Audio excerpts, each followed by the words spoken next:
Good afternoon, ladies and gentlemen, and welcome to the Normandy Hotel on the outskirts of Glasgow with myself, Stevie Walker, and Andy Betts once again. And we are at the quarter-final stage in the pro ranks. And what a match we have coming up! But it is all go already in the venue. Yeah, a lot of events going on right now, and we're going to crown three winners. Yeah, we are. Correct, yeah, today.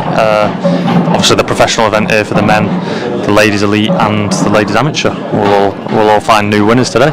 Yeah, hopefully we get some. I mean, I love an underdog story, but looking at some of the, I was looking at the actual men's amateur. I know that's going to run down tomorrow, but some of the names in that, some of the names in the pro, some of the names in the ladies elite, it is most of the big names. It's stacked, isn't it? Yeah, it's pushing through. Yeah, it's stacked, isn't it? And with the first game we've got coming up on here, we've got Marshy versus Gareth Hibbert. Hibbert come back from the brink last night. And then Marshy's going to beat Gio, who was absolutely on fire yesterday. And you just mentioned that Marshy said that he's been playing really well as well, so he didn't fancy anyone beating him anyway. He walked past in the mid. He just basically won his match and went, "Nobody beats me if I keep playing like that. Nobody in here." And we all had a little chuckle at it. But obviously, the form that Gio was in yesterday, it looked like this was maybe going to be his tournament to lose. He was absolutely flying, but I think Marshy just kept with him there, and then eventually got over the line. As you mentioned, Gareth Hibbert, I know that Lewis McCool, I think he missed a black or missed a finish to 186. He was quite far in front. I think 7-4. Yeah, it was. Yeah. So I knew, and he says I think it got back to 7-6, and then he's missed a finish to go over the line. And obviously you can't give Gareth too many chances. But what a match this is going to be! Yeah, a brilliant match. Another one that you can't really call either way. And then there's just so many more big matches coming up that you just don't know where to look. Yeah, it's not going to stop. But right now, guys, we're going to get to the main table. Gareth Hibbert and Craig Marsh is about to get going, guys, so stay tuned.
Good afternoon, guys. I feel I just spoke to you a couple of minutes ago, but here we are. Gareth Hibbert, Craig Marsh. What a match this is going to be. Looking forward to it.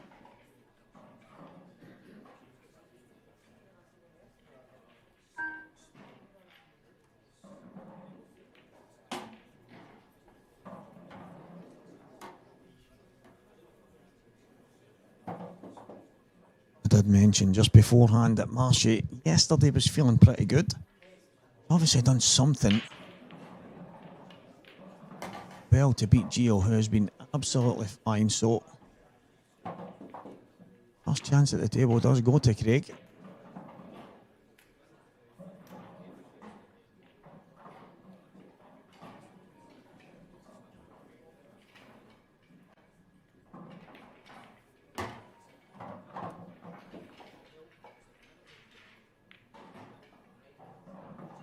Gonna have to drop the planting now.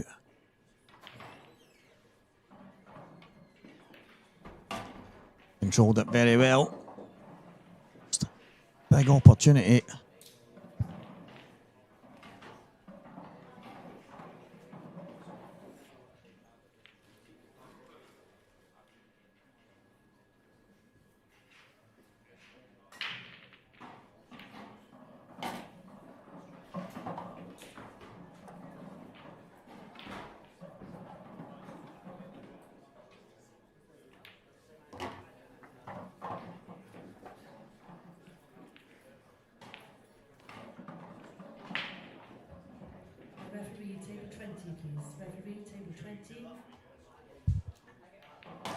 That's Craig Marsh dropping on the black.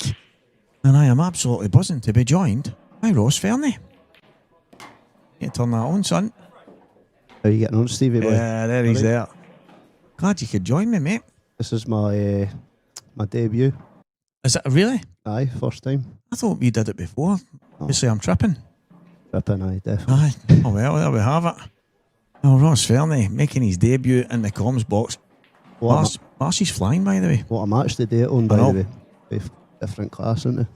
Gareth Hibbert came through there. I think he's had a couple of tough games. I know Louis had a chance to get him beat, and then we've obviously got Marcy, who's just beat Gio, who's been flying, so it should be a good one. Aye, looking forward to it. Marcy's took a good finish.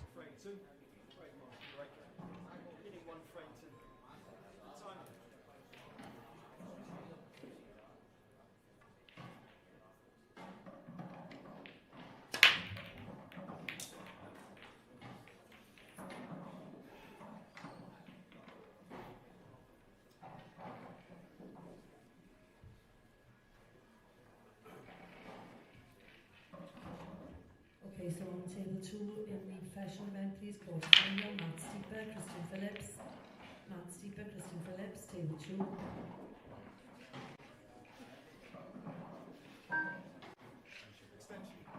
Well, Gareth, we have a chance now. Shit, you know these two well, Ross. You've played against them a million times, and two absolute stars. I've had some great matches with both of them.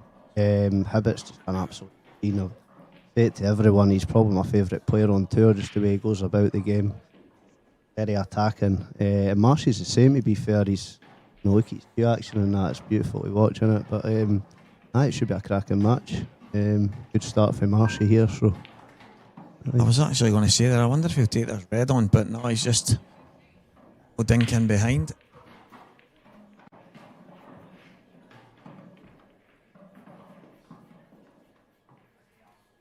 He's been in good form over the last while as well, Marcy. Yeah, he's started to hit the ball. I think he's just enjoying himself more. Aye, can he? Mate, just sort of can just turn up at any time, really. And 1 minute he's struggling, and then I've seen him like struggling, and then the next match he comes on and just finds form for somewhere and just miss. But Gaz is one of the players you didn't want to be letting get ahead like a good start, because he'll just demolish you. So. He's probably one of the nicest guys that you'll ever meet as well, Gareth, and he's just he's probably one of the biggest inspirations in the game to me, because to be at the very top for as long as he has and to win the things that he has done and still have the hunger to keep coming back and keep pushing. I mean, I don't know what else he would do in life. I've not got a clue how some people live, but he's an inspiration. He should be an inspiration to most people that want to play the game. There's some people that think, I'm getting on a wee bit, maybe it's time to throw the towel in, and then they're still beating the very best at every single turn. Yeah, both of these guys have done it for years. That's done it. Like, their consistency's brilliant for years. A wee chance now for Marcia. He's dropped that red in, bottom cushion, found the gap. Got this problem ball on the right hand side. Yellow cushion. The red on the cushion, sorry. I'll be looking to try and get rid of that as early as possible. Maybe leave an angle here. Can play this one. Leave an angle on the other one to try and knock it out. So meaning to just drop into the left hand side and then, yeah. That's the yellow, I was thinking. I wonder if he can get it. The one in the bulk line, yeah. Into the top left and then get out, but There'll be another one as well next to the top.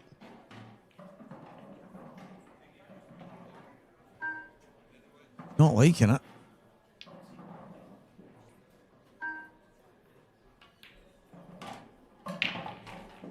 Yeah, so he's decided to come downstairs. Maybe just going to play a double, drop this in the top left, play the double and leave the one just below the bulk line to last.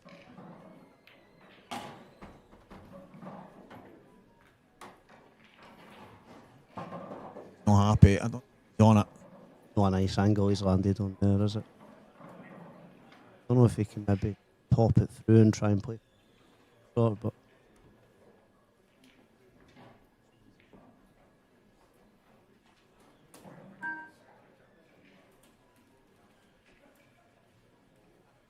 the move.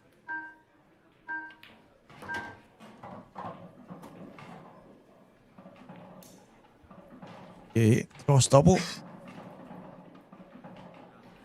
Cue ball cannon the yellow and stick. Oh. He's just went down and stroked that in as if it was just nothing. Yeah, that's class.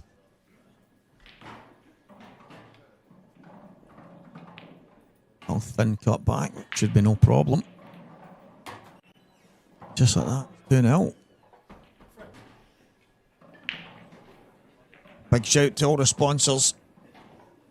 Without them, well, it'd been a wee bit of a pickle. So, the Armagh Pro Cup balls, best in the business, Strachan 861 cloth, Supreme Pool, EBS, Smart Rack, I-Beam, Halo, all coming from 8 Ball Direct.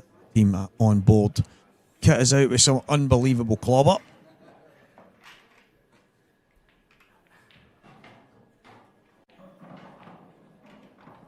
We are heading back to Coventry next. Alton Doubletree. Anyone that's local, feel free to come along. There is no ticketed entry. You don't need to buy anything, pay for anything. Come and watch. Some of the very best players play the game. Maybe meet some of the pros, get some pictures. Everyone, definitely welcome. Chance to meet Ross Fernie. Who doesn't want to do that?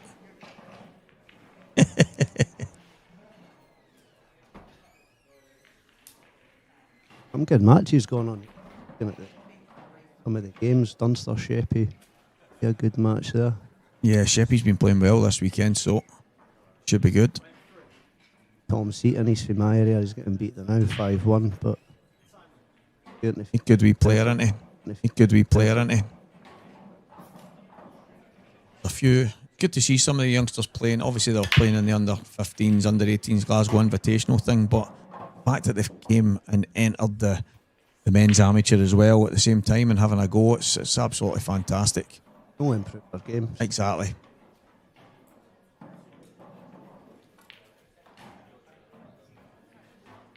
Marshy was lucky there to keep the cue ball on the table. Reds don't look Oh, too sorry, bad. Gareth, sorry. The Reds look okay for Gareth here, just a wee bit of a problem down the bottom. The red over the middle is good for the black if you can maybe leave that, but Wonder if he has to take it first. He was looking at the plant, but it's tough. you can play the one next to the bag. Yeah, that would be ideal, wouldn't it? Looking at the plant, is he? He's looking at the plant, but he must not be able to get through. Oh, he could get through. He's a painted on.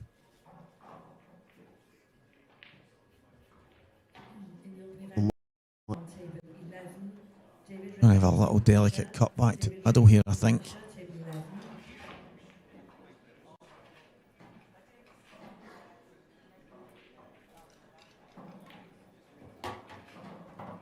So he done.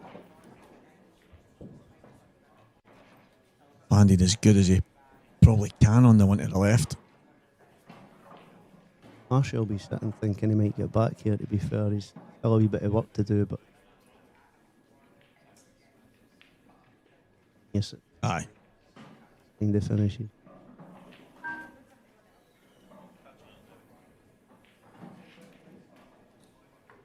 He changed his mind there as well. He was going to check it in off two, then he changed and went opposite side to flick into the yellows, and oh, that's gone wrong.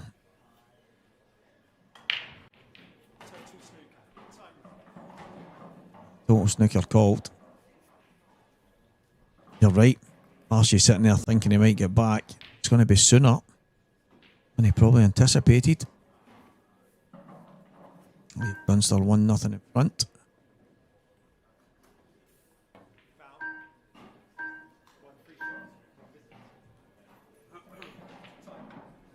Not a chance. Marcia here. Probably didn't think he was getting back to the table as early as this, but you were right. You're playing at this level, Ross, so you're your assumption is you're sitting in your chair thinking, right, this is awkward, so I might get back. Aye, the problems, you're just hoping to your opponent to well lose positional shot or something. You don't see that many missed pots. White ball. Yeah.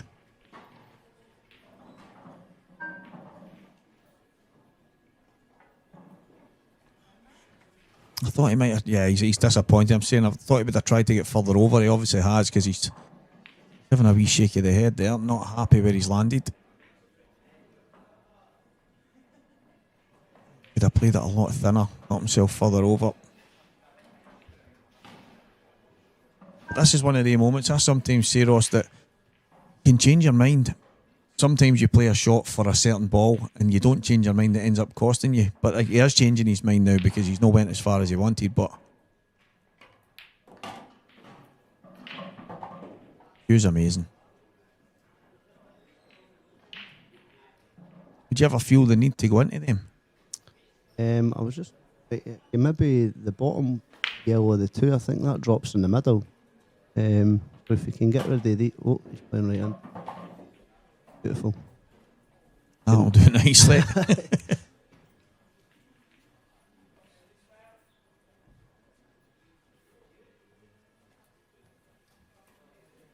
Didn't come without risks, because he could have popped the black in there, but he would have been unlucky to be in a cannon and putting the black in. But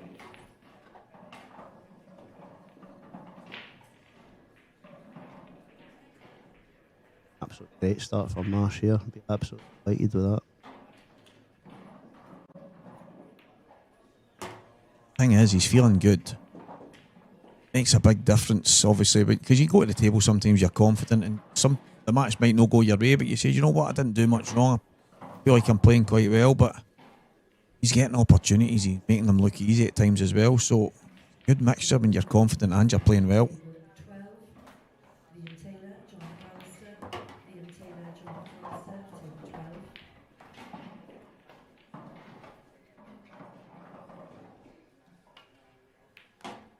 3 frames to 0.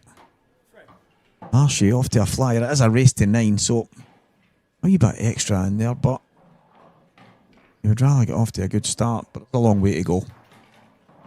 Yeah. A bit can rattle off it as well, so Yeah, exactly. Craig will know that as well, so he'll just be trying every frame that he can. He doesn't want to go back into this.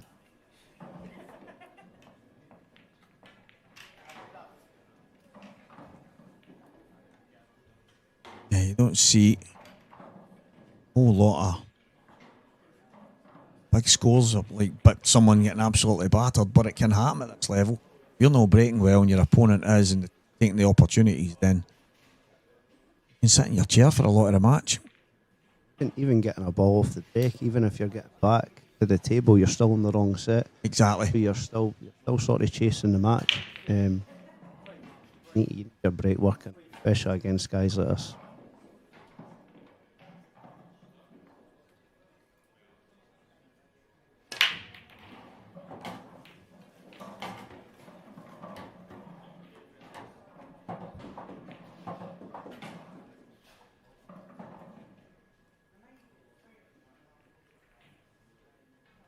This is a chance.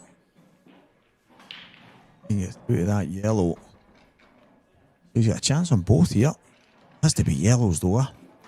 So if it, for that red down the bottom, I think that's the only problem with reds. It's quite difficult to get on, but yellows all look like they go, so he'll find.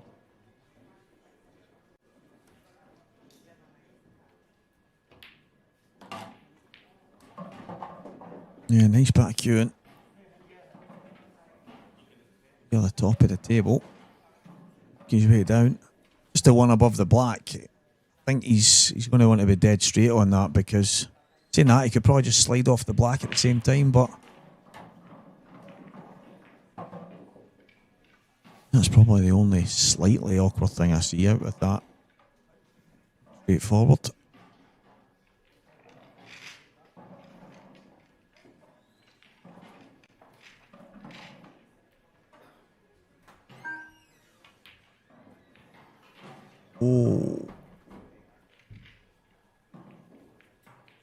Wonder what he was playing on, Ross, off the top one where he landed, because he landed a little bit between everything.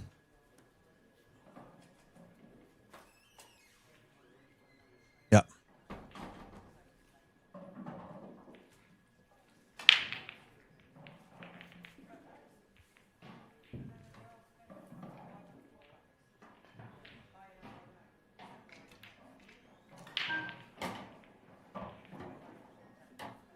Poor shot if that red by the yellow down the bottom.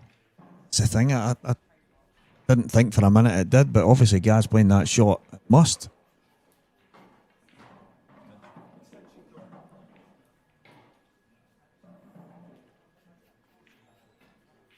Pay it probably. Aye.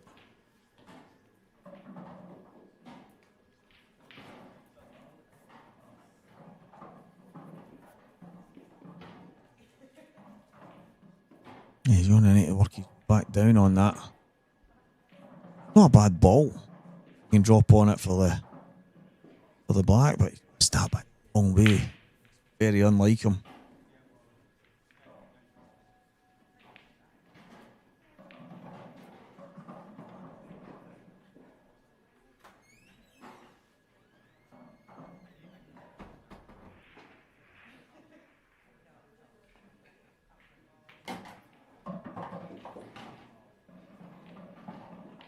Do you think he was trying to hold for the Bottom one.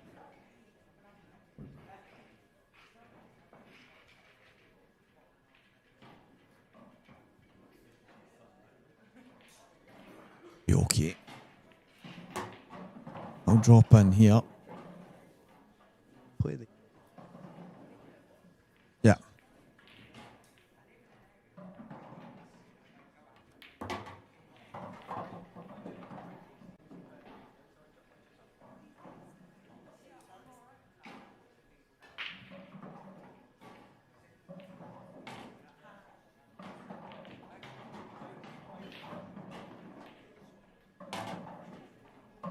Shot. Wondering if he was gonna be tempted to come up past the black and play it into the bottom corner, but he's absolutely perfect. 4-0. Gareth's not had anything easy as of yet, but he did have an opportunity. Big Marsh. I'm making a mistake, Ross, but he's 4-0 up. start for Marshy.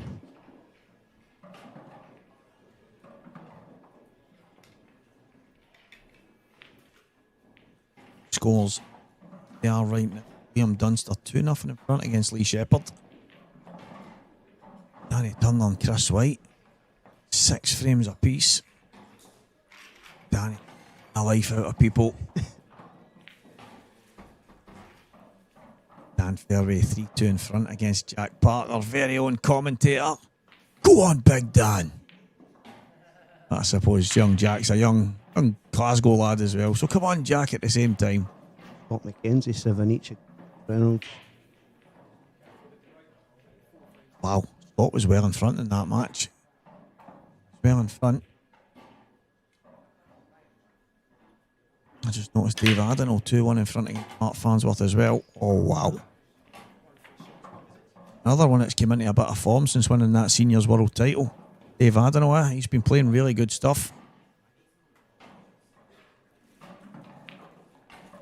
Tournament he was running deep in after that. Times Aye.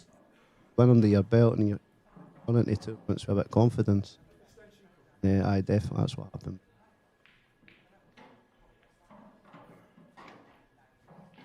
I said to him, if he wins any more titles, he'll end up his own TV show in Isle of Man. Cameras following him everywhere. Life with Dave, the pool player. 500 cues in his back. He's in here yesterday looking at more cues. And at the last event, he stopped at one of the queue places on the way to Coventry, bought 2 and then got another one on the way home. Oh, peace cue. Quite a lot. He doesn't swap them, he uses them all. In Isle of Man, I know Dave Adenall's not playing this match, but he's playing right now. In Isle of Man, I was commentating on his match. He was sitting where Gareth is right now, obviously, in the arena. And he pulled out 5 cues. And he lined them up. And I had a joke about saying that he'll be the first player ever to have a golf bag full of cues as he turns up, and he said, "Oh, a few people have said that over here," and I watched him change cues in the middle of frames to play a shot bridging over a ball, to play a shot off the cushion. When he played a swerve, he used different cues for every shot. Absolutely easy. Enough getting a new tip. Exactly. So he's changing cue because he prefers a certain cue and tip for playing off a cushion, a certain cue and tip for playing. And I said, but he usually comes over here with like 3, and he says, yeah, because it's too many to carry when I'm coming. But in Isle of Man, where he's at home, he can bring more. Crazy.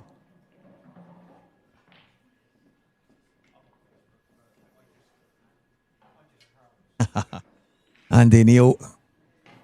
Wonderful good afternoon to you. Isle of Man's favourite son, Dave Adenall's jealous of you, son. Looks as if that red goes to the top left. If it does, this is going to be no. One good shot here for Marshy and 5-0. There you go. He's a good positional shot here on the one next to the yellow, and then he's got the 2 ones over the middle. Oh, he's played it straight into the cushion.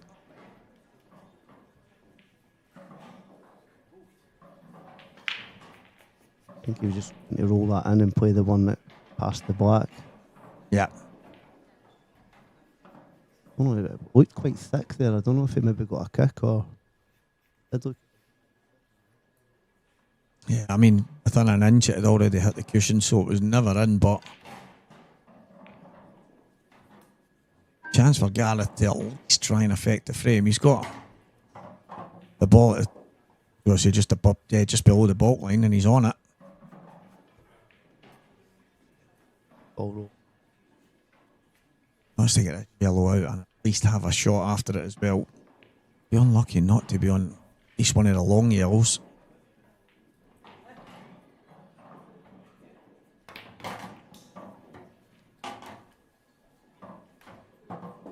So, slightly awkward long pot. But when you going for? You going down left or down right?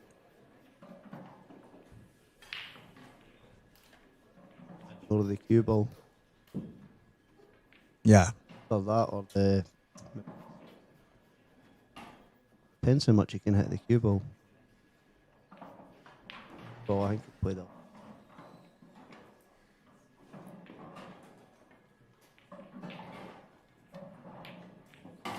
And that's more like it. And I wonder if that yellow sneak past the red. If it doesn't, he can obviously drop inside it, but I think he's lucky if he's got half a bag there, so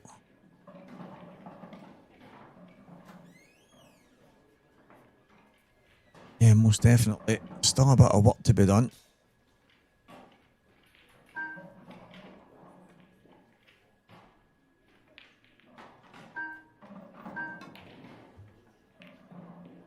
You know, I actually thought he was playing safe there. Oh, I can't believe what I'm seeing. He's just going to touch this yellow. And he would have snookered him on every ball, but yeah.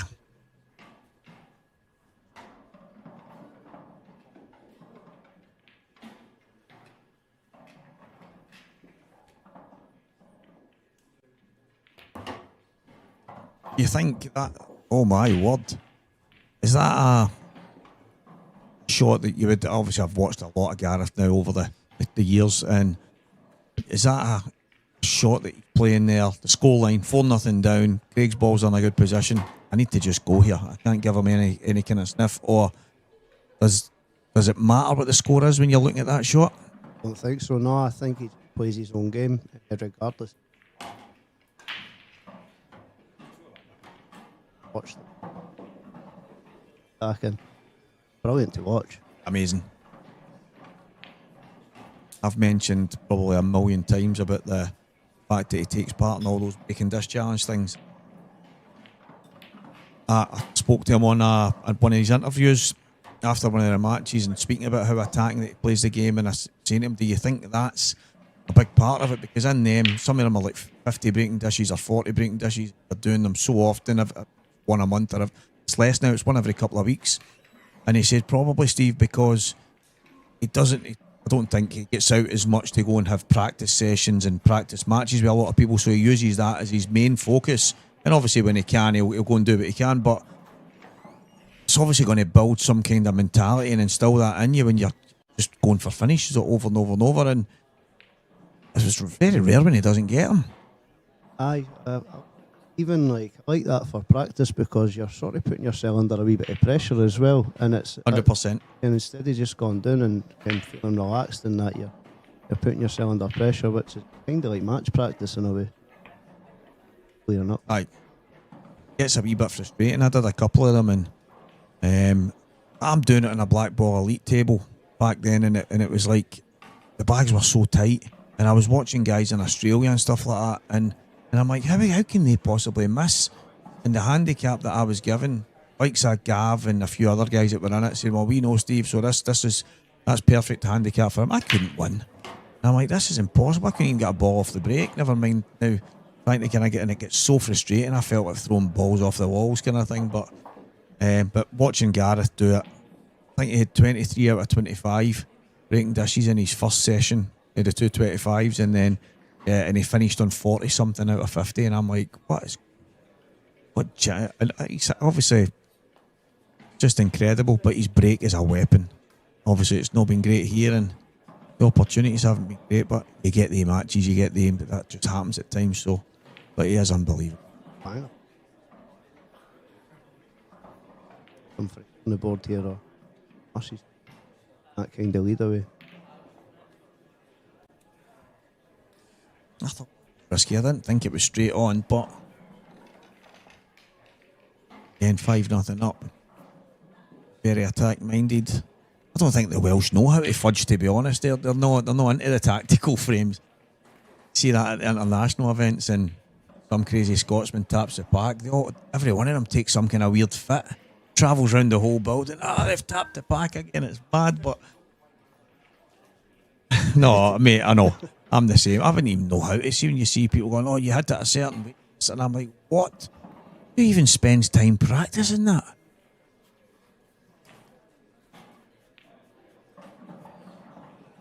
No upper chance at it. Be here for Gaza. I don't know if that yet can maybe pass the two reds on the left hand side. If it can, it's a big bonus. Maybe get rid of that and then one problem up the top.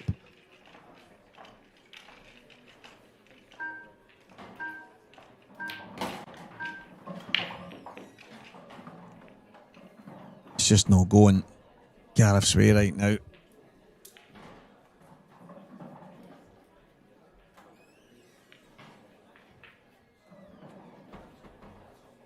Seems to be a wee touch of work he's having to do most of the time when he's coming to the table, and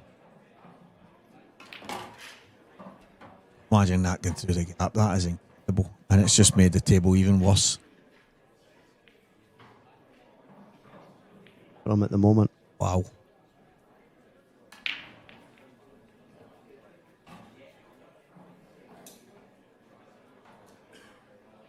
Maybe try and steal the bag.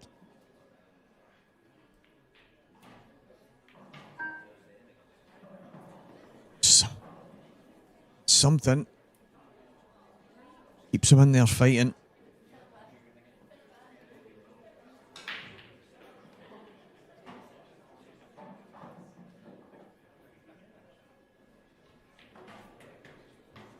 Christian Phillips 3-0 up from Matt Steeper. Christian last match against Morgan Hill. I know Christian actually. Unbelievable. Unbelievable. Actually reminded me of a game when I played him here the last time. He did me 8-1, honestly. Probably over half an hour. 8-1. He just running around the table, just potting everything. A couple of years ago, and I think it was the Grand Prix or the Masters in McGoldrick's, and Mark Farnsworth won it, but he beat Christian final. I watched him all the way through. He was absolutely fine, but I think it was a race to 13 or whatever it was, and I think Mark had 11 breaking dishes, 11 dishes out of his 13 that he won, and the other 2 were 8-ball finishes. Christian, I think it finished maybe 13-6, 13-5, whatever. But between the two of them, only 3 frames weren't dishes. It was just absolutely incredible standard, and sometimes obviously that's the way it goes at that level. But I was a wee bit surprised probably that he wasn't a wee bit after that event and seeing how obviously good he was playing and could play. But he's absolutely flying this weekend, so who knows? 3-0 up right now on Steeps.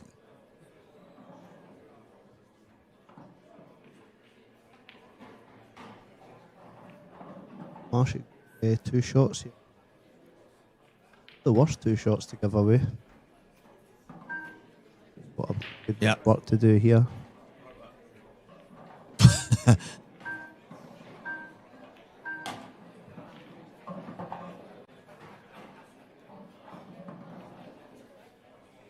Another one.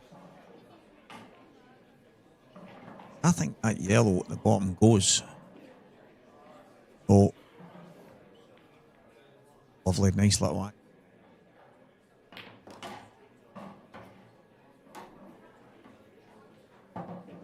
Potty. He stunned the yellow one. Thought he could have just a little screw to the side and then cut it along, but I'm not going to argue with the best in the game. I try.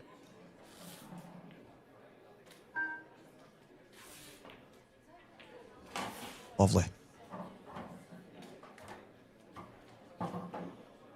Plant here, I don't know if he. I think he's landed not far enough but to get through the gap for the one closest to the pocket, and then too far for the one just inside it, close to the yellow. So, bit of work to be done still here, Marshy.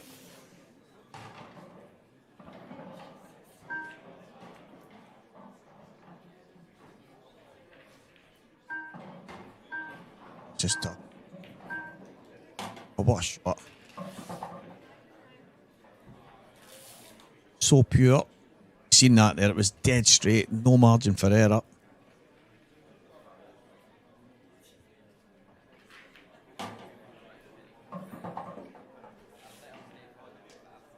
Six 0. Boys. He's new to this. No, You can no, never write him off. No, because he never. can Battling off 5. there's a lot of Very people quick. that you could say might not be coming back for it, but no chance, no way, guys. But he does need it to turn quick. Big favourite now, Marsh. That amount, but you can never write guys off. No, he's taking this. The open event on table 5, Luke Vokes and Stephen Magoon. Luke Vokes and Stephen Magoon, table 5. Yeah, I'll be opening for guys to get back in it here. On table 6, Kieran Kay, Andrew Vick. So surprised at that, but Table 6. Poor, even the shot before, just higher Yeah. up.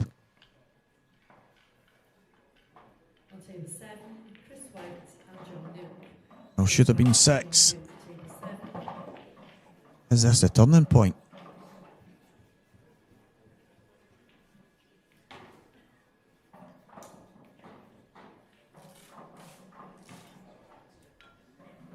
On table 10, Sean McMahon and Ben Decker. Sean McMahon and Ben Decker, table 10.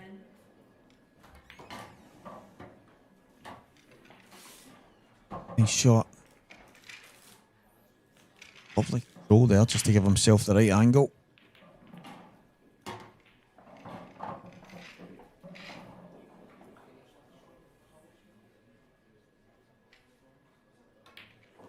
Definitely one that got away. That black took a little wobble. Played him with that, Marsh. Played a really low shot after taking away a really good finish Yeah. as well. I'll be disappointed. At the same time, and you'll be thinking he's still 5-1 up here. So. 18, please. Corey Reese and Ian Robson. Corey Reese and Ian Robson, table 18.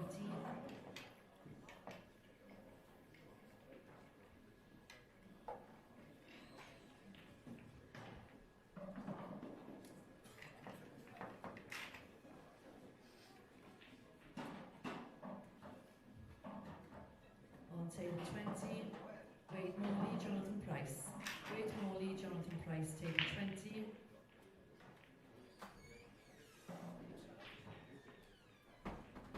On Table 21, Scott Gillespie and Stephen Andrews. Scott Gillespie, Stephen Andrews, Table 21.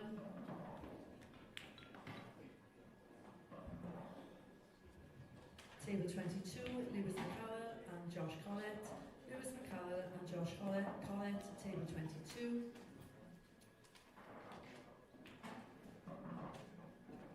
Table 24, Craig McCree and Mark Fleming. Craig McCree and Mark Fleming, Table 24.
We're back, guys.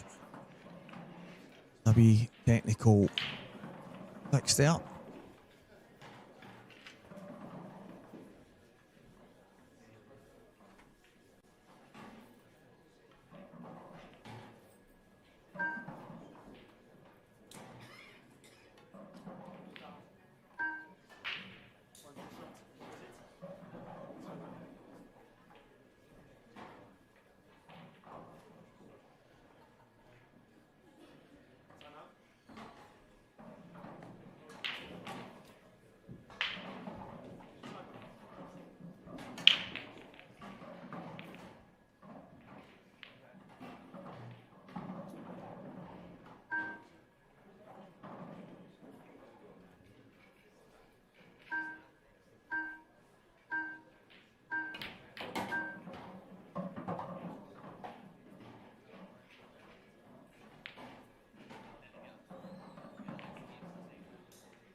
Trying his best to open things up there. Still awkward. Table.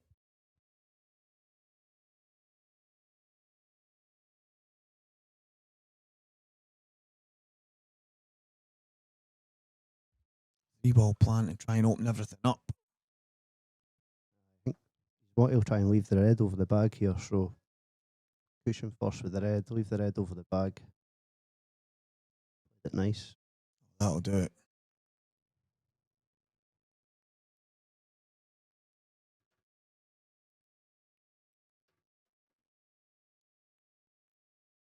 What a chance now.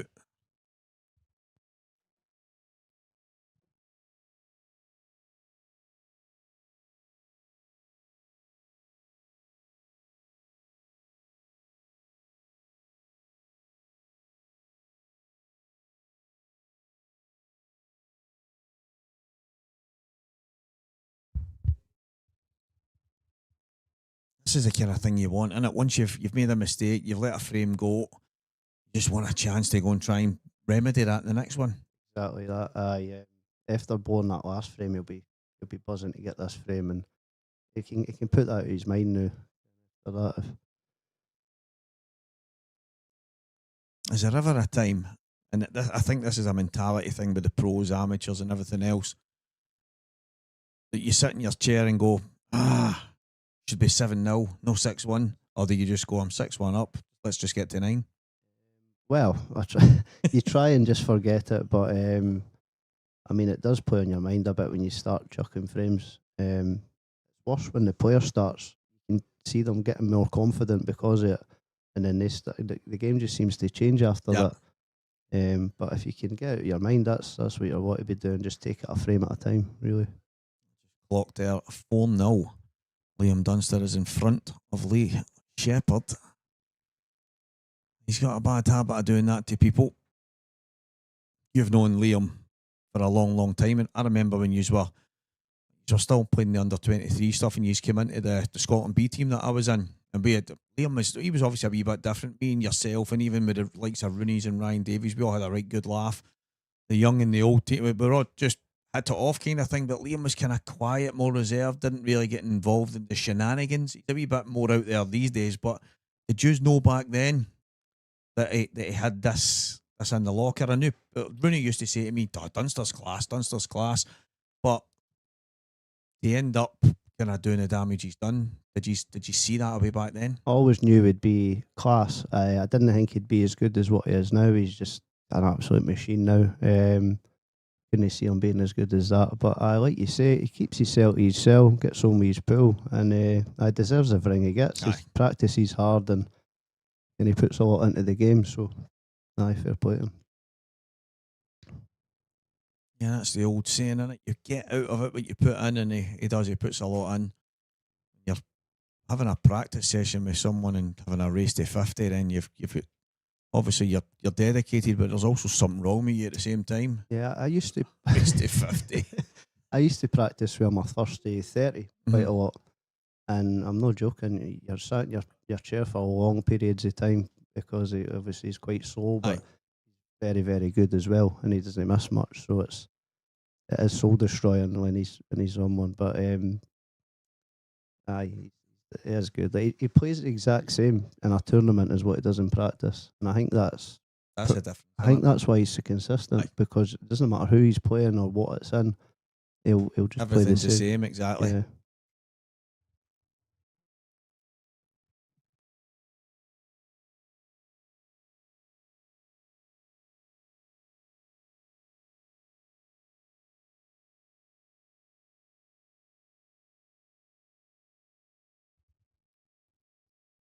Race to 50.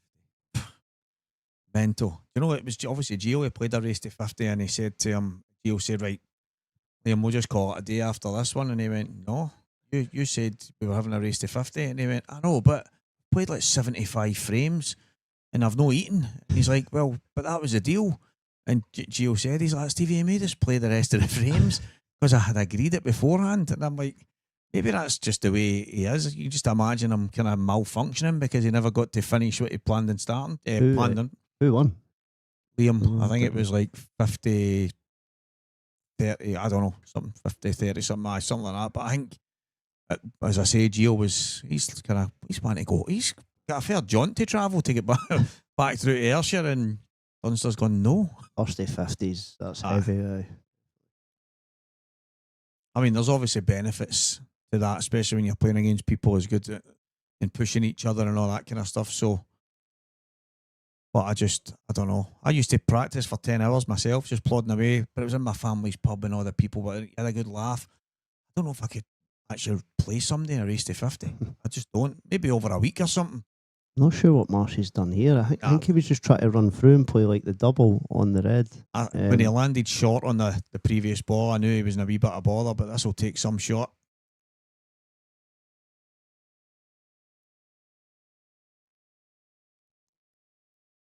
I just think he didn't have the angle to try and get on it, so he was just trying to leave his cell a double.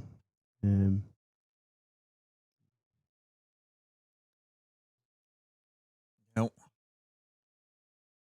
Opportunity for Gareth. I get another one on the board, but again, it's not an easy layout.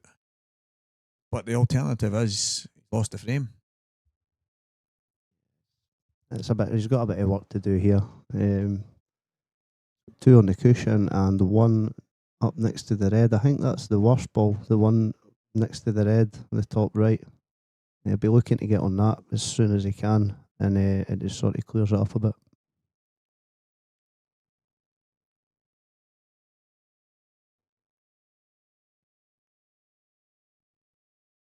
Not straightforward, but it is an opportunity that probably wasn't expecting a few moments ago. So you've got to take them.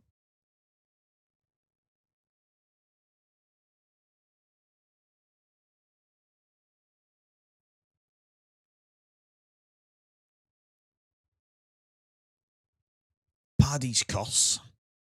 I know. Did you hear us talking about you, Paddy?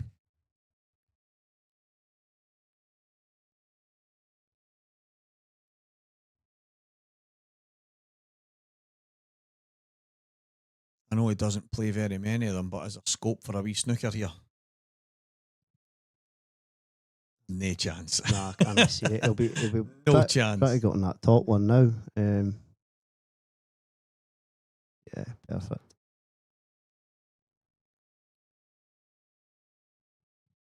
Shepherd gets one on the board, 5-1 Liam Dunster in that.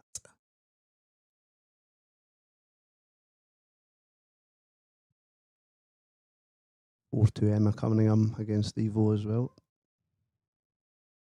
Yeah, I thought that would be a good match. I don't know if Yvonne's playing as much as she used to. I know it's no easy these days for anybody to get the time in, but Emma's different class when she's in full flow.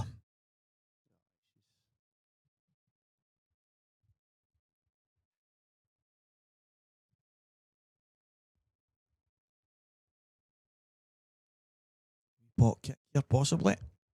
Sort of looked away, Gaz, there when he played that shot. I don't know if he's got maybe too much angle to screw in it. Looks okay for here, but Yeah, I wonder.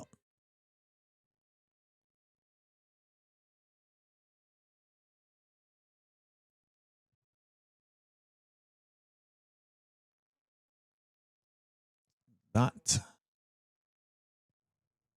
was a worry. I don't know if he can play this. think he's enough. I think he is. I couldn't have landed much worse there. Even a wee bit harder, he maybe would have had it up the top. Yeah.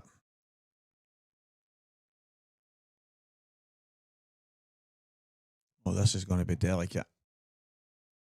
That's a foul. That's 7-1. Yeah. And that's the worry there. Is obviously trying to catch it thin and leave it hanging on the lip, but yeah, I don't think he can keep the cue ball out. I think it's in no matter what he does. For me, he might have been as well just smashing it. Yeah, you're up and down. He could have been up Yeah, and down. that and didn't tried even. to clip Do it you know? I in. didn't even look at that. That's probably the shot. Probably the shot. And he's not looked at it either. And I often think that happens because you're kind of hell bent on what you're already playing, and then you don't even think about anything else. He's obviously thought they can catch the knuckle there. Yeah. Yvonne cruising round the table. Gets one on the board. Is that 4-3?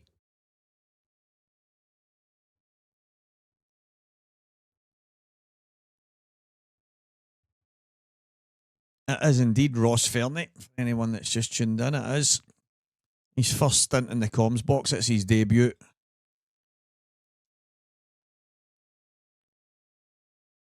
He actually says to me that he's applying for the job full time. So I've got Roscoe permanently, guys. They got that far, but I'm quite enjoying it, Steve. Actually, just chilling. That is, mate. Innit? It's Yeah, just, it's all right. Aye. there's been a few that have come in that you think, like, I mean, me and Gav and Coventry, and I thought, right, this will be good because Gav, he likes to talk a bit like me, so I thought this will be good. Never said a word. What, God?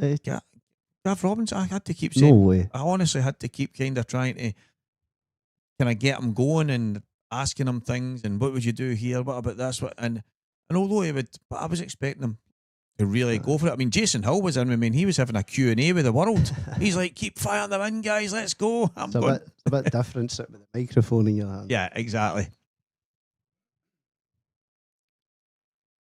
It's been good, mate. It's been good, and it's been a bit of a weird match. Gareth, no at the races.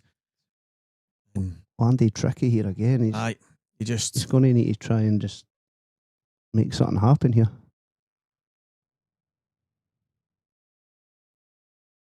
Been he's been a wee bit unfortunate with a few things as well, because there's a couple of pot kicks he's played and he's knocked the balls worse. And another day, if they come into play, he's obviously won a few more frames, but he's definitely. But I think at the start of the match, he played a couple of loose ones at the start that gave Marshy that lead. So I mean, it's no easy getting used to this. Oh, here it goes. It's just been the run. As you say, there has been some loose ones in that as well, but I feel like I've seen this maybe 4 or 5 times in the 8 frames, but he's played that pot kick or that little nudge, and it's just no landing for him. Can he get through here? Got it.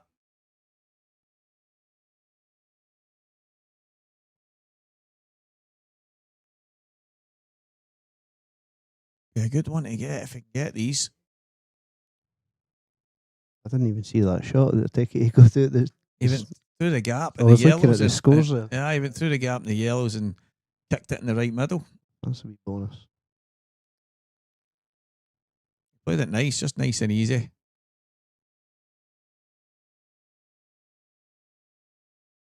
That black doesn't look like, well, I think it probably just about does have a full bag, but easy red.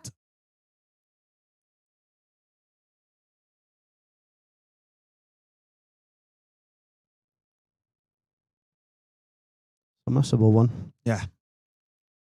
Not straightforward. One if he's flying, he's never missing it, but yeah, he's not missing it anyway. Gareth Hibbett gets a second frame on the board, but mountain to climb. Marshy needs 2, Gareth needs 7. The score shows us right now. Steeper. A couple of frames on the board. Christian Phillips. Christian 3-2 in front in that one. Liam Dunster 5, Lee Shepherd 1. Having a look around. So at 4-3, Emma Cunningham against Yvonne Ewan. Scott McKenzie 2-1 up on Charlie Hindley. Vokes, Stephen McGurn 1-all. Dave Adenall, Matt Farnsworth 5-4. Dave Adenall staying in front. Matt Farnsworth did say it is he's feeling really good. Really enjoying the table. Said they're playing great. And another man who's been flying this weekend, Pete Fisher, 5-2 up on Davy Riggins, finalist in the first event of the year in the amateur, losing to Stephen McGurn. But Pete Fisher, for me, should be in the pros. yeah, definitely. He seems to be getting better every tournament, I think, Pete. He's definitely pro standard now, I'd say. Finished really high up in the rankings last year, and obviously he was just outside the automatic, no, you have to take it, and so he opted against it. But I just feel that he's of that standard, and as you say, he is getting better every time. He's always been a class act, he's always been a really good player, but he's playing some good stuff, especially this weekend. I think he'd improve again if he went into the pros. I agree. Obviously, more difficult matches. All it does is help your game, really. You learn more for your losses than you do your wins, I think.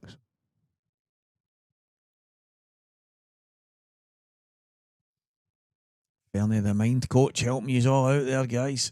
Speaking of mind coach, I'll agree. We mentioned Noel Flannelly. He's on the Cuesports hub. They've started with him the last couple of weeks. He's been brilliant. Just basically keep me off the drink as well. But just get a look, guys. It's really good.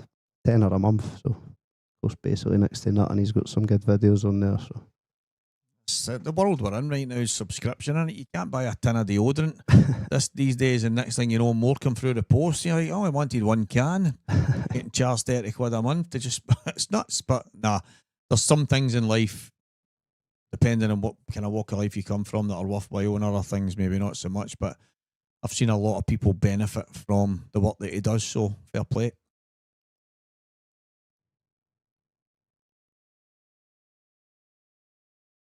We won't get many of these frames with these two guys. No, I don't think any of the two of them like these games, but there's not much they can do here. Balls just go like that.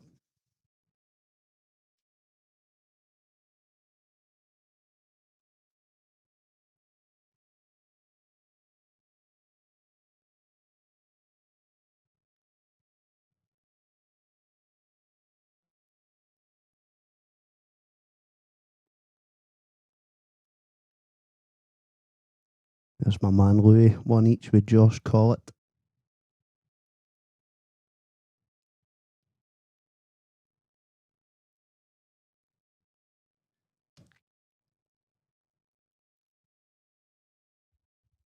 Afternoon, Mr. Unsworth. Afternoon, everybody that's maybe just tuned in. Can I beat about ACDC, man?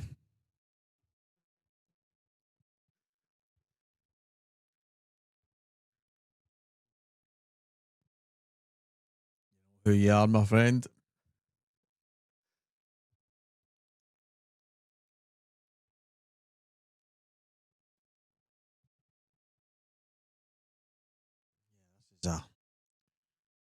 This is far away from the kind of frame these two want to play. I thought that was coming.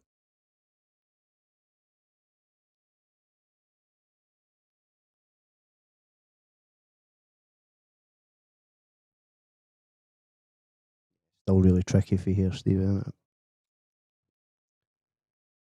Quite clever that from Marshy, and it's probably, I'm not saying it's a shot that people used to play at times. I've had people say to me, but it's not very nice, and it's you're off your rocker. Aye, that's crazy. Part of the game. Exactly. I play it too many times, I think. See, when it starts going safety, I'm like, I'll just let them go here. Mate, I've sat a million times You going look round, like, it's come a- on, give him two, give him two, You, come on. you look round, it's a tapping, you're like, oh no. I know, what have I done?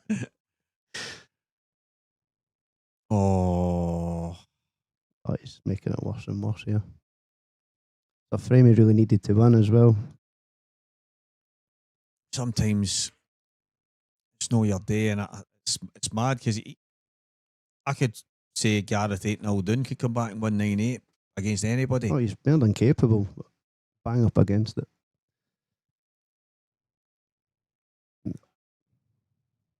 I don't mind that. I think these two yellows at the bottom are awkward. The Marcy can just pop. I think he would just pop the yellow on top of the red at the bottom right here and continue the control. But I'm thinking about what I would probably do here because Yeah, I'd probably go for something. He's got come on, tell us. he's got two bad ones here. Aye, that's a shot on it, really. It's a shot. Yeah, Come it's on. a shot, Stevie. I know I'm aye. just a commentator these days, mate, but I've played the game. I know, but No, I know. I do play a lot of say. I know. I I know. shots like that, but I remember you said to me a long time ago, wasn't it a long time, but a few years ago, and I said to you, I was winning a match, and after I went for a couple of finishes to try and get over the line, and I said, it's not that, there was a couple of safety shots I probably could have made sure, and you said, Stevie, I would rather lose trying to win than end up now kind of losing the match, trying not to get beat kind of thing, and be positive and stuff, and so definitely. It was actually years ago. It was Scott Gillespie I played in a match, and I played a safety when I had a finish on, and he's came out the snooker and potted it in a decider, and he said after it, he says, "What you doing? What you doing?" He says, "The finish was on, just go for it." And ever since then, I've sort of just done that. I've sort of because I think he's right, especially in like a last frame decider, or and if you get your chance, just go for it. Rather get it's moved. Has moved. And that can happen as well. See, on the brand new cloth, you know yourself, doesn't matter, obviously in a napped cloth as well, it'll pull away and you can kind of try and judge it a wee bit. I find that insane because we can go and roll another 10 balls down there that won't move. Big Chick McCaig, as you know, who does the tables in McGoldrick, he says to me every time you're on stream, it kills me. He went, because all you do is swing your arms about because balls are moving. He went, and I go in the next day and I roll every shot that you've played and nothing. straight as I die.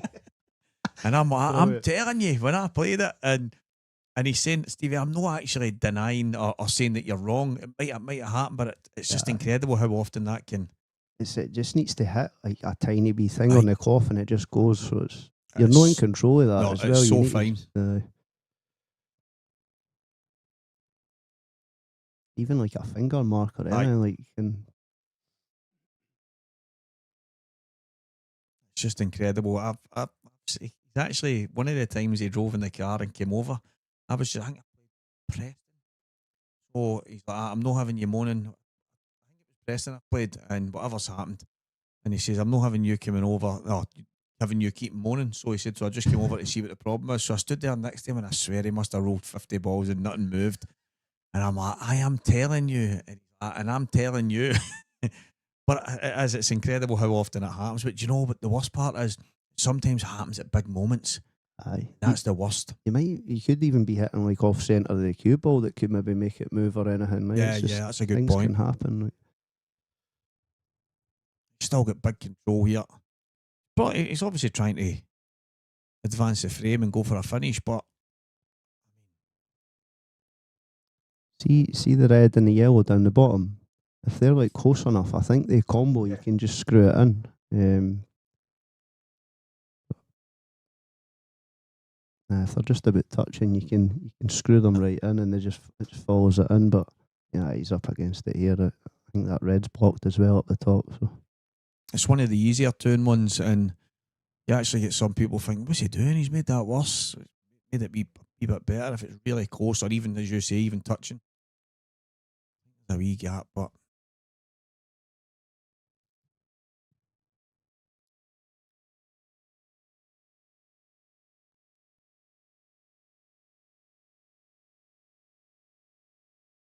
definitely get both of these guys out their comfort zone here.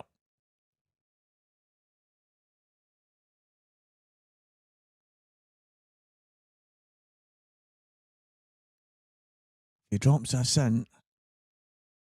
Oh, I was going to say, I think he finishes it. The black's still slightly awkward.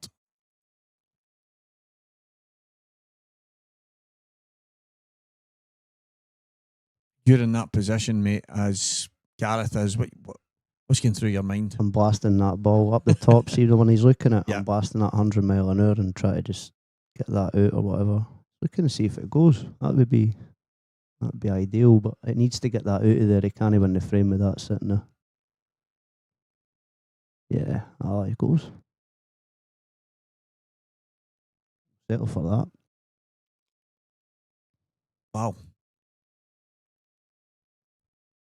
And back to this combo. See, there's a wee gap there. Yeah. Makes it a wee bit more difficult.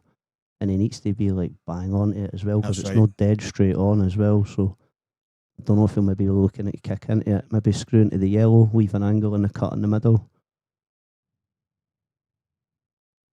It's a good shout. Cushion. Tried to go cushion first and pop it, and that's actually quite inventive, to be fair. I think if he pots the red there, because he's actually caught it far too thin, I don't think he'd have been far away.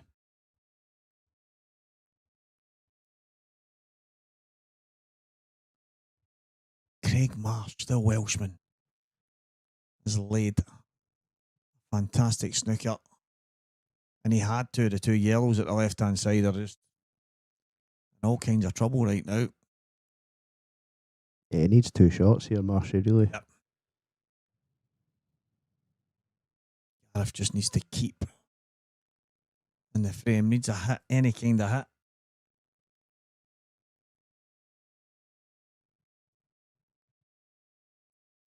Yeah, that not great. Take the cue ball, play the yellow down the left cushion, maybe. Pop the red in. Surely. Yeah, sure.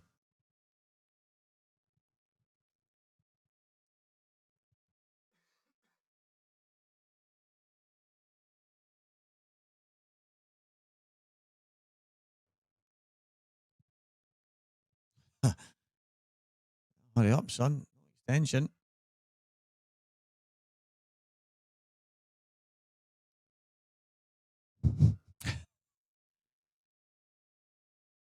I think he's just played it a wee bit too hard. Took too long.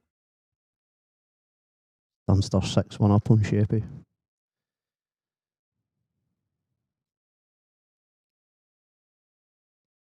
Kieran K 4-0 up against 5-0 against Andrew Vick. My roommate. You and Kieran chilling? Aye. Aye, that's a better roommate for you. I'm not sure. He rolls in at about 4 in the morning sometimes.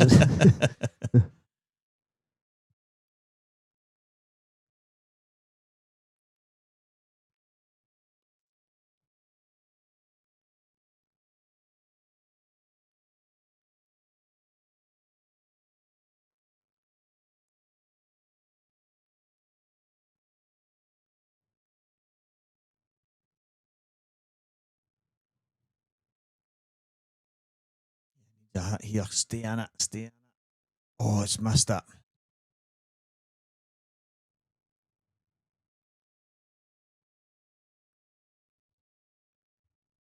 He's about to lift the white for him there, but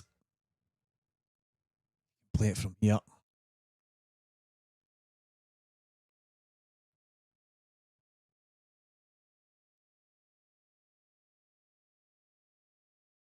Up the one. Red in. Big gap.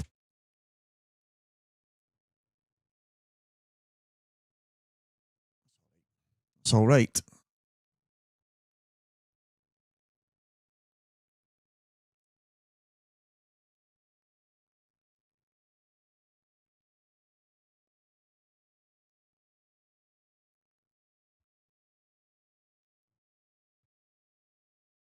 That's the best thing about you. What's that? Oh, Marshy. Oh, Marshy.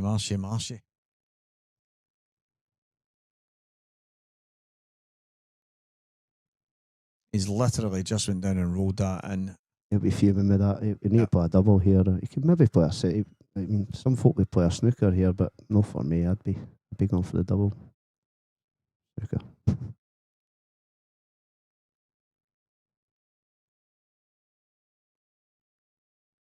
Yeah, I'll be disappointed there because there's nothing for short. He can come halfway down the table if he wanted, so. But he did. He literally took 3 seconds and just went down and rolled it. Oh, God. Try to check off the cushion my right hand side. Cushions, that cloth. It's really slidey on that stream. They're quite difficult to get the grip.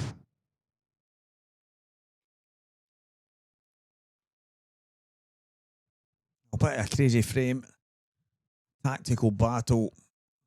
Some shots not going the way the two guys were expecting, but Marshy gets it and he's now 1 away.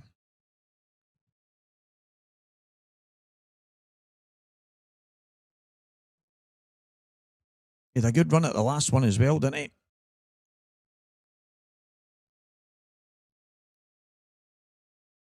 Well, he beat Boyle.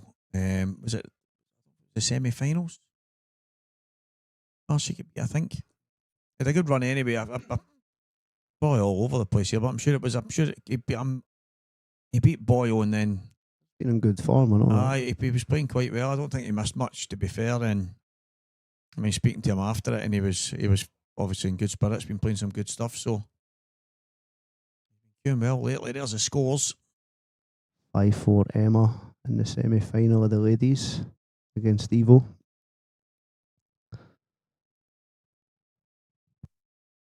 Ronan McCarthy, yeah. Floating his way through the amateurs. Who's this guy kidding?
this break to stay alive. Gareth Hibbett in men's professional UK Open in the Normandy Hotel on the edge of Glasgow.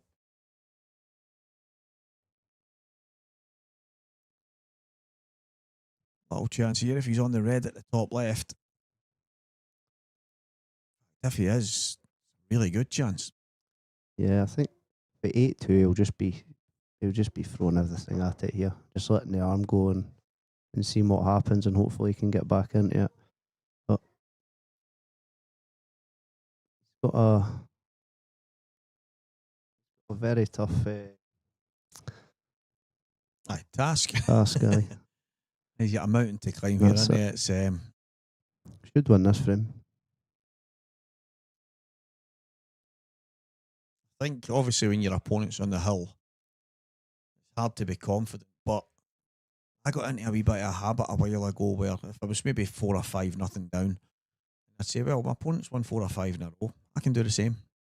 So let's not let. Whereas years ago, I would be like climbing the walls in the toilet, banging my head, and managed to get myself into that thinking where saying, well, you know what, you might have won a few, so can I? Let's stay positive. You were like that a bit, Stevie. Your attitude. It's got 10 times better now, Ken.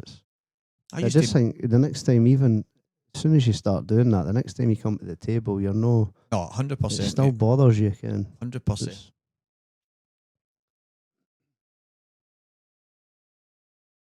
Just like that, it's 8 frames to 3. As expected.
Absolutely incredible how often that happens. You break, 8 ball goes in, and then you break again.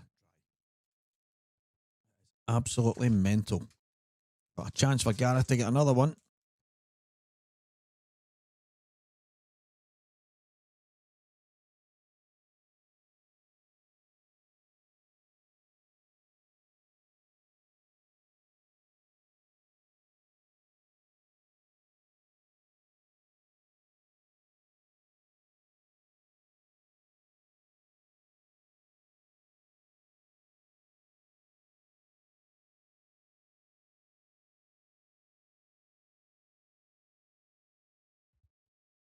Slightly surprised Gareth didn't use his shot there.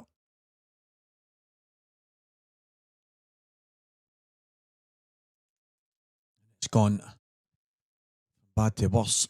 Yeah, that's criminal for for a player of Gaz's standard. Like. So 2 shots, 1 free shot, 1 visit for Craig Marsh here. I don't think there's any doubt Craig will get the red off the left-hand cushion. Try and work it out from there. But surprised Gareth didn't open them up, and then if he was taking yellows, fair enough. Craig's got 2 shots here, and he's not touching it either.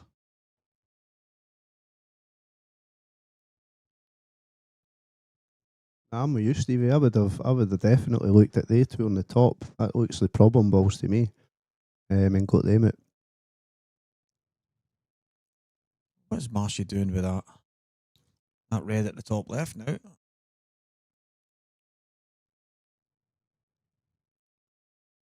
Marshy mustn't. I wonder if he didn't realise it was a foul. Obviously, it was called. You heard the referee say it, but I wonder if he's not realised because try and kick it out when he had a free shot to bounce it out. Don't know if he's got an angle here in the middle one. He can maybe play it with top and nudge it out. Certainly looks alright for here. Top it through. Need a wee bit of luck to land on one, but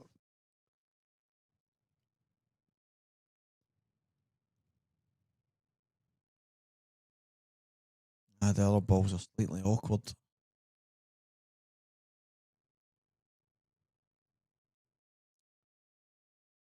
he's just maybe looking at playing a double. Must be. A double in the corner. Yeah.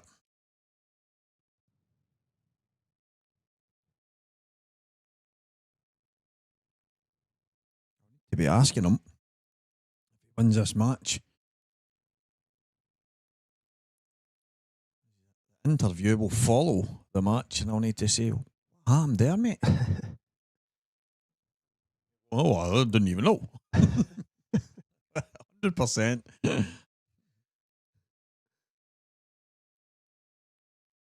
Just like that. Oh.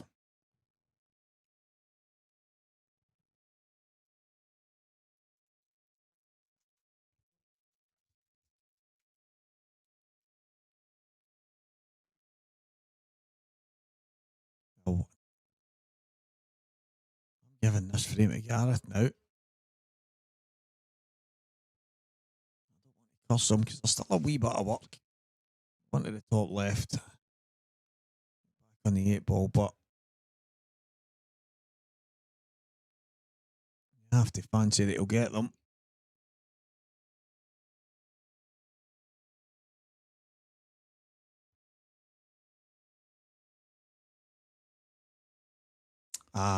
Now I get it. Now I get it. Well said, boys. Get me right. Gareth was snookered, and it was a total. So he didn't have to hit a cushion. So it wasn't a foul. Cheers for that, guys. Cheers for that. Just as well, Marshy would have been looking at me, and I'd be, aye.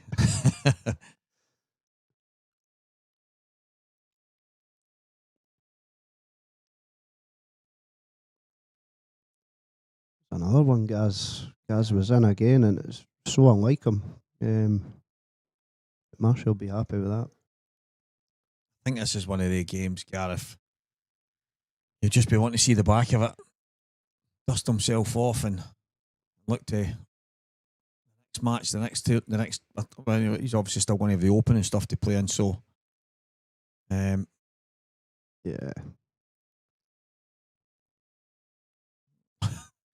Yeah, he never meant that, but that'll do it. It is all over now. Holds his hand up, but good value for the win. Oh, well done, Marshy boy. Yeah, well done, Craig Marsh. Big thanks to Ross Fernie for joining me for that one. I'm going to go out and have a few words with Marshy Fernie boy. Cheers, mate. Cheers, mate. Thank you very much.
normally plays a lot of skin and hammers me, but yeah, it's nice to get off a good start there. I got off to a good start, and he was a bit ropey at the start, and I got off to a good start. And I think I had him under a bit of pressure then towards the end, because he just wasn't himself at all. Like, but I'll take it all day.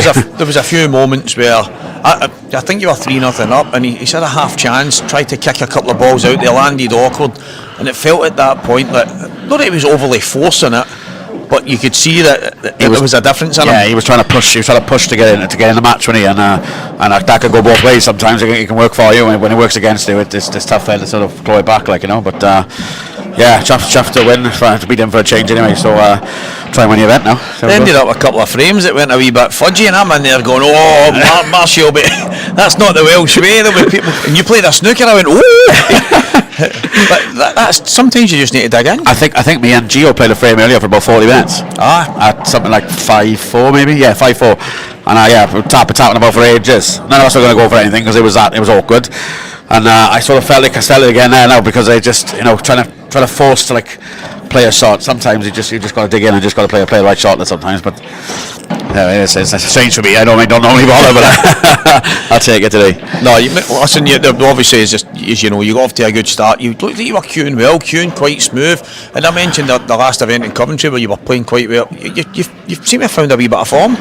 It's just trying. I just being a bit gutsy for a change, rather than like going out there and just hoping for the best. Because I know, as I said, it's no secret I don't play at all. But I play the odd tournament back home. But I'm trying a bit harder this year, and I'm actually trying to win, not rather than just letting my head go. Like, So just digging in a bit, trying, and if it works, it works. If it don't, it don't. But I think it's less pressure on myself now as well, because I've not many expectations. Like, you know what I mean. So sometimes it works for you like that. Yeah, that's true. But my Q action always hold up anyway. I've worked on that for so long. So I'm not worried about that. So it's nice to go my way for a change. No. Listen, people talk about this phantom roundabouts, swings and roundabouts, and sometimes it goes through, sometimes it goes against you. Sometimes when you're on a bad run, it can be hellish, but listen, you want to get a couple of breaks, but you still got to play well. You can't just, you've got to get the break of the ball, or the running the ball. Absolutely, still got a lot of balls, still got to get it over the line at the end of the day. Yeah, I mean, it's not every match going anyway. Sometimes, like I said, sometimes I'll get in, and it was nice. To be honest, I know sometimes it was nice to play barriers for a change. It was nice for him to sort of, I missed a couple of balls for a change, so I'm happy with that. He's probably the one guy when you're miles in front, you're still thinking he can come firing back. I know most can, but he's previous for that. Even at 7-1, I was thinking, just get over the line here, just get yourself a chance, get to 8, and then get yourself a chance to win the game.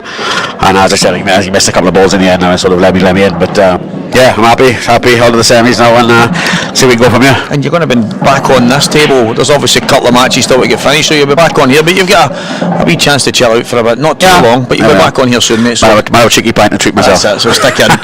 Great guys did win that match. He's beaten Gareth Abbott. He is through to the semi-final, which is going to be coming up on the main table very soon, guys. So you want to watch some more of our main man Marshy, please stay tuned, because it's going to be a cracker.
John McAllister, originally from Coventry but living in Stockton-on-Tees. My name's Billy Snarden and I'm from Fishcross in Scotland. Liam Power from Manchester. Daniel Whaley and I'm from Dumfries in Bonnie, Scotland. My name's Nick Powell and I live in Winsford, Cheshire. I'm Ryan Hopkinson and I'm from Sheffield. Liam Irving and I'm from a little pit village in Southend. Dave Sanderson from York. probably say my pattern play. Pattern play is probably my best area, yeah. I'd like to say my mentality now. I think I've been working on that quite a lot. Yeah, I think that's a big part on what I've improved recently, and I think that's a massive part going forward. I've got to keep. So, yeah, I'd say that side. Strongest area, I'd probably say the break, to be fair. Done a lot of work on that recently, and it is a big part of the game anyway. I would say potting probably. Come from a snooker background, so potting should be easy.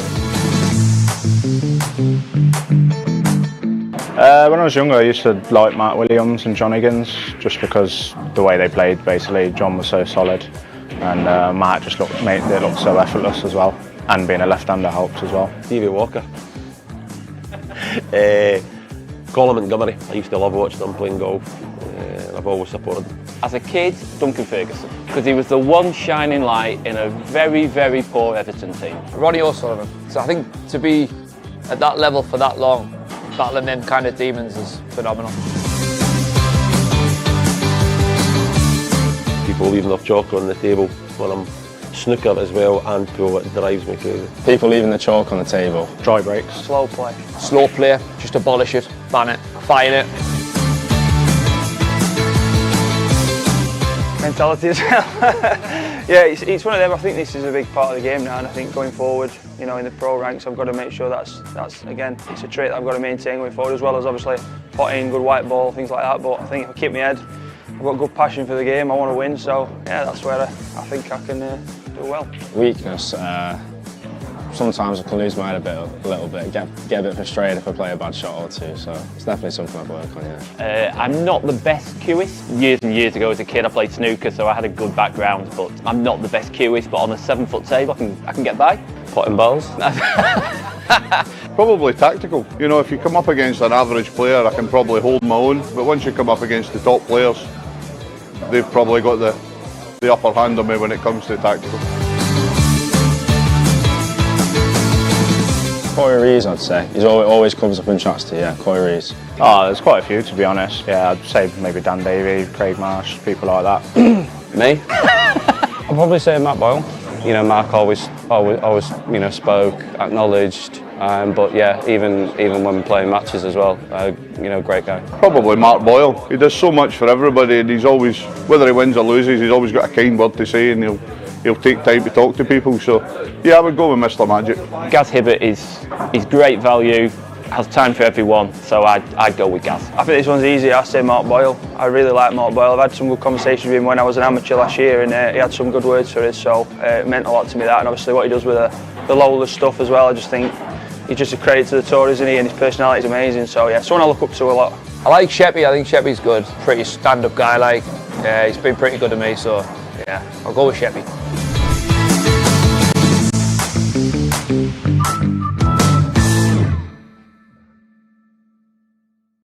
Welcome, ladies and gentlemen, to what is the 12 ball challenge section. We're here in Coventry at the IPA. Robert, Stephen, over.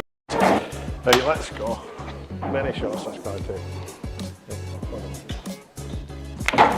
Oh, get in. Oh, that's not bad. How good was that?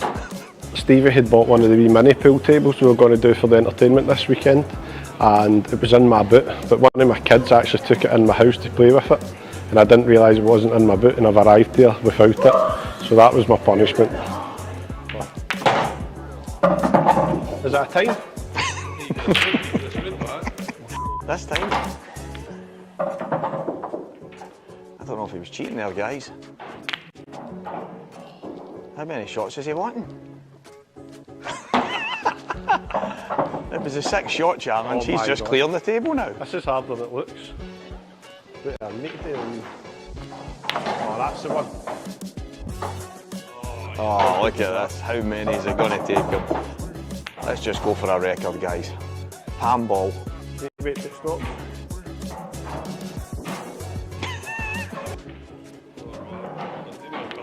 Oh wow!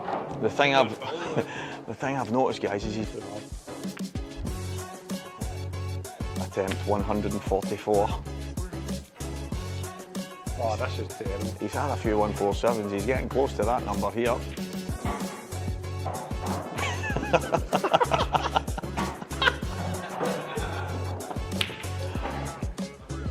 Oh, look at this. Oh, what a shot that was. This is incredible stuff. The scenes here in Coventry as Robert Stephen makes. The thing is, I actually think I'm weak-legged. He makes a little fool of himself. Nah, This time. Oh yes. Right. Oh!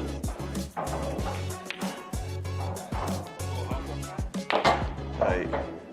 Just about over. This is the one. This is the one. This is the one. This is the one. Just this last ball. Just this last ball. Come on, Rob. Come on, one more ball. One more ball. One more ball. One more ball. That's it. Well done, Robert Stephen.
I'm just going to do what, obviously, you teach people to do, really, which is step into the shot, trust yourself.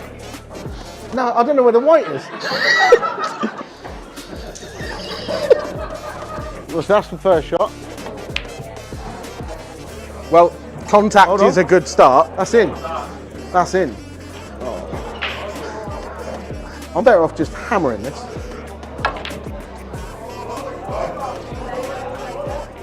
Bad, isn't it? Put your blindfold down. All right, Mum. Oh my God, this is bad, isn't it? This is in. Can't miss that.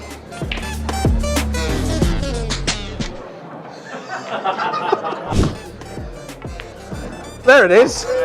Well done, the way all along, isn't it? Don't tell anyone else that, because that's the way.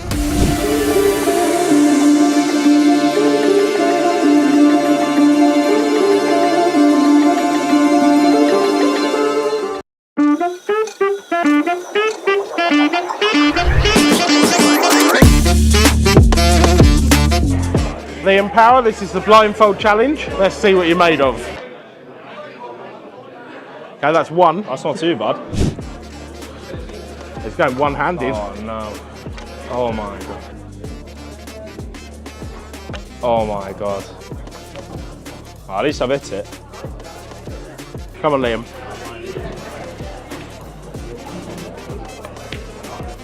That is the first good contact you've made. Oh yeah, I'll take it. Now, I don't know why I'm getting out of his eye line, he can't see. Hey, well done, Liam Power. Finally.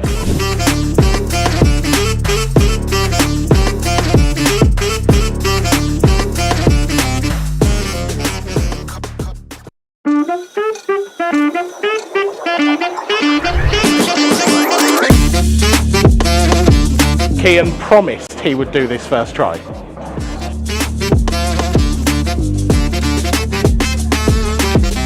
Oh! Was it close? It was quite close, yeah.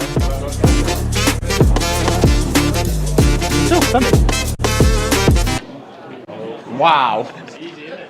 Quite difficult. Easy game this, isn't it? Oh, he's setting himself up. Stop. Yes. So the rules are, if the cue ball goes back on, it's got to go back on the brown spot.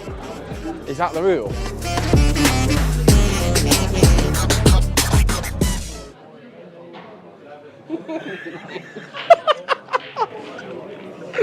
Wow. I'm actually surprised at how difficult this is. That is easy. Sorry, sorry, do you want to just... How easy is that again? Oh my God.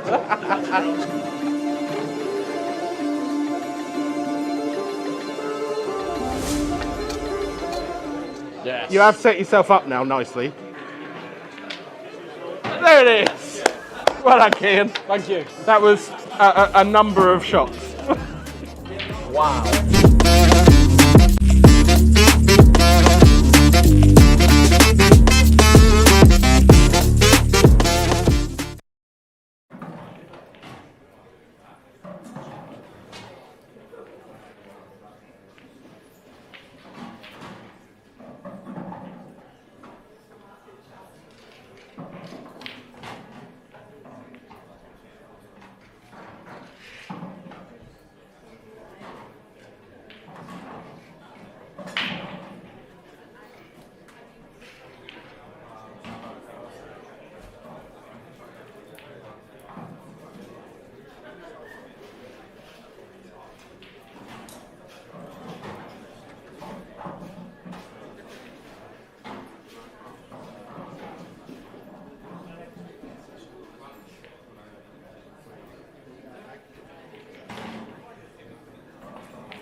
semi-final, Daniel Randall and Ashley O'Neill on table 8, please. Daniel Randall and Ashley O'Neill on table 8.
the first semi-final in the professional event, please, will be between Craig Marsh and David Adenell.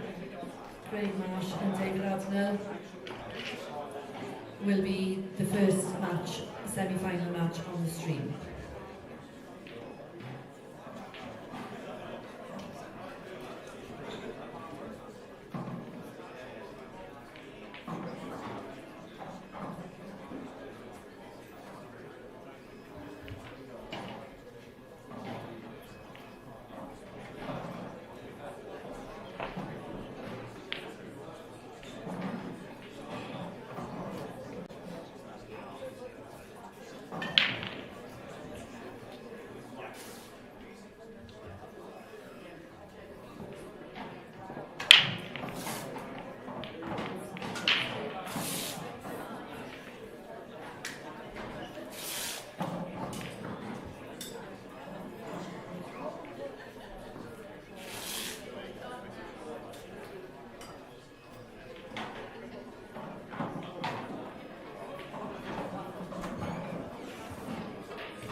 with the scoring matches on them.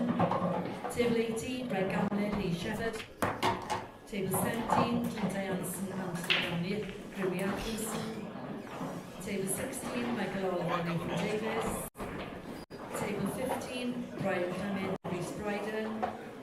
Table 14, Jaden Proctor, Ryan Martin. Table 12, Matthew Rowland, Dan Harris.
Open event on table 4, please. Keith Kelty and Sean Millen.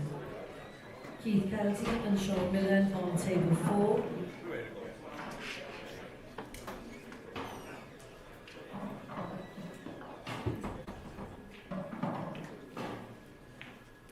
And on table 5, Kyle Brown and Liam Irvin. Kyle Brown and Liam Irvin, table 5.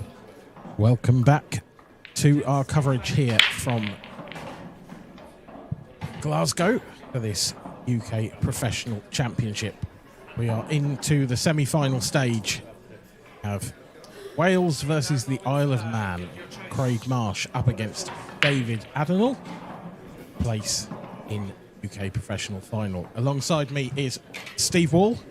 Good afternoon, Steve. Good afternoon, mate. How are you doing? Okay. Yeah, we're getting there. Yeah, been a busy day. Can imagine. I have gone from the commentary box to the match table, back to the commentary box, and I will be going back to the match table. So there's a lot going on. There is. Yeah, you're a busy boy. Always. But yeah, did manage to win a game, so that was. Oh, lovely. You know, right, yeah. Yeah. Was that in the? What was that in? In the first round open. First round open, right. Cool. Good stuff. Yeah, rare good performance from me, which was nice. What score did you win? 7-5 over Jack Park. Oh, that's a good win, yeah. I don't know Jack too well, but I believe he's decent. Yeah, he's slated to potentially become a pro next year, I believe. So now let's have a first look at this match. David Adenall breaking off in the first frame And if he breaks off like that, then I think he'll do all right. Absolutely. That's a bit of a crunch.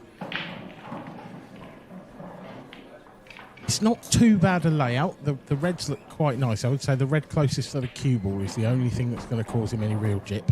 Yeah, he's just got one bad red, hasn't he, basically? He can either sort of play short position onto it at some point or kick it out, which he probably will choose to do at some point as well. Yeah, there's definitely options available, aren't there, to sort of off the side rail and into the back of it or go straight into it. Don't think that was a time foul. I'm pretty sure Dave has called for his extension. So, but a minor shot clock. You there?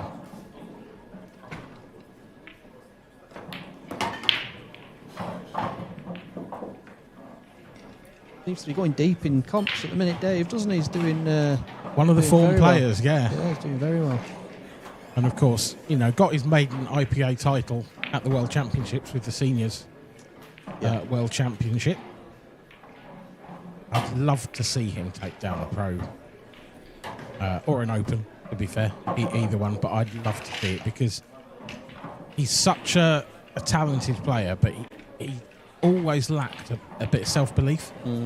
Yeah. He talks himself down all the time, and it's in that kind of self-deprecating way, but I don't think it's ever really helped him. Yeah, exactly, yeah. I'm hoping that seniors title has given him, you know, the belief he really can cut it at this level. I think it has. I honestly think it has. We all know that he can, except for him sometimes, it feels. Yeah. This is the big shot in this frame. Yep. That'll do. It's not quite as played. He'd have liked a fuller contact on the red. Yeah, probably played it a little bit too hard, which threw the cue ball. I don't think he quite had the perfect angle, did he? No, maybe not. He maybe had a bit too much angle. Yeah. Thought if he could have played it softer, would Yeah. have... Yeah, got a bit side to bite. Yeah. But it could be worse, this.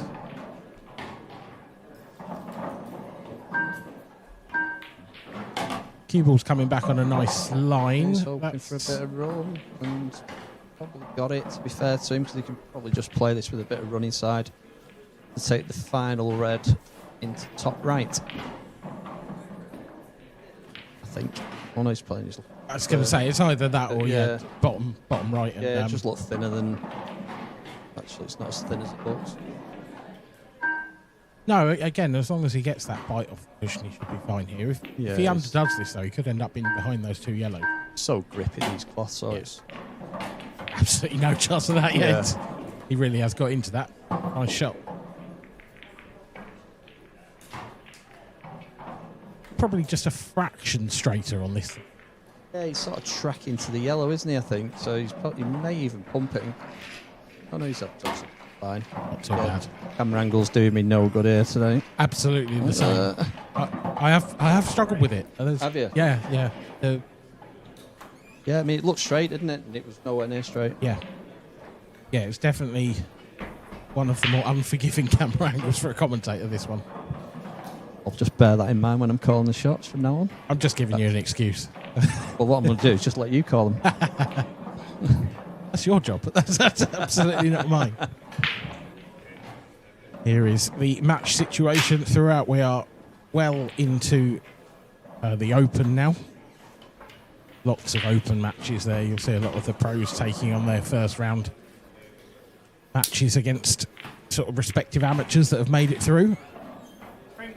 Mark Farnsworth hasn't had time to hang about. He's just lost to David Avenel in the previous round of this competition and straight back in the Open against Gary Scott. Marsh is following suit. Good Lord. Yeah, I mean, this stream table, this TV table used to break bad, didn't it? Well, I mean, I watched the first stream match this morning at 11 o'clock. And it was Mark Farnsworth. Oh, who did he play? Bad, isn't it? Either way, they had... Oh, Mark Farnsworth, Jake Newlove. Yeah. There were only 3 successful breaks in the whole match. It was 8-4. At one point, they had 4 foul breaks in a row. Really? Like in-offs. Yeah, not, yeah, yeah. Not, Actually, yeah, not foul breaks. yes, but 4 in-offs in a row between them. It was a match that had, I think, 7 reverse dishes and 1 break, which tells you a lot. Yeah, it does, yeah. So to come out here now and see Dave Adenall and Craig Marsh break open the pack like that, pop 2 or 3 balls, I'm surprised. Yeah. It was nice for us commentating, though. Oh, lovely. Yep. Yeah, keep it coming.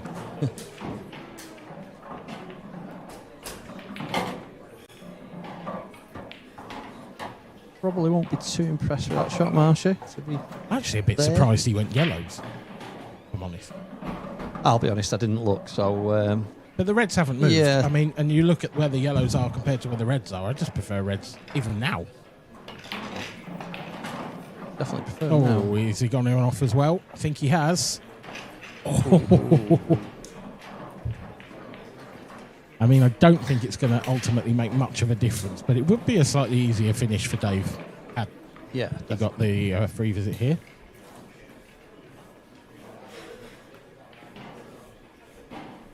Just that red next to the left centre, isn't it? But I think he can drop quite nicely on that now.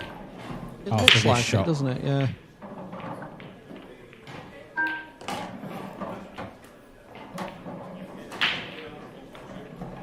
Not the greatest now. He'd rather be a bit further left so the cue ball was coming away from the cushion.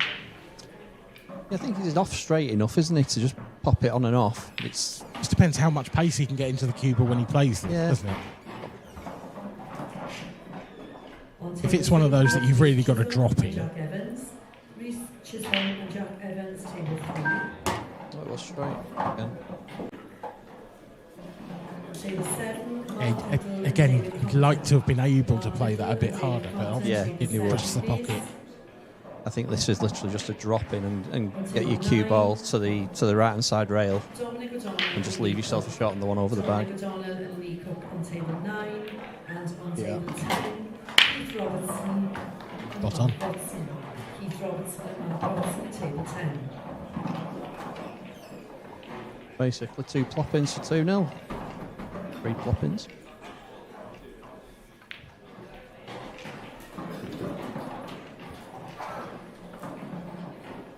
You always want to make sure you come further rather than not enough on this, so he's played it well. Yeah, had a massive margin for error, didn't he? But like you say, if you underdo that, then you're in trouble. So, third on the side of caution. It's easy street, really, for the Manxman.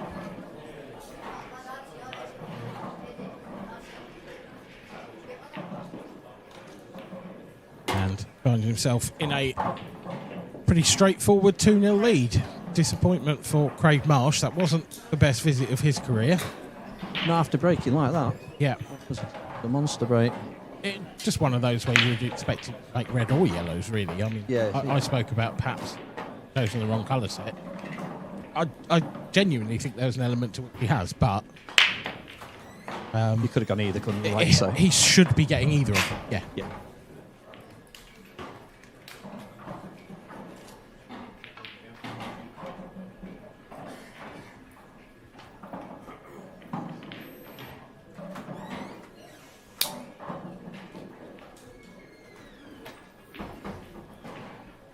How's your weekend gone so far, Steve? I haven't seen the results, so I'm not trying to be. No, I know, mate. No, again, I've only played one game so far in the pro. First game in the Opens this evening. Had a match against Ross Fernie yesterday. Ooh, well, let's just talk about that for a second. Wow. Yes. I don't think he'll be going for these. No, I think... Well, all he can do here is just nudge off it, isn't he? Yeah. I mean, Craig's going to find himself in the same position, basically. Is that lucky or unlucky? Because it would have been kicked off. Yeah, he's sort of lucky. Oh, there we go. Ever seen the like? Dave Good shot. Dave bringing out the martial arts. It's a really good shot, actually. It was, yeah. I don't even know what you did.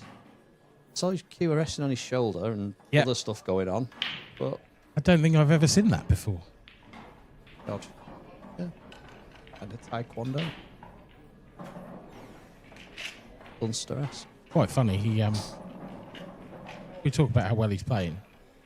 This morning, said to me, "I might need to borrow your cue later because I'm really not enjoying what I'm playing with." So I don't know if he's borrowed another cue. He's at it again. He's doing it again.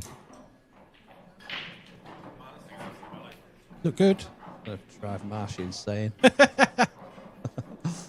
Now this time he hasn't left the easy shot like he did previous. So Marshy's in a bit of trouble here. I don't see how he can come off the red and get to a cushion and not leave anything. Does the red go to middle? Don't think so. It might sort of flick off the other one. But that's mighty tough and you're so close to it. I think that red above the middle pocket is in the way.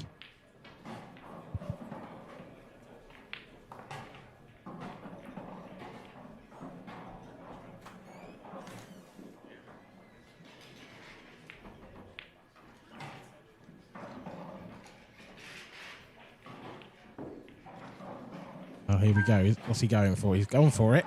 Oh, it was so tight, wasn't it? Yeah. It was so tight. Not the worst leave ever. No, it's Dave's he's going to have to go reds unless he fancies the long yellow, but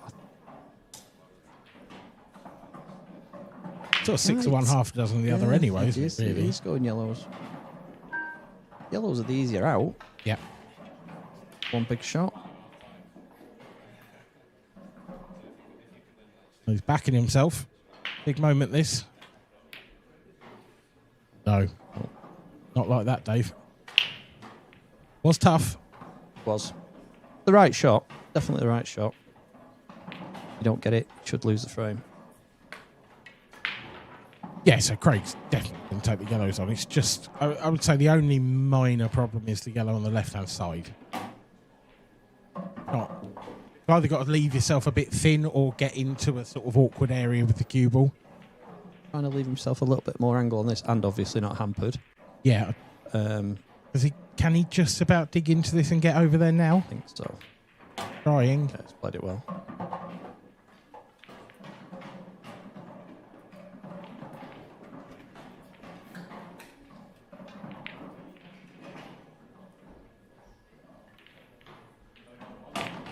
Lovely shot. Nice little flick on the 8 ball there.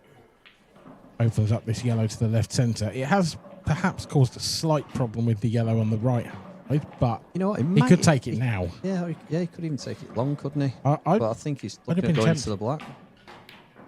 No, he's isn't great.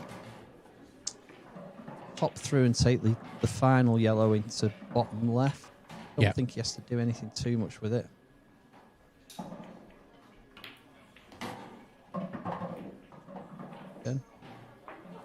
Calling every shot wrong. It's great. Love it. I was with you. I thought if he played the shot that he just played, he was going to go harder into that red. And it could have ended up anywhere, but it's millimetres, isn't it? When you're behind it, when you're the player, it can look so different. Yeah.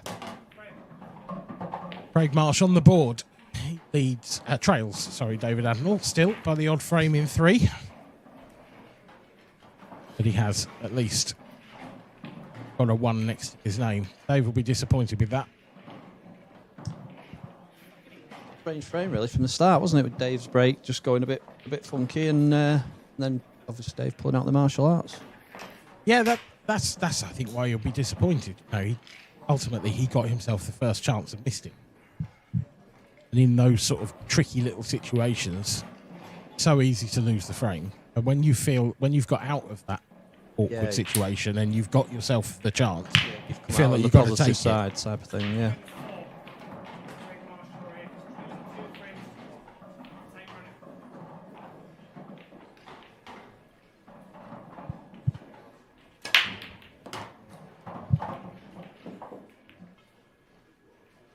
And these boys aren't having any problem breaking.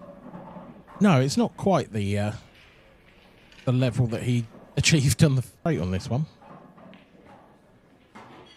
With that angle that is left.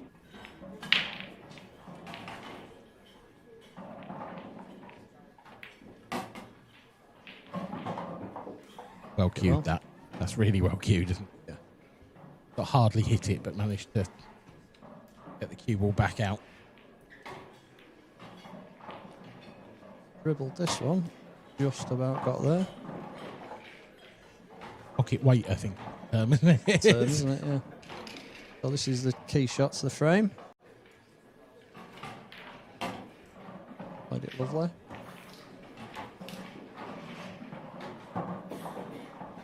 I'm assuming that 8-ball passes bottom left. Not a problem if it doesn't, but it would make life easier if he's coming up down table off that one on the rail. Looks tight. Fine. Still looks tight. Yeah. I think there's just enough pocket there, but I don't think it's... Or does he play this? Does he give himself enough angles to come down and take the black to the left centre? Well, maybe. Maybe that will be in his thoughts. We'll see. Find out. Depending on the way he plays Probably this. not. Either that. So that's a bit straight either way, to be honest. Not a great shot, that. It left with distance, surely, unless he's absolutely pummeling this in. And he's played it really nicely. Yeah, it's a lovely shot. But he didn't need to be that difficult. No, it didn't.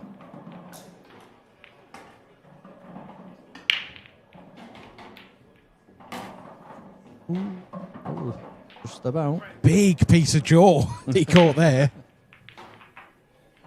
But it's 2 apiece.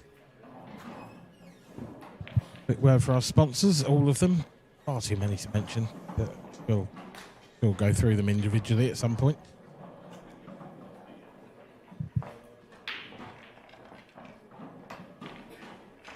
Have some fantastic equipment and everything provided for us here at the IPA, and we are very thankful to those who do.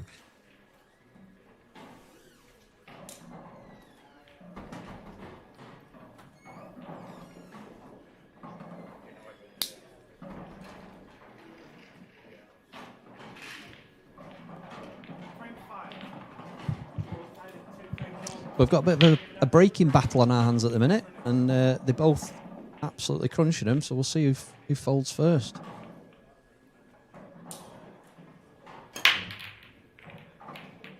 And Dave's hit them well, but has he got anything? Yeah, a bit unlucky. You have to say there's nothing wrong with that break. Look how many balls are in the top half of the table. I will say it's not a great layout.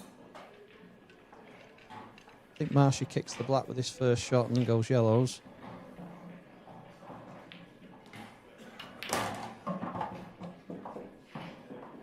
Pretty good. Next shot after this one is the bad yellow, top right. Yeah, and then he'll want to get on that one in balk, because that's not easy either. So this is a key shot. Yeah. Oh, and he's missed it. I love it when he talks to himself. Oh, Craig.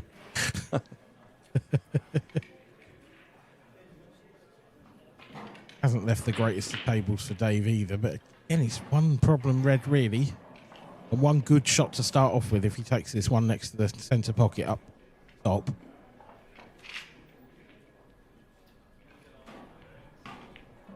Not really anywhere to hide, is there? No. So he's kind of got to go. I don't think it doubles either anyway. Have to, at some point, kick it. Doesn't. No, that's never there. Was tough. He was worried about the in-off, wasn't he? Yeah. He was always trying to pot it thick. But it's opened up Craig's bad ball now as well, hasn't it? You know, there's no issues at all for Craig now. No. Got it up for Craig.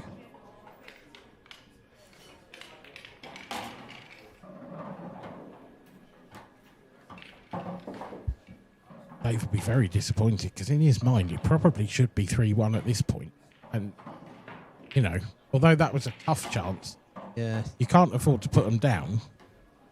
So, in his mind, you know, he could be sat in his seat going, before 1. Yeah. Does Marshy leave the ball over the bag as his last ball? Never nice to get over, is it? Especially when you've got the red playing so big. I don't know if he's got the angle now, has he, that he could just run off the cushion into the red, just get it out the way. He has got that now. Right now, yeah. I don't mind this. He does that though. Could end up behind it. No, it doesn't need to. I think that's definitely what he's playing. Yeah, played it well. But again, I understand that, you know, he's got a positional shot to play now. Yeah.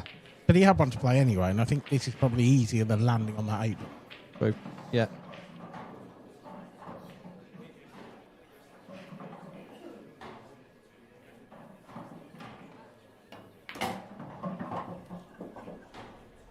Played it very well, to be fair. Yeah. Going to be a bit of distance for this 8. Yeah, and it's close enough to the cushion that it's not gimme territory.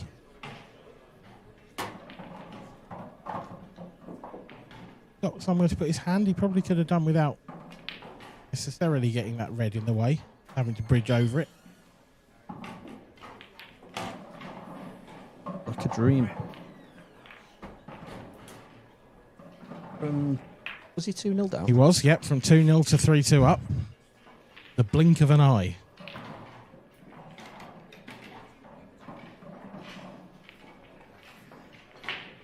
Dave a bit unlucky, perhaps, not to have first visit after that break. Did hit them well. Yeah.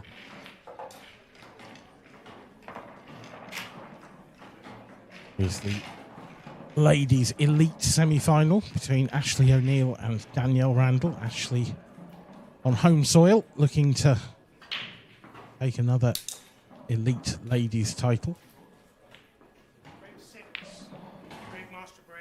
He will play the inimitable Emma Cunningham in the final if she makes it through. Whichever one of these players does, rather. Another enormous crunch from Craig Marsh. Oh, well. How are your stones? Because it's not dissimilar to the shot Dave Abner was faced with after that little tactical battle, where he can take an easy red, but not really worth it. Kind of got to go yellows. He's still got one bad yellow, even if he goes yellows. Plenty down there to move it with, though. Yeah, there is. But I'm feeling he's going to go reds. I don't know. I just feel he doesn't fancy pushing the boat out on yellows. Literally win the frame by potting one and fudging. That's true. Yeah, he could just cover the pocket with that red, as long as he gets this first one in. No, has he seen that he can play this cushion first and to nudge the black out of the way? Yes. That might be the shot. This goes, it opens up everything. Cool. And it'll be over them. That. It's just very, very clever. Yeah, very clever. Very clever.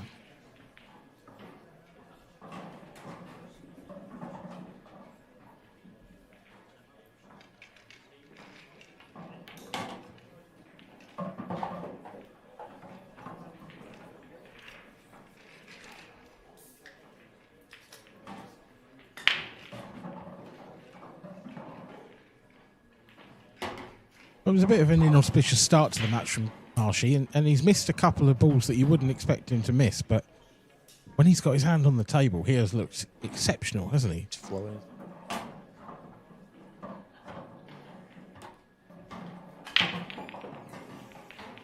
Just betwixt and between angles here, I think. One of those where you can try and top it through and it kills them right on the cushion. Yeah, that's exactly what I think he's worried about. I wouldn't be surprised to see him sort of screw off 2 even. Oh, punched it beautifully. What a shot. Banana that cue ball round. Yeah, he was that worried about it reversing on him that he extra, didn't he? Lovely shot. Lovely finish from Craig Marsh. Looked tough to start with, but he found the little tricky shots that made it easy. Yeah, as soon as he saw that opening, the way he could open the black pocket, it was done and dusted from there. You want to try your hand on the tour, we do have 2 events left this season, the International Open at the wonderful Coventry Hilton Doubletree and the Grand Final Festival on the Isle of Man at the equally, if not slightly more beautiful Comis Hotel. That is a stunning location. Nights there last year, the Comis, it was... I did a week. You did a week, did you? I had to get up at...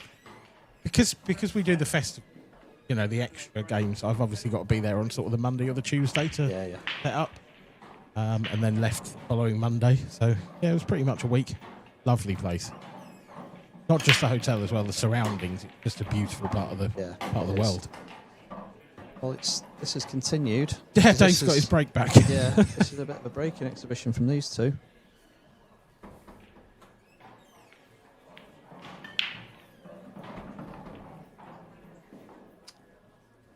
Make a case of both, can't you? Probably Reds. I think Reds, but it is borderline. It is borderline. If the 2 yellows that are together, if the right hand one of those goes down to the bottom right corner, then I'd be slightly more tempted by yellows, but I'm not sure it does.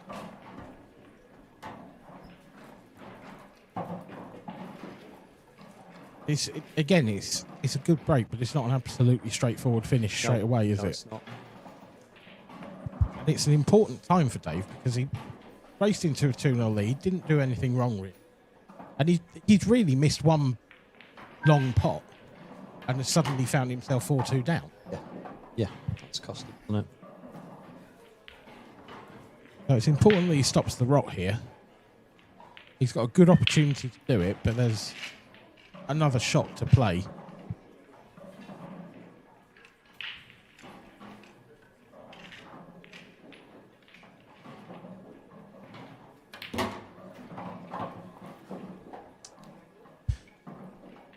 Didn't see that one coming. That's a terrific shot.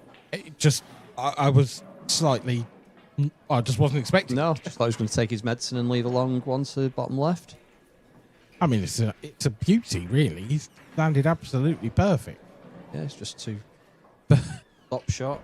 And it's obviously the black's in a little tricky. I don't know how close it is to the middle. If he needs to, he just dribble it in, or does he need to get it on into the into bottom left? I think it's one of those that's droppable, but you want to be behind it. Yeah. Don't want to have to sort of cut that in way, shape, or form. Well, he might be trying to move it. Looked like it. Yeah, I think he was. He was trying to move it, yeah. Which, again, I'm a little bit surprised about, because now... It was probably a free go at it, in a way. Yeah, true. Yeah, because this red's... I think it's further off the cushion than you think, actually. Yeah. Ooh, now then, how's this going to end up? Perfect. Absolutely plumb. Oh. He's played that to land there. That is some shot. Yes, it is. And to be fair, there was no hand up or anything. No. Dave's the sort of player who would have done, so the shot that was. Oh, there's a big game in the amateurs. Look at that, table 13, Joe Reynolds and Ronan McCarthy. That match has been going on for an hour and 40 minutes. It's at 7-all. Wow, yeah. I think Joe's had a good run in the amateur as well, hasn't he? That must be the amateur. Oh, is that it's the amateur? Sorry, I was forgetting Ronan was an amateur. Yeah, sorry. Yeah, you can forgive me. You can forgive me for that. You're absolutely, yeah. No, you are spot on, to be fair. Just have a quick look at...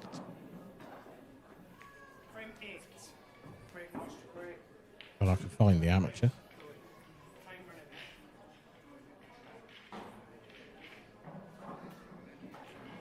I can tell you that is a semi-final.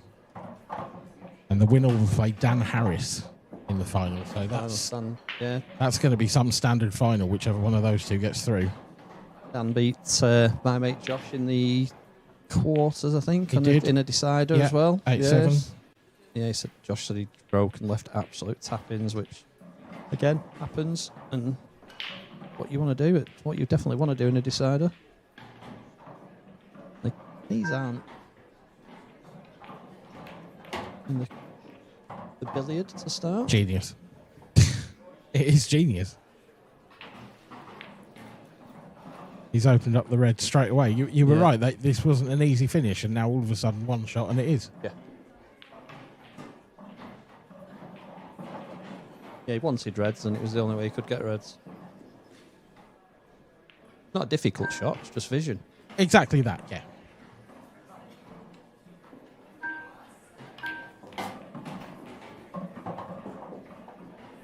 Just moves the cue ball around so effortlessly, doesn't he? The cue action. Magic. Watch.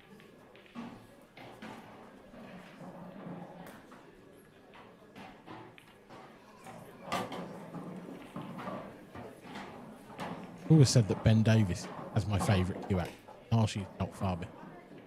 They are cut from the same cloth in many ways, aren't they? Yeah.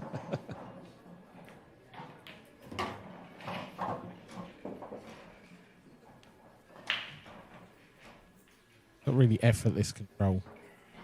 But because of that, I do think every now and then he rushes one, and that's where the mistakes come from. I just think in terms of sort of natural ability and the way that he can manipulate the balls, really is the best ever. Yeah, it's a beautiful thing to watch when he's in full flow. Yeah. But just every now and then he's focused down. That's his sort of Achilles heel.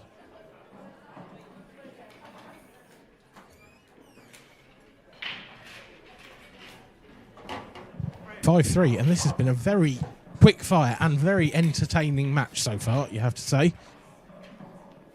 Craig Marsh and David Adnall are going toe to toe, and it is Marshy who leads by 5 frames to 3.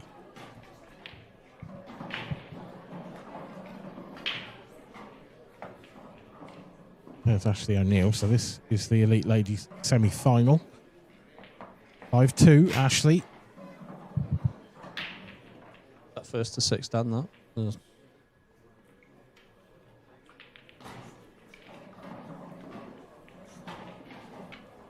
That is a first to 7. A little bit of time maybe for Danielle to get back into this, but nice first shot, that. Yeah, not if Ash has got anything to do with it. She's well positioned here, you would think.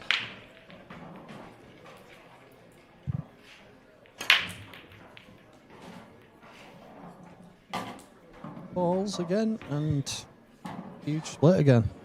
Yeah, it's another good break. There will be no complaints from the Manx camp for that one. Think reds. Glance. Yeah. But you can make a case for both, but You can, but I agree with the red. He'd love to take that one closest first, because it doesn't go to the left centre. Just gets that out of the way, and then everything else has a really quite simple pocket. But he's if he was straight on that, I think he'd have done it already.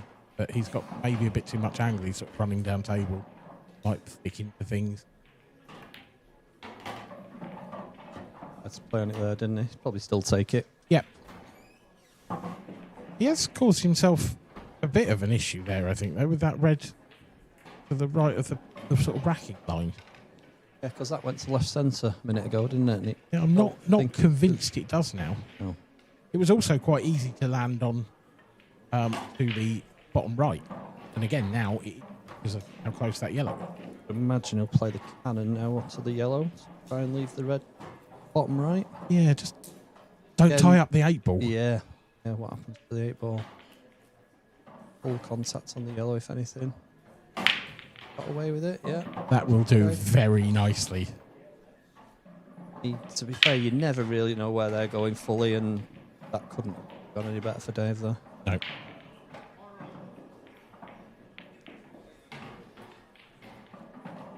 Also helpful that that red passes the other red, as we just saw from that previous camera angle.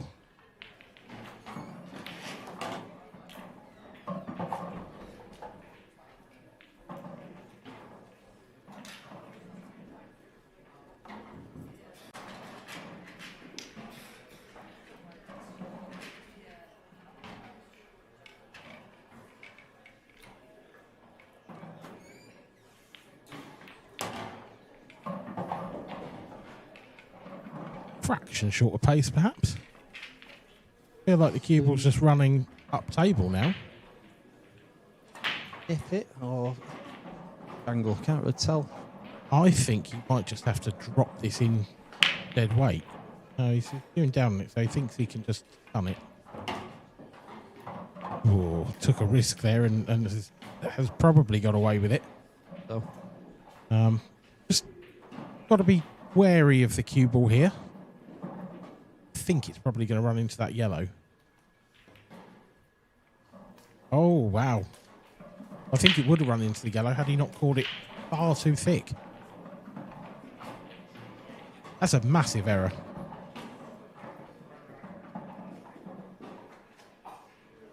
Not really the 8-ball so much as a couple of shots previous. Yeah, it was the second to last red, wasn't it? It just needed to. He could have been higher up the table and made it far easier. I don't think Marshall's holding back. Oh, he has holding back.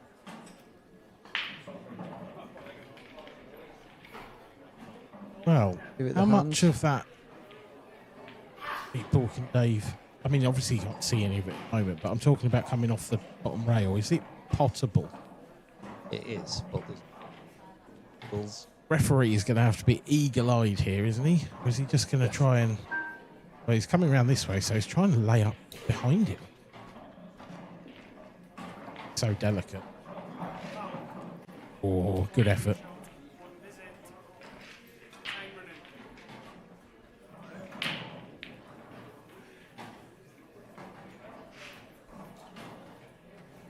Wide open table now for Craig. First shot. Just, pretty much tap-ins.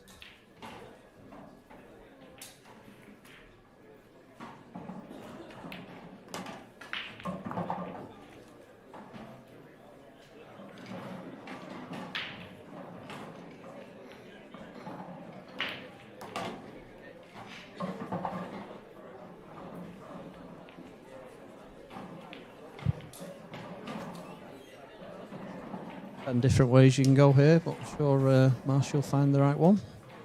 I mean, it's one of those. You could number the balls. Yeah.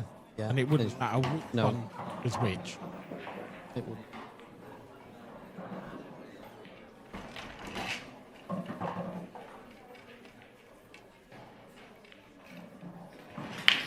(6-3) is a very healthy lead.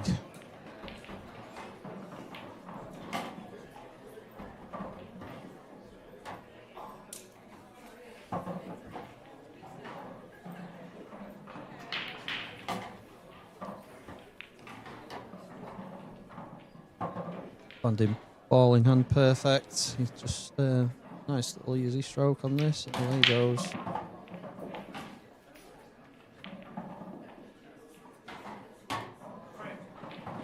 Craig Marsh opens up a 3-frame lead.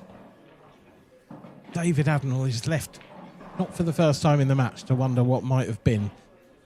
I think he's definitely bombed too, hasn't he, Dave? Yeah, for sure. 2 at least. Yeah. You know, the others may be a bit harsh, but he will be sat in his chair thinking that he should certainly, at the very least, be ahead in the match, I think. And he finds himself sitting down, so... Yeah, at worst, I think he should be 5-4 up. Danielle Randall has given herself some work to do there. She's underhit that shot.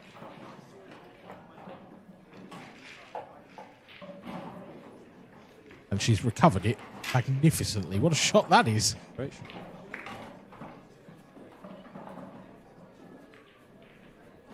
Really important frame for Danielle, because the difference between 6-2 and 5-3 I don't think can be overstated, to be honest.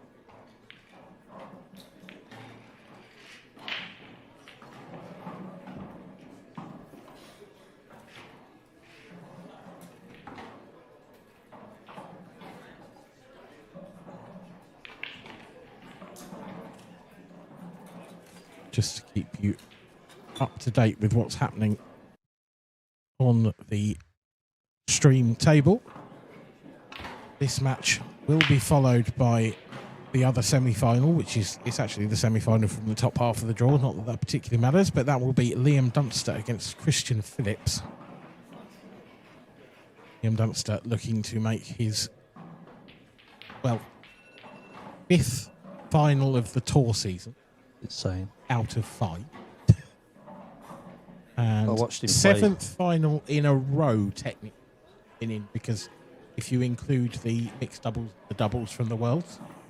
Yeah, it's ridiculous stats, isn't it? It's unbelievable. I mean, how do you do it?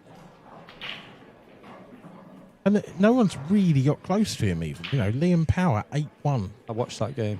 It was a masterclass of just technical finishing. You thought a few times Liam Dunster was in trouble and just pulled out a lovely little shot to get back in. Yeah, and then he followed that up with an 8-6 win over John McAllister, which, you know... Yeah, he was well ahead in that as well, wasn't he? John came back at him, I think. Yeah. And a 9-3 win over Lee Shepherd, and he's a player that's been in terrific form. Well, she actually put a little bit extra into that for some reason, because... He didn't need to. Didn't need to. It's another terrific break. The 8-ball is quite tied up, so there's some work to do here. Second. Oh, shit. God, he can knock it, bump it out.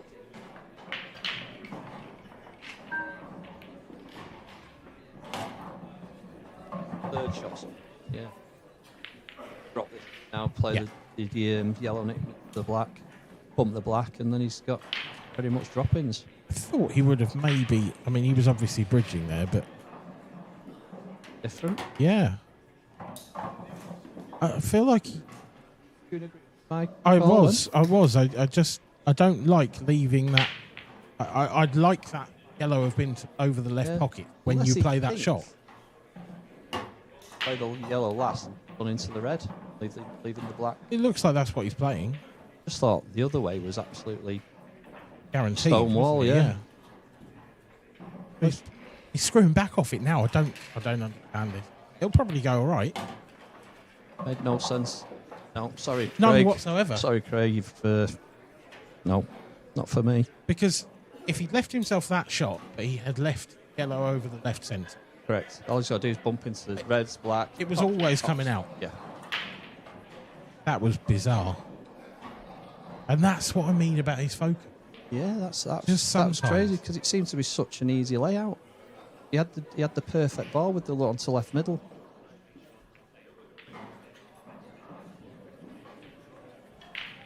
He'll get out from here now. Make us look silly.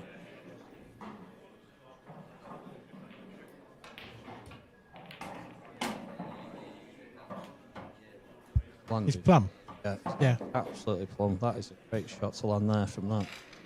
He's got to move that April, though, hasn't he? Yeah. So he's got the right angle, but He's got a big still target. trusting to luck. Yeah, if he catches the red, the right hand side, he'd probably have no shot. So he's almost got to hit the black in effect,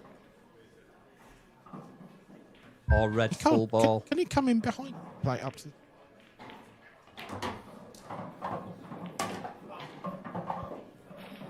I don't think he looked at that because I actually think that shot was on. I think he could have dropped in behind it and played it up to the top right without moving it. Maybe, yeah. He can go top right. I think it does. I think it. I think that's a gap. I might be wrong.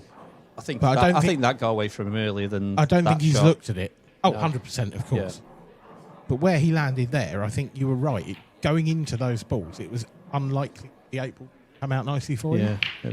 And if there was a gap up there, I think that might have been a way for him to have got out. We'll never know now. No. Dave will be absolutely buzzing that he's at the table because he would have thought he was nailed on to be 7-3 down. Yeah. And now if he's not nailed on to be 6-4 rather than 7-3, then there's something very wrong.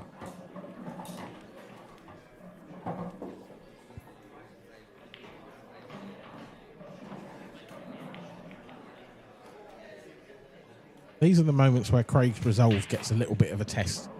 Yeah, exactly. Just going to say the same, yeah. Oh, Dave. I mean, wow.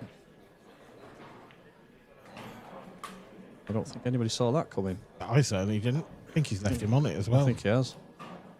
Certainly has.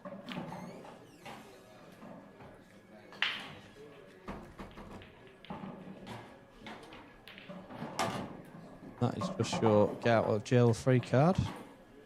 Yeah, and it's not the first one he's had in the match, but that is definitely the worst of the lot from Dave Adenall. That is just very poor, I'm afraid. Can't sugarcoat that one. Yeah, you just got to erase that one quickly. Yeah. Else that will play on your mind.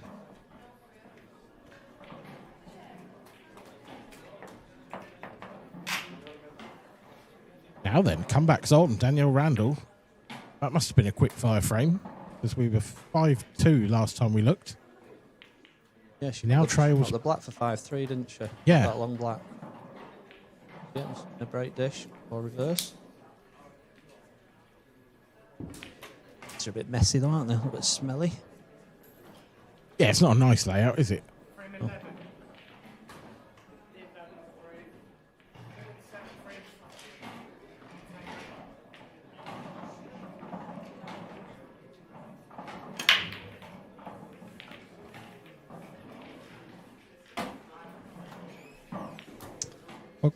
That drop. He will, because quite often, after you miss a shot like that, you get a massive dry break and give your opponent the next frame as well. So that is almost a bit of a surprise to see that drop in.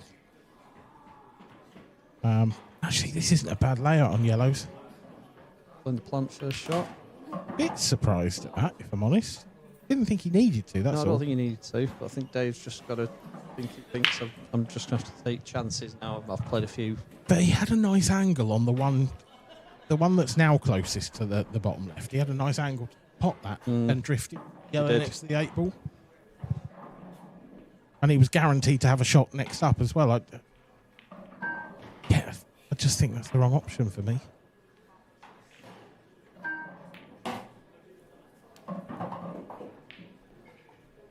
Still okay here. Overly pleased with himself for that. Well, no, because now that shot that I mentioned, I think that's his last 2 yellows. Yeah. He's going to have to bump that out.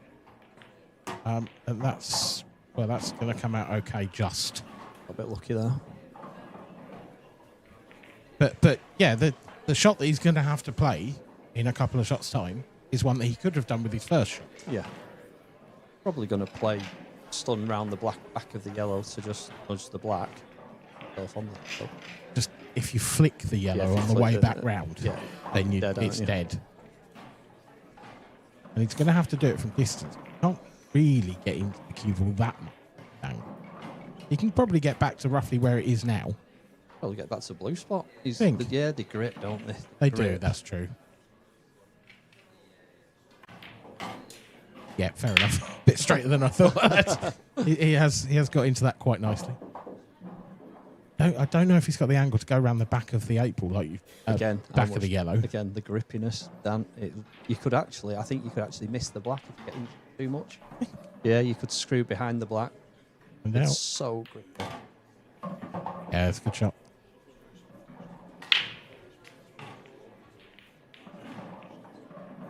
Line it off the red. No, need to.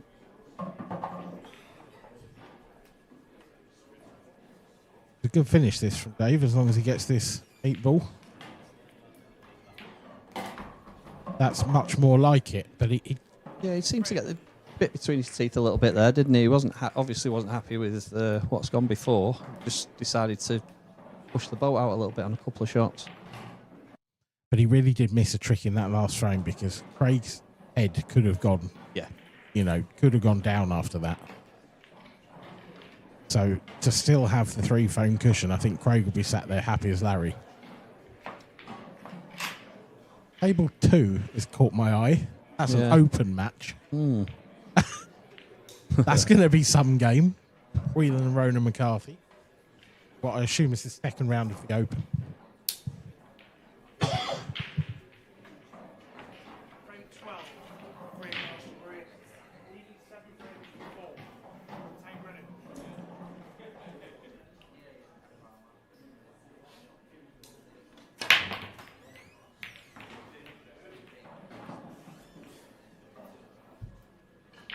Oh, there's a first time for everything. And in this match, it's a first time for a dry break from Craig Marsh.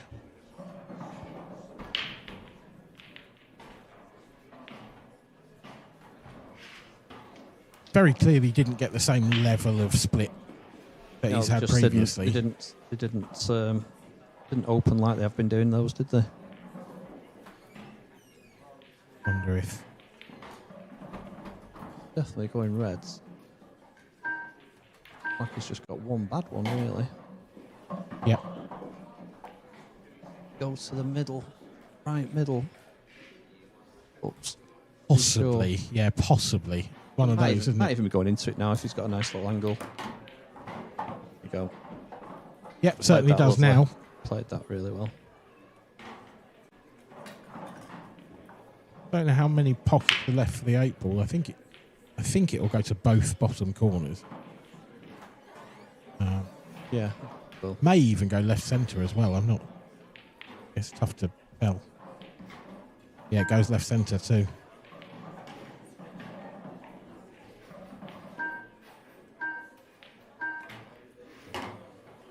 Definitely goes left centre now.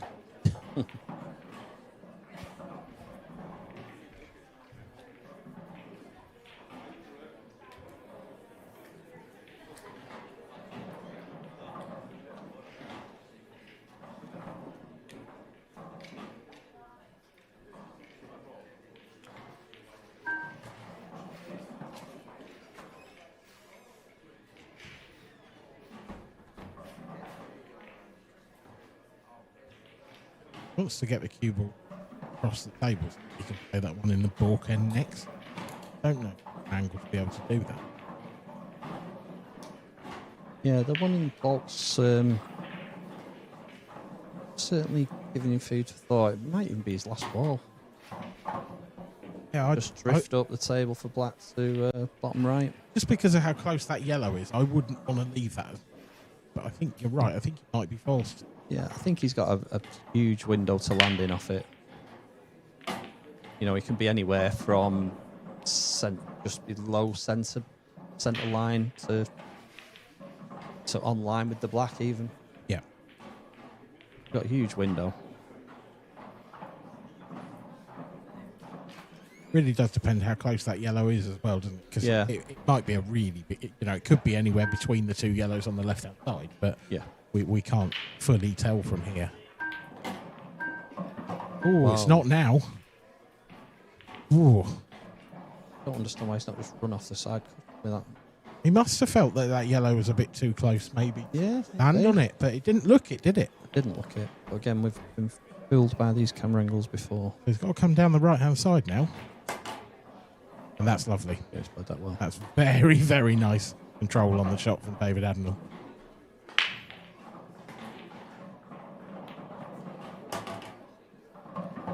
Good finish, Dave.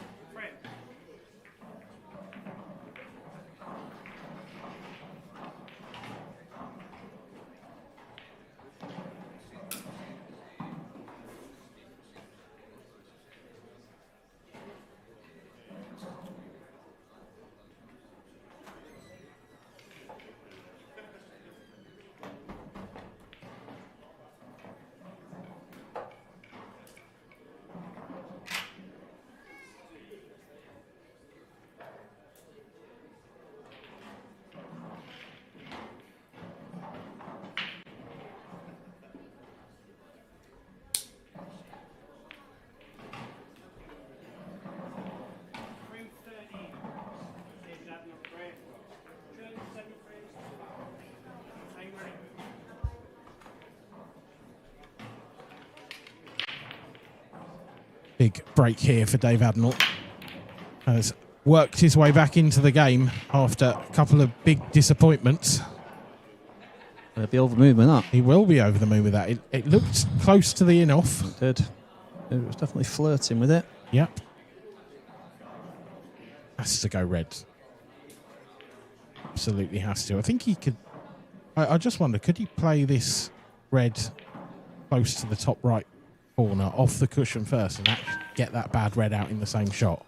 Or is the cue ball just a bit close to the cushion for that? Yeah, it's soon find out. There we go. Just got into them basically. That'll and- do. Yeah, yeah. We're happy with that, aren't we? And what a chance this is.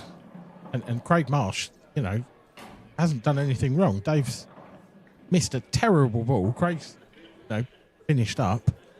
And he's sat in his seat for the next potentially 3 frames. Yeah, I was going to say, obviously, Marshy missed that chance, but he actually got away with it, didn't he? He did, yeah. So it's not even that's cost him. No. I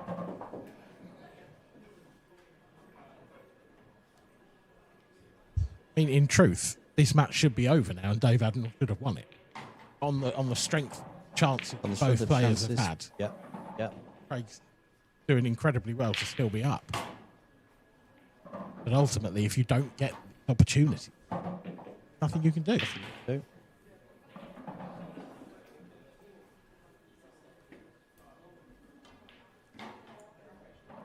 I think Dave's definitely brought that part of the game into his makeup, where he can sort of fight out a win these days, whereas before he may have just sort of thought, well, it's not going my way.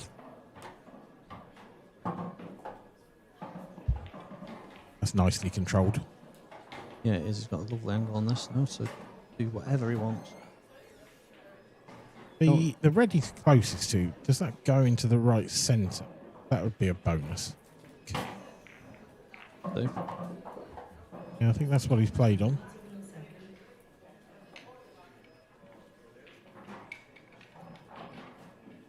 I mean, if not, he's still got options available. I think that's the preferred one.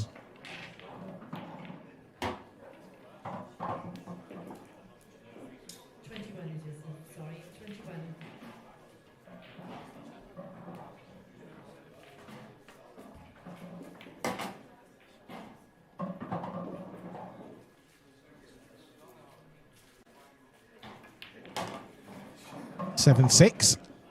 Six, another great break, leaving a lovely little finish. Yep. So almost the pressure back on Craig now, really. Especially this break. Here is the state of play across the arena.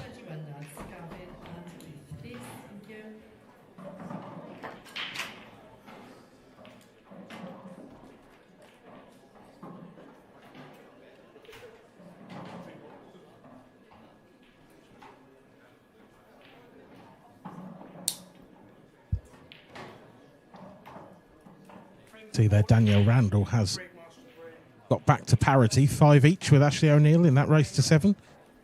5-2 down, that's some comeback. Dave Adnall is in a comeback of his own. Oh, lucky boy, Craig. Wow. You lucky boy, and look at this split. Oh, that was not fault. About 3 different balls acting as like goal-saving defenders. Yeah, They cleared off the line. Incredible stuff. But what a chance this is to get on the hill. You won't get a better one, surely.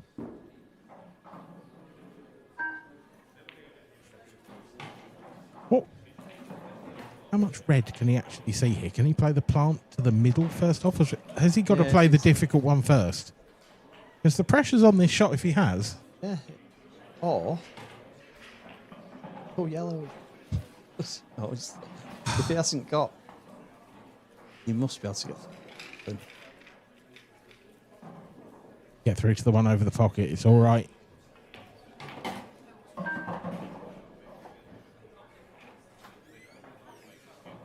Okay, well, if he can get to the one to the middle, the right middle, he'll be over the moon, because if he can't, it's a horrible shot. Yeah, the one to bottom right as he's connected to the black.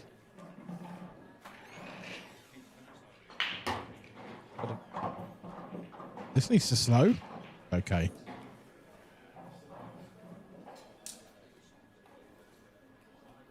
Ball on the blue spot isn't ideal. Yeah, this isn't a great angle either. No. He's very straight on this, so there's going to be some distance. If anything, he's running off the top cushion, isn't he? So it's basically now. I think his route's changed. It's top is bottom right now, top left.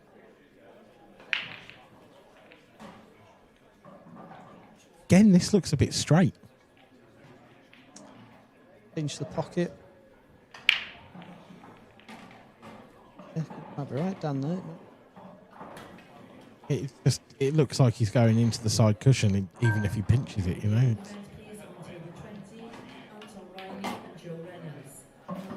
Played it really well. Yeah.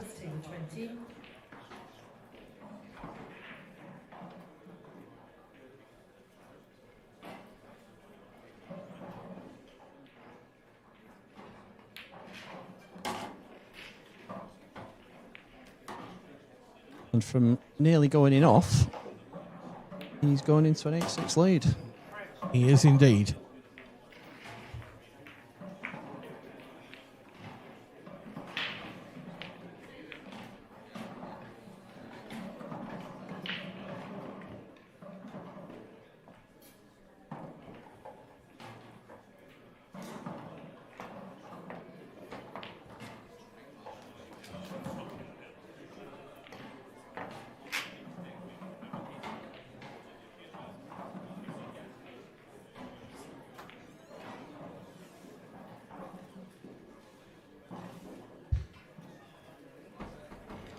Steve Wall has unfortunately had to step out of the commentary box and go get ready for his game. He'll be on in a few moments' time. So I'm afraid you are stuck with just me for now. Danielle Randall surveys the clean table 8. Back to the main table. David Adnell breaking off to stay in the match now, stay in the tournament. Is it dry? It looks dry. And the Reds are wide open.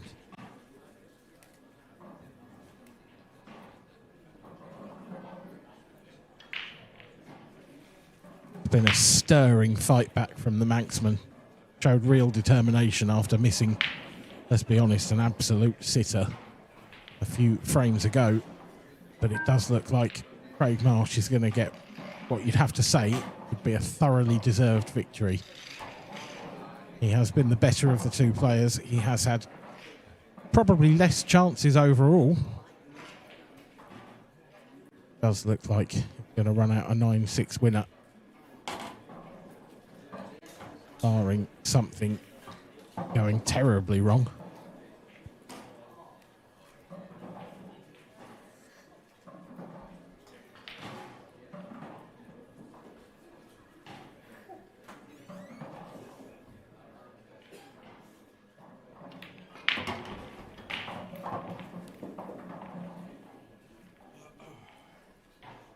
Very entertaining game, this. The balls have spread far and wide off near enough every break. The story of the match will be Craig Marsh, who has been near impeccable. And the odd mistake that he has made, David Adnell hasn't really capitalised properly.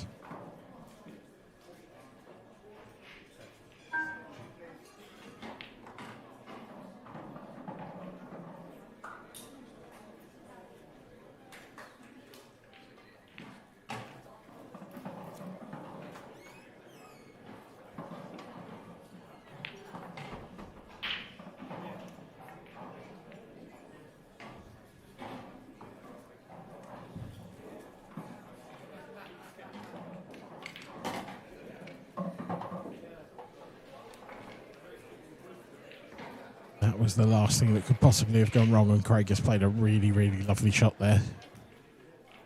Took his time to make absolutely sure of it. Now he is on his victory lap. Craig Marsh is going to be the UK professional finalist.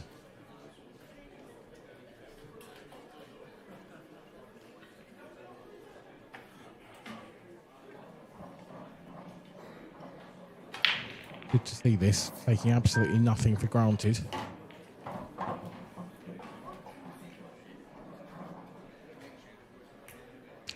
This 8-ball for a well-deserved victory and a Welshman into the final of the UK Professional Championships. There he goes, Craig Marsh, with a terrific performance, and David Adnell who will be disappointed with that. But another semi-final for the Manxman. Another very, very deep run in a top tournament for him.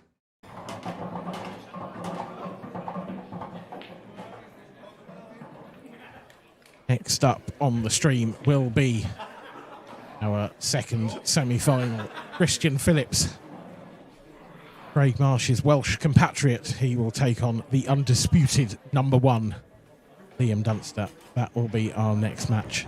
But before that, Marshy will be having a word with Stevie Walker in the studio any minute now.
Well, guys, it feels like deja vu. We're back here again. I mean, it feels like 10 minutes ago, mate, but another big win and into the final. Yeah, I played well from 2-0 down. I think I'd done 4 in a row to go 4-2.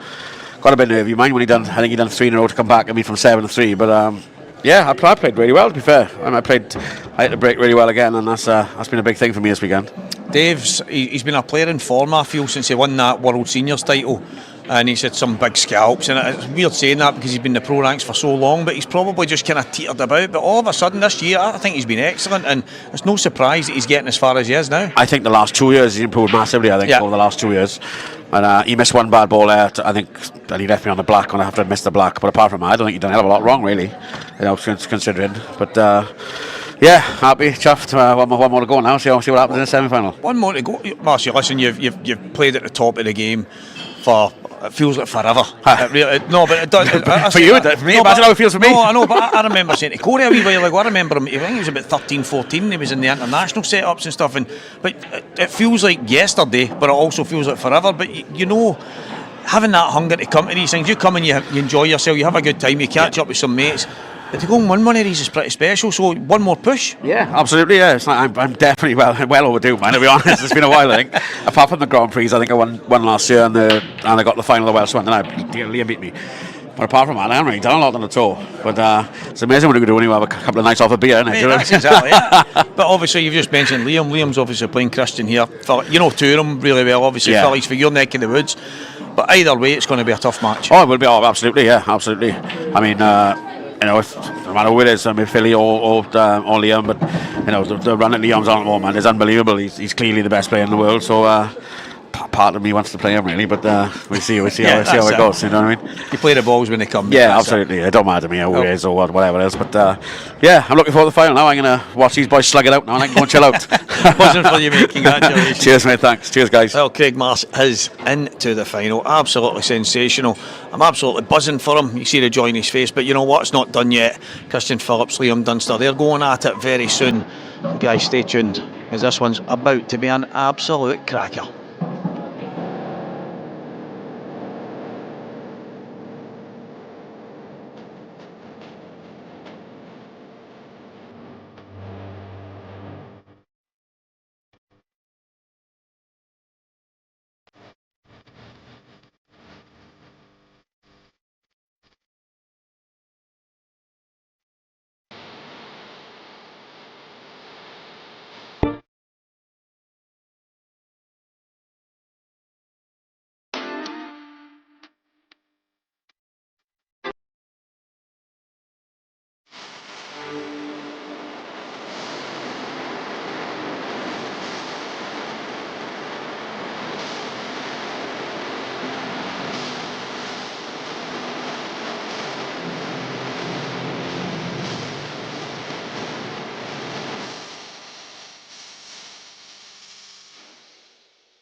European Men's Professional Semi-Final, race to 9. Christian Phillips for break, time running.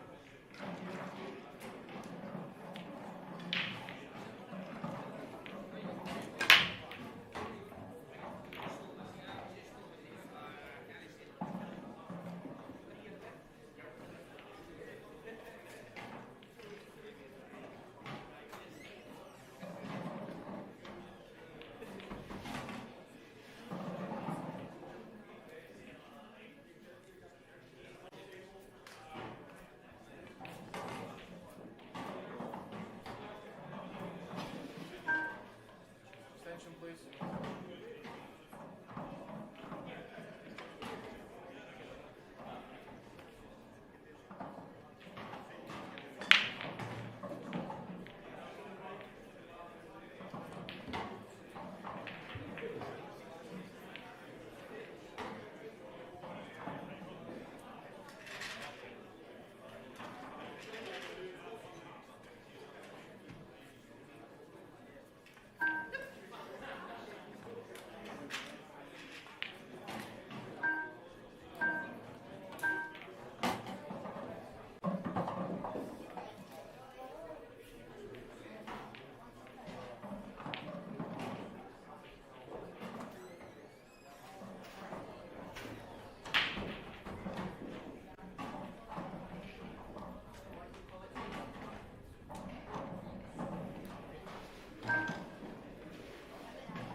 Okay, so in the open event then please, on table 18, Gareth Hibbert, Jamie Stokes.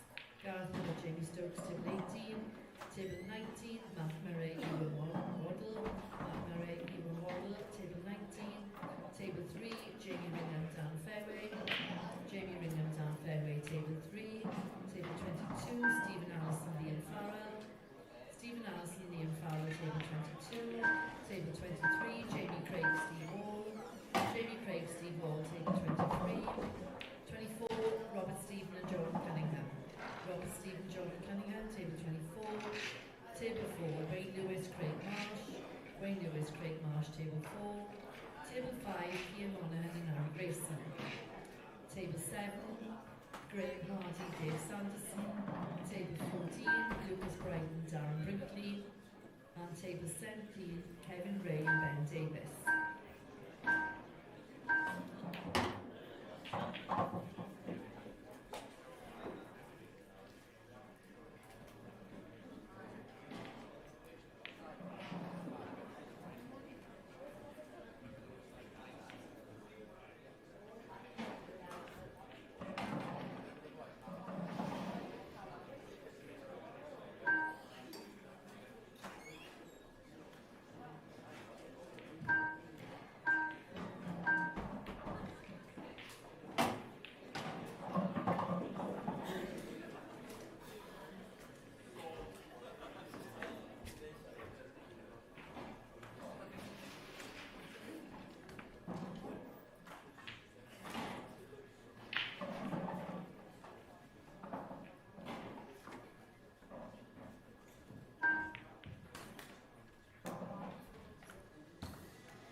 That is an uncharacteristic miss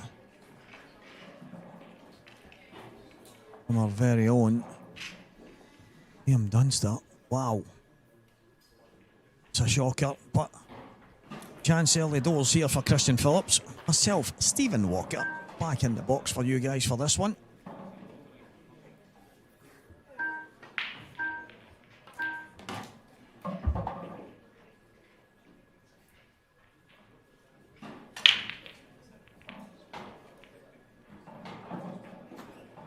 Guys, I will apologise for anyone having issues with the stream.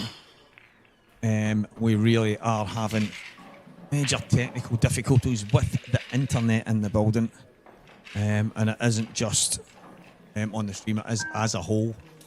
And that is obviously quite disappointing, especially for everyone trying to watch, but obviously everyone here trying to make things as perfect as we possibly can for you. And fortunately we are having a few issues, and we have been having a few issues from the very off. So for everyone out there, I do apologise for anyone that is having some major problems trying to tune in.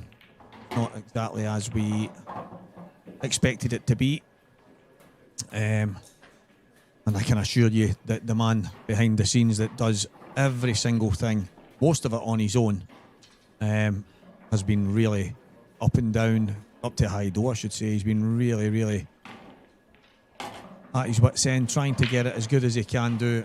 He's had to make some alterations here and there that maybe haven't been what he would like to do, but it's, as I say, I do apologise. I hope that possibly does somehow magically improve, but my deepest apologies, guys. Christian Phillips, who has been on some run, hoping to join his countryman Big Marsh in the final. Liam Dunster missing that yellow, presenting Christian an opportunity, and I have to say the man they call Philly doesn't look like he's going to miss, and that has been over the entirety of this weekend. Some massive wins, some big, I mean, I think he beat Morgan McInnes 8-0. So, yeah, he's been flying, guys. He's been absolutely flying. There's some of the scores for you right now. Some matches just getting started. The man that was in here moments ago, Dan Fairway, he's playing Jamie Ringham right now. That's just begun. Craig Marsh, who just won in the semi-final, is on in the Open against Wayne Lewis. That's just begun. Harry Grayson, Cian Monaghan, Billy Snadden, 6, Colin de Swart 6. What a match that is in the Open. Dave Adenau, who did just lost there, he's 1-0 in front.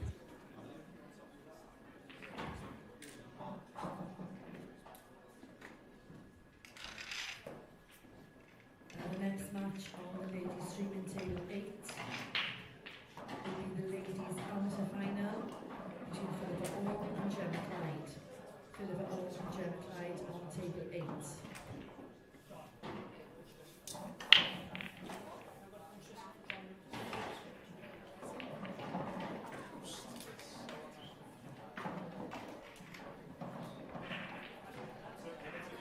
Anton Riley, 2-0 down to Joe Reynolds. I didn't even know Anton was here. Gareth Hibbett 0, Jamie Stokes 0. So loads of matches just getting started, guys. We'll keep you updated. Keith Keldy 3-1 down to Gav Robinson. I think he might have just lost in the semi-final of the amateur. And I think that's 3 semi-finals in a row. And he's also been in an Open semi-final as well.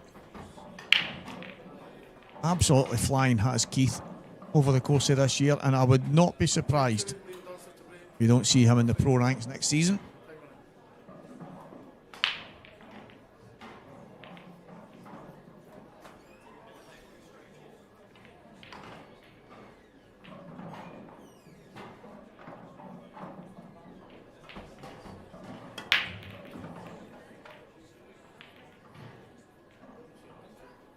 Oh, that's a dry break.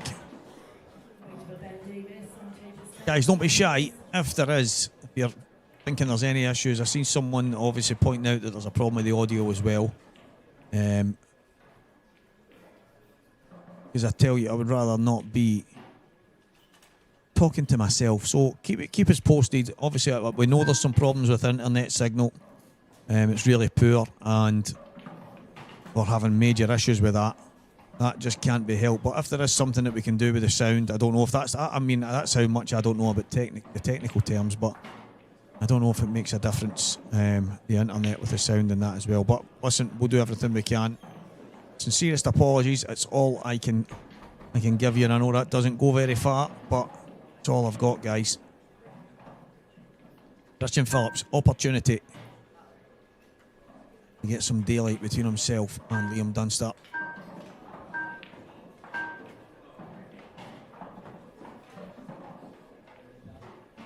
Wow. Thought he might have opted to have a little pop there. Just because tactical side of the game really does suit Liam.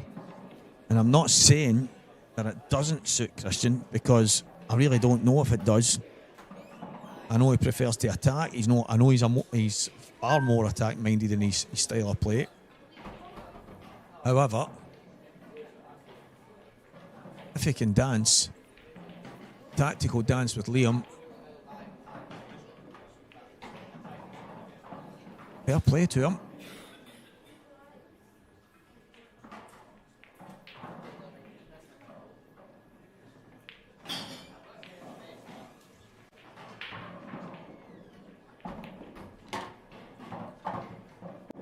Well, chance handy to Liam here, which is surprising for me. There was one of the matches that he played previous against Lee Shepherd. Lee was talking to me on the way out from that game, and he said that there was one or two breaks that he had that were dry. He said, but Steve, the balls have just come back together. It looked horrible. He went, and the next thing you know, Liam's rolling in a black. He went, he was managing to find the finishes within these. So he's one of the guys. He doesn't get enough credit for how attacking he is. Because if he can go for the finish, he generally does. He can push the boat out and try and find a little bit of magic, he'll do that as well. So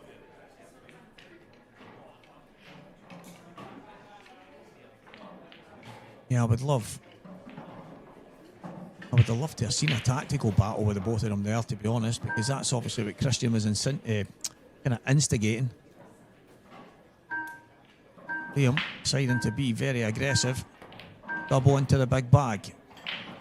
Double kiss. Chance. Christian Phillips. Pleasantly surprised though. I did think Liam might have just decided to pop a ball in and say, right, okay then, let's get into a little tactical battle, but he went for it. He's probably slightly unlucky because I think he had to force the angle to get the ball on the right hand side, to double kiss it and keep it in there. Really did mean that he didn't have many options. However, advantage in this frame to Christian. He's given himself a fantastic chance, going 2-0 in front.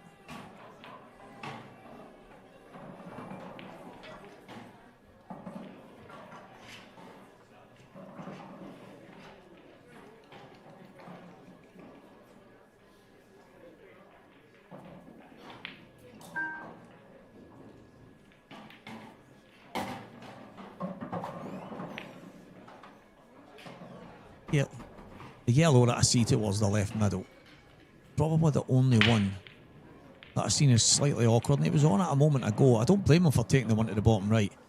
If he can just nudge this, he's going to go off the bottom cushion. I was going to say if he could just nudge the red out the way, but it's okay. I think he would have preferred to hold a little bit more. Couple of options here. Try and hold it or spin around the back. It was a lot easier than it seemed. Still not a gimme. Just missed the black. Straight along the baulk line. You've either got the yellow to the bottom or the middle.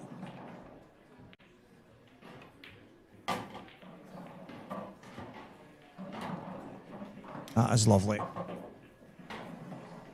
As I said, guys, I don't think Christian's in the mood to be missing. He's had some massive results so far, and I mean results as in the score lines. That the magnitude of the victories he's had have been quite vast. He's won a lot of frames, not lost too many. I'd be getting my hand over this red, getting on the table. Prefers not to bridge. Bangs it in. 2-0 Christian Phillips.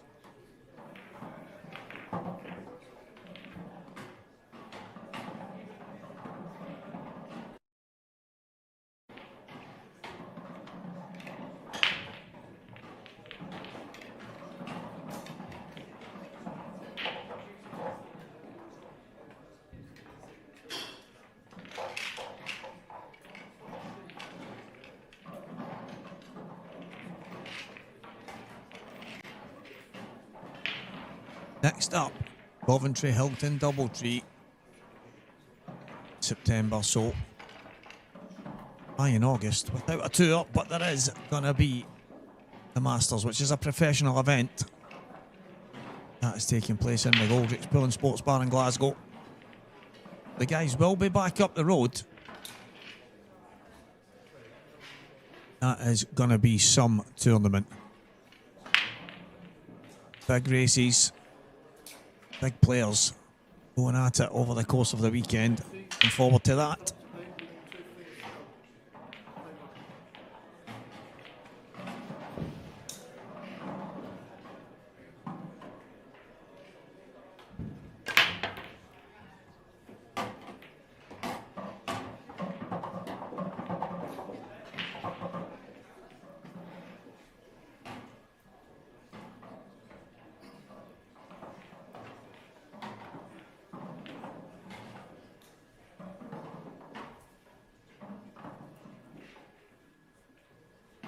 Break. What a break. Is there a red though that he can get started on? Yellows aren't terrible, but he needs to have a red here. Drop this in the middle. Slide past the other red maybe. Yeah, lovely. That's absolutely first class. Absolutely first class. So that's slightly awkward red. A better position now. I think you just drop it in, even if you slide off the black, come over past the yellow. I just think you pop this in. Wherever you land, you're going to have a shot.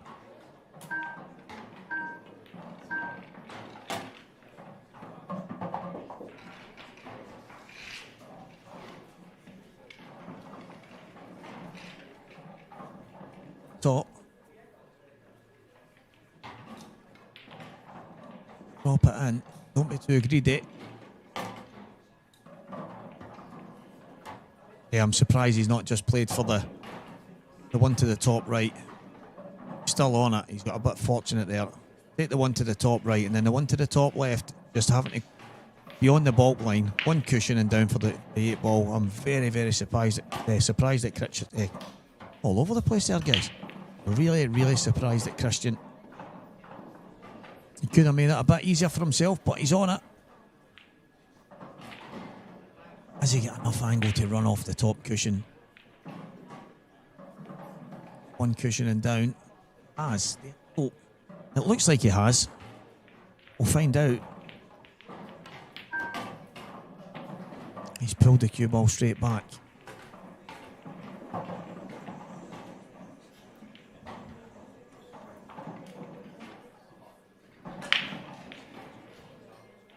So that's black for a 3-0 lead. It wasn't pretty.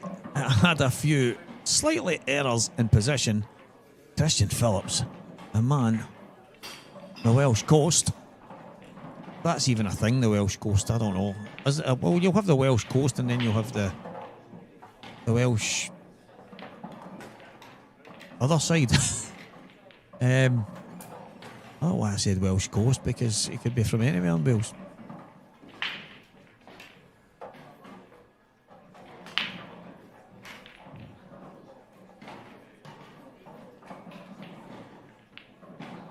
Philippa, Gemma, the ladies amateur final.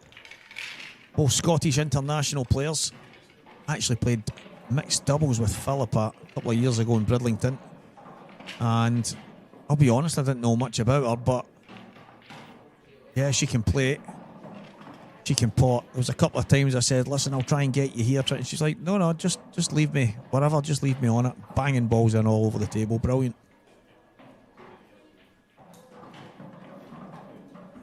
Philippa at the table right now asking for a total. If I was a betting man, I'd say no chance.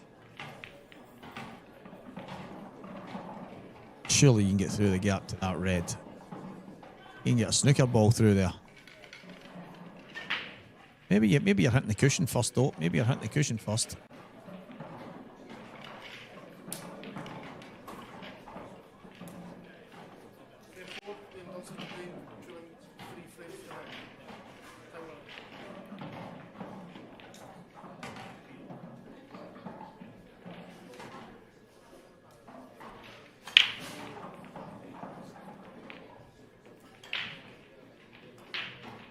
just as the big shot was coming, we're back to the big match. Liam Dunster controls it better. That yellow slid. Yeah, I don't think he hit that right, because the yellow slid off a ball and then went towards the middle bag. It usually gets it clean.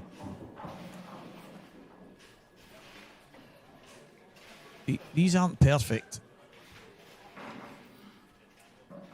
But it's Liam Dunster we're talking about, so widely recognised by many, the best in the world, and there's obviously loads of people with differing opinions. Who would win a race to 100 between this guy and that guy? Who would win this? Who would do this? Could he beat him on a shot clock? There's all these different things, and there's loads of class players out there. But if Liam Dunster's not in the conversation, then I think you're maybe blinded and blinkered somewhere else. But there is maybe 2 or 3 guys that are well and truly in the conversation, and Liam's in there. When it comes to the game right now, he's been playing at the very top of it for a long, long time. Level of consistency, just absolutely insanity.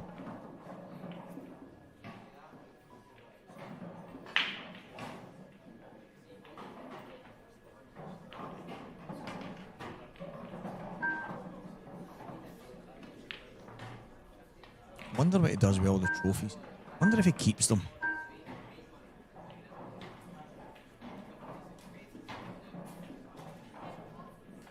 Yeah, that's the Dunster there.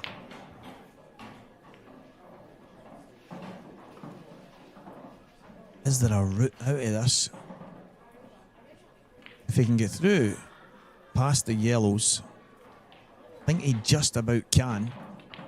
He's having to jack up slightly as well. Should hit the red. Yeah, I thought he would.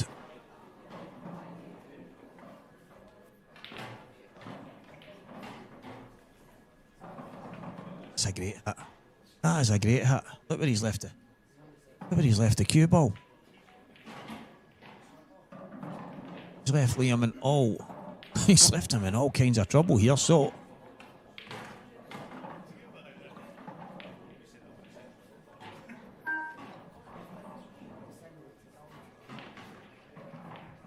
Liam having to play a double. He's alright at them though. He's alright at them.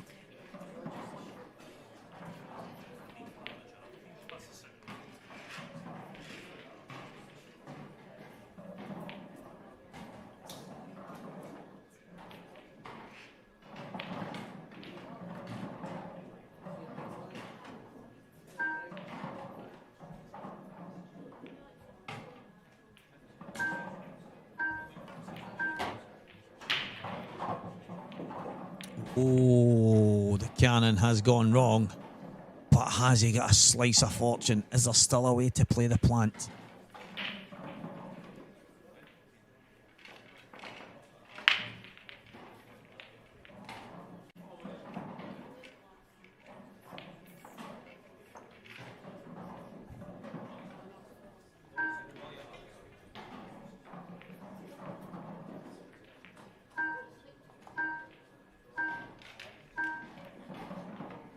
The answer's no. And what an opportunity for Philly.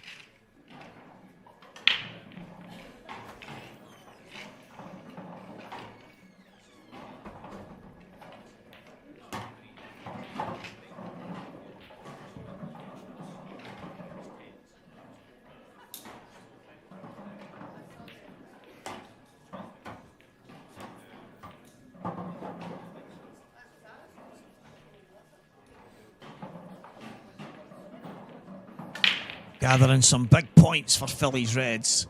Dunster's Destroyers have been getting all kinds of points throughout this year so far.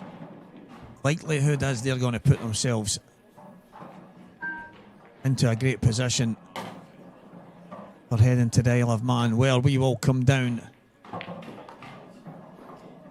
to whoever's going to win the Fantasy League. It's basically the IPA team league. It's a wee bit like Live Golf, guys, if you know Live Golf. essentially. All the players playing the tournament as usual, but every match they win gets them a point for their team. And it's great fun. It's actually brought a lot of people together that normally wouldn't. See them in their chats and stuff and supporting each other on the table, and some people that probably would never speak to each other because we did it with an element of randomness. That has been great. There's been a few moments where certain people still trying to get a hang of it, but I think the fact that one or two people like myself play a bit of golf and you understand the way live works, then it was quickly understood. So hopefully we can keep that going. But we're hoping that people enjoy it as well when it gets to the finals. I'm sure it'll be really exciting. Christian Phillips, Phillies Reds, gathering ahead of steam. Marshy's Muppets have already got some big points. Gemma won frame number 1 in the amateur final.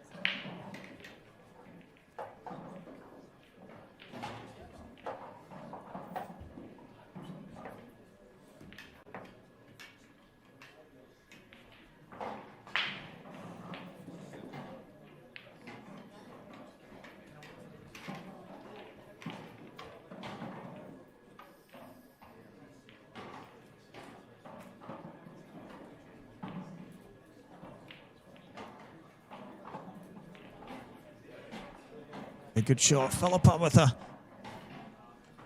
really, it's quite static the way that she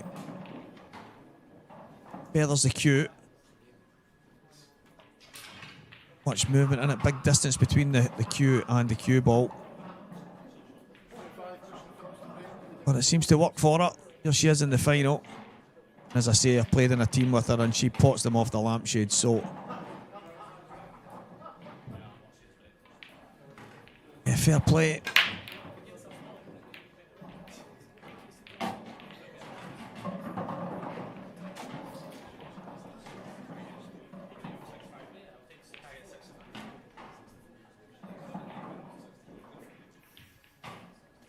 Yeah, I mean that's life. Christian here going at it against Liam Dunster, trying his best to win an IPA title. He's been beaten in finals. Dunster's won numerous ones, but then what I will say on that, one of the things that's on the chat there, people make decisions for themselves, and whether there's any degree of reasoning behind it and what they do and the reasons why they do it, I think most people can add 2 and 2 and come up with the answer and stuff like that. But sometimes you get shocked at stuff, sometimes you don't, and it's just a shame that that's the way it works out sometimes. But yeah, that's life. Now it's Philly's time to have a push out. He's pushing the boat out at 4-0 here.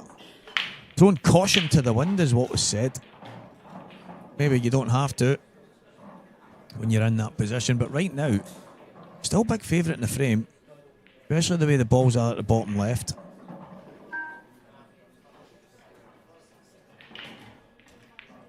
It's thin, but he could get it. Is there a way to play the plant by sliding off the yellow first? If he can, this is a huge opportunity here. He's going to try it. He has to try it because I think that's a shot. I would have screwed back, Philly. I would have screwed back. Tried a slow roll, but I'd have played a little delicate screw.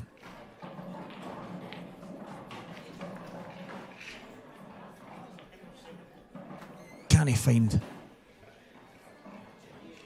a safety here?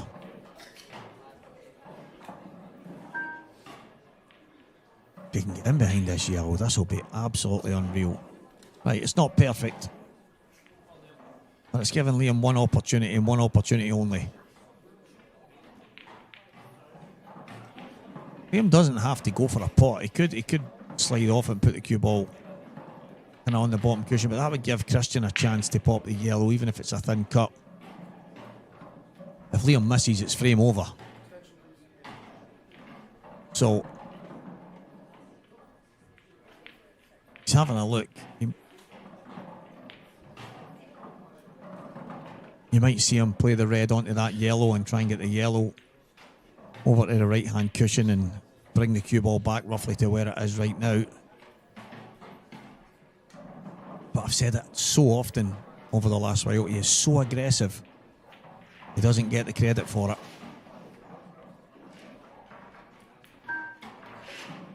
Oh, well, there you go. He's played the Walker shot.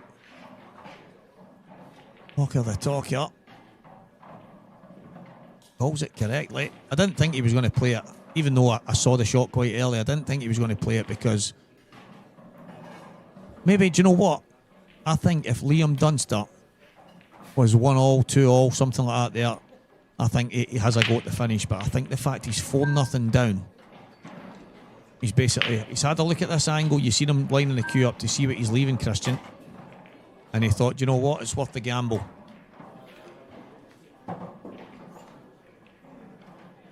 But he has left Christian a really thin cut, and he's absolutely nailed it. Up the red. This yellow's thin. Really thin. Even if he plays it with loads of right-hand side, then you're going high above the black, and it's hard to hold. So I think he needs to play this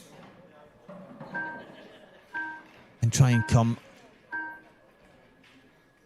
wow, through the middle of the black and red. I didn't think it was possible. I didn't think it was possible to get through the way you get through, but I'm thinking if you catch the red half ball and then it flicks the black, you might have a double, but what an effort.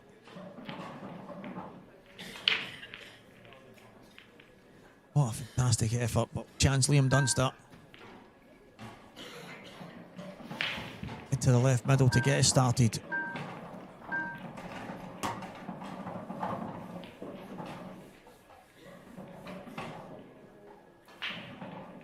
The likelihood is Liam will play the double on the ball on the cushion. It's very rare that he kicks balls unless it's an absolute certainty, but with the red over the top cushion, you might see Liam play the kick shot. The red over the top left corner pocket. Yeah, that's why he's landed here. So he's going to play that because he's guaranteeing himself a shot afterwards. Run this in, get the red out. The red just below the black. There's a lot of people probably thinking, oh, but that doesn't go in. There's a massive window on the left-hand side to drop on it and play it into the bottom right corner. Even the right middle pocket as well. In fact, you can just take it out the way right now and then there's no worries. Needs to come back with the cue ball though. Needs an angle. Don't think he's got it, so it will be a double. Disappointed there.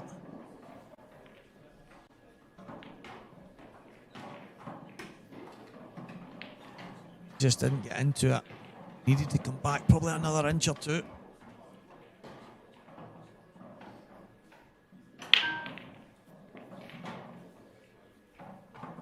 Double is not a gimme by any stretch.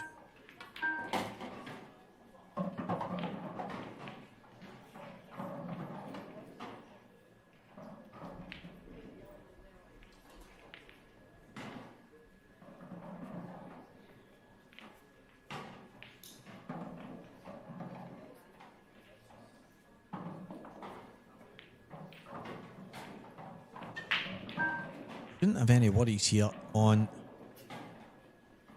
cue ball going anywhere, so he should be perfect. Needs to get the double. Like I say, he doesn't miss many. Very, very rare that he does.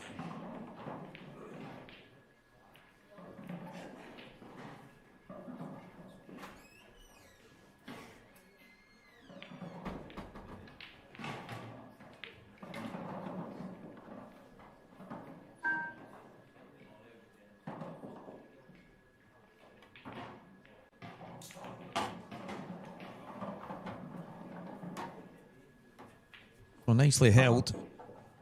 Do that slight angle. Just a slight angle.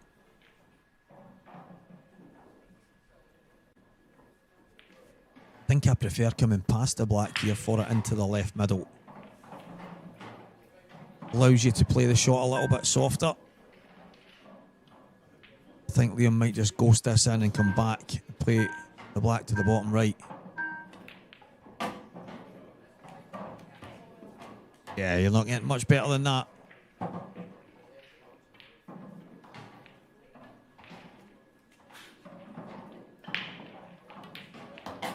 Graham Dunster gets one on the board. Been a tough opening to this match for him. But it is 4-1, Christian Phillips. Jack Whelan 2, Ronan McCarthy 6. Ronan on a good run once again. I'm 2-0 up on our very own Dan Ferry. Wayne Lewis 4, Craig Marsh 3. And I know Marshy's got the pro final to come, but just believe in momentum.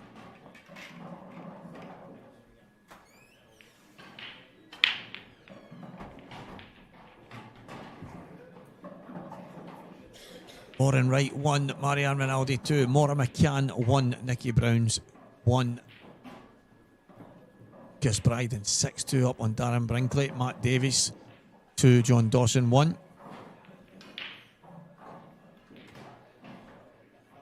Gareth Hibbett 5, Jamie Stokes 0, Matt Murray 2, Ewan Model 1, Kevin Ray, Kit Kat 2, Ben Davies 1. Well, some of the scores that you've seen there on your screen.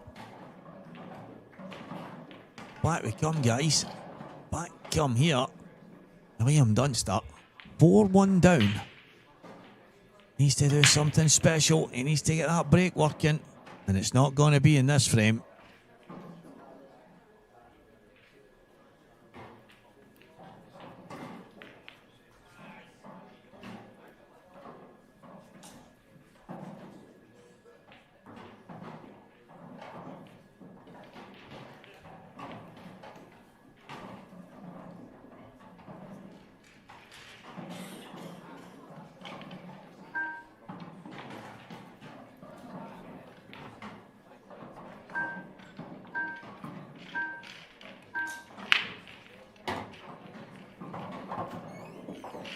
What a chance this is.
Slow up a wee touch here.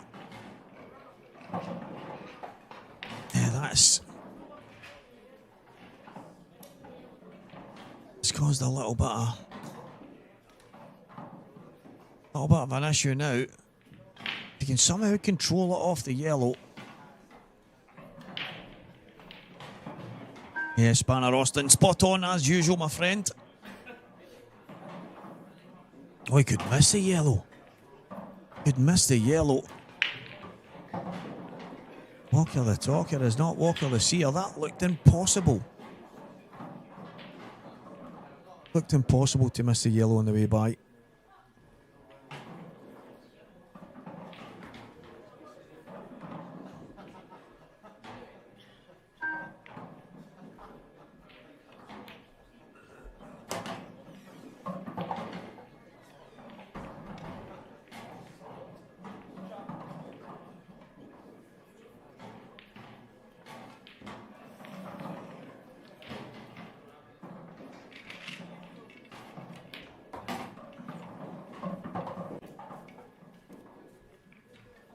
Take your medicine.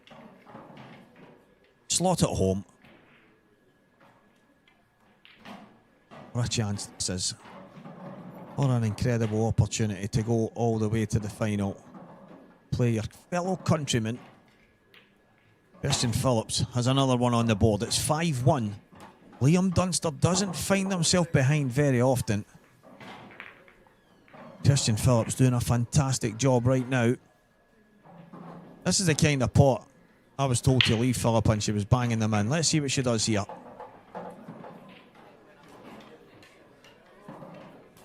Yeah, something like that.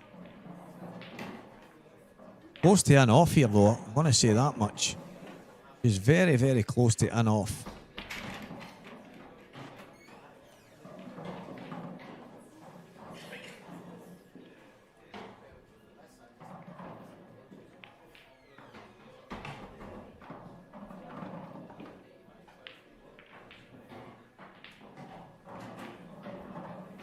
Absolutely brilliant. Philippa on one, well, two now, sorry guys, sorry. Philippa 2, Gemma 2.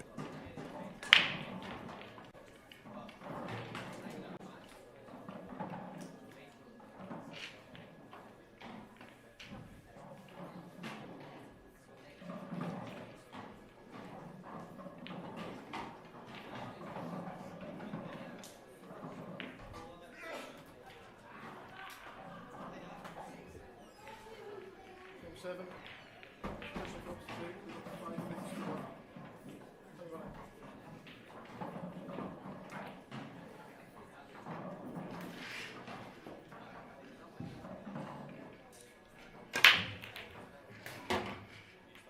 Absolutely creamed. Absolutely creamed, and what a chance this is.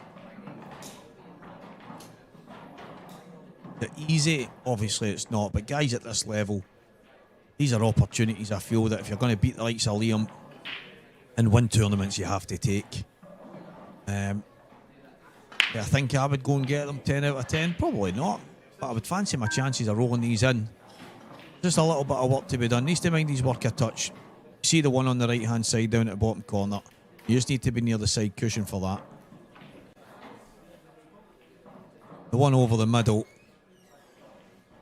at the left hand side, because of the way the 8 ball's sitting, it's slightly awkward to have a perfect connector.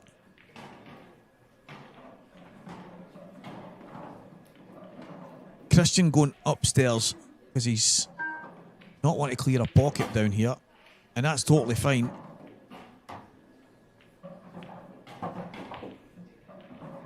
When you're 5-1 up, sometimes you're a tiny bit more conservative, but you don't have to force it. I think if he took the one in the bottom left there, screwed out, then his eggs are in the basket. He's just going to touch this.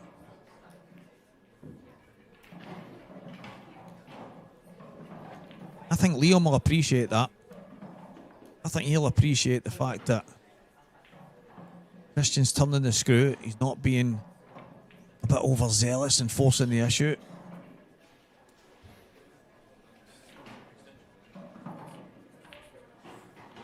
Some very, very good stuff. The man known as Philly.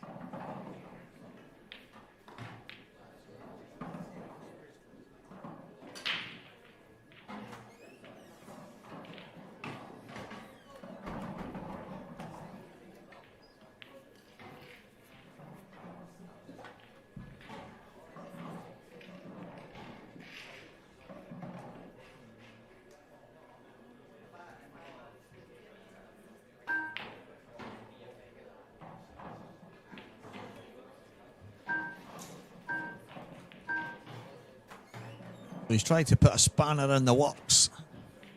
Not managed to do so.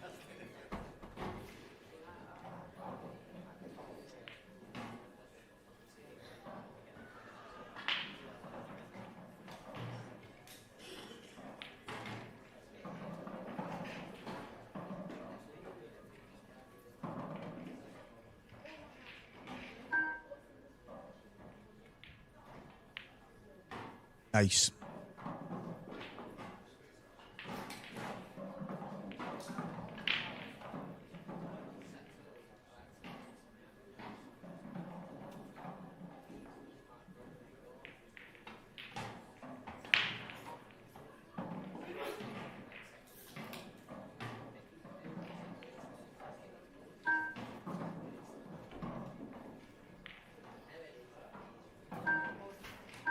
Liam's under all sorts here. He had to play that. He had to play it. And as I've said that a million times, he shows creativity that nobody really appreciates. I know he didn't. Someone will be sitting going, what else did he have? What else did he have? But there's many shots he had there. He could have tried to just totally kill the game, put balls on top of balls, cover bags, not cover bags, cover balls, cover cushion, knock balls onto cushions. Just make it a nightmare, just make it a mess. But that mess holds him back at the same time.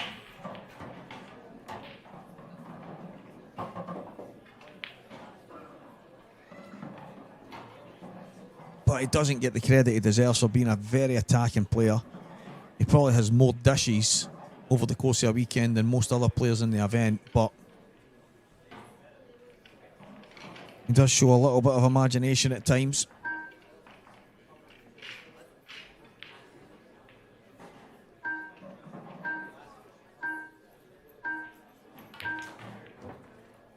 Oh, it's rolled. It's rolled the bag.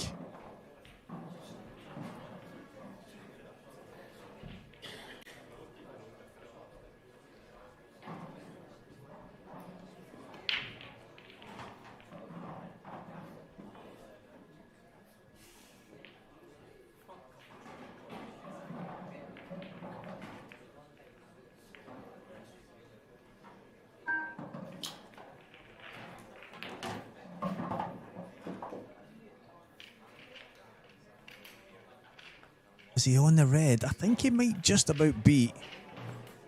Well, the way he's looking at it, I think he is. A race to 9. Liam Dunster, after 6 frames played, is on 1. Christian Phillips on a finish to put himself on 6.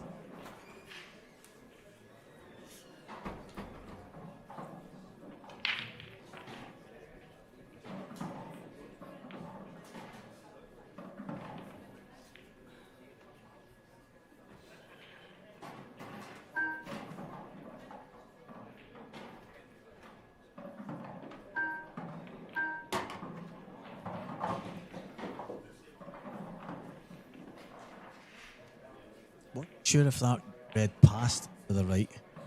Well, obviously it does. So this is just simple stuff. Just doesn't want to go too far.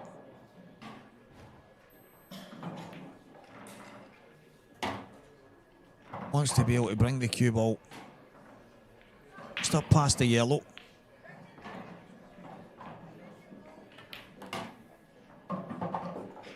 That's one of them for me. I think you're caught in two minds whether to come up 6 inches for it in the top or come up well past it for the black in the middle. I think black in the middle was always a shot.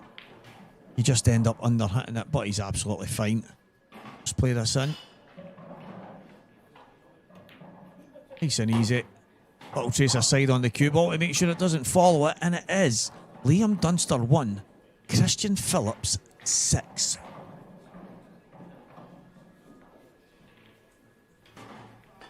Capable of beating anyone. Gemma Clyde goes 3-2 in front against Philippa Orm. I don't know if it's Orm or Ormy, so I do apologise for that if she looks back and blocks the talker, just absolutely mangling her name.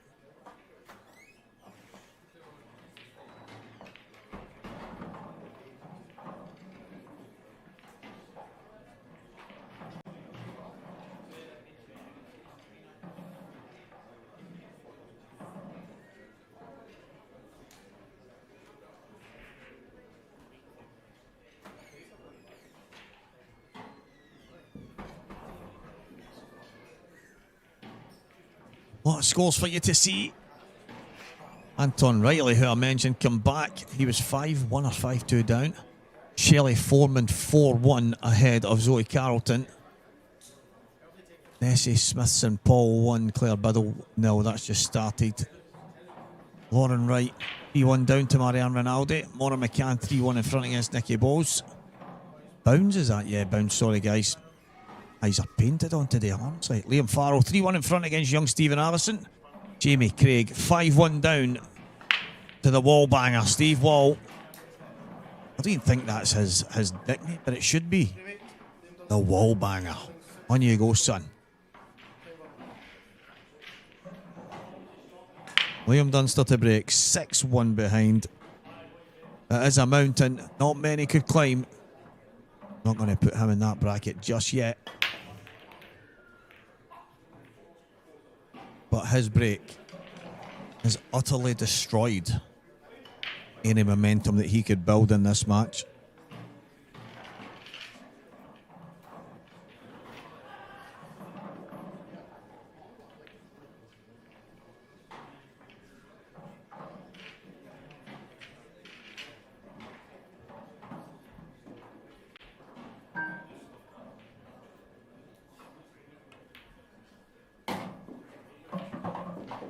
Said that a couple of times, but what a chance this is for Christian. He's coming to the table. Liam's just not managed to get any momentum on the break and allow him to kind of get a first bite at the finishes, and Christian has just been so ruthless.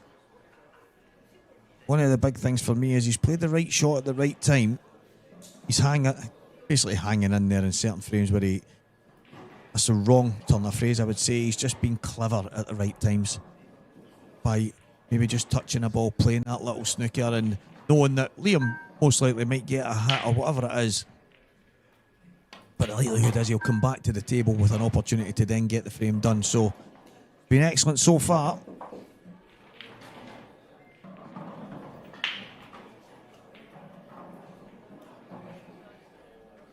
Landed kind of in between everything here, so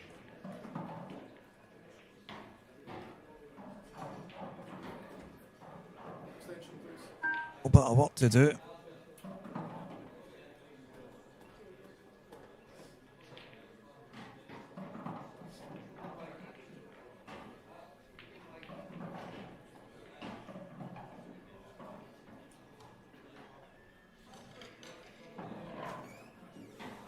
He's taking his time because this is not straightforward.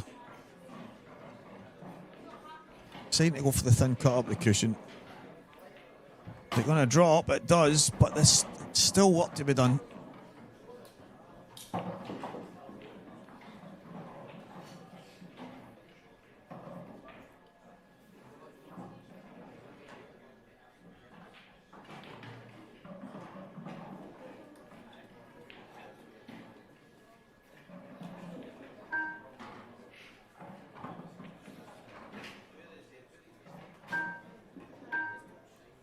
Yeah, I didn't think that would have gotten past the black and in.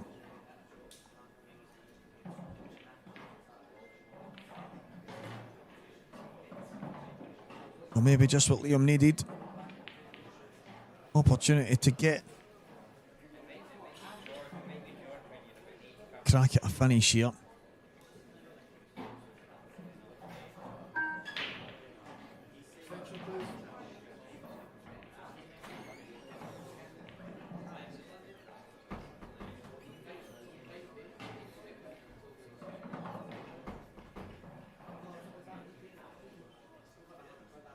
Not an easy starter, but one I expect him to get. I don't know if that's a plan.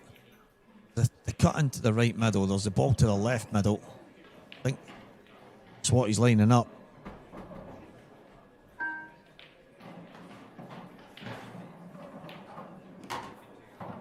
Yeah, good opener. I have to say I would be very, very surprised Liam doesn't at least get himself on that black and get it finished.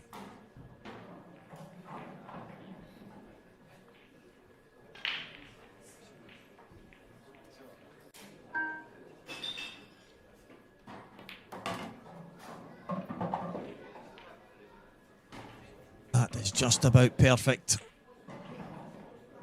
Little angle just to come below the middle bag, play the yellow to the bottom left. One that's just to the black spot.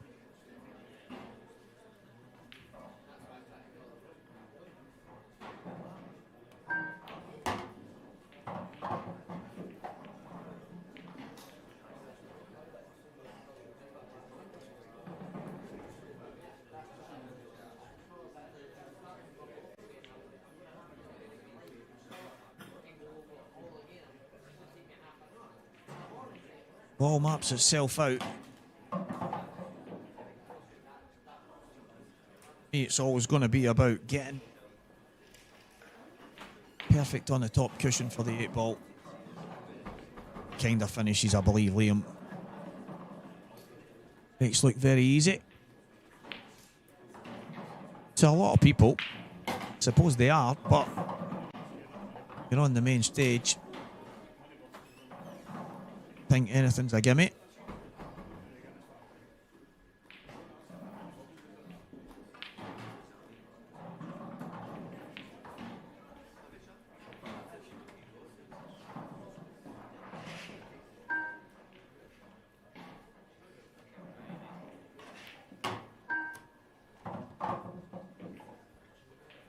Now that looks a lot thinner. Table 7, please. Referee to table 7. Maybe he can go top cushion, maybe even flick the red, just to hold the cue ball. But it might be deceiving. You know what, the camera can play tricks on you.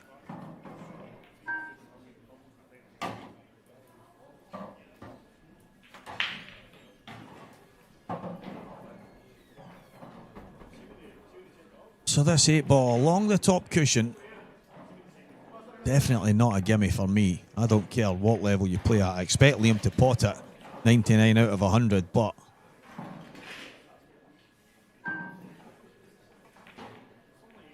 and that's one of those 99. Liam Dunster back to 6 frames to 2. Long way to go, guys. Long way to go.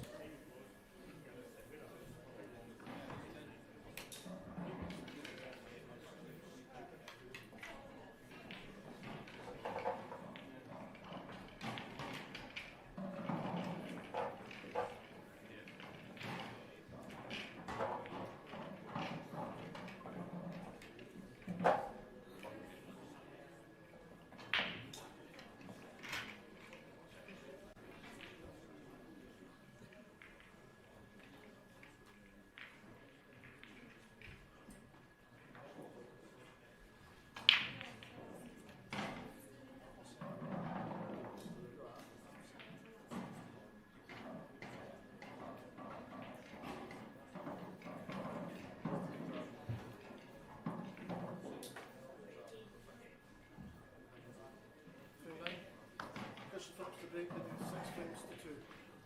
Time running.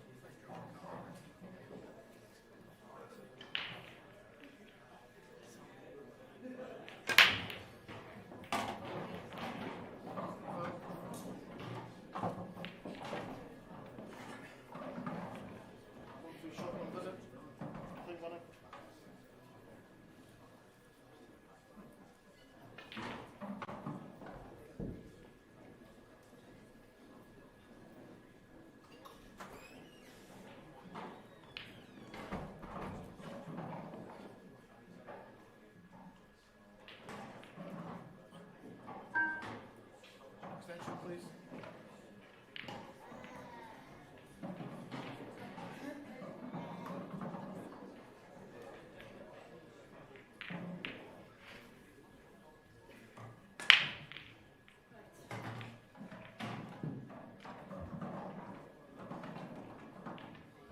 Your referees on table 16. Roland McCarthy and Kerry Morris. Roland McCarthy and Kerry Morris, table 16.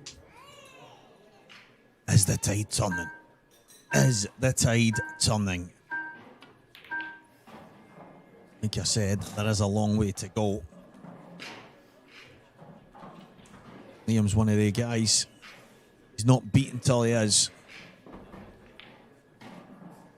You could say the same for everybody. Obviously, you're not beaten till you are, but a lot of people that down tools. Not going to see that with Liam.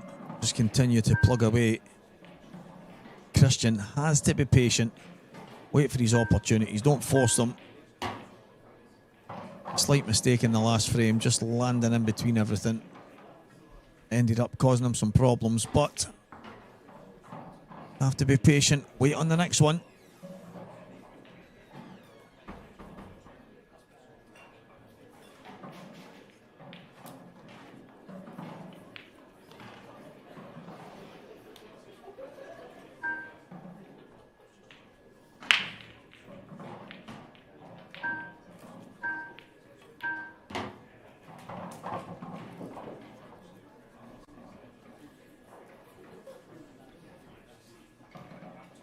yellow, closest to the red, just below the black.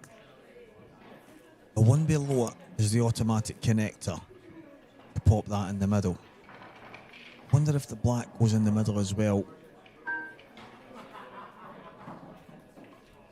Doesn't look like he's got a full bag here, so must he just sneak this in? Oh, he's played the plant. Definitely didn't have the bag.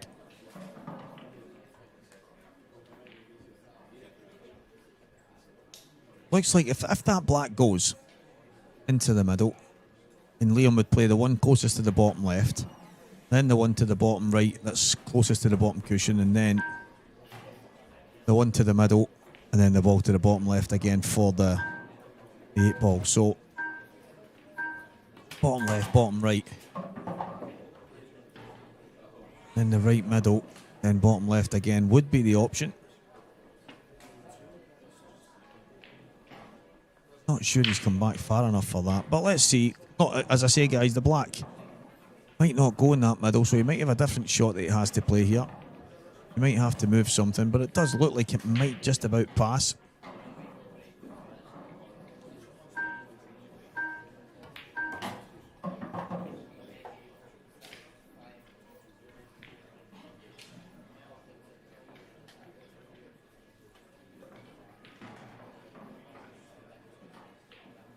I think he's quite straight here. I don't think that's ideal. I know he can pull the cue ball back just a couple of inches, maybe pinch the pocket, put the yellow to the top side of it, come back towards the red here, and then take the yellow to the middle. I can screw back off the cushion. Just like that. More than one way to skin a cat. Then looking at that black, and my assumption early doors was it does go.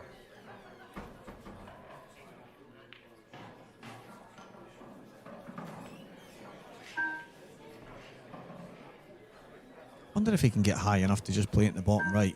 Looks like he's got a slight angle. Yeah, he could. He could. So no issues there. No issues at all. Liam back within 3.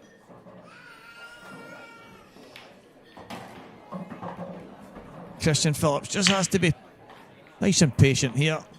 6-3 in front. His time will come again. He just has to be ready and waiting. Kit Kat, Kevin Ray 5, Ben Davies 5. Graham Hardy 4, Dave Sanderson 2. Brilliant stuff for Graham. He's came here with a little bit of hope this weekend that he could do some damage. Jamie Ingham 5 and Dan Fairway 1. So you might hear Dan's voice again for the rest of the weekend after he exits the Open, if that happens. He had a great win against Jack Park. Jack is a cracking player.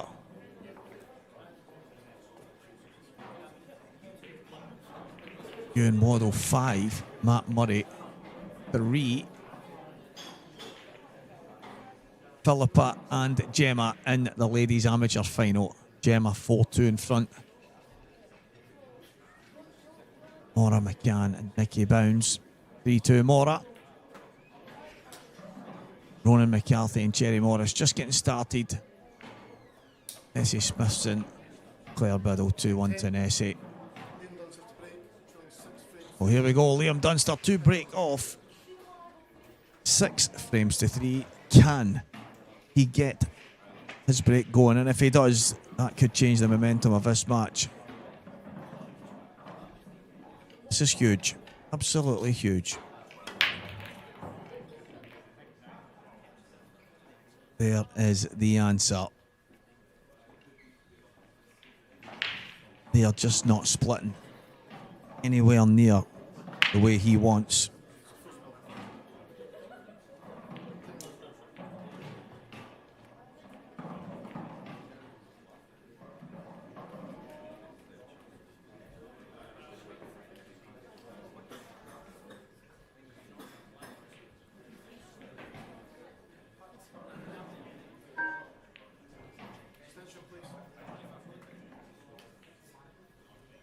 Can pop the red in the bottom right and then play the double.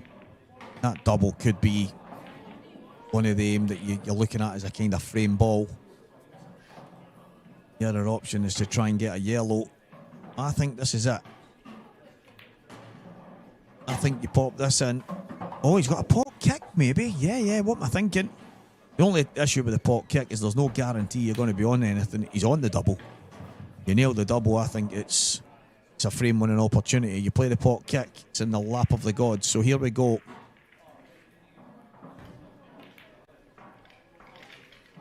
Oh.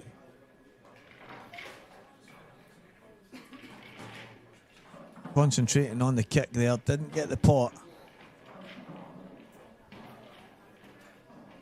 Managed to cover 2 of the yellows at this bottom side of the table.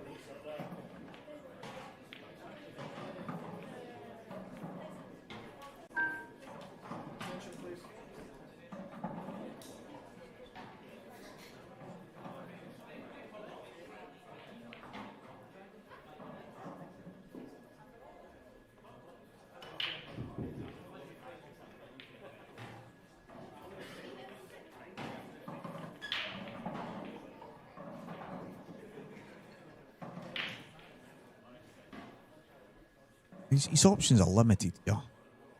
I think Liam's just going to have to pop the yellow up over the top left corner.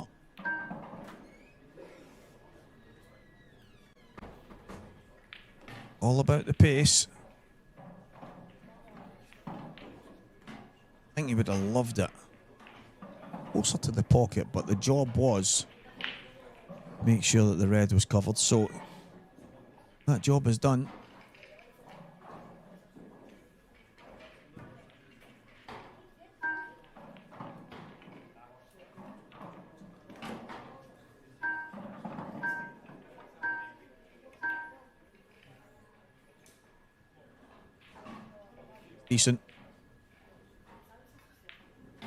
Decent stuff from Christian.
Decent shot from Christian. Get that ball out. Get it down to the other side of the table. Just try and keep control. No, Liam's not going anywhere, and he will scratch and claw. Fight all the way. Doing a fantastic job so far.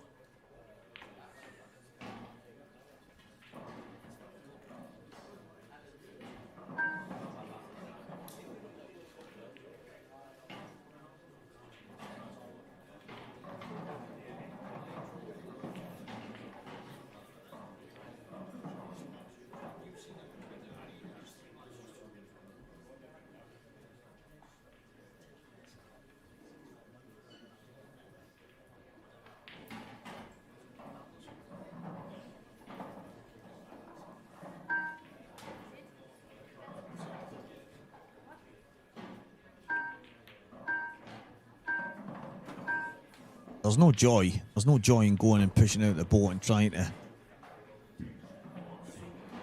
something a little bit crazy. Got control of this frame. Got control of the match. Pushing the boat out. Definitely not the best idea, I should say.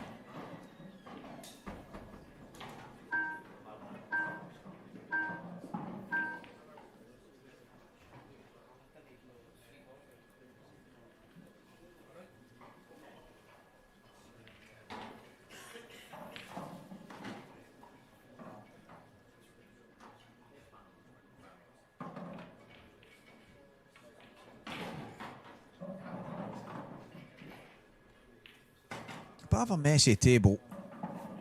Not really much major to go at for both of the players. Some point in time, I know there's a kind of rule that someone has to advance the frame. Don't know when that will come. I don't know how that will come, but someone has to. So we need to keep a wee eye on it.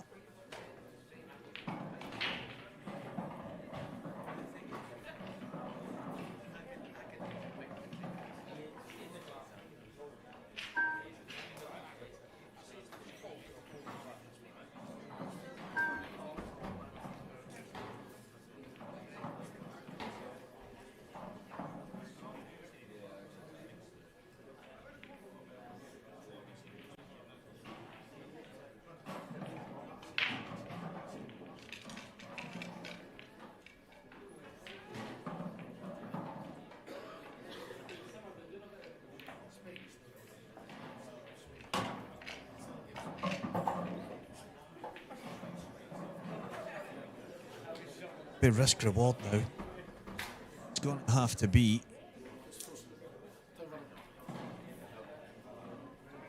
something that I don't believe Christian wanted. I don't think he wanted to push the boat out. But it is time to do it now.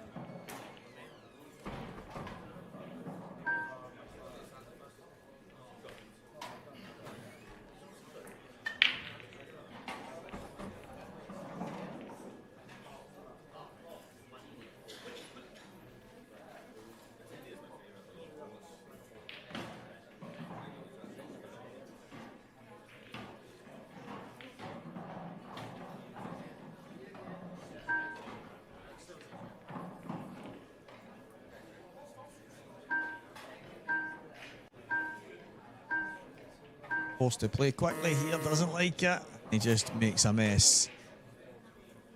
More of a mess at the top left corner. Why not? Why not?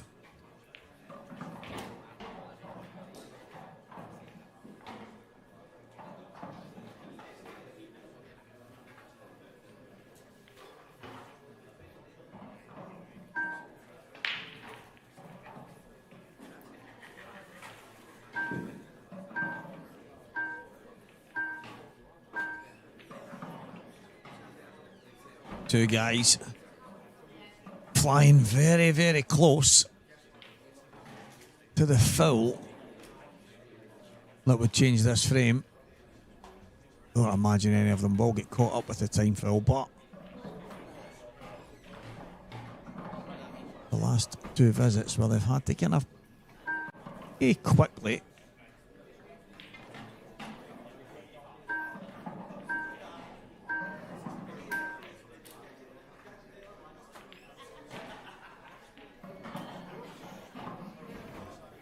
That's not great. Clever shot to play, but you play on this cloth. I know a lot of people won't and a lot of people will, but when it's really new, like it is brand new this weekend, when you play that kind of double, but you put a little bit of extra pace on it, absolutely flies off with loads of check. So it's just kind of checked back on Liam there. Just ended up causing some issues.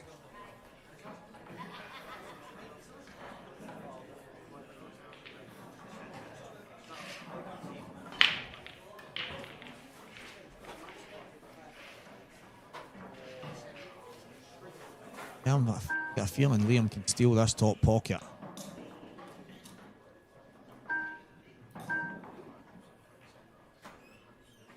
I was slightly surprised Christian didn't decide play a kind of billiard shot and cannon into the top,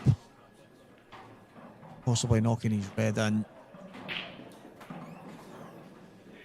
Not even sure that it was on, but leaving it in there, I think Liam was always gonna at least try and get that one bag.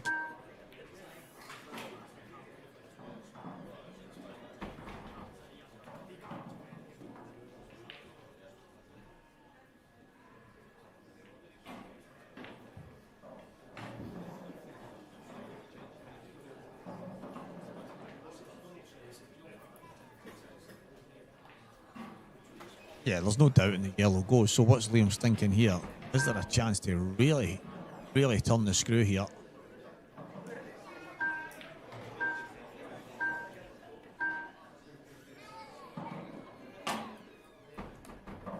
Get the pot. Now, I think you can take the pocket.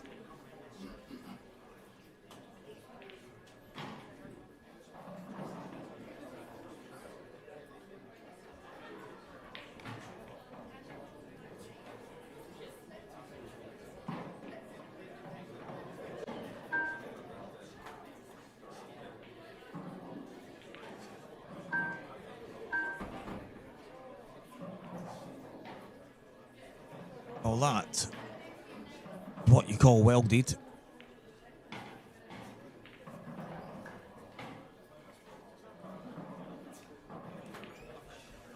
Christian's thinking here.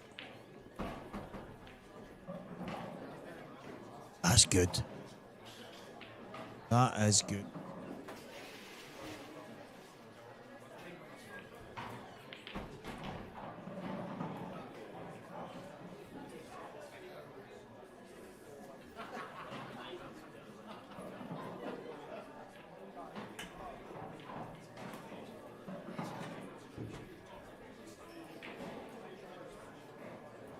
See the edge of the yellow?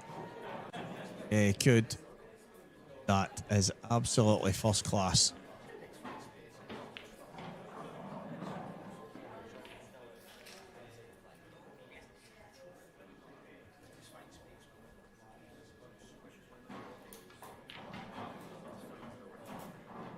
Absolutely brilliant.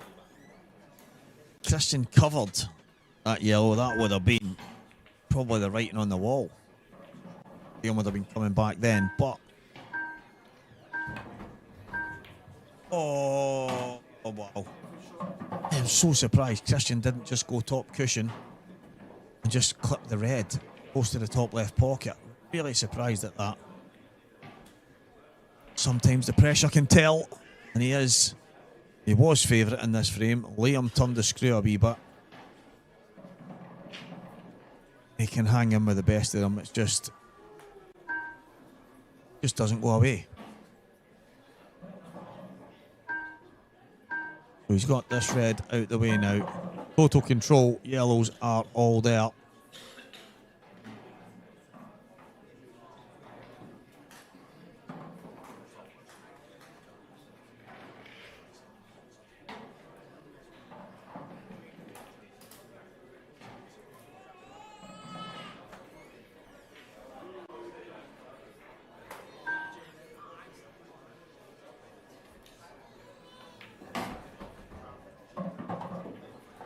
Okay, we get some open games on then. On table 2. So it should be 6-4. And nothing's changed. Christian needs to get those 3 frames. He needs to be patient.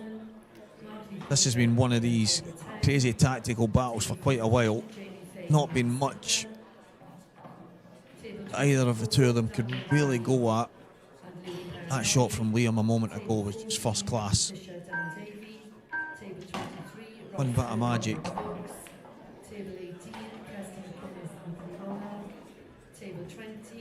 And a frame winning chance comes from it.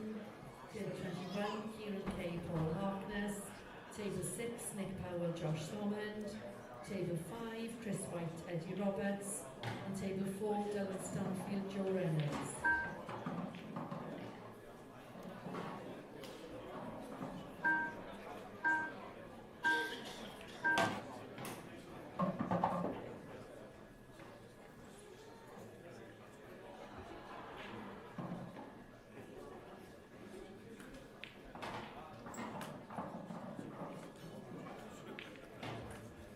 In the ladies' event on table 3, Mira Arya, Kelly Bridgewater. Tell you what, you don't like a plant to last. But I think this is one of these that Liam can play this in such a way. You just screw back off the yellow won't really move. It'll just stop where the red is and the red will disappear. At least that's the way it should be.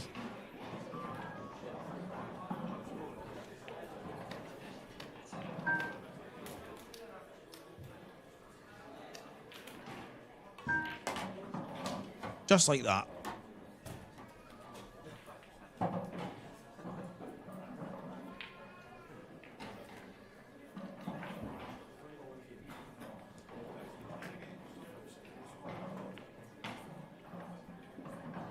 Six frames to 4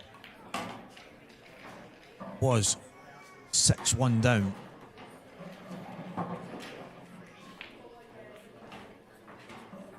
You're never going to get, well, you're not going to get many matches where Liam doesn't get some kind of momentum. Back to 6-4. He's won 3 in a row.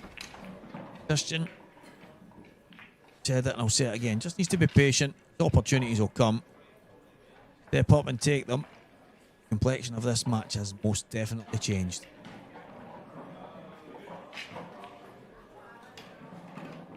Gemma Clyde 5-2 in front against Philippa now.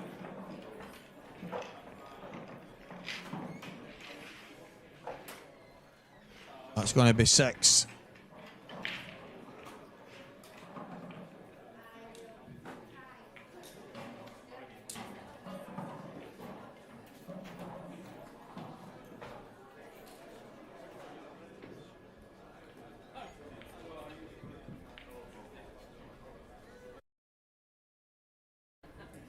Lot of matches on.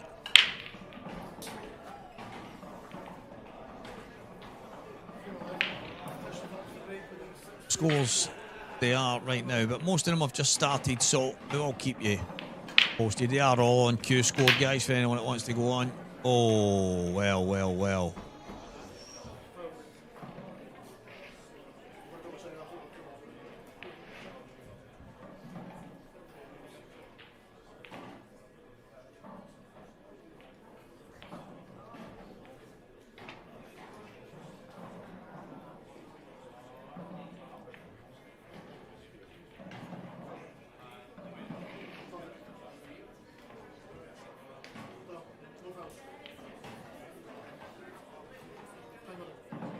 So, Kev called a foul there because he didn't think 2 balls went past. I'm sure the IPA rule is 3 balls past.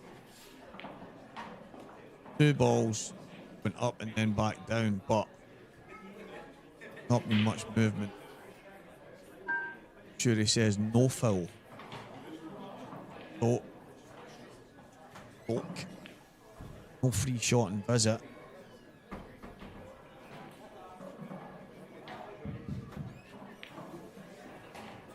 But it's messy.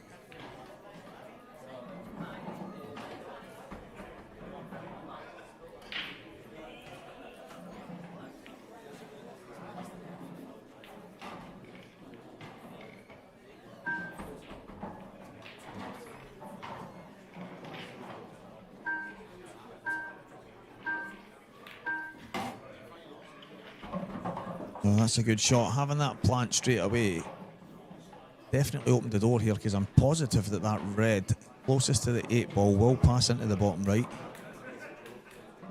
It's a big chance here for Liam. Big chance to get back within 1. What an incredible turnaround this has been.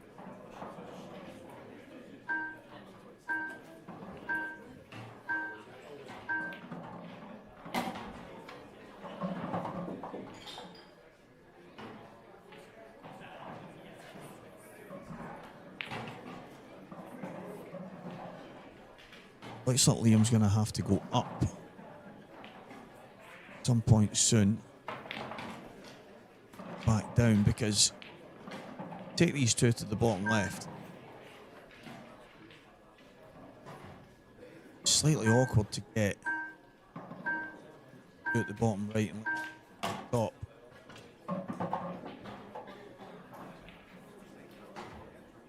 Be able to just miss the yellow above the black. Come in on the 2 of them. Oh, if the one just above the black on the right hand side, I'm not sure that goes bottom. Does it go to the left middle? I know it goes in the top. See what Liam plays. He's played on the double. for that reason. He's kept it very simple, and I've said it a few times. He doesn't miss many doubles. I've only ever seen him miss one or two. Watch it, Stevie. 1 or 2. 2. Doesn't miss many.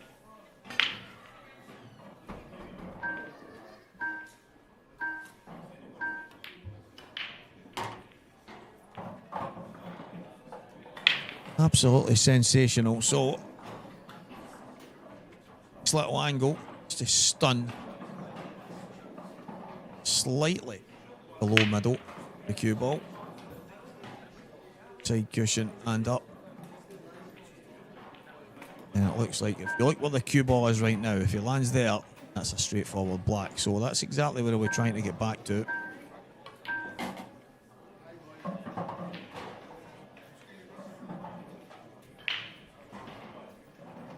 I'm not sure how straight he is. I think there's a bit of an angle there. Wee bit of an angle. Get himself down.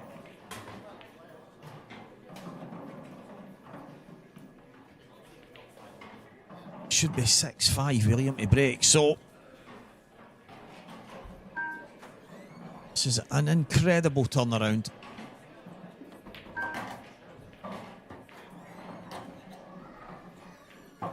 Guys, that's not far away from where that cue ball was. Tell me I'm wrong. Somebody take 2 screenshots, man. Come on.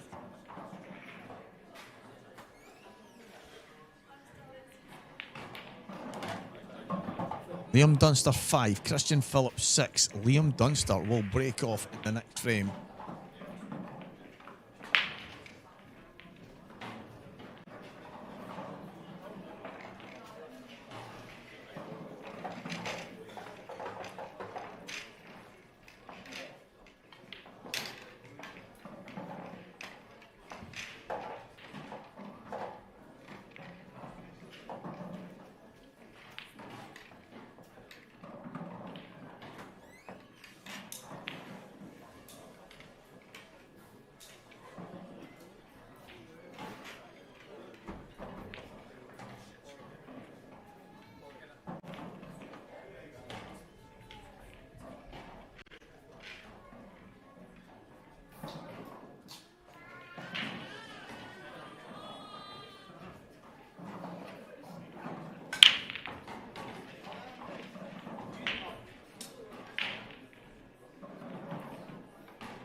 So as the Dunster break, he wants the balls perfect. I think after Christian's break and the last one, Ian will be making sure.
Reds look good.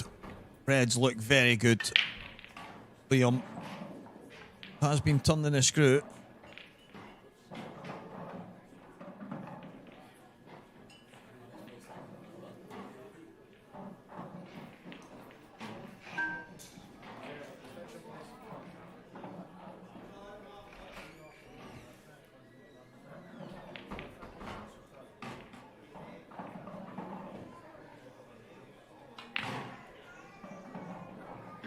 Picking his spots. Like to map things out, but then it's very rare that he disappears or runs out of position or goes into an area where he's not really been pre-planning. So it's going to be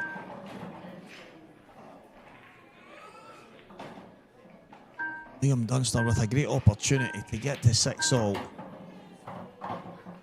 And at 6-1, Christian's probably thinking, I've got him here, and that's fine. But it is a race to 9. Didn't mean to rhyme that there, guys, but big thing for me for Christian here is need 3 frames, mate. Go get the 3 frames. Absolutely. Just need an opportunity. He's not had anything major really since that, to be fair. And Liam's just kind of grinded and worked his way in, so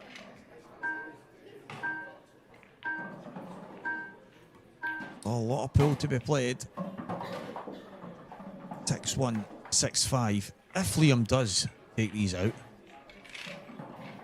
can wreck your head a wee bit. Just needs to be patient. I'm actually annoying myself with how many times I've said be patient. He's going to be good off. He's rocking in the corner, be patient. Last thing he can be now is patient because he needs that chance to come and he needs it soon.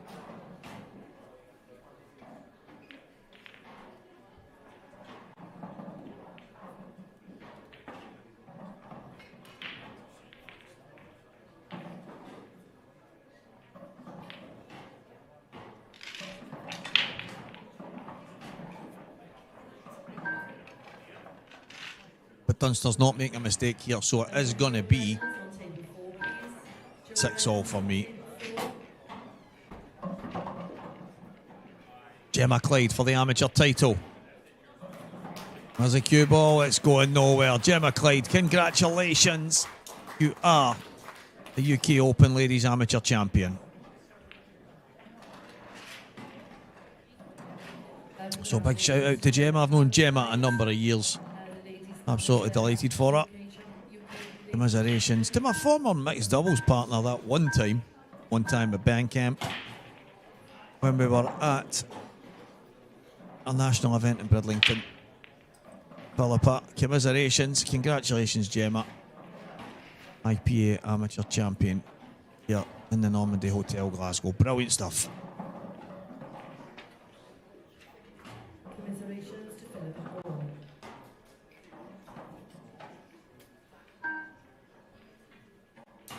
Liam just needs to pull the cue ball back.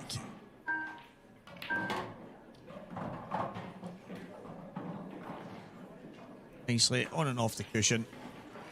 Don't think he can hold to just jab it in, so we need to run on and off the cushion.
Christian's last break. Bit of a strange one. Look, slack rack. He's got this one good.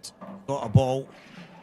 Got an opportunity. And I have now got an opportunity to have someone else sitting next to me. Dan Fairway, back after your little trip on the table yourself. It's best not to talk about that. We'll talk about this. Good break from Christian, that. Yeah, better than his last one. His last one, hardly any of the balls even moved. I've sort of caught myself up, thanks to yourself, on the story of the game.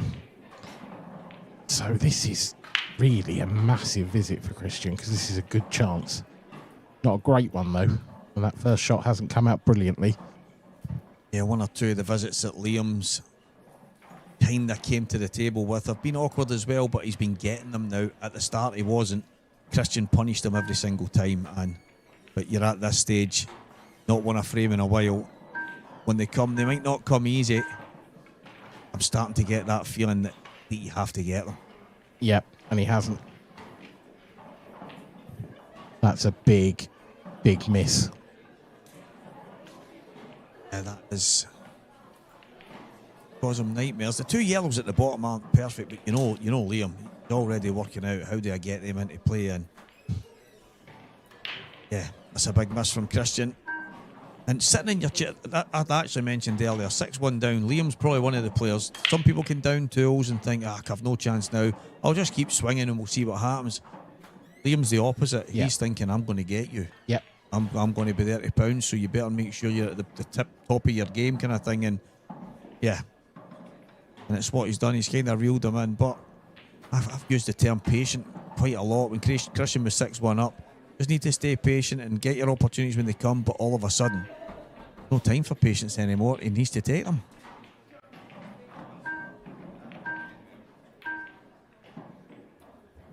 That's a terrific shot. He'll take that all day long. Would have been happy if he'd made it, but that's a great second prize. Yeah, that's clever.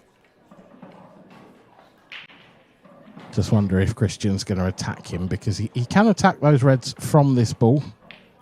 If he's looking at potting it, there's no, he's got to attack them, really.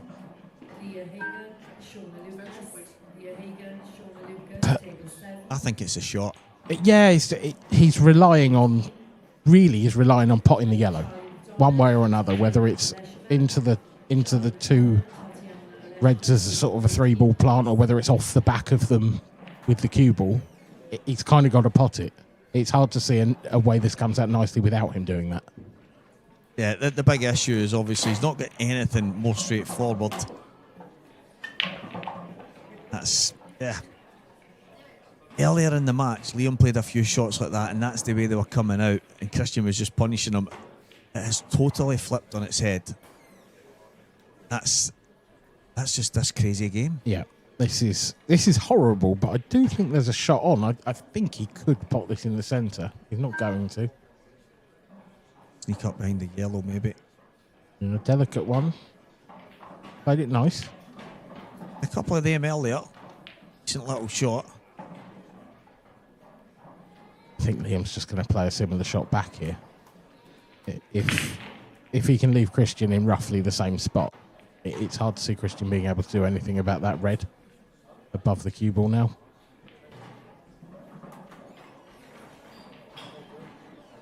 Yeah, Liam was never going to play anything other than this, so I want to leave it nice and tight.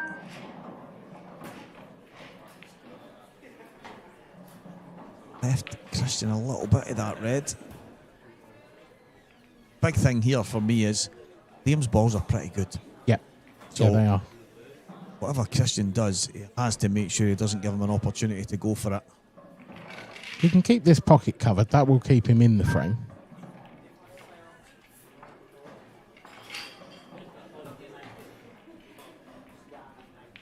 Might not be the worst.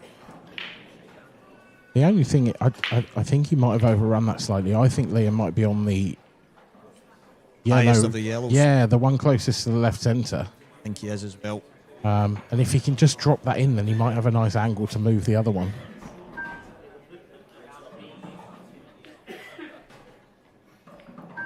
Not going for it.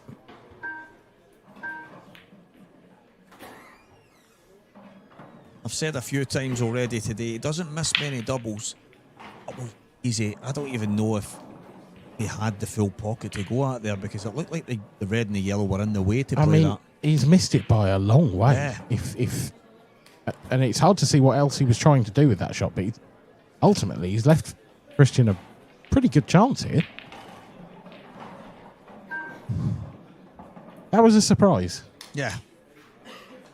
I thought he was playing some kind of safety, a little touch shot, or...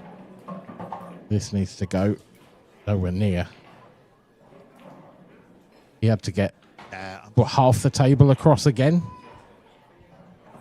because he was playing on probably a choice of either the one in the middle of balk or the one on the left-hand side, and he's just nowhere on either. I'd see a safe option. This is some plant he's taking on here. He's a hell of a shot maker, is Christian Phillips. That's not going to fall.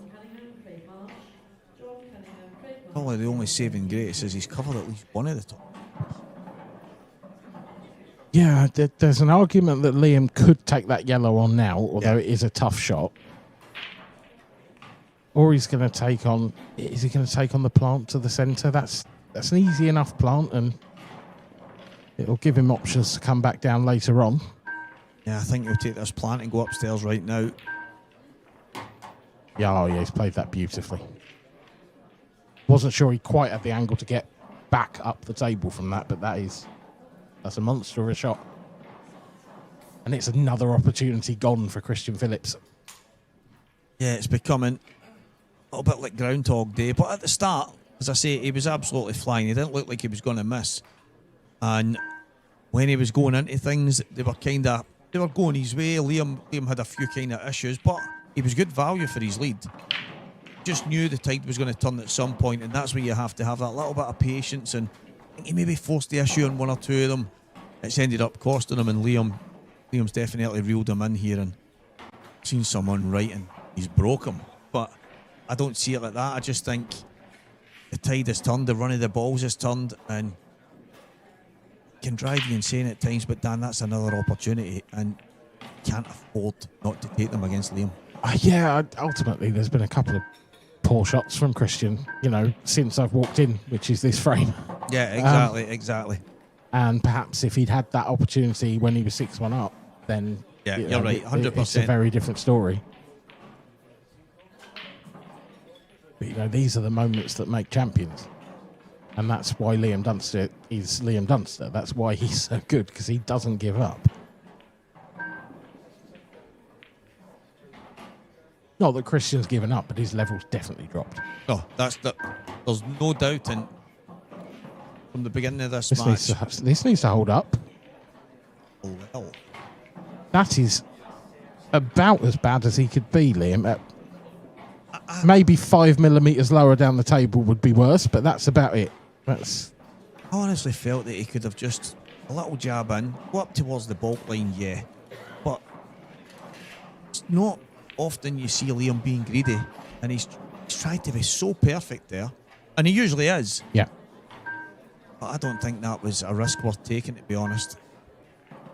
Oh, he's tried to play it off the red. It hasn't worked. Cue ball's going to go close, but it's not there.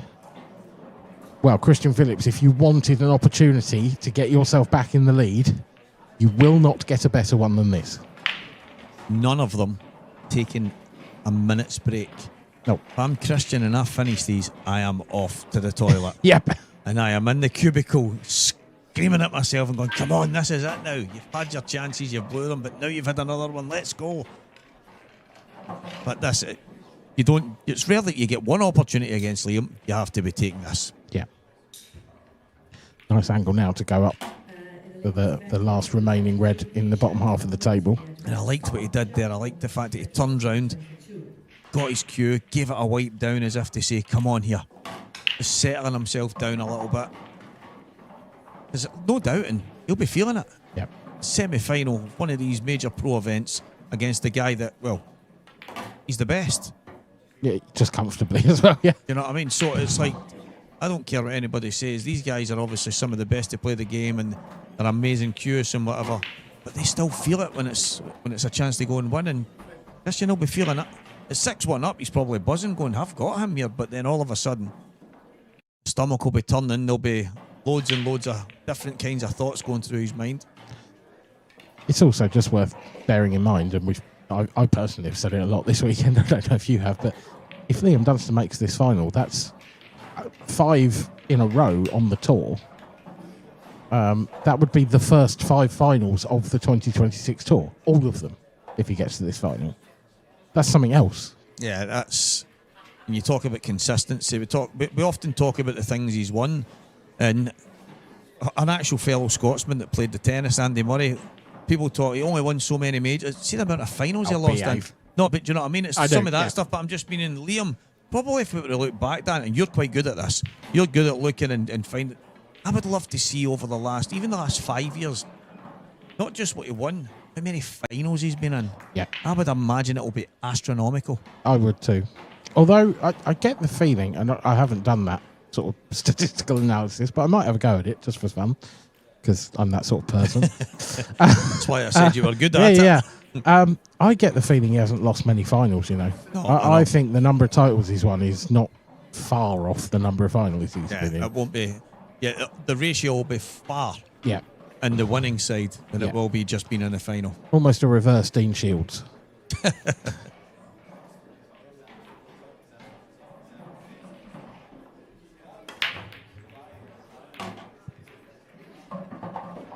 One thing for Liam, this full match, his break, most of the balls have gone to the left and rarely got a ball. Got a ball there. He's actually had a massive result here, I think, because he's got a 3-ball plant on the On yellow the red. onto red. It should open up the red. He can stay on the red to the right centre, and these reds are pretty straightforward. All he's got to guard against is that he can still get to the red that he's planting afterwards. But that has to be the shot. It looks like Liam's going to play it. So there's 2 ways to play it. You can play it when you play the red into the cushion, and then it guarantees it comes out. Probably goes towards the right-hand side. Or you try and play the thin yellow, knocking the red down and playing it full in the face, and then 2 ways. But I think Liam's going to play the cut yellow onto the red, try and get the red to hit the other red full in the face. I think so too, and I like that because it gives you a choice of reds afterwards, because he could stay on the one over the pocket or he'll be on the one to the middle. Just like that. As it is, he's probably on both.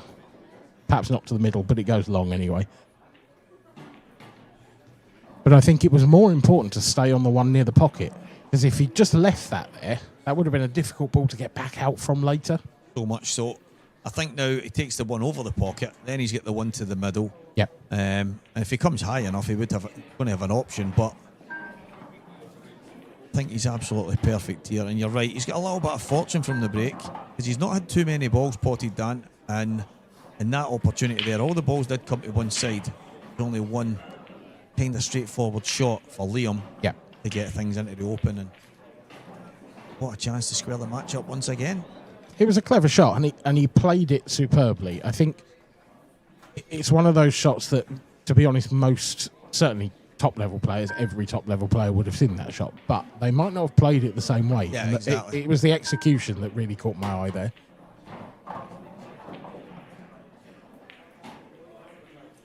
Yeah, he limits the danger when he plays those kind of shots. He kind of to make sure that the percentages are in his favour. And say there was a couple of ways to play that shot. A lot of people don't even want to say amateur players as if they don't know what they're doing, because most of them do. It's just what's between the ears, and a lot of these top players, it's the big difference. But I know personally a lot of people that would go, that's a 3-ball plant and there's a red over that middle pocket, I'll just smash that in. Yeah. And then balls could go anywhere, and then they look at the table and shake their head as if they've been unlucky. Yep. And that's just so different in the way he plays the game, Liam. He's just far too calculated for that. So it's worked great, because I didn't even consider just leaving these balls here and working his way back round, because he went in the bottom corner. I was thinking take them away early because the other reds were closer to the 8-ball, but always a step ahead. Just always finds the right pattern, doesn't he? That's the key. He minimises the work with the cue ball, doesn't he? And he minimises the risk with the cue ball as well. That's the thing. He'll find options where if he's just a hair out position, he's got another option, or it's playing those percentages with your cue ball that he is so good at. Well, we've got a best of 3 here. Can Christian come through after being in a huge, very, very big lead? Liam has come back the brink. 7 frames all. I always knew Liam wasn't going to go anywhere. Christian, can he somehow scrape himself over the line? Best of 3 guys, Liam Dunster, Christian Phillips. Some match, a little bit of everything. It's been scrappy at times, as we've had fudgy frames, with some good shots, good finishes, good pull, but here we are. Potential 3 frames away from one of these guys joining Craig Marsh in the final. Another great event for Marshy. He'll be desperate to take one down as well. Yep.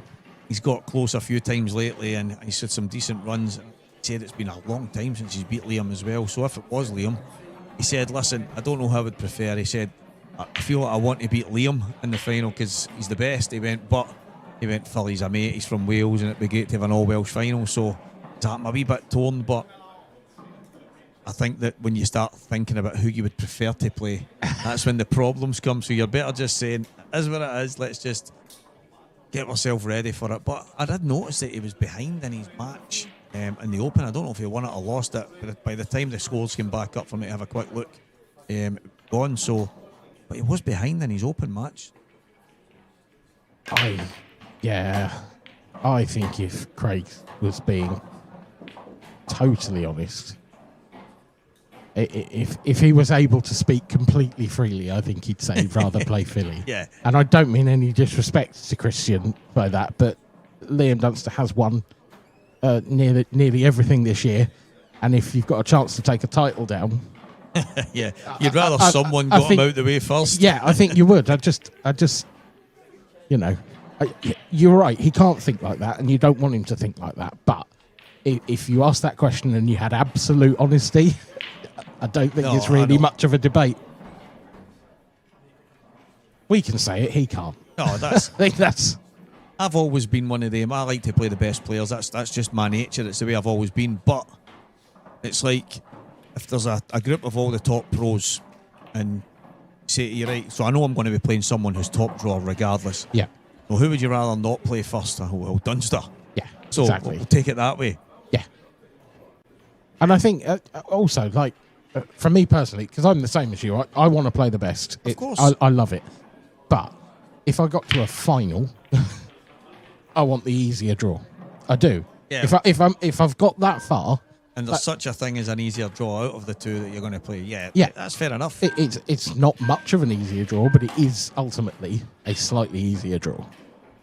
Yeah, you're going from a absolute freak serial winner to a guy that's on the same path as you, trying to win. Yeah. So yeah.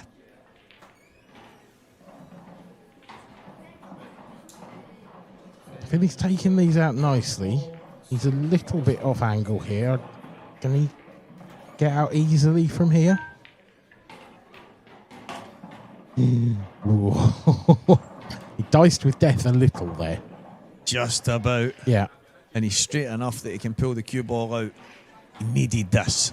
And he still needs to make sure. Yeah, he needed an opportunity straight away. This last red is going to be from a bit of distance, and these aren't absolutely straightforward, these shots. If that red's probably another 3 or 4 inches away from the cushion, then you've got a gaping wide pocket. But that near draw plays big. Yeah, he's got to just kind of have faith in his cue in here, because it needs to be nice and easy all the way home. And this looks more like the Christian Phillips I seen at the start of this match. It's been a nice finish. Really nice. Christian Phillips is on the hill. 8-7. A remarkable game, this. From 6-1 down, Liam Dunster got himself right back in the match, but ultimately he is potentially one dry break or one break dish away from being knocked out of this tournament at the semi-final stage. He is It's out of his hands now.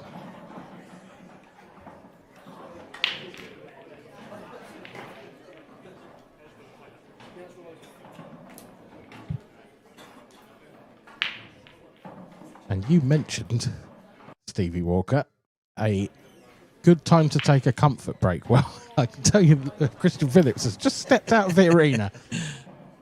Oh. Yeah, that's the...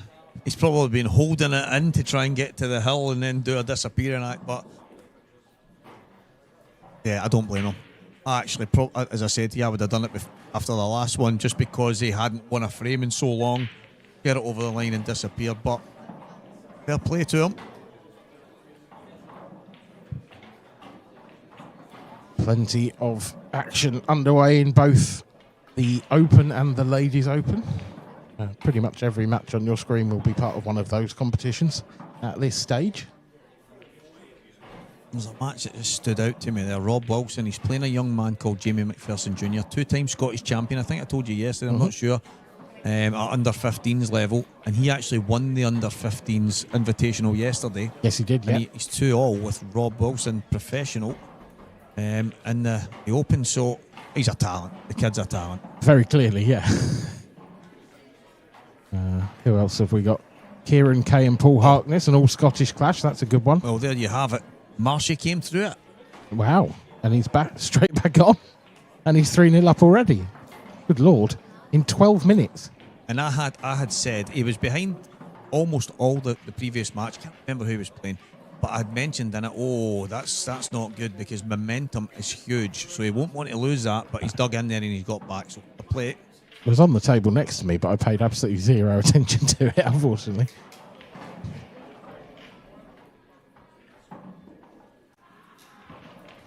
Steve Bart. Ronan I can see at the bottom of the... Yeah, it is, yeah. He beat Jack Whelan quite comfortably. Jack did not look comfortable at all. That was on the other table next to me. Who else? Oh, I can see Big Louie in the background. Big Louie Perinelli, our table technician. He's made it through to play Dan Wiley. Trading by 4 frames to 1. But him and Steve Rhodes were playing each other at one point, weren't they? Were, yeah, they drew each other in table team in the Open, and it was Louis who came through. I spoke to Steve afterwards. He said it's the best he's ever seen Louis play, which sounds about right. Pete Fisher on our screen there, stroking in the black as well. He has been in some form this season. Should be in the pros next season. I don't think he'll have a choice. Yeah, I agree. He's far too good. He is far too good. A great character as well. I want to see him in the pros because, you know, we want to be interviewing him and speaking to him 100%. because he's just got it. He's got a bit of star quality. Well, his match earlier that he won 8-6, I think, but he said to me he was like 7-3 up or something. He says, but he get back to 7-6, Steve. But we're all out there where the EBS stall is. There's 7 or 8 people there, and it's like, he said, and I've missed a black, Steve, and then he's ended up on this shot, and the cue balls came round the table and it's knocked the black in, and I went, I feel sorry for him. Boom! And the way he jumped up and get up, but the way he did it, we were all in stitches because he was talking like, I felt terrible for the guy. Boom! That is. He's such a good character, and people need to see him. They need to hear him. He's absolutely class. Yeah, yeah, I agree. He's the sort of person who can light up the screen if given the opportunity. So hopefully he takes it. Ross Fernie, 4-1 down. Fox cruising in that one. Good match between Anthony Monarch and Preston McInnes. Anthony Monarch 4-2 in front. Yeah, it was Preston's brother, wasn't it? Morgan that knocked him out of the professional yesterday, I think. So. Yeah, and I think Morgan was behind for a large part of it and then ended up coming through to win it. But just noticed Lauren Wright, Marianne Rinaldi. That game's been going on quite a while. 2 hours, 5-4 Marianne. 2 hours? Oh, wow. I've called that score about 50 times and I just looked and clocked the 2 of their names were still there and I'm like, okay. Tilly Edwards 2-1 up on Shelley Foreman. Catches a few of the ladies here. Like on Gemma Clyde, who just won the amateur. now playing Tara Johnston in the Open. So Gemma Clyde won the ladies amateur there. Congratulations, as we've already said. But it doesn't end there. She's got more pool to play. Louise Shepherd, Becky Shardlow, 2-0 to Becky. That's another match. Nessie and Claire Biddle, 5-2, almost 2 hours in that one as well. With some tight frames. Mira's been playing some good stuff as well, eh? Yeah, she's looked really good. Very good. 3-0 in front against Kelly Bridgewood. So, all the ladies on the go right now. Loads of open ties happening. Mira is one of the more improved players on the ladies. Totally agree. Elite ladies, particularly for me. Shona Lucas, another great player. She's 2-0 up in Leia Hagen. Is that a Scottish name? I assume it's a Scottish name. I assume that's a local, but I might defer to you for pronunciation of that one. I'm going to say Leah. I don't know, mate. It sounds better in your voice. Yeah. Aye, Leah. Maybe just a really big Star Wars fan. Who knows? It's not that. There's a... Like, if my son's annoying my daughter and we so Leah Lane, and people say, not even sentences or words or anything, it's just sounds. I mean, when I was saying that there, that's the only thing I could think of, but it must be Leah. But I don't even know if that's a Scottish spelling. It's not a spelling I've seen before. No, it's... I've got a niece called Leah, but that's Yeah. a Leah, Yeah. so that's not. I know there's a few people that like to change some stuff here and there, but yeah, be good to know. Well, answers on a postcard. Yeah, let us know, guys. Dunster needs a big one. He's only really had, I think, one decent break in the match. This is dry. No, it's not. He's got a kick in, and the yellow's going in. Does it come with a chance, though, Dan? I think it does. Can he see enough of that red next to that sort of triangle of yellows? Because if he can, then these reds are very, very good. I think he might play the red on the bottom cushion and then just check into the yellow. Exactly that, yeah. Yeah, drop this one in down the rail. Little bit of running side just to make sure you catch that yellow full ball. And this should be 8-all. His face, when it looked like it was going to be dry, it was almost as shocked as me, because it's been the story of the match to a point, but break was killing him early doors, but it started to work at the business end.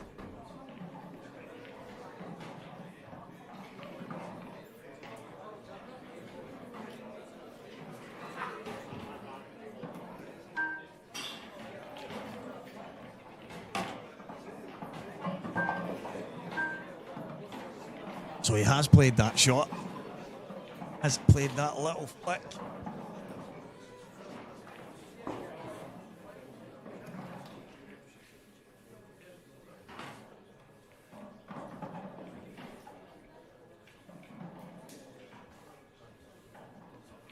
Has played that little flick, has given himself an opportunity.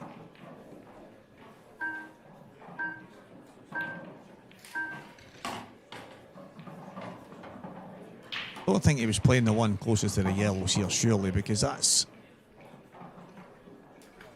a thin cut he's left himself. But is it so clean that he can maybe play it last? I'm likely going to find out. He might play it next. He might just a little jab up past the yellow. He's going to play it now. This looks thin. Oh, feet wipe up, but it's okay.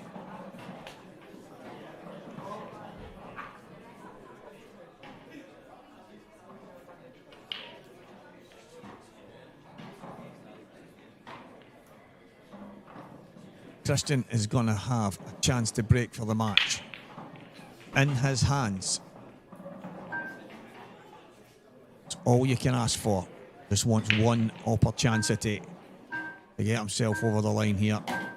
Liam will do all he can to make sure he's ready and waiting. First and foremost, he has to take these out.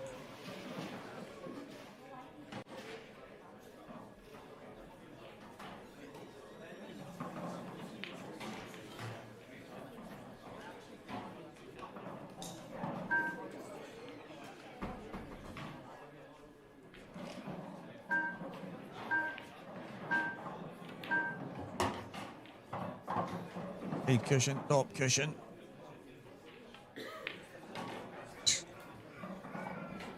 A little bit further away than Liam would have liked. Could have been better than that. I think he could have just dropped it in. Just went off the top cushion and straight out. He's played side cushion, top cushion to try and take the pace off the cue ball, but again, the camera angle can be the same. I know Liam watches a lot of his stuff back, and he might watch this back and agree or disagree, but he should be okay. Simple stuff. Simple stuff is going to go down to the deciding frame for a place in the UK Open professional final here at the Normandy Hotel in Glasgow. Liam Dunster 8, Christian Phillips 8. Christian Phillips will break a chance to get into the final. Needs a big one.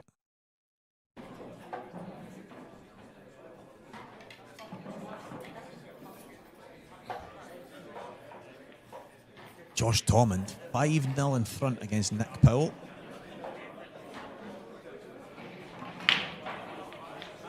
Latham, 3. Big McMillan, who got to the final of the Open at the last. Struggled a little bit in the final, but played some fantastic stuff to get there. Charlie McDonough, 2. Tatiana Olashevy, 0. Pete Fisher 5, Dan Davey 4. This is what I was telling you guys. Pete Fisher is an unbelievable talent. If you don't know him, keep your eyes out because he has different class.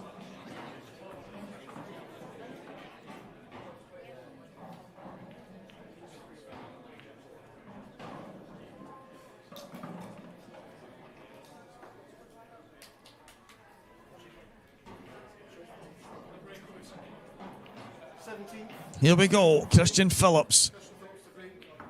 I think if anyone handed you the break and the decider before the match started, you would have took it. Let's see what you have, big man. Needs a ball, needs a ball, needs a ball, needs a ball. Oh my word. What a disaster that is. And Liam more or less jumped out of his chair. Balls have flown all around the table.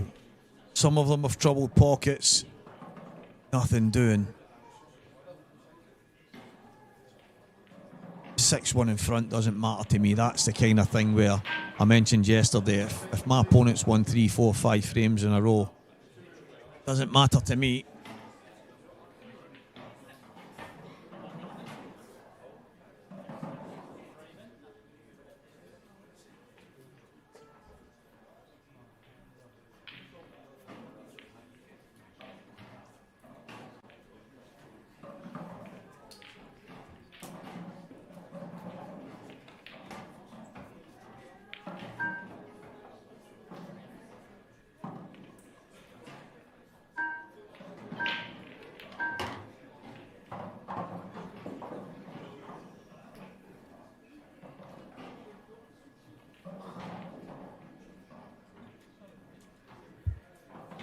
First ball down.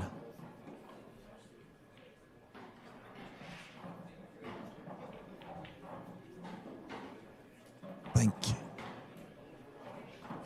would have preferred not to be bridging here.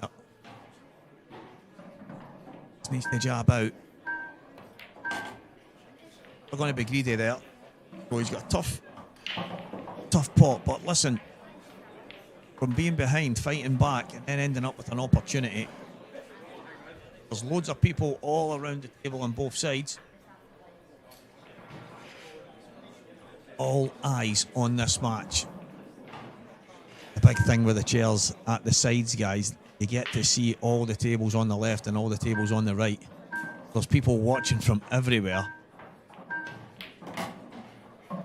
Brilliant stuff from Liam Dunster. Christian Phillips had the break in the decider. Sometimes it's not enough.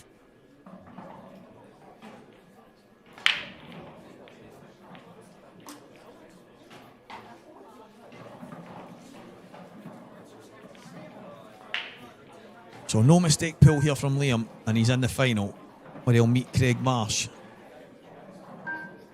Christian needs to hope was something that we don't get very often. That's a mistake from Liam.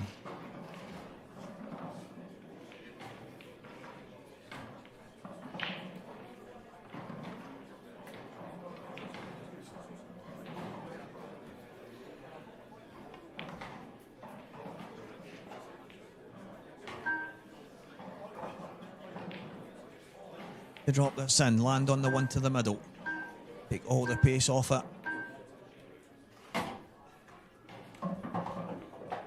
Just like that. Be able to drop really close to this yellow.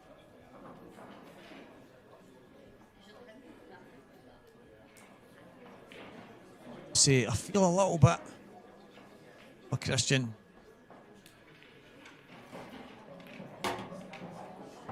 Just one of the things.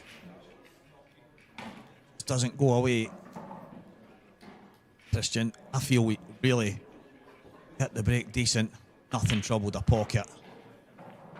Well, nothing. I mean, that's probably a bit of a disservice because a few went close, but nothing really looked like it was going in. So this black ball, and Liam Dunstop is in the UK Open final, where he will meet another Welshman, a man we call Marshy, Big Marsh. Liam Dunstop, massive congratulations. Fought like a warrior. Never gone away. That's just his style. Liam Dunstop's through. Guys, we'll have a few words with Liam in the coming moments.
Next was Church Street, where there is the later final, and we're going to go on the other final.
And as promised, guys, I'm back with the man that just won't go away, Liam Dunster.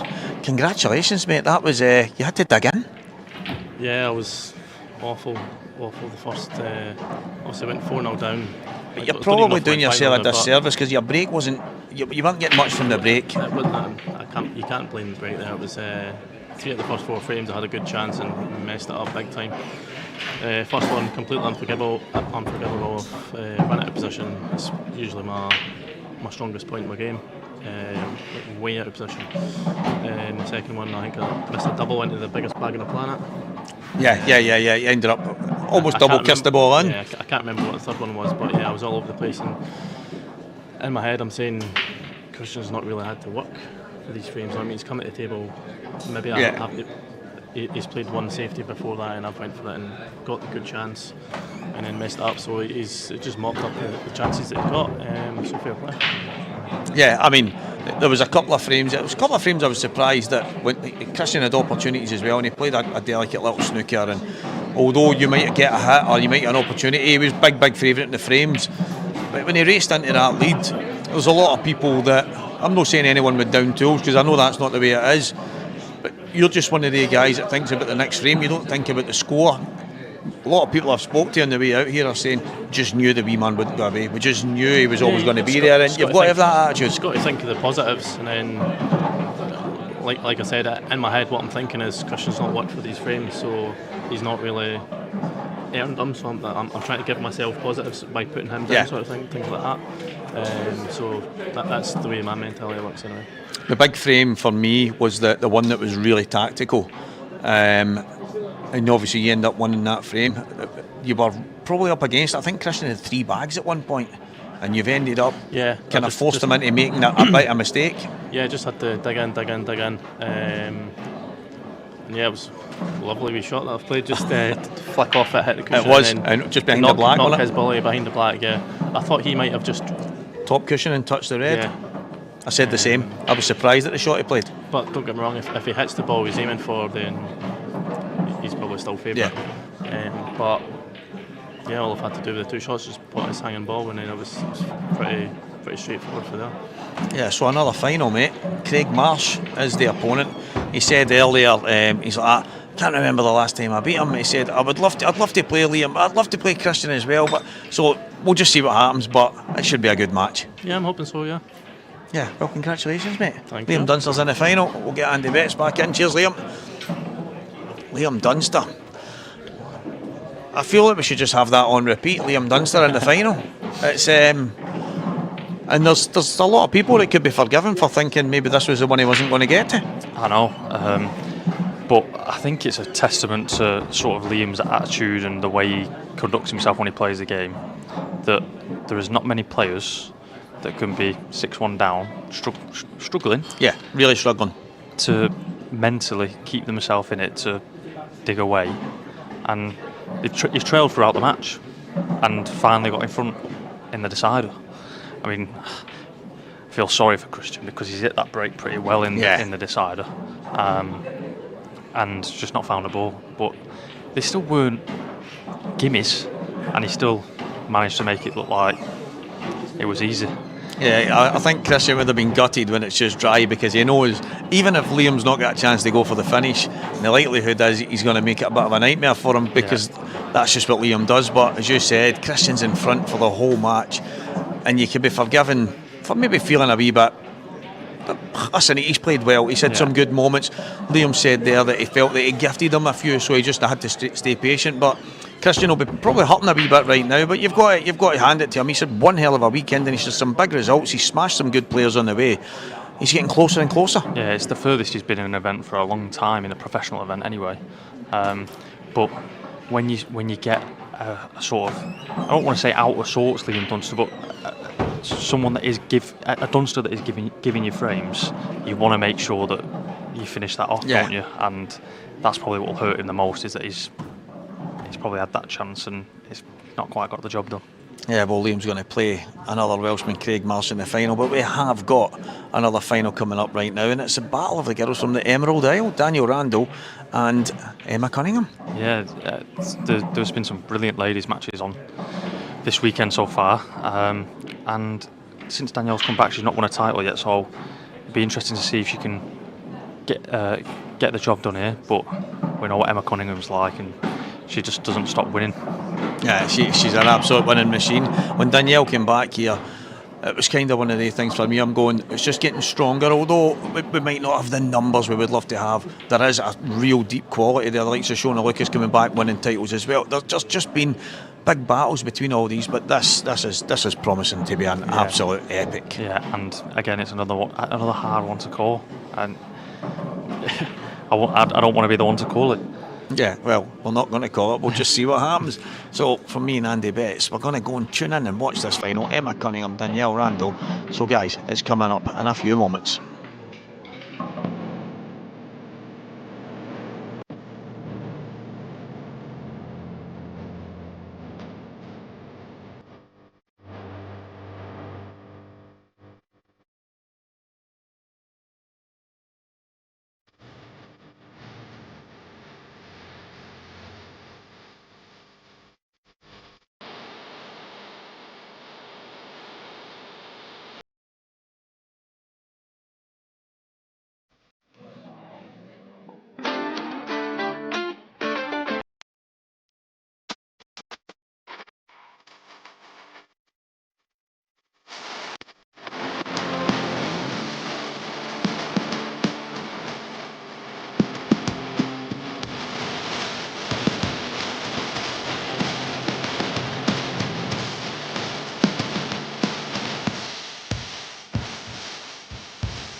Well, here we are again. Emma Cunningham, Danielle Randall. I'm having to remember and pronounce it a bit better. People, it must sound like I'm saying Daniel all the time. It's just how quickly I've got cousin with the same first name. Say it so quick. Maybe sounds to the people not of Scottish or Glasgow descent thinking that I'm saying Daniel. So Danielle. Emma, what a match this will be. So guys, I'm in here at least for the start of this match. And Dan Fairway might pop in with one of the ladies to take over at some point. But I am with you for the beginning of this. Straight in off. Had to pop that in a little bit thinner.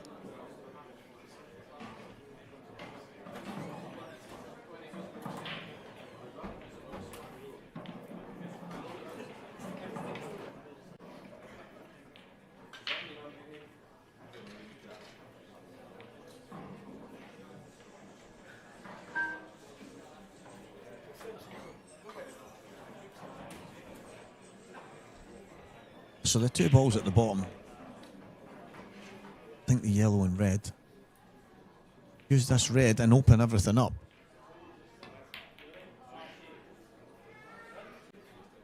That was the plan. It's worked out okay.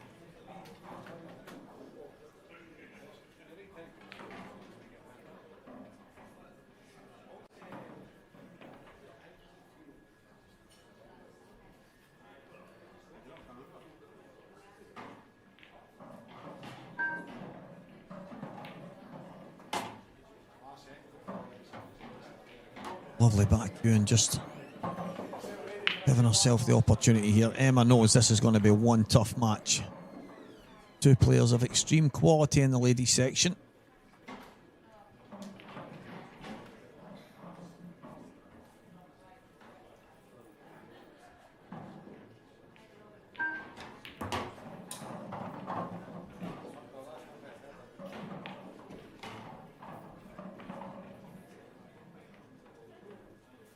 Slightly awkward now.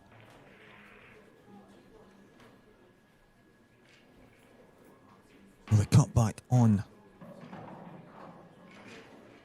this red. cued it nice, holding off the yellow. Same idea. It's going to be needed now. Wonder if Emma pop this in and push off the yellow. Try and get slightly left so she's got the red. Both reds will be to the top right corner. Yeah, just like that. A bit of control.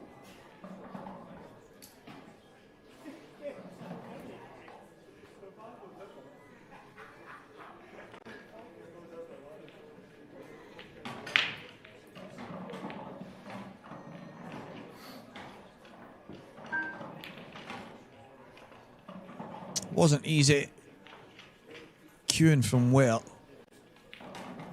Emma was. It was never going to be easy.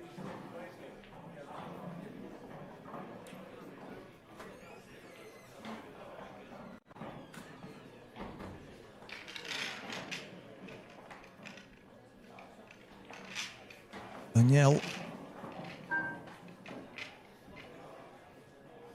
Maybe she should just drop this in. Played that really well. Trying to make sure she's on the one over the bottom pocket. Oh, I like that. Like the bravery in that.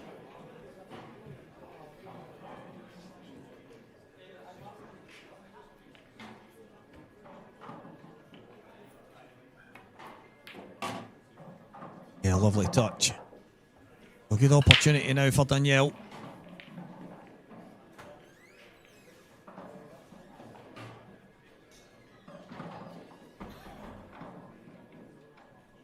Balls are actually sitting pretty good here, so just needs to mind her work a wee bit. Just make sure of the patterns.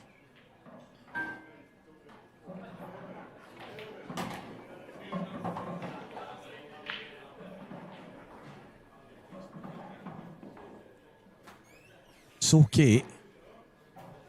Wouldn't have minded that to come up past the yellow, but just drop this in. Everything still stays the same. Drop this in. Get the yellow to the bottom right hand corner. Nice little angle. Just try and play between the two yellows.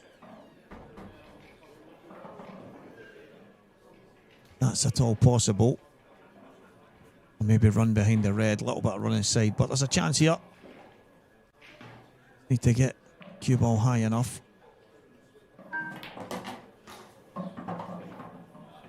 Good shot. So the angle was obviously a little bit straighter. Camera angle might have offered ourselves to see. So big shot this. Just needs to cue it home.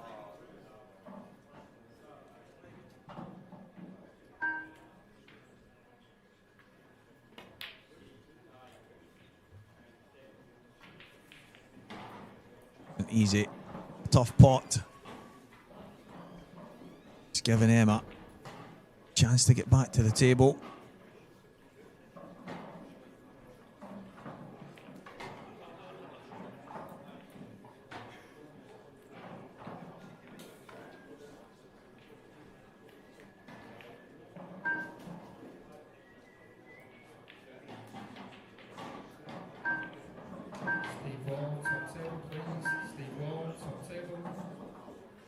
Oh, Emma was already walking that in. See Anthony Grimley-Atkins. Timothy's England top. Sitting directly behind Danielle. There's John McAllister, the fiance. Is that Noel Flannery sitting at Emma's corner? I wonder if they're doing a little bit of work together. Noel's been doing some big stuff with a lot of players. Very nicely done. Very nicely done indeed. Using the pace. Red out the way. Dropping in that yellow cushion first.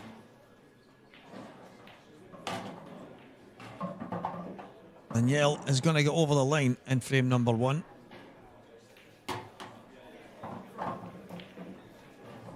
Sometimes one of the toughest frames to win. Get the first one. I think the first frame, probably the last frame.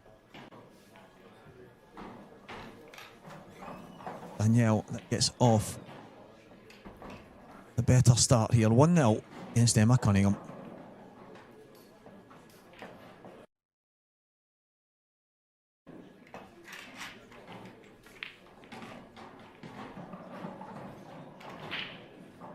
Mira Arya 5, Kelly Bridgewood 1, Shepherd 2, Becky Charlow 4, Leah Hagen 1, Shona Lucas 3, Nessie and Biddle still playing. 5 frames to 4 to Nessie in that one, 2.5 hours long. That must have been a right battle. Philippa Ormond, who was beaten by Gemma Clyde in the ladies amateur, is 2-1 in front against Sue Forrester in the open. Charlie McDonough is 3-1 in front against Tatiana Olashevich. Gemma Clyde, who won the amateur, is 4-0 in front in her match. So we'll keep you posted on all of the matches, but we are concentrating on the ladies elite final here. Thought we would some of the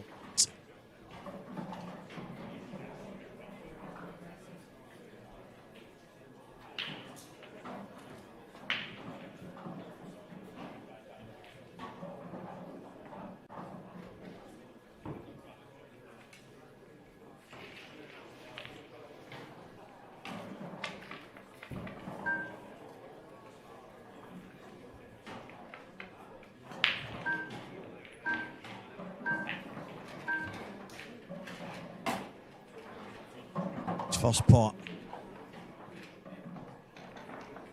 I think the yellow at the top right probably goes on it. Just about right. A wee bit of work down here at the bottom.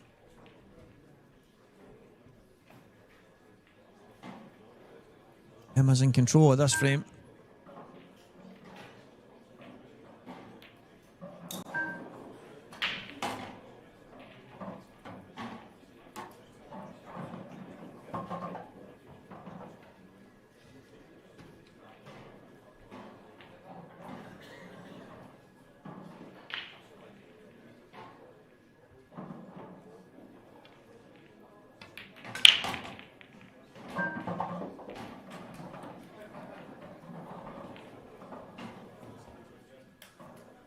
Top right corner has ended up a little bit messed up now.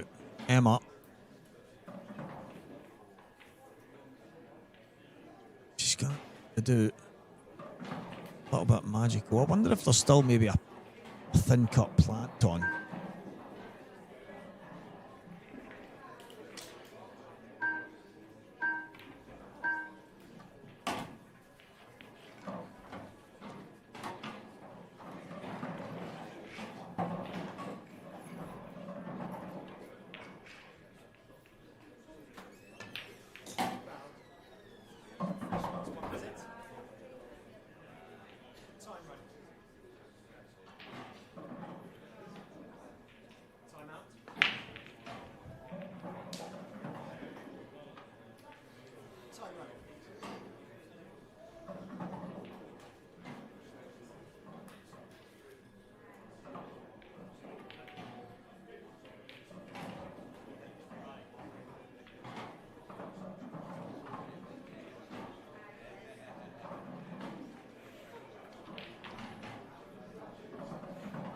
Oh, another opportunity for Danielle here. Kind of forcing it ever so slightly.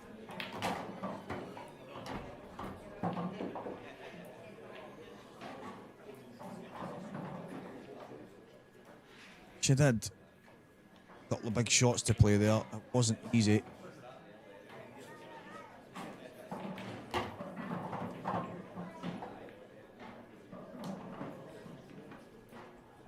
Danielle, hopefully just stay patient.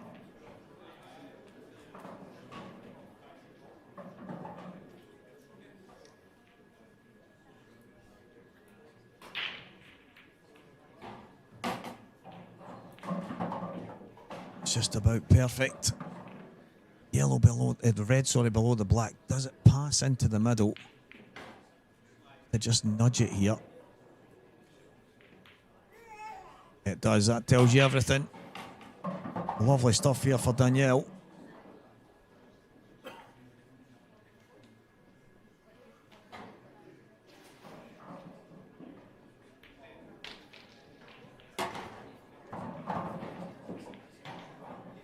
Very good stuff so far. Nice and calm. 30-second shot clock.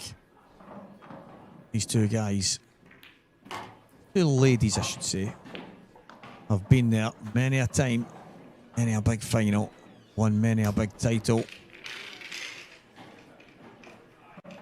They will not be bothered about all this stuff. They've been there before many times.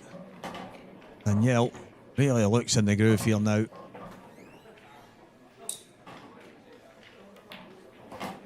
Danielle Randall goes 2-0 in front here against Emma Cunningham.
Emma's break in frame number 3.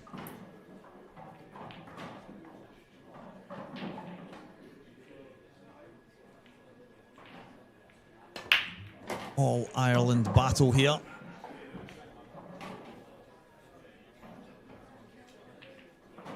North and south. The two of them are quite green, these two.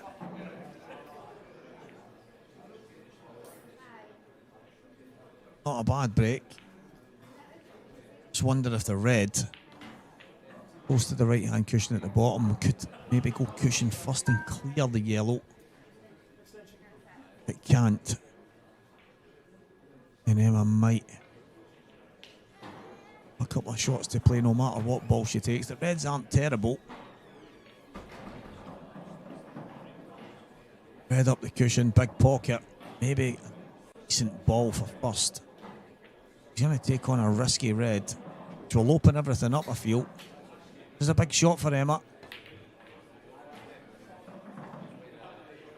No, I got it wrong. It didn't open everything up. Well, not much in the case of harm done.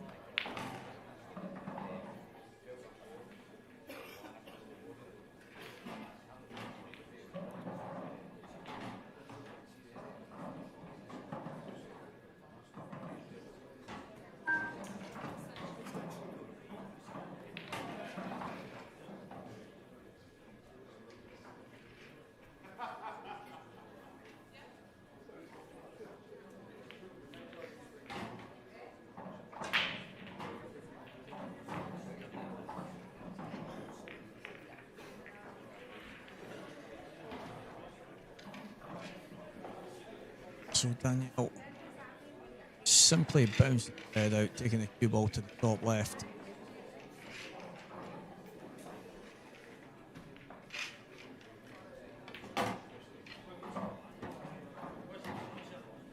It's not bad.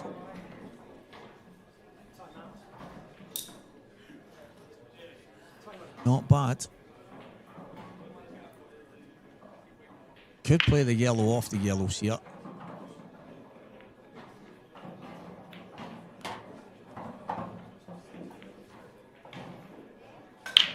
Think might have been the better shot.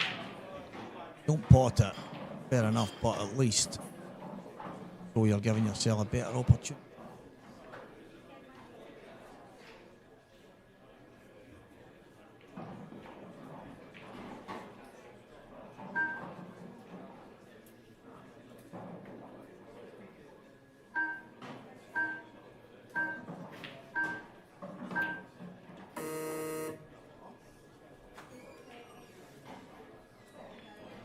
Just keeping control.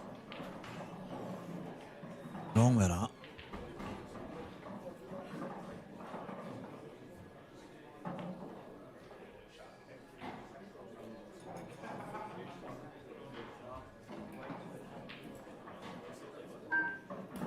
still feel there's a chance for Danielle to get that bottom right corner bag. I think a red can definitely go cushion first on either side.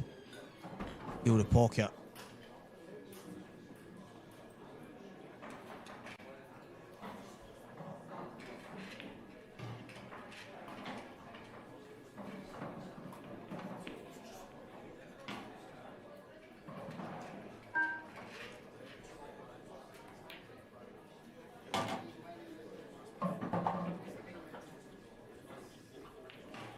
Red to the top left.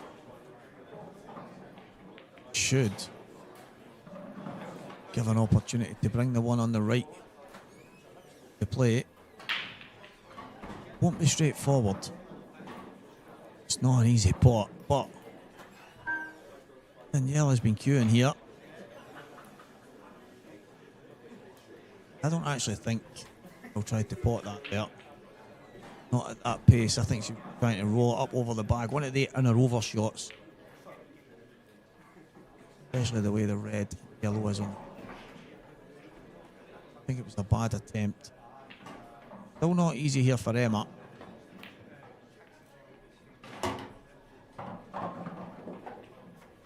Hammers home the double.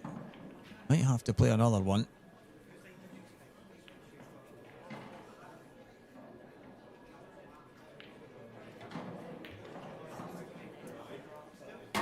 Doesn't. Just enough gap. Yellow in the bottom. Swing round.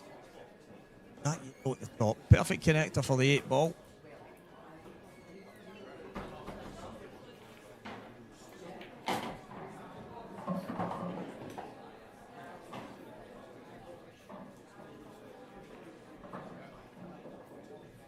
Just a little drop in would be ideal here.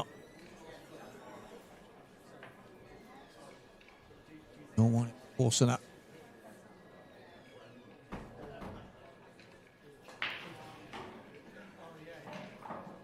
I think I just popped up a little bit quick there.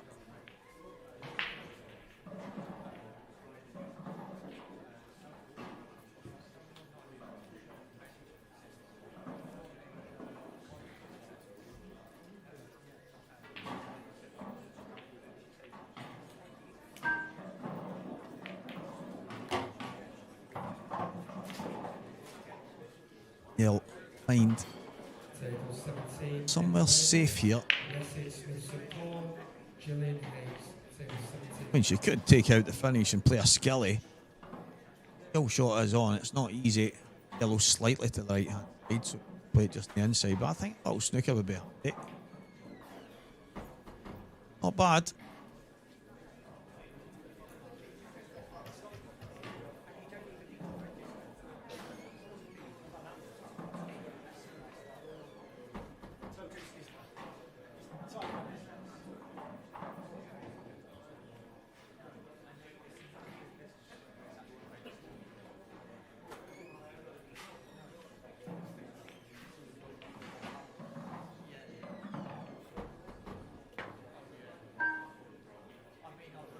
Oh, wow. That was very, very close. She thought she had nailed that there. See, I might be inclined to just lift the cue ball and get the red out of there.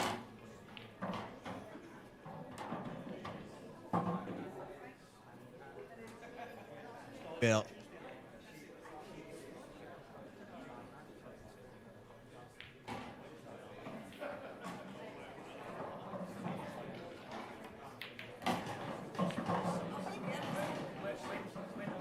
another plant needed here. That red at the top left is going to be last. Played that with real conviction.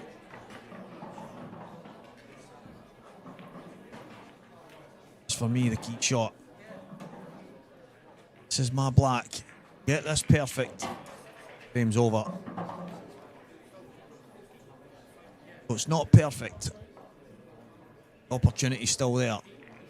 Pop it in. Cue the ball. Natural pace on it. Side cushioning out for the black. Oh.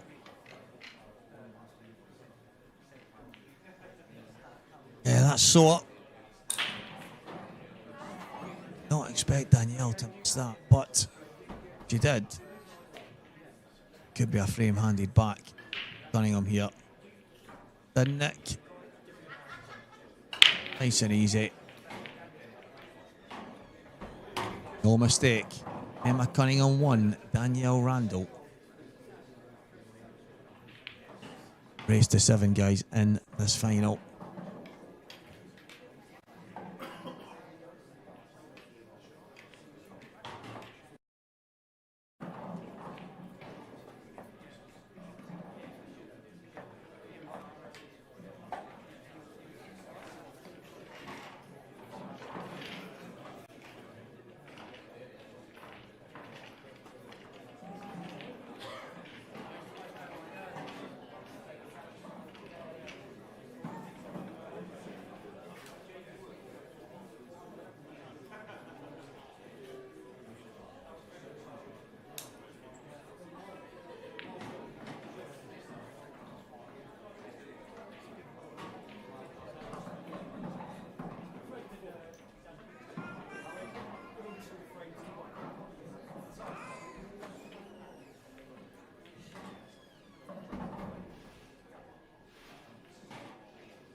Red balls. That red between all the yellows. If that goes, this is a great chance for Emma. Sometimes find that happening. Error, someone an opportunity. Leading. Another frame straight after.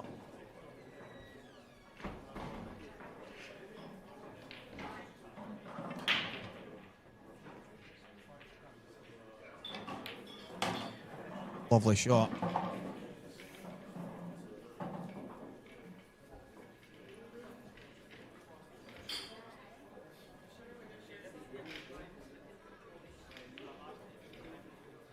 In the men's open, table 3, David Adinor, Sean McMahon. Corey Rees, Jonathan Price, table 6. Top right hand corner. Table 9, Scott Gillespie, John. Try and get the cue ball. Oh, Emma got into that a little bit much. Table 11. That's just trying to make sure. It's trying to make sure of the pot there. Making sure she cues it nice and straight, nice and still. Bring the cue ball back. Try to give herself an option. Both there, I feel. Get into it a little bit too deep. She cued it like a dream, but big shot here. Slide it off the yellow, possibly off the second yellow, and into the pocket. Let's see what she's got. Emma Cunningham, touch of class. Touch of class. Table 23, Brian Cumming, Ryan Martin.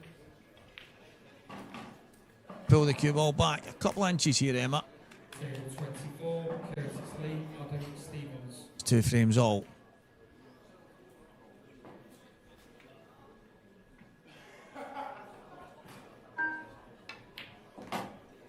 A lovely cueing.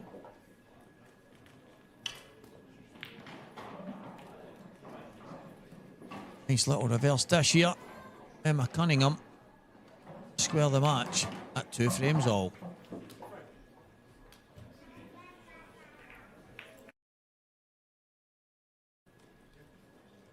Ton of matches on the go right now. Christian Phillips, who only just lost semi-final to Liam Dunster, 4-1 in front against Andrew McPhee. Dave Adenall, Sean McMahon just about to get started, has just started. Chris White 5, Eddie Roberts 4. Mark Latham 6-1 in front against Greg McMillan. Scott Gillespie, John McAllister, just getting started. So John's had to leave the side of his fiancée. Morgan McInnes, Greg Gamlin, just getting kicked off as well. Jamie Fay and Matt Steeper. Matt Steeper's won that 7-6. Rob Wilson has beaten young Jamie McPherson 7-6. Brilliant stuff there from young Jamie, pushing one of the best pros all the way. Curtis Lee and nothing each, just getting started.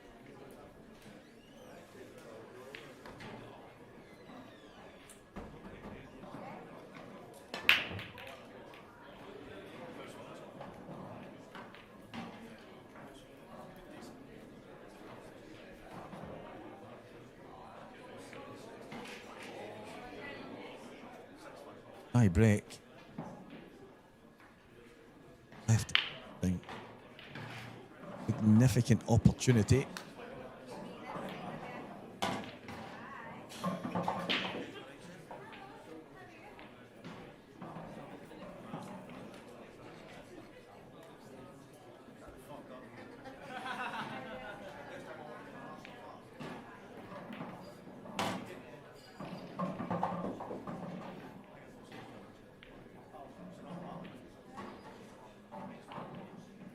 Lob this in over the pocket with ideal here.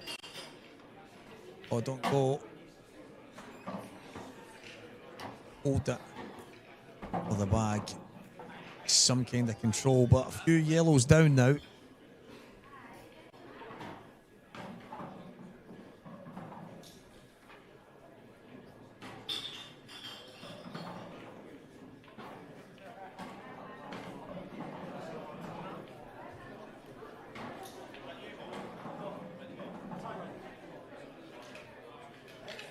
So table quite awkward for Emma. Table awkward for Danielle as well, so a little bit of life still in this.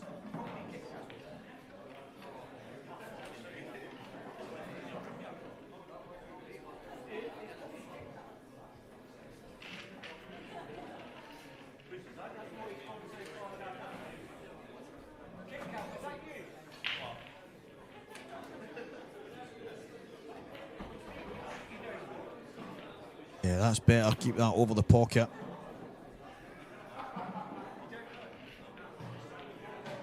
Table 16, Billy Snadden, Gio Edgar.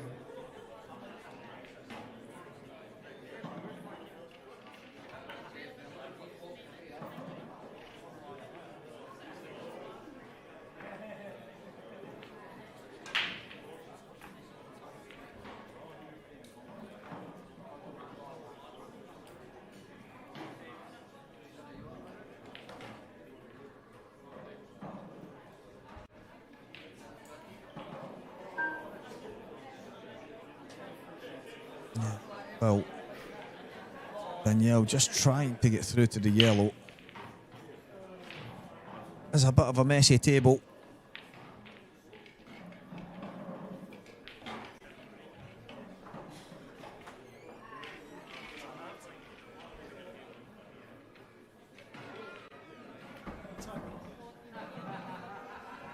Table 50, Mark Farnsworth, Dean Shields.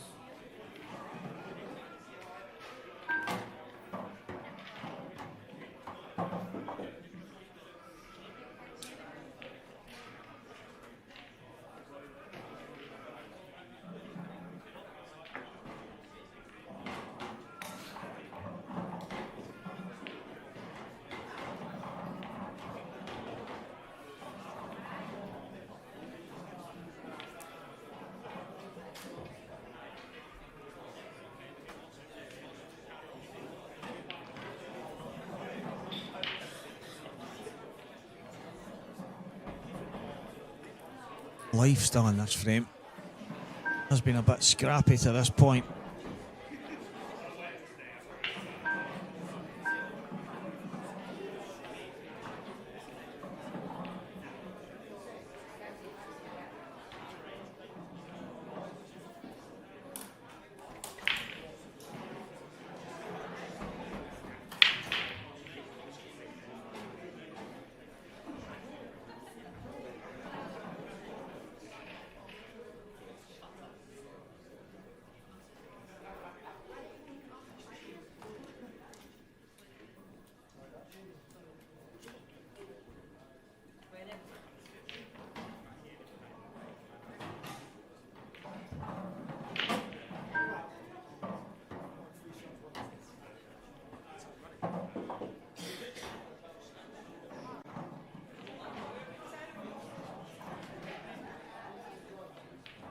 thing is here, really much reward than going crazy.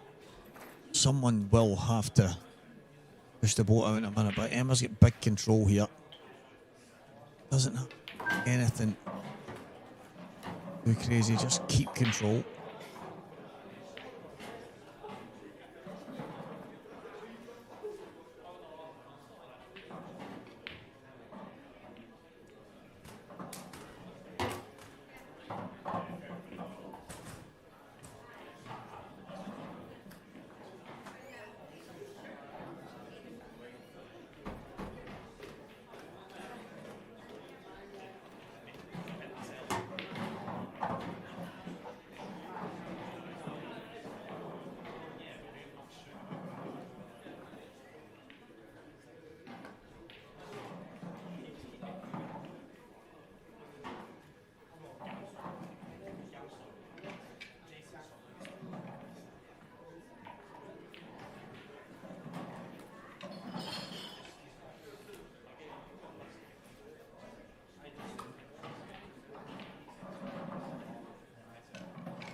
I'm delighted, guys, to be joined by the guy you normally see at my side on the TV, Andrew Betts.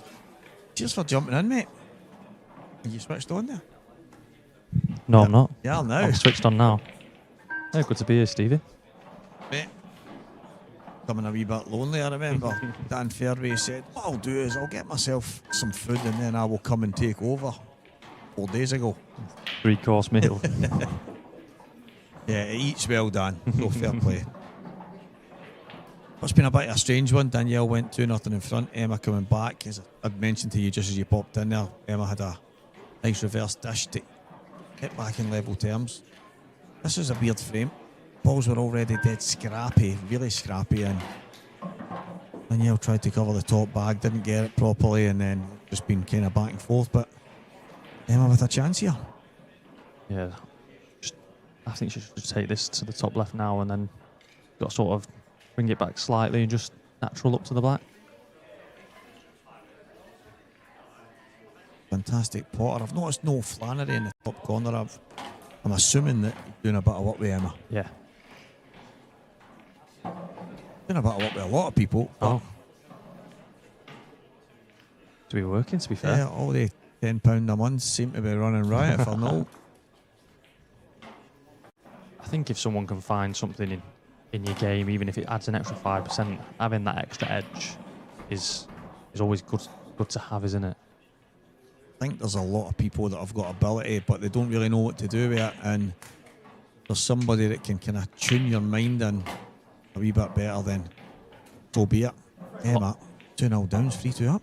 A lot of games like this are you sort of underestimate how mental it is. The game is. You can play perfect pool and still get beat sometimes, and the best players are the ones that are able to put to the back of their mind anything that's happened in a match and play it as normal. Yeah. And that's why I said to you previously when Liam Dunster come back from 6-1 behind before or trailing all the way through the match, there's not many players that can do that. There's a lot of players that would just give up.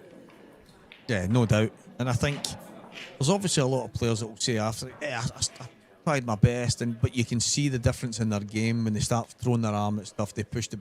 Liam doesn't change anything. No. He just continues the way, but he's got, maybe he's got a secret weapon somewhere. Maybe he has done something now mentally. I don't know, but if he's just as mentally strong as that by design, then so be it. I mean, it's just incredible, to be honest. Yeah. Good break. Yeah, probably the best break. Well, saying that, our last break was pretty good and Emma ended up clearing up, so but it was a better contact there. Very easy starter though.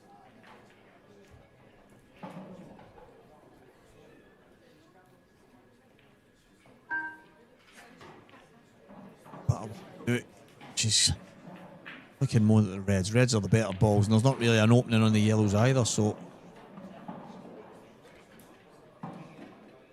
Done red.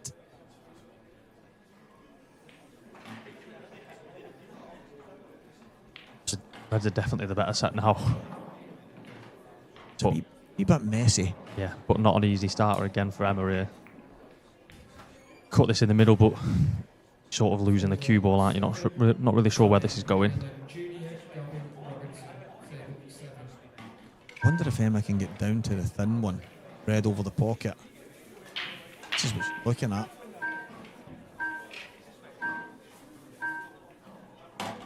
I'm not saying Emma's the only one that does this, but you see a lot of players that would not take that on. Yeah. To try and just make sure they've got the safety net as long as they can just get reds. Whereas Emma just backs herself to go and clear up 90% of the time. Yeah, these reds are good. Getting that first ball, very much important. Me, it's just the one lowest of all reds that's slightly awkward. The rest, they've all got a clear pocket.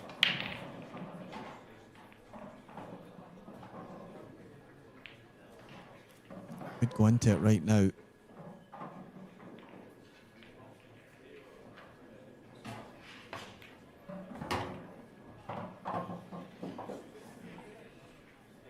Not bad.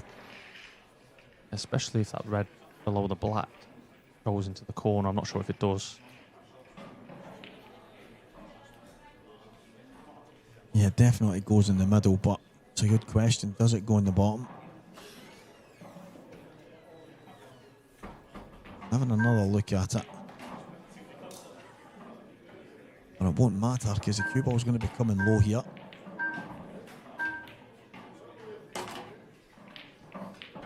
Use the ball fantastic. I had one thing that I would say she's up a bit quick. Yeah. Cue's unbelievable.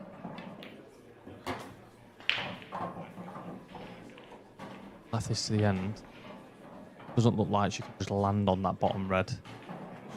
To me, sort of like she's got to play a little cannon.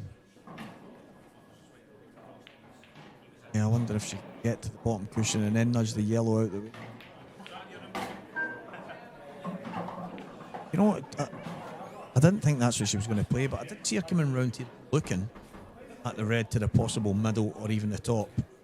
Seemed like she was just dropping that in. Yeah. I suppose when it's late in a frame like that and you've got to play a shot, you sort of don't want to play a cannon or anything like that and try and move balls and end up snookering yourself. Yeah. So it's better to sometimes just give yourself a chance. Did not expect that though. It's like I don't know if it did double, but I think that's why she was maybe going 2 cushions and back across, but Danielle just bounced this yellow across the cushion, cue ball behind the other yellow. On the screw a little bit here. A little jab.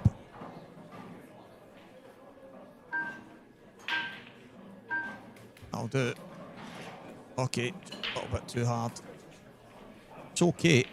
She tried to call her extension but didn't realise that she had already used it. Yeah.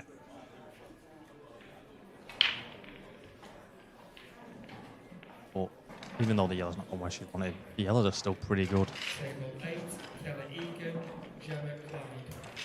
Yeah, it's unlikely that Emma's going to pot this red. Good chance of hitting it.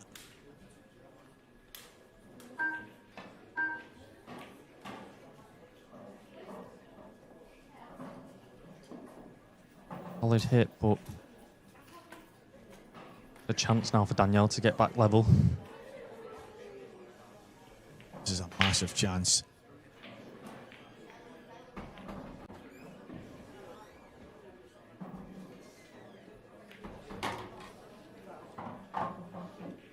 Danielle, what were you thinking? That's the difference sometimes, is when I mentioned Emma, she just would attack. And Danielle's obviously tried to secure 2 shots. I think that there's no harm in going for the 2 shots. I don't think that was the ball. I think you pop the yellow in the middle, come down the table, and see there's loads of traffic.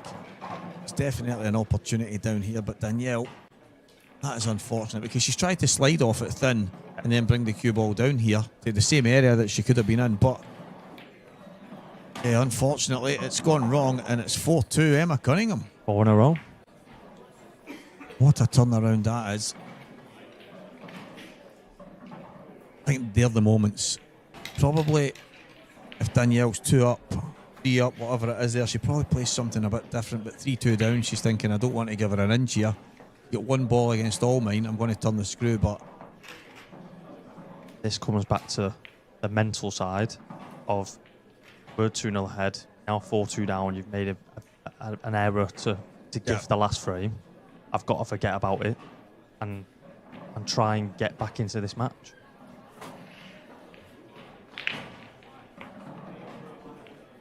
yeah, absolutely massive now.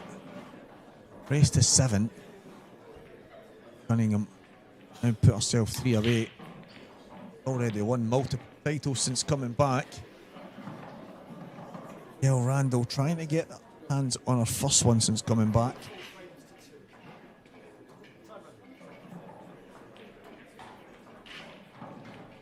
Two ladies. Hail from across the pond.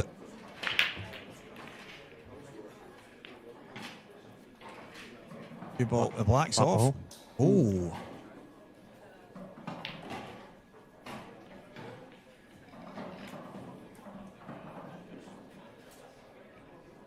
Want reds here, surely. If that red passes 2 yellows at the bottom. Yeah, I think it does. Just to watch doesn't pot the black here though. This is going to be precariously close. Well, played it at some pace as well. Really ran the risk, but what a shot. It's come out really nicely. Got to cue another one here off the rail, but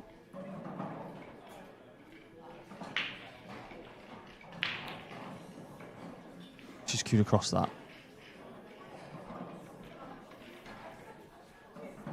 Yeah, looks like Yael could be doing with just clearing her head a little bit.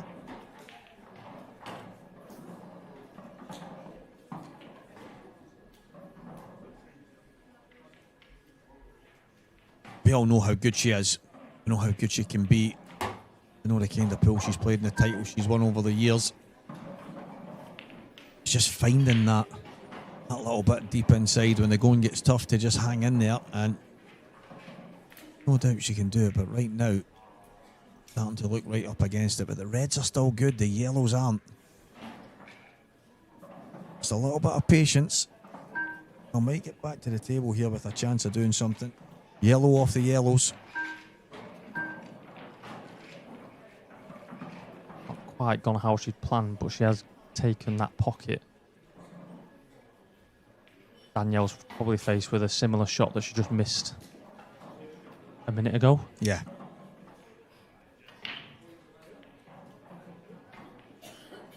She can take the red to the bottom here when she's closest to, but would you play it off the yellow? I would probably try, but especially the way the yellows are sitting, but Do that one a lot nicer than the one previously. yeah, I got the cue right through it.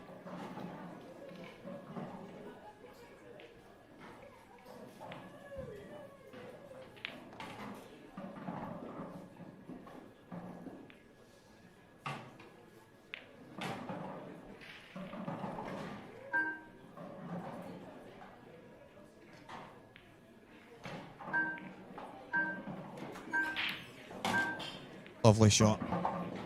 Nicely cued. Wonder, I think she might have just the right angle to screw back off the cushion. Get that red out. Even come in behind it.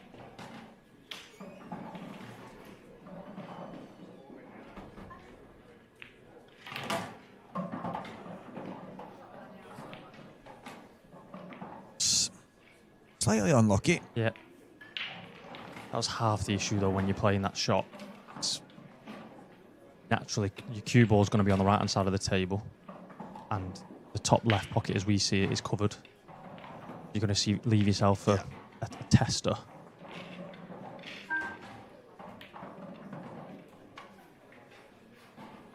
Actually cued that okay, just slightly off, but I think that's one of the reasons why I was thinking, just if you screw off the cushion first, you give yourself more of a chance of being on something. But cued it well, could have landed absolutely perfect, just slightly unlucky. Emma back to the table with a chance.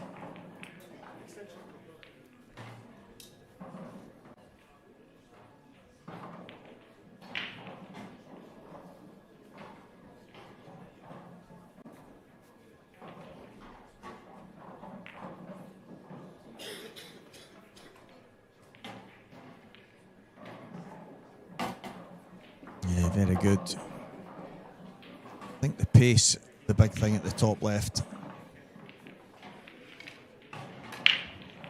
Drop that plant in. I think it'll go. I think Emma's going to get this frame as well. So it's looking like 5-2. Mountain to climb. Danielle, but again, she's been here before.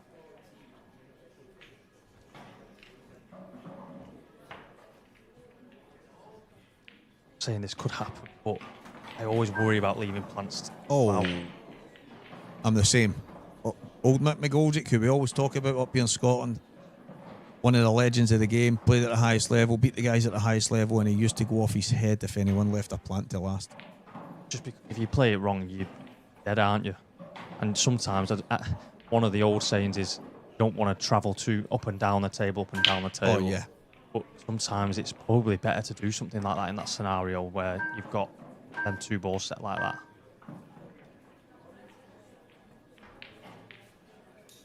I didn't mind that shot, thinking to myself, just make sure you get the cue ball over there at the same time. Even though it might plant from a certain position, I don't think plant it from there. No.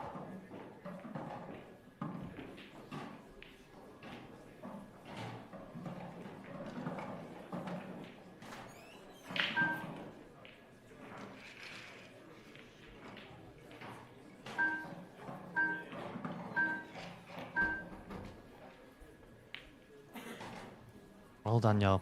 Yeah, can pull something out the back here.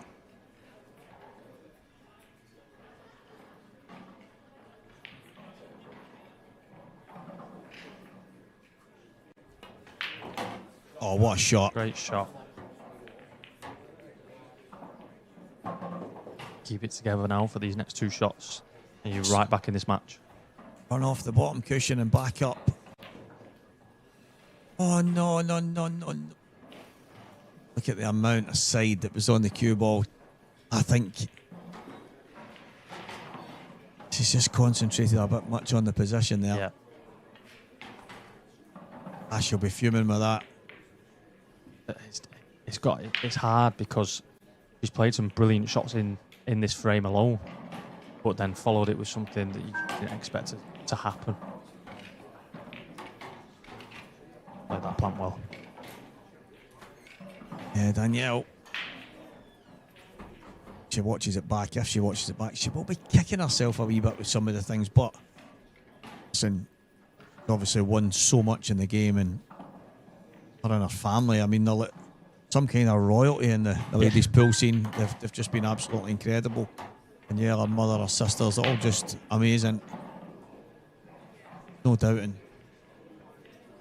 She'll know she can play some better stuff than this. She's made a couple of mistakes that I would never have betted on her making, so a wee bit of pressure maybe. Again, she's been here that many times, but you're only human. I think there's only one person that doesn't feel it in the world, and that's Liam Dunstan. I think everybody else gets a little bit of turning in the stomach, but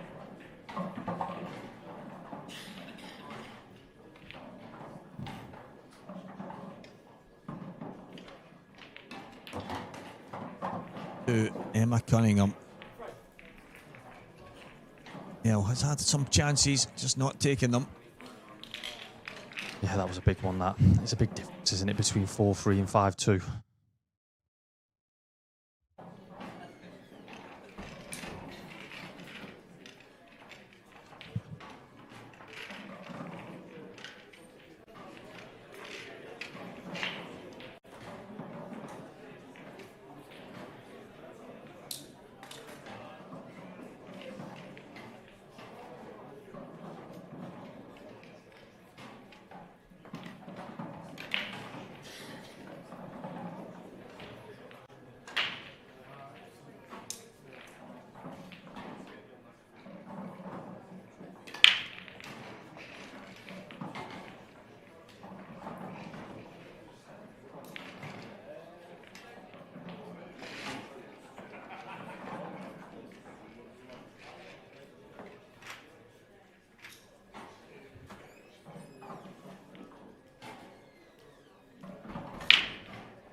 Stevie's just taking a quick comfort break.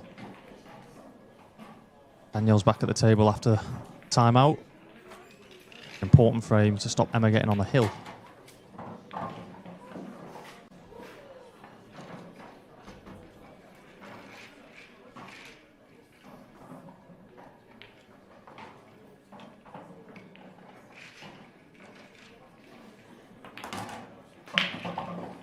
She's played that really well.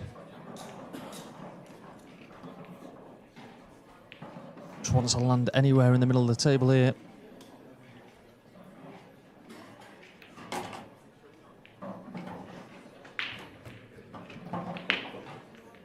That's superb.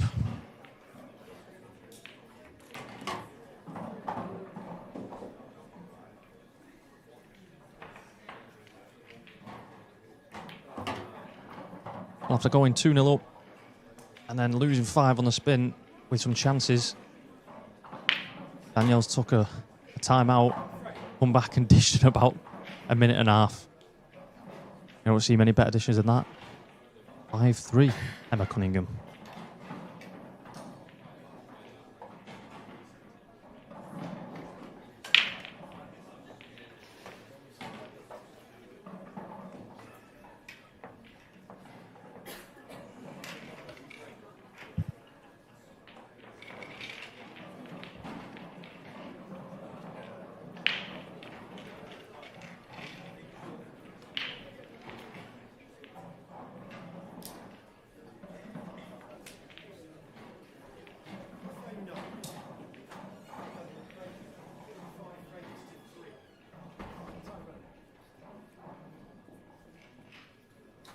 An Emma match, what we've just seen from Danielle.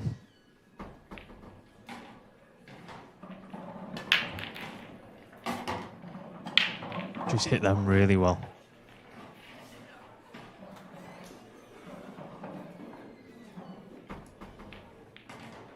The only slight disappointment for her probably will be that there's not an easy start on the reds, it doesn't look like, with that red being in that corner. Gonna have to attack it if she goes yellows.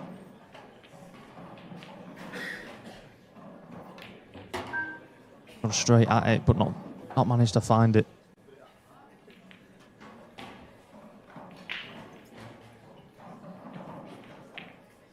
She's looking at the skill shot.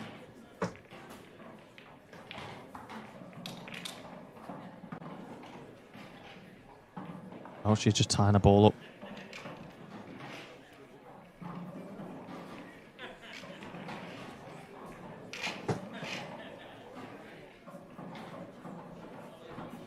Delighted to be joined back by Stevie. And Stevie, while you were gone, they took the quick break. Danielle came back and dished in about a minute and a half. Doesn't surprise me. She's in control of this frame at the moment as well on reds. Sometimes that's what you need, just a wee minute away for the table. Good old talking to yourself. Yeah.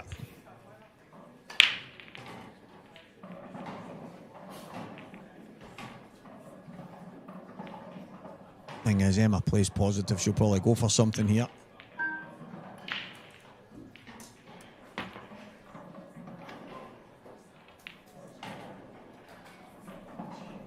Well then.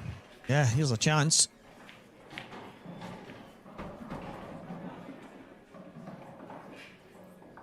Things were looking bleak 10 minutes ago. It was 2-0 up, 5-2 down. We could be seeing her getting back within one.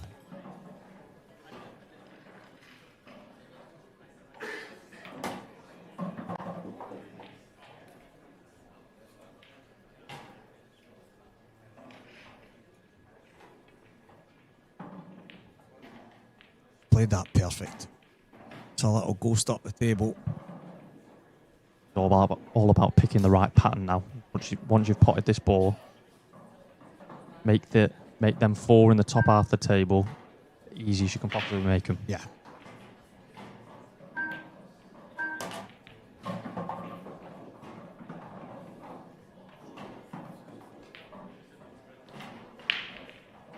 Don't need to be greedy here, just drop this in, gives yourself options. Not bad.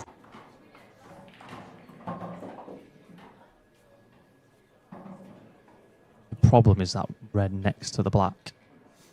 Yeah, do you know, a moment ago when she took the ball to the bottom left, I would have probably screwed back and then just took that, and the one closest to the right middle on the top. Yeah. And then took the A3 away because it just opens up the possibilities for that red.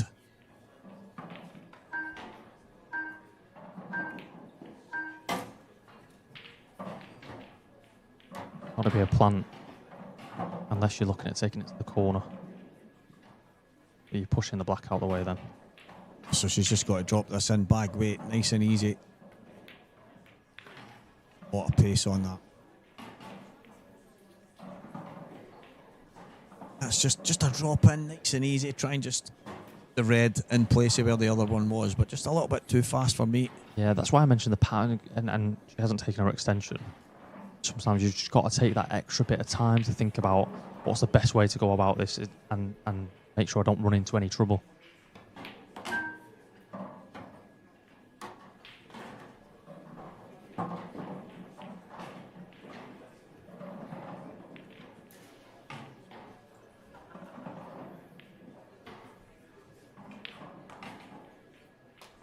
Well, that's double. Then another double, maybe. Off the red. Oh, but it's clever.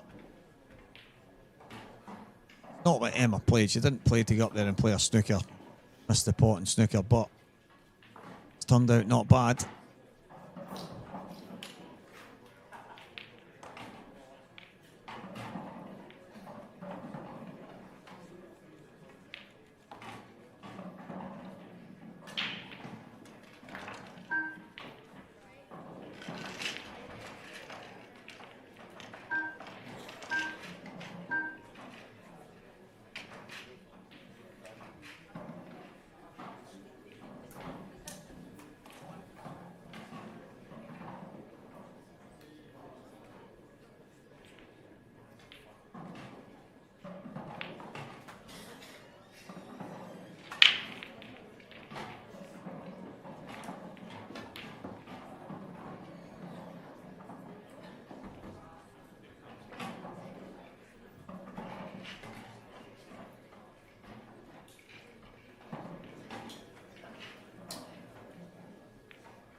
Lovely pot. Can't you get the double here? Chance on the black to get back within one.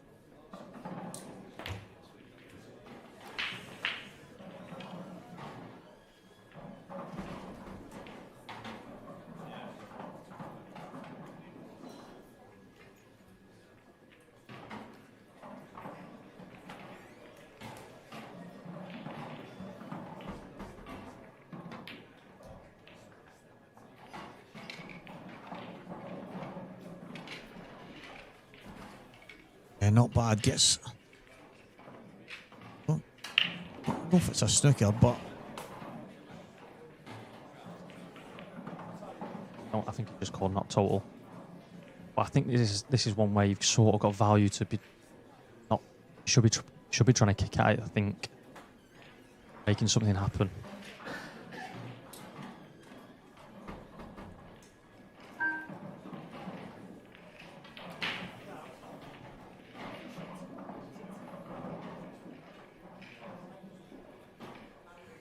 I'd be disappointed with that one, unfortunately.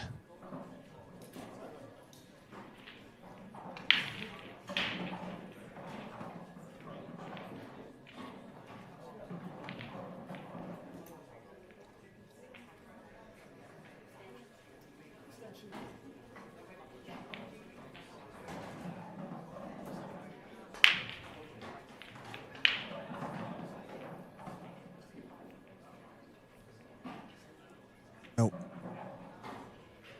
He might just kill the red, I think. Didn't need to kill it, just get it out of the way. Just drop here. Should be Emma on the hill.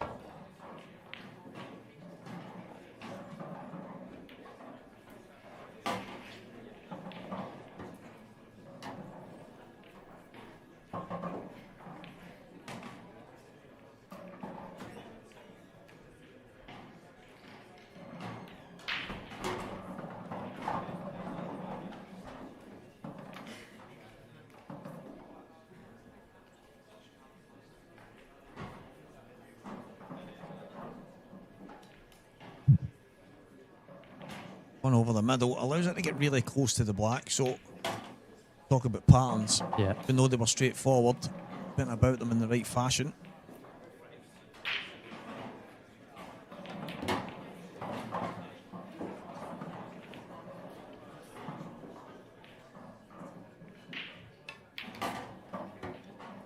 Cunningham 6-3 in front, one away. Neil Randall. Can't say she's not had her chances. Yeah, it looked like she was going to get back to 5-4 then. And she's had a couple of bites at the cherry. Just not managed to quite get it done. Emma now on the hill, and it's even harder of a task now. It's just been one of their games. Connor Davison 1, Liam Power 5. Liam absolutely flying in that one. Kieran Kay and Paul Hartness. I want to say I feel like they've been playing for ages, but they have. 2 hours, nearly 10 minutes, 5 frames apiece in that one. Scott Gillespie 5-0 on John McAllister. Oh, 35 minutes played.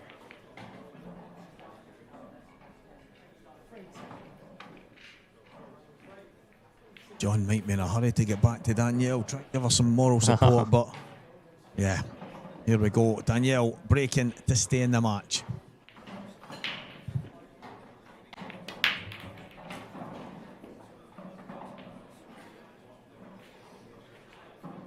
Yeah, dry break.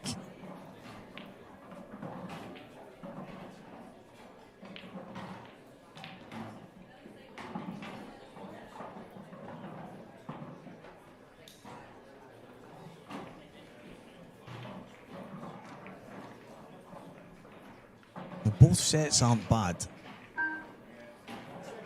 It's not a great opener. I think yellow in off the red into the middle's pretty. From this angle, yeah. From this angle, the red looks really high, but you've seen from the overhead, it's not. It's actually in a good position. So, yellow off the red, definitely the shot. Not bad actually. Just drop it in. I was more thinking about the other yellow in there, but I don't think it changes much, to be honest. No. Just on the overhead, I was thinking maybe just get that red out the way, but In truth, it doesn't really change too much.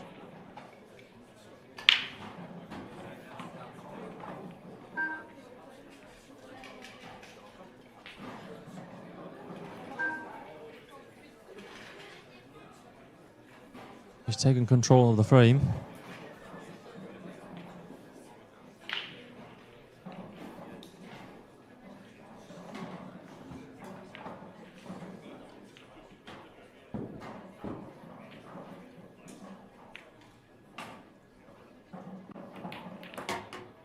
Oh, great shot. Really too good. Gonna have to probably go into it again here. Yeah, play a think up.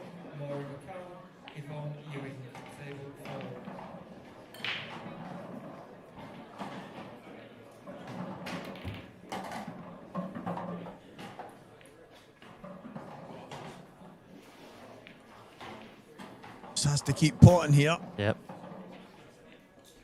I think you're at that sort of stage of the match, though, that you've sort of just trying to put some pressure on Emma and not give her a chance to get the job done.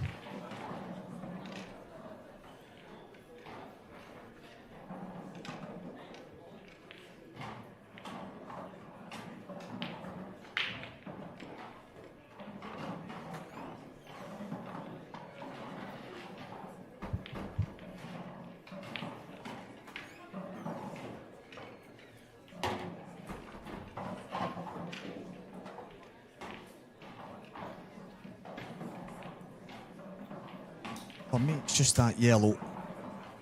It's in between the reds and the black. It's the awkward ball.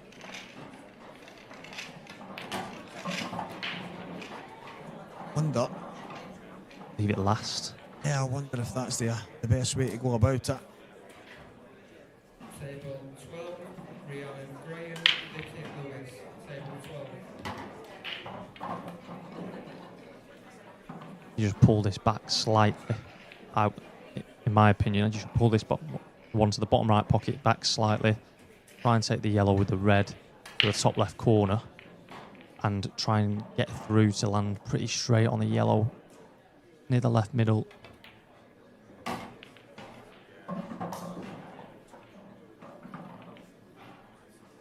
Landed wrong side. Wondering whether she could come off the side rail and get back over.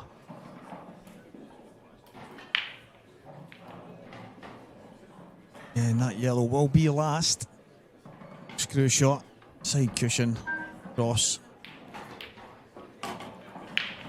What shot? Absolutely first class. Just push through and take the black to the right middle. Is going to be game, set and match. I wonder whether she might even stun this in and just take the black to the bottom right corner. Might do.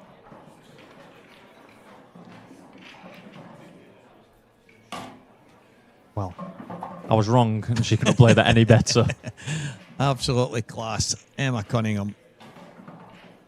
Wonder where she disappeared. I thought she was doing a cartwheel somewhere, but she is the ladies' elite champion after this black. Well done, Emma.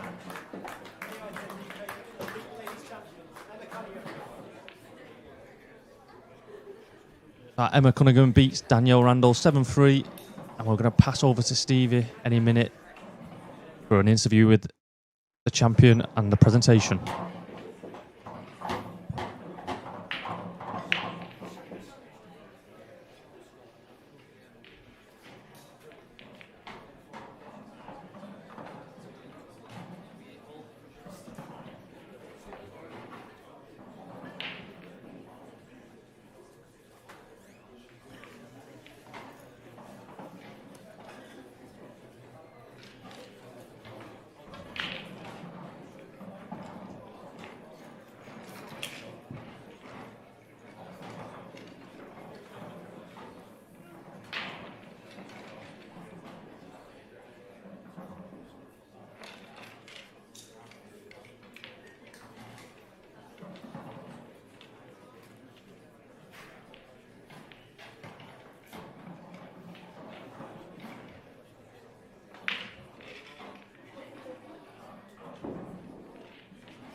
the ladies event then please, Rachel Sherratt and Caitlin Kennedy, table 6 please.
Welcome back, ladies and gentlemen, to what was a pulsating final. It had a few moments, it had some magic, it had a few mistakes here and there and some dry breaks, but it was exceptional. Ladies and gentlemen, please give it up for the players.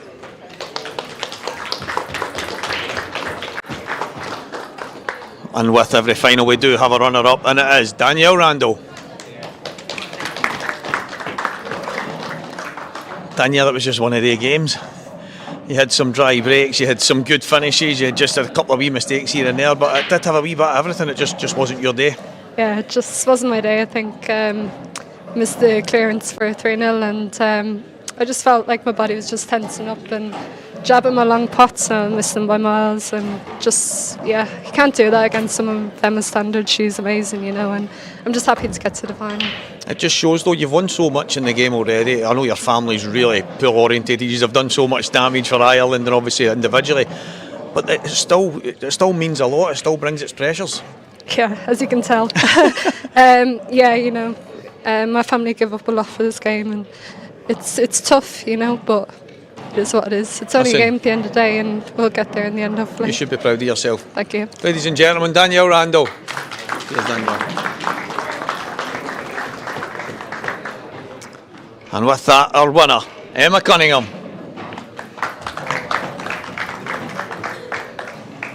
Another title, Emma. You had to come from behind and you did it well. It seems to be the way this weekend. Yeah, just when you go behind, you know, you have to take your chances, and the quality of players, you know, the scoreline there doesn't reflect the match at all, you know. Danny's solid, just a couple of little loose shots, and I've managed to capitalise. Yeah, you did. You actually kept your nerve. When you did go behind, you're kind of thinking to yourself, Danielle's missed a chance to go 3-0 up, and then everything kind of changed from there. You end up going 4-2 up, and all of a sudden, in the blink of an eye, you go from behind to in front. But it's still not easy. You've still got to get in there and take those chances. You've still got to play the right shot at the right time, and you did that. Yeah, and when I'm 5, whatever it was, up, and Danielle breaks in and clears, and I'm thinking, oh no, momentum's changed. Here we go. Exactly. But again, you've just got to play every ball at a time and hope they go in. I thought you were queuing really well. There was a couple of wee things here and there, and you expect that in a final because it comes from obviously there's a lot of pressure in it to try and win a title. But there were some big moments as well, and you pulled off some big shots. Yeah, I think that's what it is. It's just taking yourself out of the occasion if you can, and it's a really difficult thing to do. And trying not to think about who you're playing and how good they are, because if you think don't miss, you're going to miss. That's it. You talk yourself into missing. Yeah. Well, listen, I mean, you've already won titles since coming back to the IPA. You've won titles, world titles, you've won everything everywhere you go, but you still feel that little bit of pressure every time you step in here. Oh, of course. I don't know. Because it matters. Yeah, and there's still a hunger to try and win. And when that goes, I'll get worried. Yeah, you know. exactly. But I enjoy competing. I enjoy the social aspects of seeing everybody, and winning's a bonus. Yeah, that's amazing. Emma, let's get your hands on the trophy. Thank you. Ladies and gentlemen, your UK Open Ladies Elite Champion is Emma Cunningham.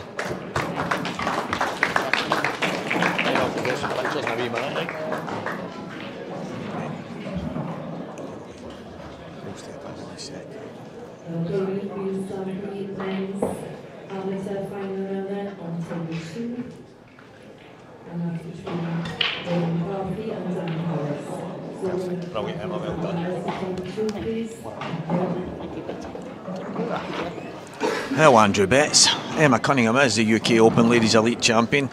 It was a wee bit scrappy at times. You can see what it means to both of them. You could see in Emma's face she was still feeling those nerves that was through the match, and Danielle obviously gutted.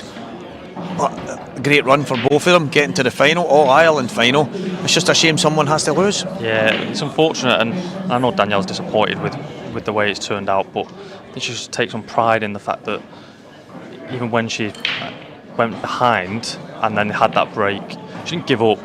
She still fought to the very end and still tried to make something happen and put some pressure on Emma. And this time it hasn't worked out, unfortunately, and Emma's won another title. Well, that's the big thing. Emma actually mentioned it there when she was 5-2 in front, and I think Danielle took a quick comfort break. She come back and then goes and fires in a massive finish. All of a sudden you think, but she had a couple of chances. She knows that herself. She's had a couple of moments. It just didn't go her way. But that's the nature of pool. It doesn't matter whether it's in the ladies, the men's, the amateurs, the pros. It doesn't matter. It's just one of the things that sometimes it goes for you, sometimes it doesn't. Danielle's won so much in the game.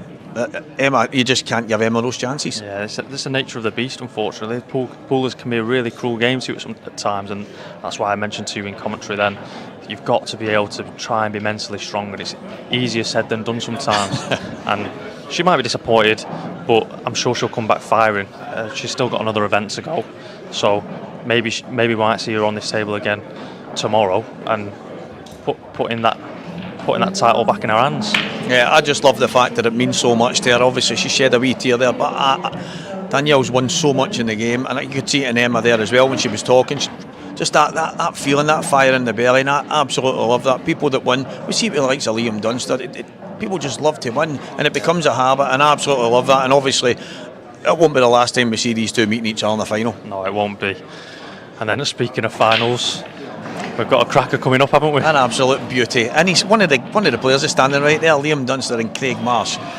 Marshy hoping to take down this wee Scottish machine. Yeah, he's looking to take him down, and it's no mean feat because his fellow countrymen tried not so long ago and just couldn't do it.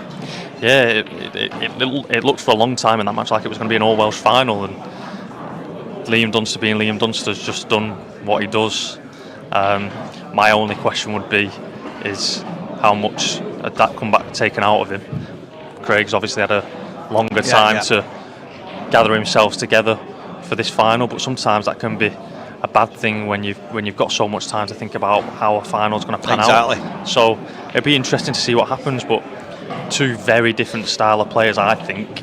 But you've got the number one player in a final again, and can someone finally knock him off his perch? Yeah, well, can it be Craig Marsh, Liam Dunster standing, waiting, ready to go. So, guys, not very long from now, we're going to have the men's pro final here at the UK Open in Glasgow. Liam Dunster, Craig Marsh. Stay tuned.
John McAllister, originally from Coventry but living in Stockton-on-Tees.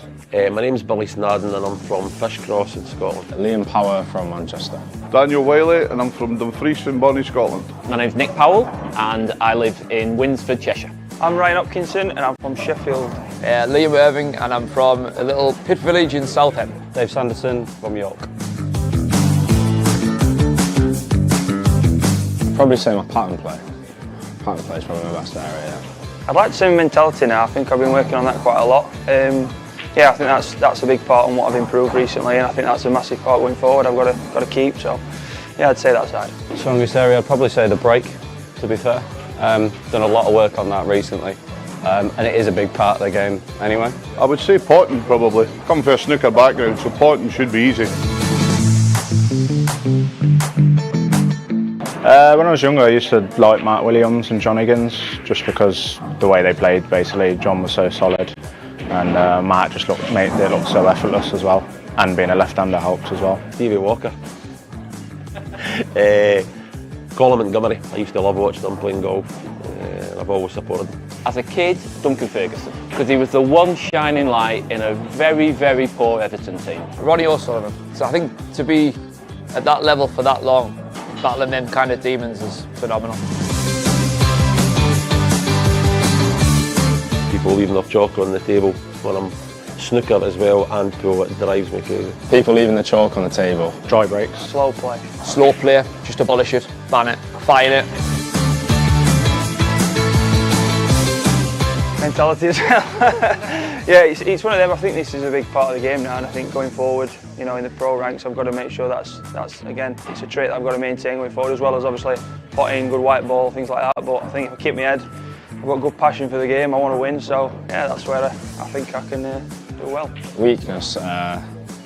Sometimes I can lose my head a little bit, get a bit frustrated if I play a bad shot or two. So it's definitely something I've worked on. Yeah. I'm not the best cueist. Years and years ago as a kid, I played snooker, so I had a good background. But I'm not the best cueist. But on a 7-foot table, I can get by. Potting balls.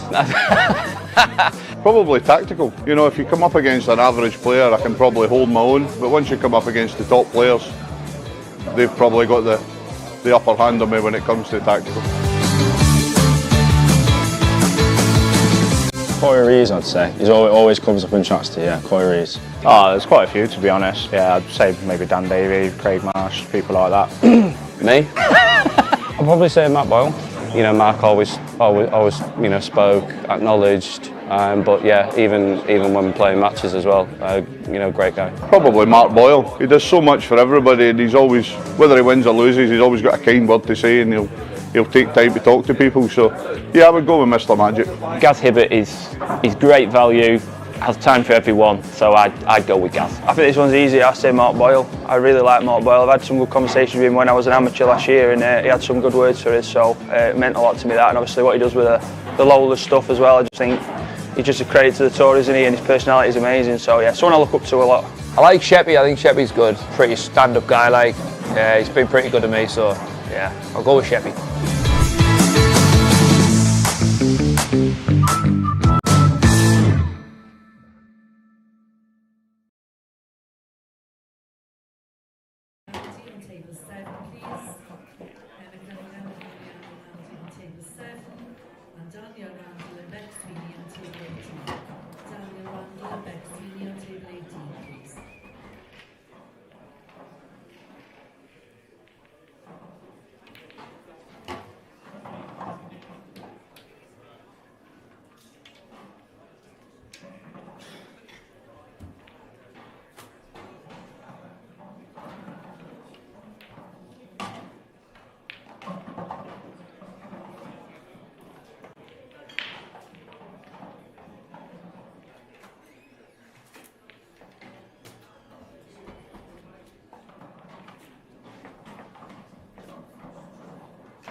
Welcome, ladies and gentlemen, to what is the 12-ball challenge. 6 shots. Robert Stephen. He misplaced a small pool table, so we've misplaced his cue.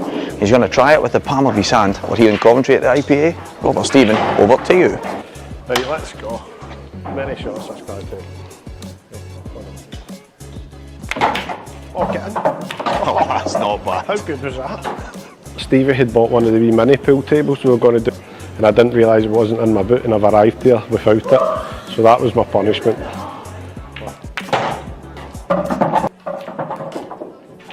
don't know if he was cheating there, guys. How many shots is he wanting? Oh, that's the one. Oh, look at this. How many is it going to take him? Let's just go for a record, guys. Handball. Wait, it's not.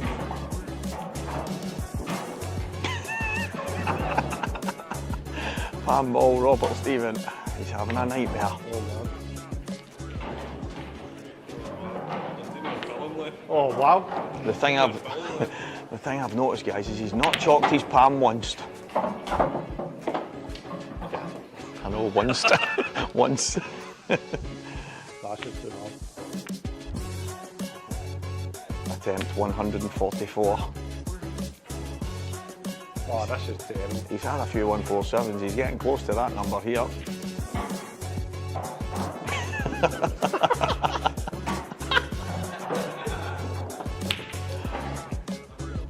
Oh, look at this. Oh, what a shot that was.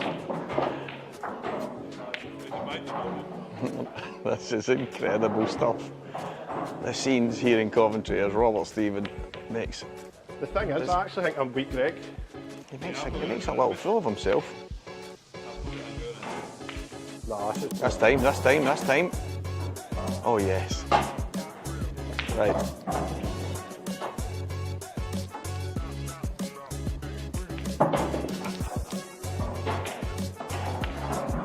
Oh. Just about over. This is the one. This is the one. This is the one. This is the one. Just this last ball. Just this last ball. Come on, Rob. Come on, one more ball. One more ball. One more ball. One more ball. That's him. Well done, Robert Stephen.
Good evening, everyone, and welcome back to our coverage of the IPA UK Open here from the Normandy Hotel in Glasgow. It is professional final time. Liam Dunster came through an extraordinary semi-final earlier with Christian Phillips by the odd frame in 17.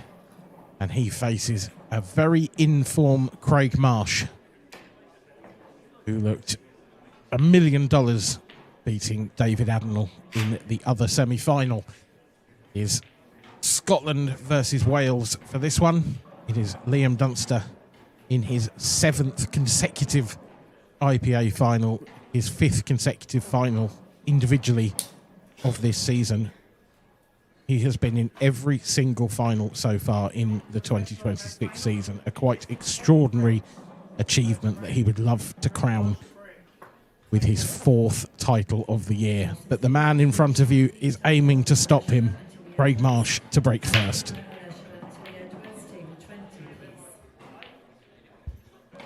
And Craig Marsh to break dry. A grimace on the face of the Welshman. That is not a good start to the match for him.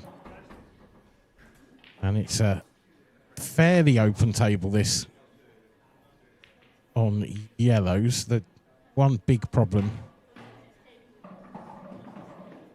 the yellow above the 8 ball, just to the top and right of it, but it does go up to the top corner. So he doesn't actually need to move anything here necessarily. He'll play this yellow down the rail. If he could stun into the 8, then he could land right on that awkward yellow first up. Probably worth a go.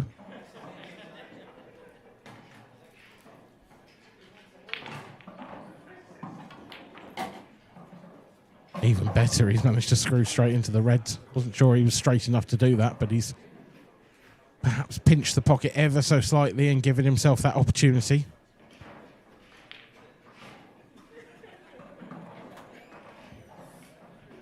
Ice flows through the veins of the Scotsman. He looks to bag yet another title.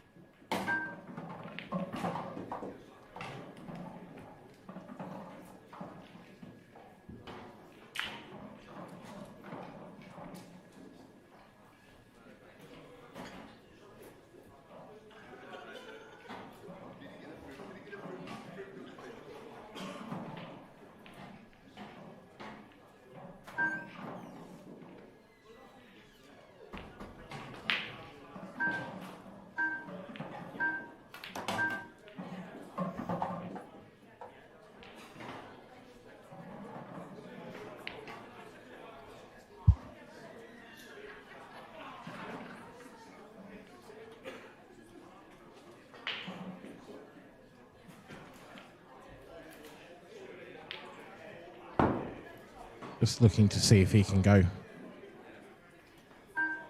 table now. Don't think that's quite the right option, so he's going to drop this in with the yellow to the right centre to go up table into balk.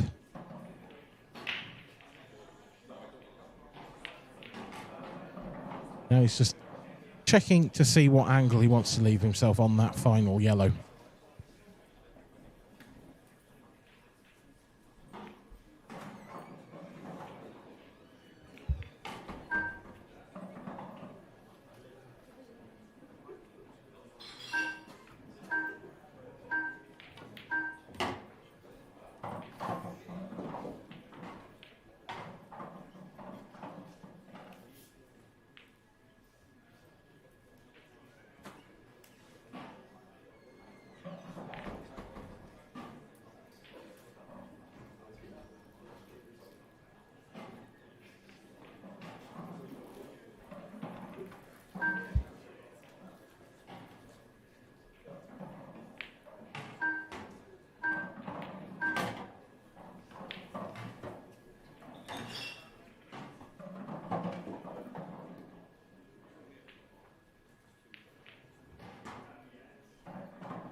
Fraction under hit that from Liam, but he'll be happy enough with it. Probably better to be over than under.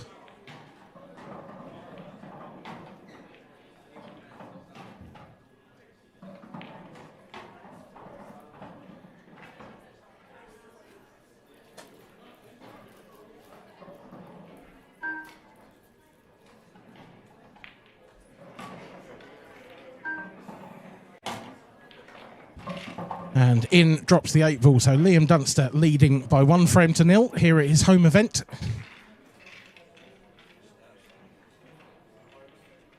Craig Marsh.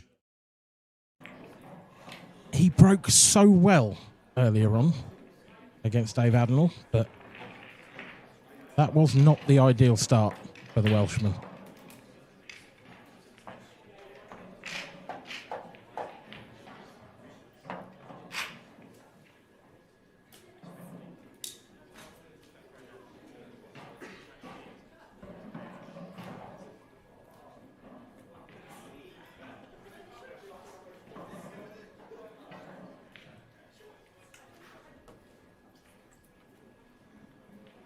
Now here is the state of play around the grounds. Table 2 is the amateur final. Ronan McCarthy taking on Dan Harris. 1-0 to Dan Harris in that one. That is a great final. So we will keep you up to date with that. That is also available to watch on YouTube on the second stream, I believe. Liam Dunster. His trademark cut break coming up.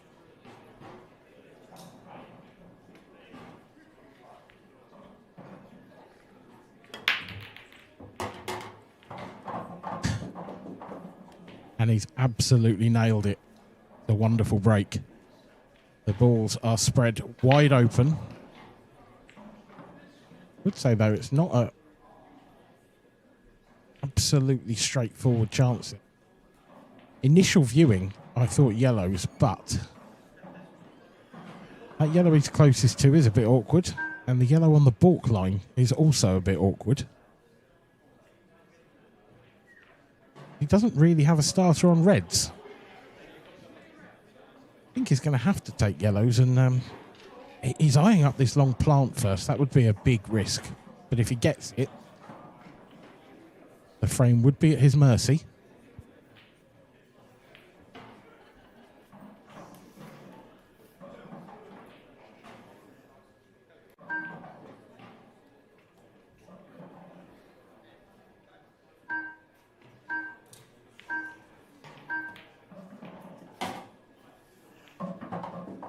He takes on the tricky plant and he makes it look simple.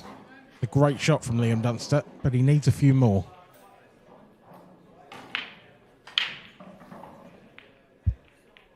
In particular, that yellow on the balk line, as I mentioned earlier, that is a very, very awkward ball.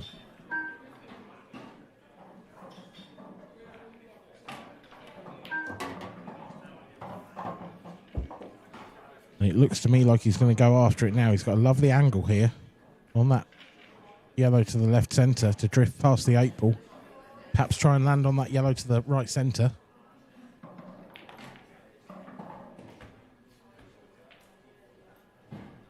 Could also clear these two lower down the table first, but that would leave no room for error if it goes wrong. So taking this on now. Tried to get him behind it to the left centre, and that is a terrific shot. Pure perfection from Liam Dunster.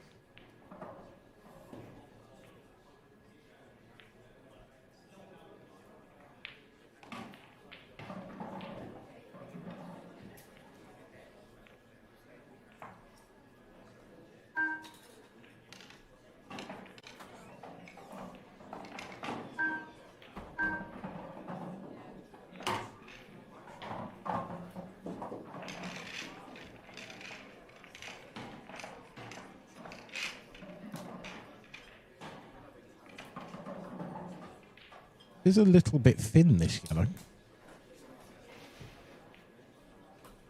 I don't think he can drift in and hold. He might have to hold the cue ball on the red.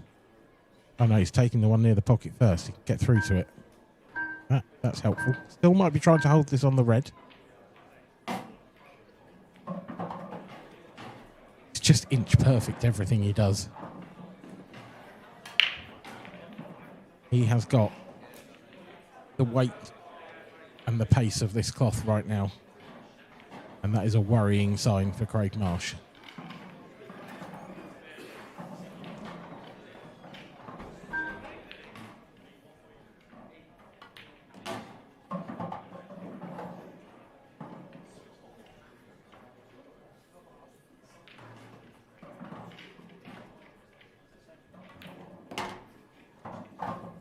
(2-0), and the warning signs are there for Marshy. He hasn't really done anything wrong yet. His first break was a decent enough split, but nothing down. And Liam follows up the reverse dish with a break dish of his own. 2-0 Dunster.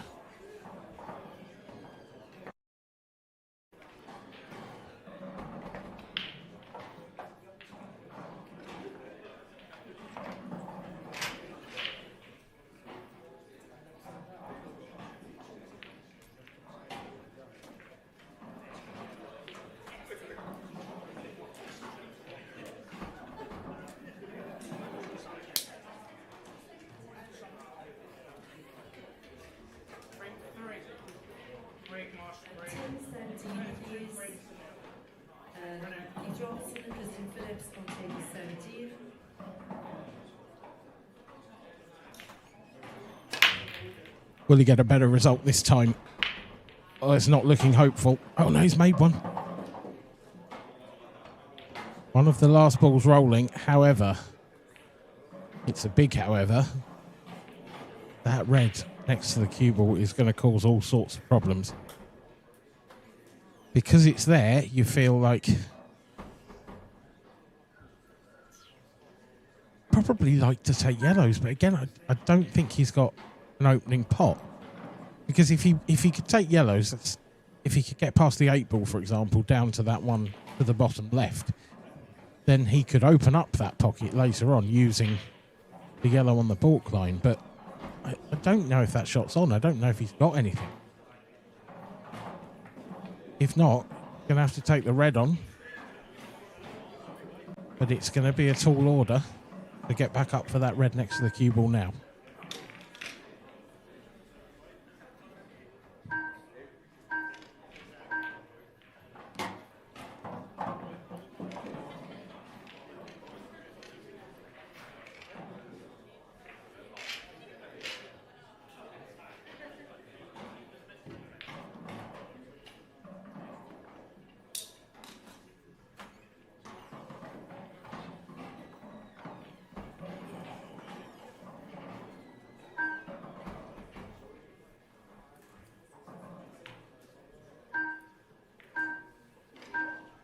Now then, what's the plan?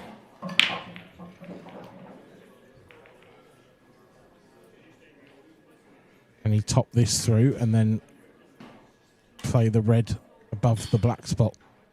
Maybe off the cushion, off the red. Then there's a chance he pushes it behind the yellow. He's too close to the cushion now to be able to sort of screw back and leave an angle. Do anything helpful. But he has kind of painted himself into a corner here by choosing reds. He's tried to come across and leave himself the cut to the left centre to go down into that problem area. He hasn't quite come far enough, has he? He can perhaps a paper thin cut on this red. Careering into the balls at the top of the table. No guarantee this comes out well. And it didn't. And that's disastrous for Craig Marsh.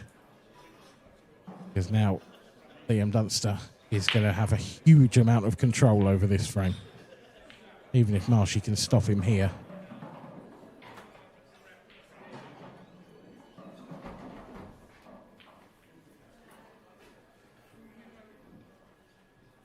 Interesting to see whether there's a touching ball here. I think our referee's just called touching both balls. So Liam doesn't really have much of a choice what he can play here. He has to play away from both of them.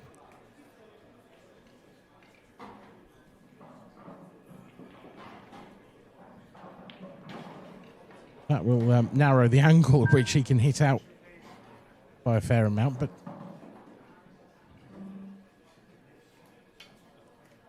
I don't think it's possible, really, without moving anything, to leave the red on.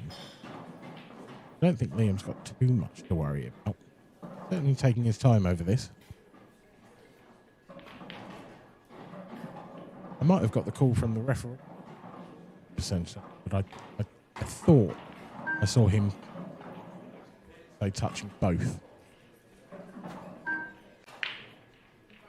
You see nothing moved. That terrifically judged weight of shot from Liam Dunster.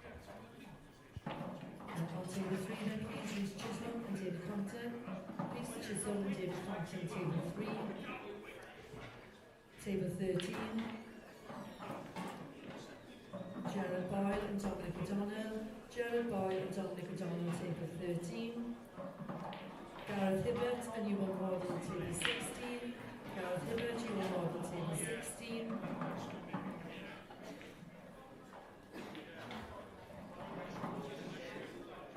Craig has perhaps managed to subdue Liam's attacking urges for now with that shot, but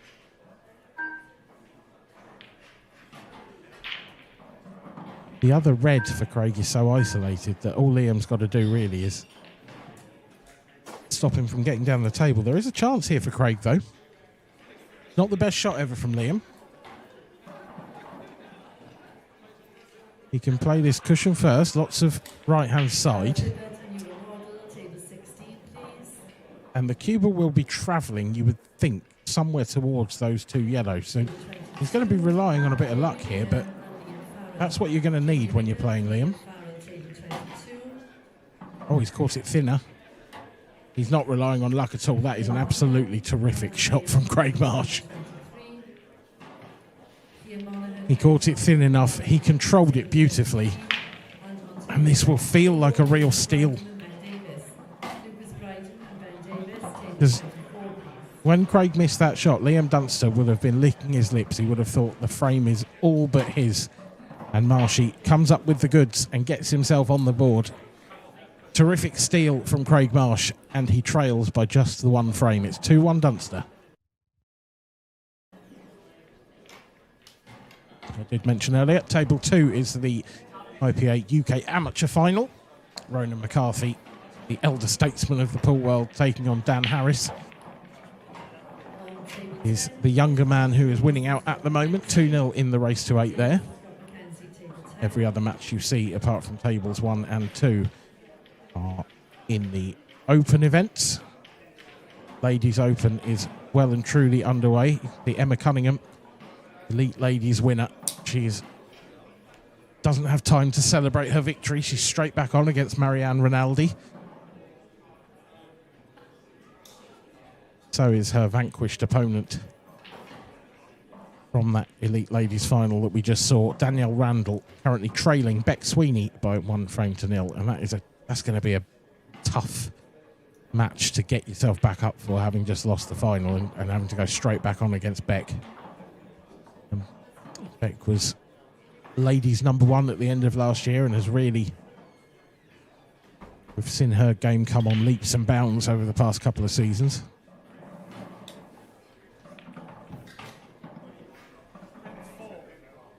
A couple of tasty clashes in the Open as well, I did just notice there. Mark Farnsworth and Dean Shields, 6-all. The race to 7 all the way through in the Open. So that one is a hill decider to see who will make it through to the next stage.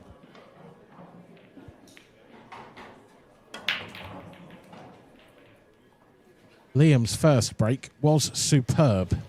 Liam's second break leaves a bit to be desired. It's dry and he didn't quite catch that as full as he'd have wanted.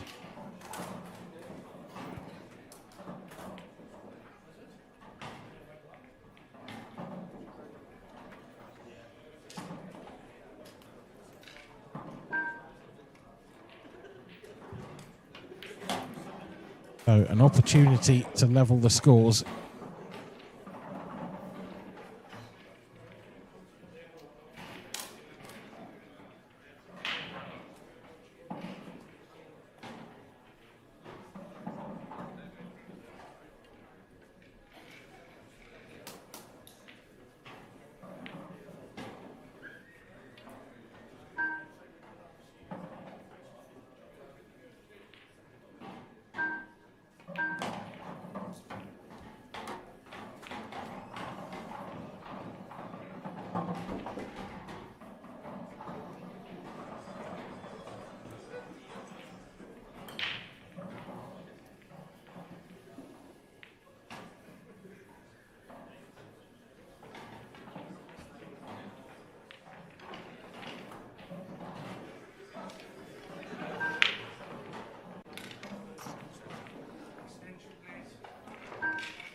Is a awkward table for Craig, but one good shot away from making it relatively easy. I think he's going to screw into the pack here. Now that's not bad.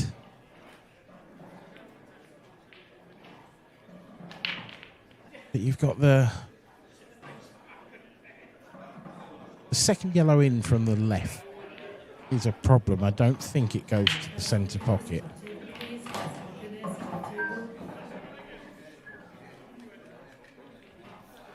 I think he's tried to move it, but that's unsuccessful, I would say. He's landed okay on this one on the rail. So he can play this with a touch of right-hand side and try and find the gap between yellow and red. That's not what he wanted at all. I think he's got into that too much. I thought he wanted to come back the other side of the yellow, but perhaps he was trying to come around the back of them. Either way, it is 2 frames in a row where Craig Marsh has potentially thrown away a first visit chance.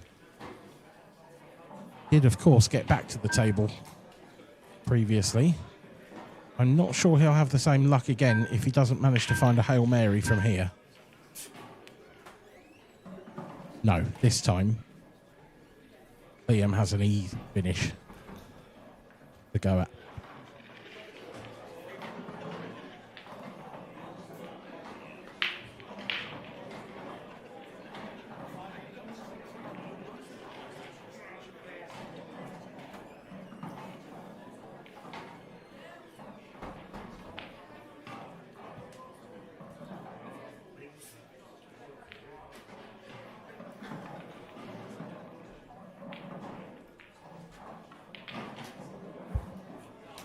Just having a look at those 2 reds in the centre of the table. I think he's got to play the red just to the left of those first.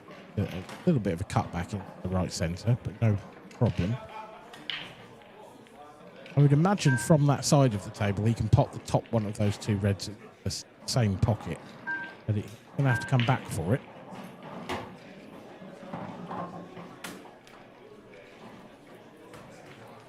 I think we'll see him turn his attention perhaps to the red above the blue spot now.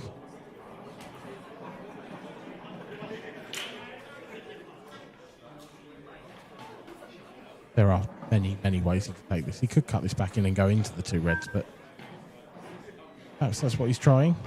He's got to control it. Doesn't want to push a red to the cushion or on top of that yellow on the left-hand side. Could screw through the gap. It's even better. Superb shot.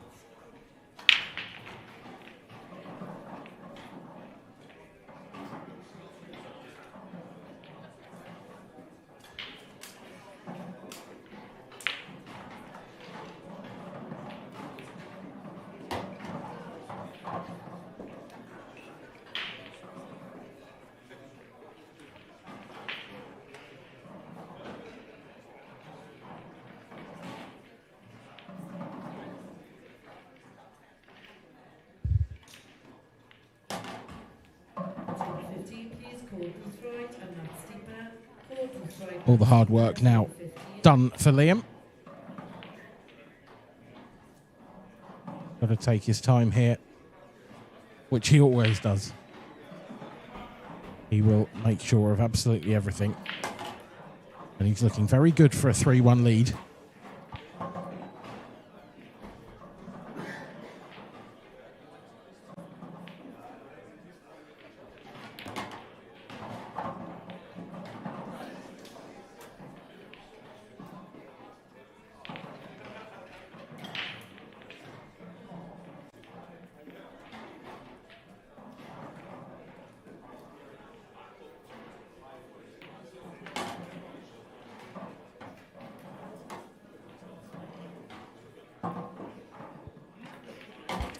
One Dunster. Craig Marsh has let a chance slip through his fingers there to level the match.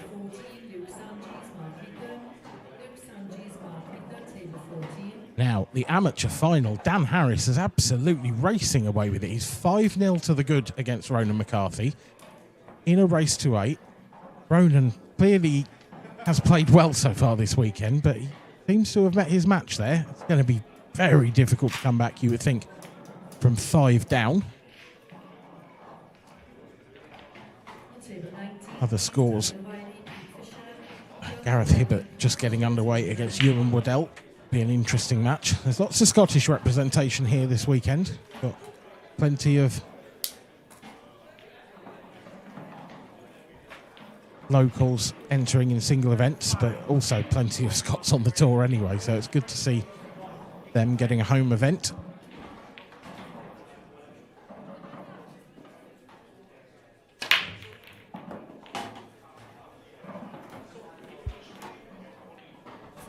Much better break from Marshy than the first one.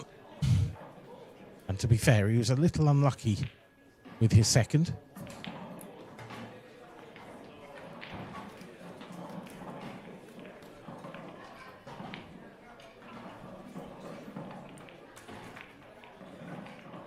This time, however, you would expect there to be no problem at all. Reds or yellows. Either colour set is pretty wide open.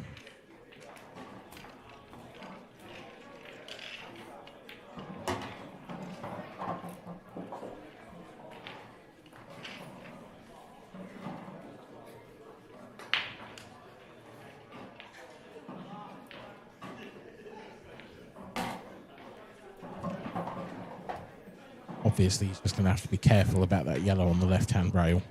The key to the frame. I think he'll be topping through and trying to get nice and straight behind that now. It's not ideal that he's bridging over the red, but the good news is that he doesn't have to do anything with the cue ball, really. Just needs to make sure he finishes slightly low on this last yellow so he can just drop this in. Actually played it with a bit more pace and got the cue ball far enough off the cushion that he can jack up on this and just get to the bottom of it to stun it. This has been a good response from Marshy.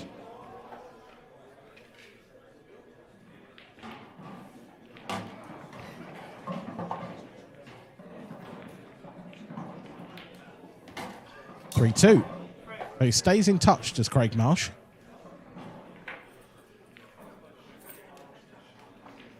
And you feel like he needs to. Of course, we witnessed a comeback for the ages earlier from Liam Dunster, 6-1 down in that semi-final against Christian Phillips. And he came back to win 10-9 in a final frame thriller.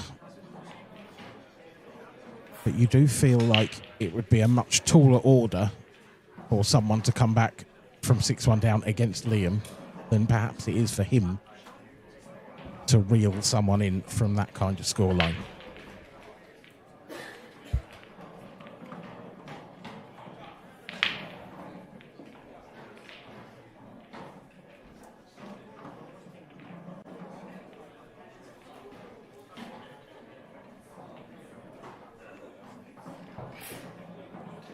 Now, Ronan McCarthy is on the board in the amateur final. That might settle him down, but it is still a long way back for the Northern Irishman against Dan Harris. As Liam Dunster steps up to the table once again. The break-off in frame number 6.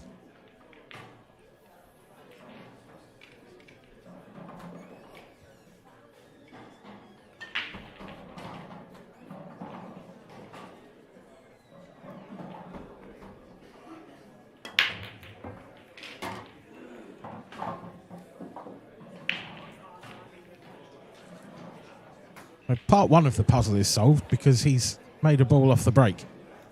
However, parts 2, 3 and 4, etc., they are not quite so easy to solve.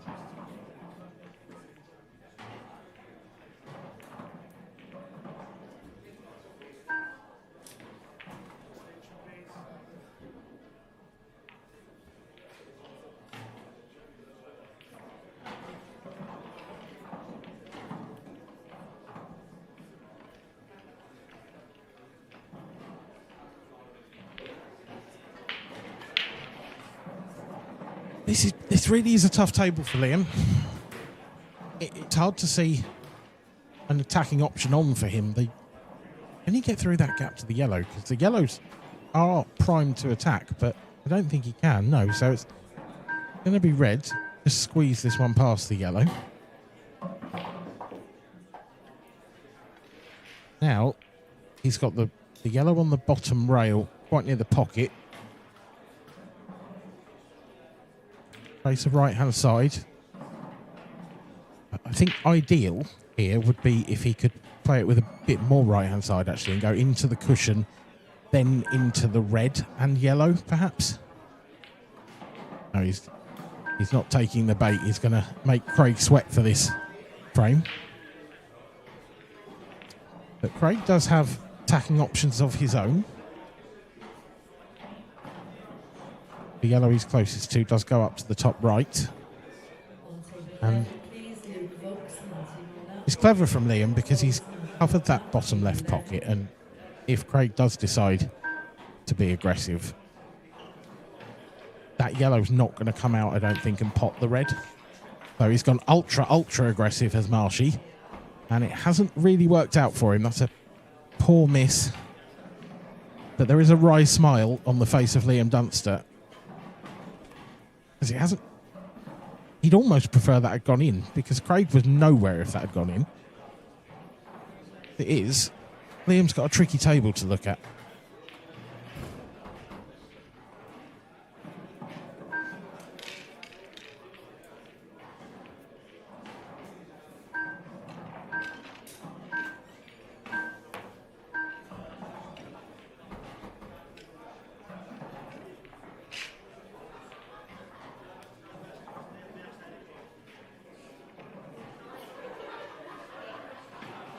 Liam shaking his head once again in the corner of your screen.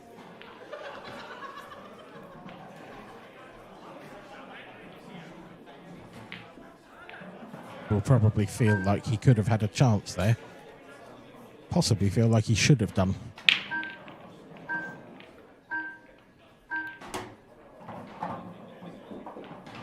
So the plan is pretty clearly set from Marshy.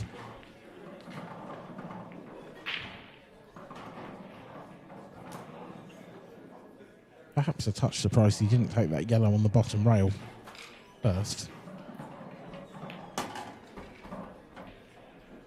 Oh, and this is nowhere. This is absolutely nowhere. That's a horrible shot.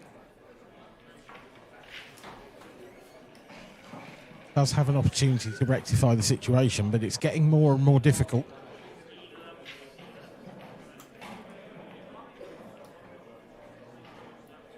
Now going to have to pop this yellow into the right centre and bring the cue ball back down the table, somewhere in a line sort of with the 8 ball really, so that he can pop that next yellow into the left centre and spring the other one off the cushion. He's gone a lot too far for that shot, but he's landed absolutely plumb on the one on the rail. That's terrific. Might even have the angle here to arc the cue ball back into that yellow on the rail. There is, of course, also the option to just play for the double at the end, which actually, knowing Craig, that may well have been his plan all along.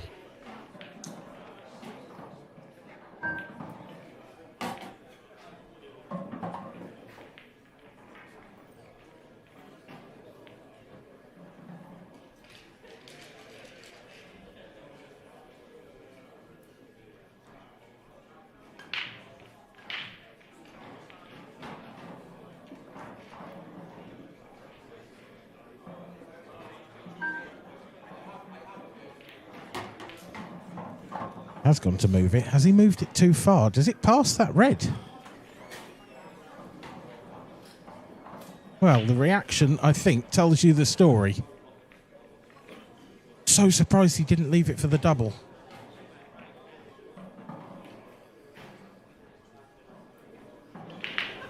And now, well, what do you do from here? 9 seconds left on the shot clock. No extension remaining. Has he convinced himself this goes in? Does it just slide off the near jaw? Well, certainly not like that, it doesn't. And that is a pretty awful mistake from Marshy. He may well live to regret that one, because Liam Dunster's not going to take a second chance to take these reds out.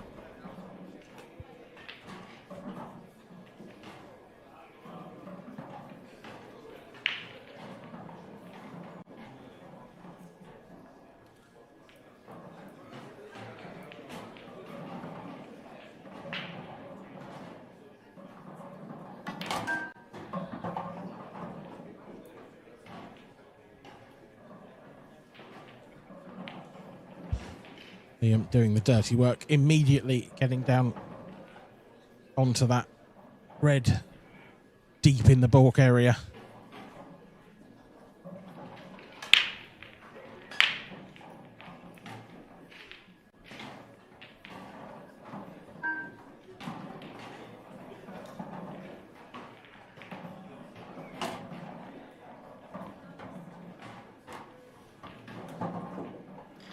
Looks as confident as ever, strolling around the table.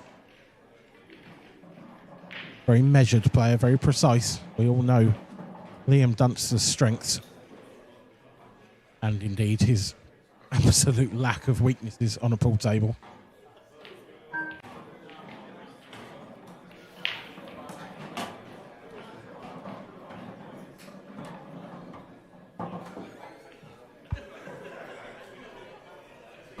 Landed nice and straight on the red on the balk line. Just screw this back to anywhere really near where the cue ball is now.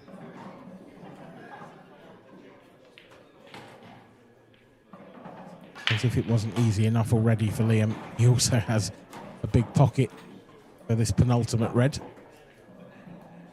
But I don't think we'll see him use it.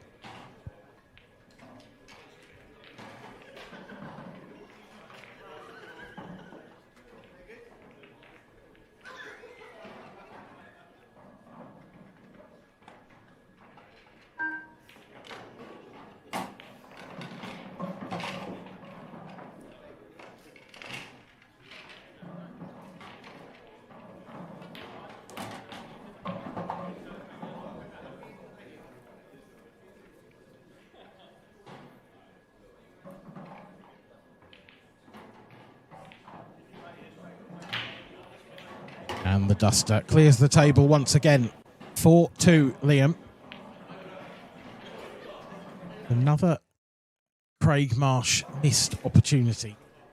Can't afford to keep letting these slip. That was the best chance of the lot so far that Craig's put down. You sort of feel like, even though it's only a 2-frame advantage, we are perhaps now getting to the stage where Craig, a little bit of luck perhaps from the breaks. He needs the breaks to go well for him. He needs the breaks to perhaps not go so well for Liam, if he's going to have enough chances to win this game. That is how dominant and how good Liam Dunster has been recently. I never thought I'd be saying that at 4-2, but Liam has just been so powerful lately that you do feel like Craig perhaps needs the majority of the run now in order to be able to take this title. We'll see what happens over the next few frames. It's another good start for Marshy. Both these players breaking relatively well so far. The only blot in the copybook is Craig Marsh's dry break in the very first frame of the match.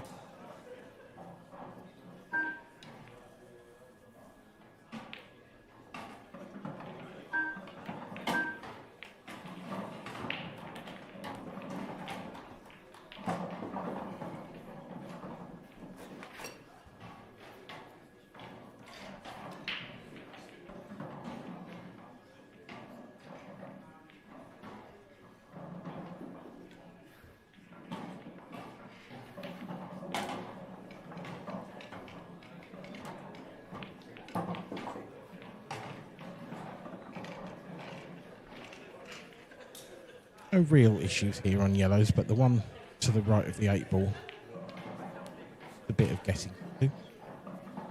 Obviously, you've got to take the 2 over on the left-hand side in the clock as well. Red, sorry, my apologies.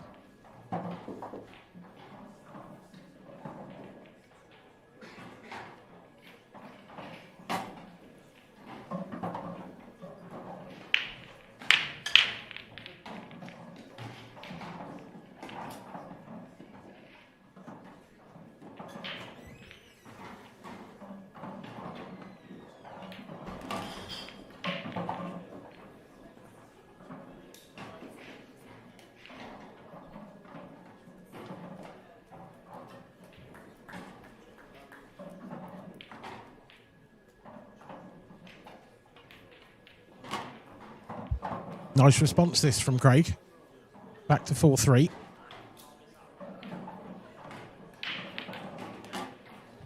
But that is what he needs to continue to do. Trails by just the odd frame now.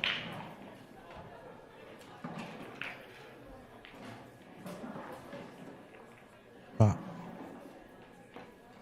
depending on his mindset, if he's just feeling that little bit negative, then he might be sat in his seat thinking, I should be 5-2 up.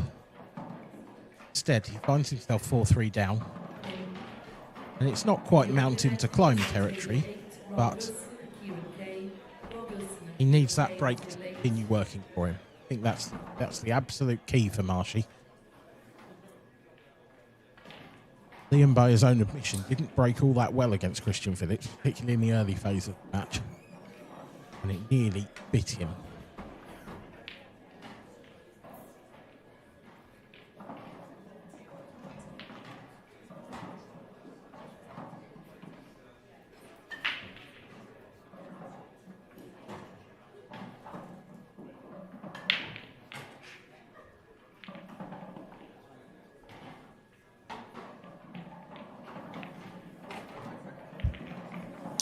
Ronan McCarthy's on the comeback trail. He trails Dan Harris now 5-3. That was 5-0 just 15 minutes ago.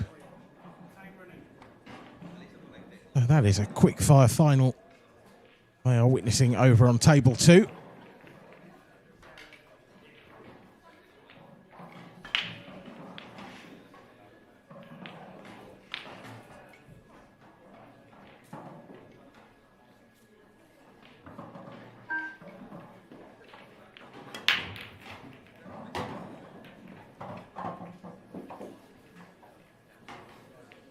Good break from Liam.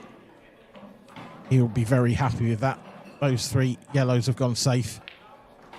The reds look pretty nice.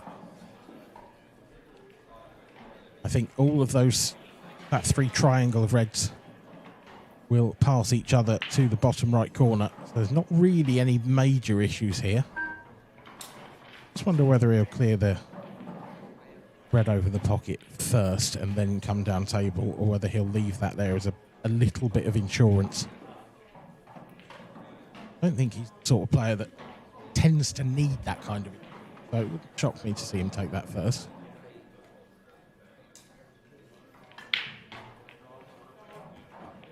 Going to play this plant. It's a slightly delicate one. It's not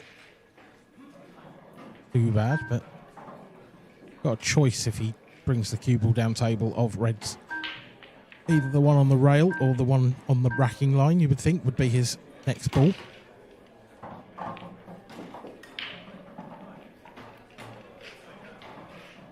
be honest, it still could be either. If he'd run that an inch or 2 further, I'd suggest the one on the racking line. An inch or 2 less, I'd suggest the one on the rail, but kind of in a spot where he can comfortably take either of those on.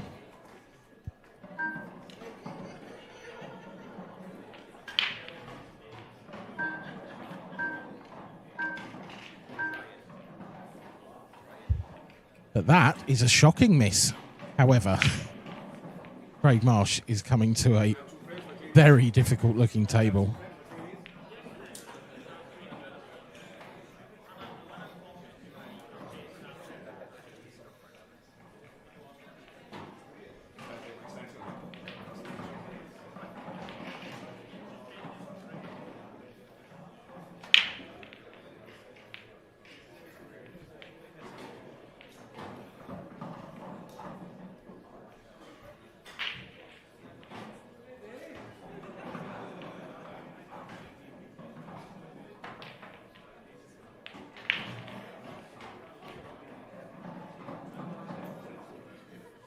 Not quite. It's a nice effort, that, from Marshy, but he was always odds against there. Despite Liam's uncharacteristic error, he left those yellows so awkward that Marshy was always well up against it, trying to even keep himself in the frame.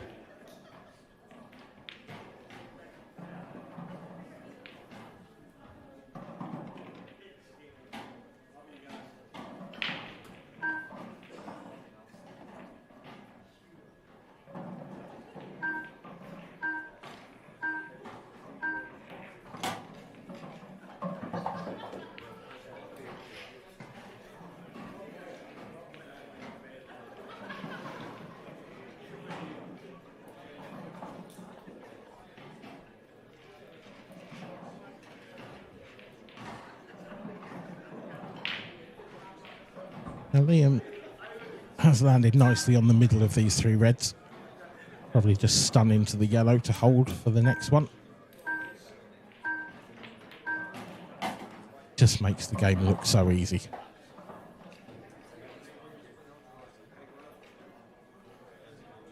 Without a doubt, in my opinion, best player in the world. Just don't think there's anyone as solid.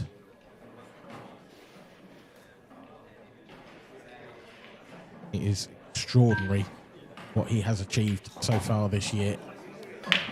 We've made a big thing of it, but it's because it's a big thing. Every single final on the IPA Tour this year has featured Liam Dunster. We have had 4 of them. This is the 5th. He has won 3 of them so far. And he is in pole position to take the 4th.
A little pout on the face of Liam Dunster there. The Scot not entirely happy with that shot. That cue ball's run on a couple of inches further than he'd like, and this 8 ball, whilst still very comfortable for him, isn't quite as easy as it could have been.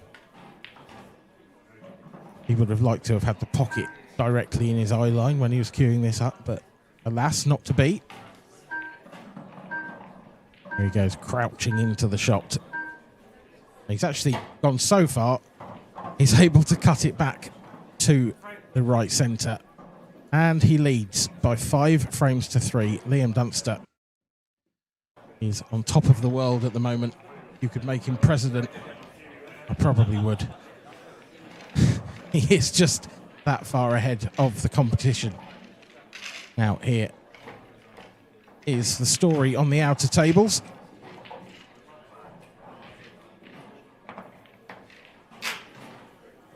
Dan Harris has found the groove again. He's won his first frame and stopped the rot. Ronan McCarthy had come back from 5-0 down to 5-3. Dan Harris, who's now within 2 an IPA amateur title.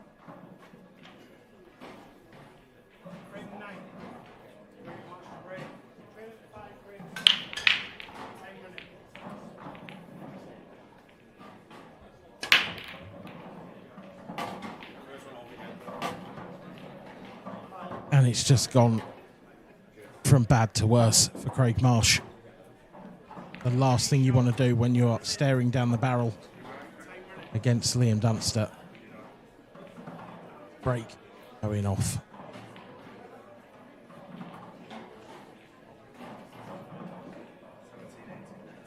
Not only has he done that, he hasn't even left a particularly messy table for the Scotsman to deal with, and Liam Dunster, I suspect, is going to do what Liam Dunster does. He won't be clearing these in any record times, but he will be clearing these yellows in the next 2 or 3 minutes. And that will move him further towards that victory line.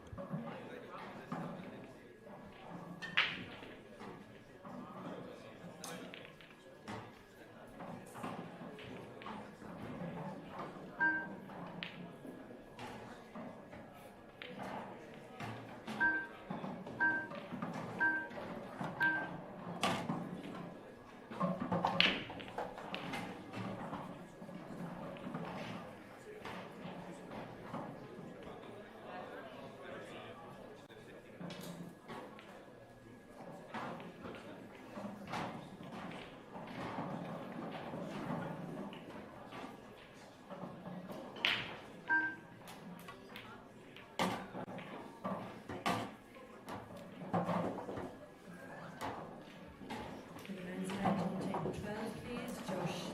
Josh Thornland and Eddie Roberts. Josh Thornland, Eddie Roberts, table 12.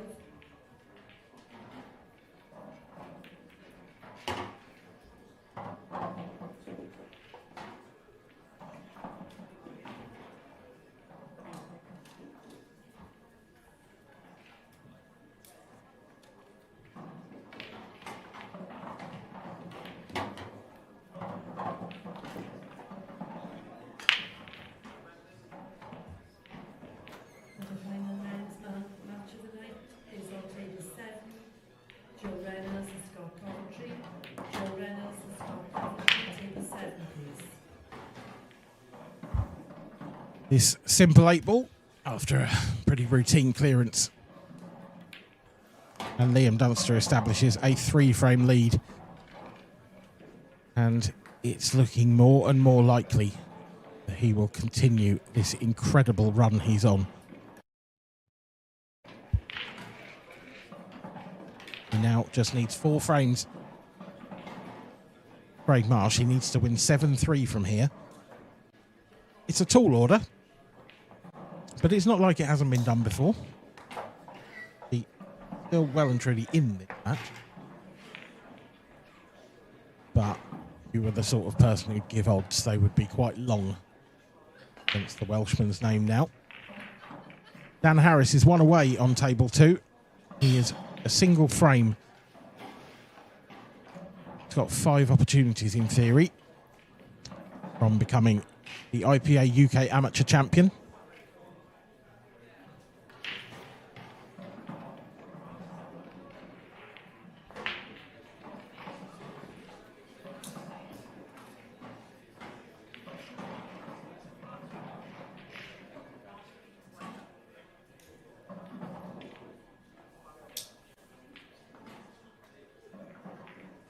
Frame 10. Liam Dunster, frame 86, frame 10. Time running.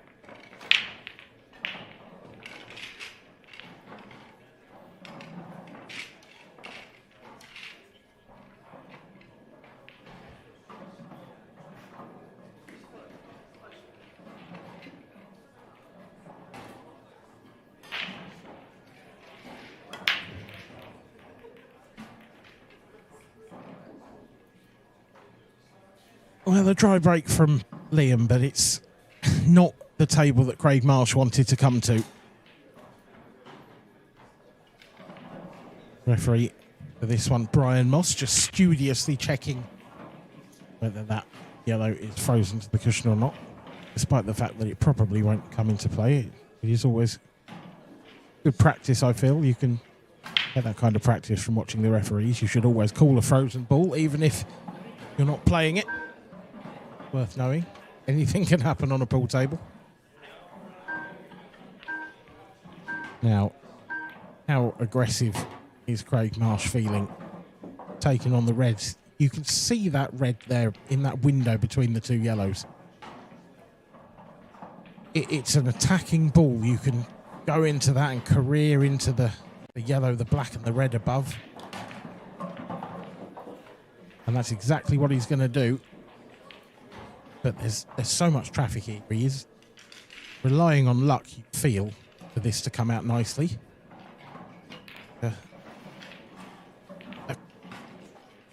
Well, it's something that he's had precious little of so far, and that hasn't helped. He's sort of got away with it, though. It's actually probably better that that red hasn't dropped in, the more I look at it. And Liam, very, very close to that yellow. It's difficult to see any real telling safety shots here, especially with that red stuck over the pocket.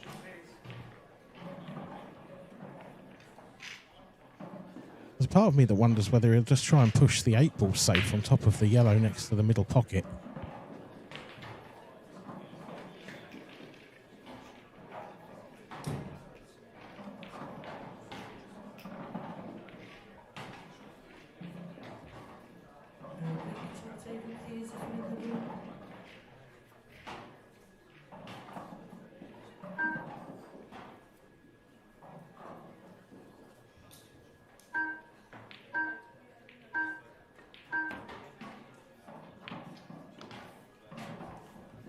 Joe Reynolds, please, on table 7. Joe Reynolds on table 7. Guessing Liam decided not to move that 8 ball as it's already quite tied up. But Marshy does have options here. He's got an attacking visit to the table. He can try and break it out now, and he hasn't managed it. Just feel like when he needs a bit of run and that little bit of magic being sprinkled on the table, Craig Marsh And the ladies' event, please, on table 9. Caitlin Hepton-Stall. he just isn't getting it. Caitlin Hepton-Stall and Julian Hayes on table 9.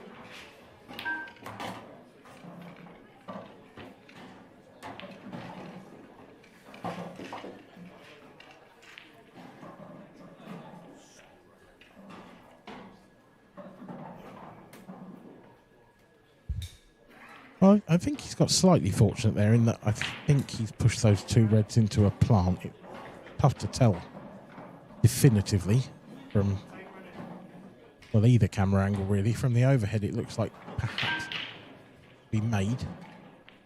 About to find out. Did need to be made, but Craig's got a good amount of control in the balk end now. Liam has 2 very awkward yellows sat on the top cushion, so hard to see Liam being too aggressive here. Don't think he's going to go. What sort of telling safety shot can he find? Perhaps trying to get the cue ball off 2 cushions and in behind the yellow and black?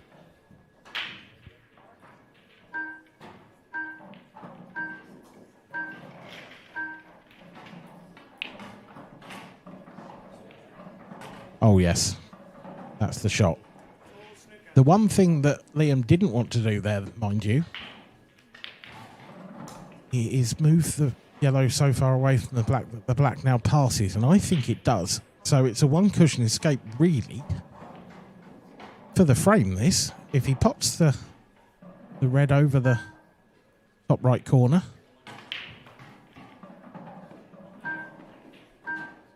He's playing this aside and going for the left one. What an effort! What an effort!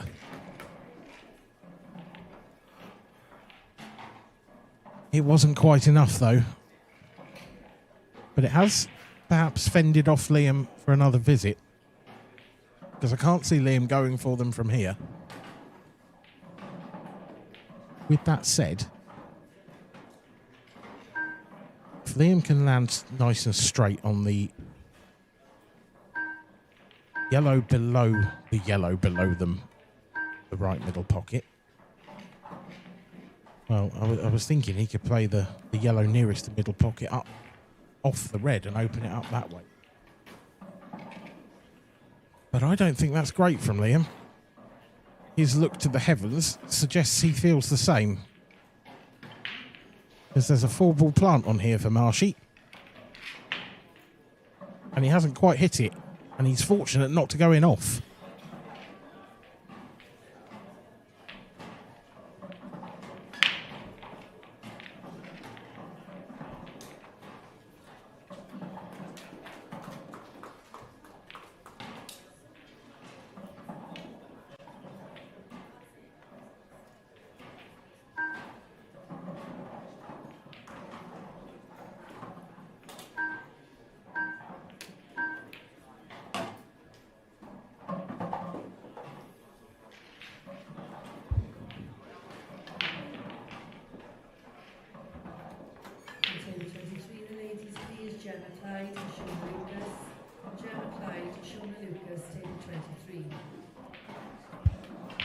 Just wonder if Liam going to shut up shop again here.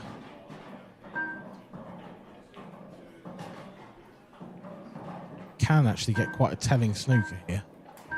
Play the red right on top of that yellow to the left. Has he got the snooker? Has he come just too far? I think he just about judged that well enough. It is probably a millimetre away.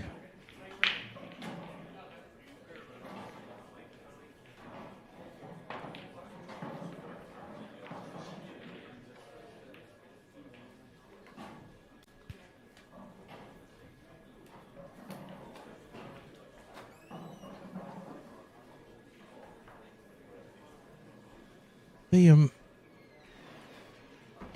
he's not the sort of player that's going to push the boat out here. He's not going to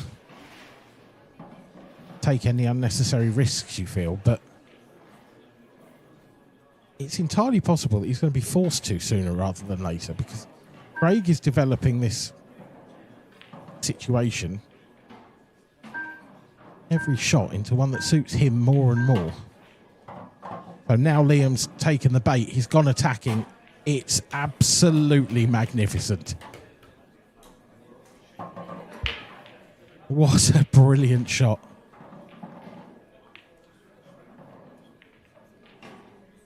The kind of shot that deserves a chorus of bagpipes here in Glasgow.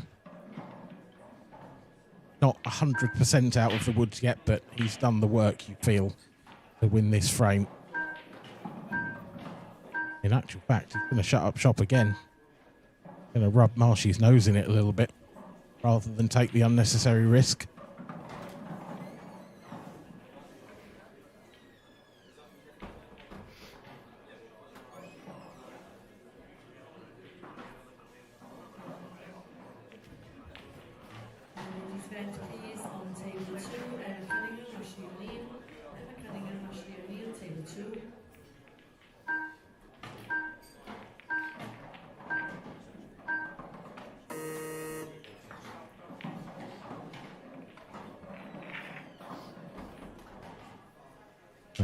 Asking for his extension there, but the button not quite being pressed in the nick of time. This is so delicate. He's got to land right on top of it. Oh, he's gone for it in the centre. You know what? He'll take that.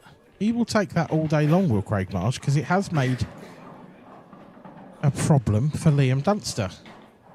I don't know if that 8-ball passes the red. It looked almost like it would, and then I think the red rocked back just enough in front of the 8-ball.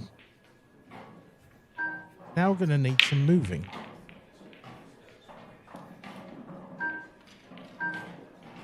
He does, of course, have plenty of balls down there to do such a thing.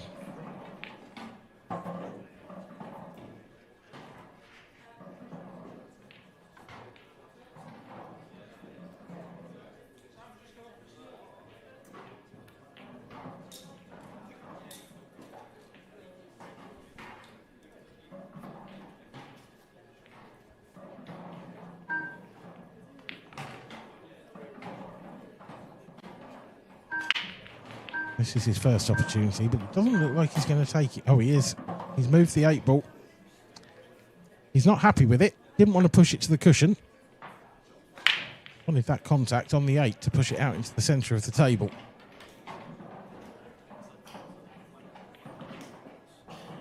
So this frame, anything but over.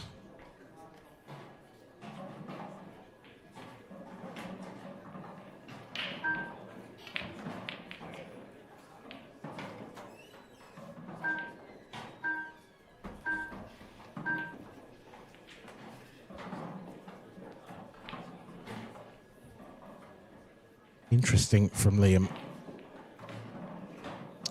Didn't necessarily expect him to play safe there. It is the percentage shot. Craig Marsh is more than capable of getting out of this and potting. And the way he's looking at it, can he just swerve this round? Might be even easier than I thought. Perhaps a touch too much on the swerve. However, covered off the easy yellow.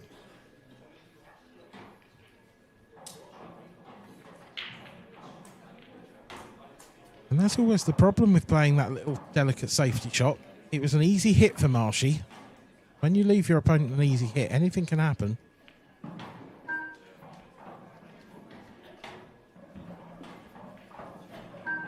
Liam looking at here, is it the cutback? Is it the double? Is it the double plant? Safety again. Has he got it? I tell you what, that is some shot, because the weight of that yellow is perfect. If he didn't quite get the cue ball where he wanted it, he made sure that yellow got well in the way. Superb from Liam Dunster.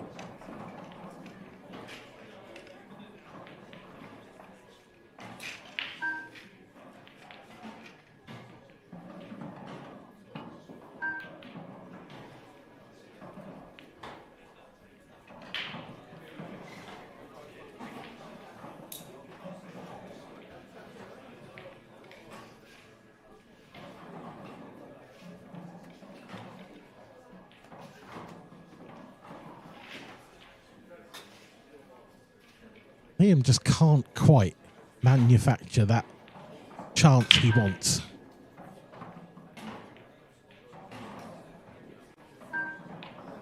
Wonder if he's going to try and move the 8 ball here. Tried to get in behind it.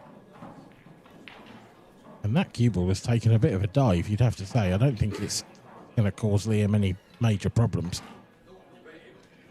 It's quite a weird reaction around the 8 ball there. It's like it might have hit something.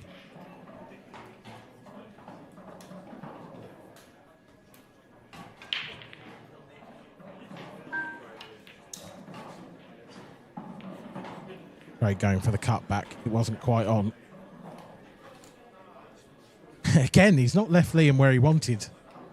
But this time I feel like Liam might be forced to going game.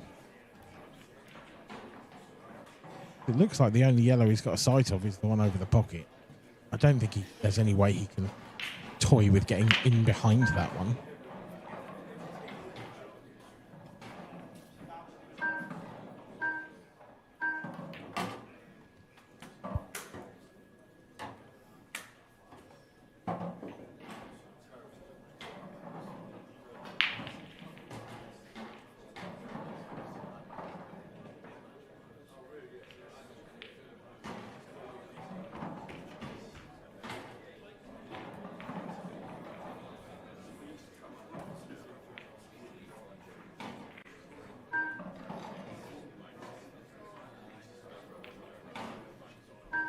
Not getting any easier for Liam.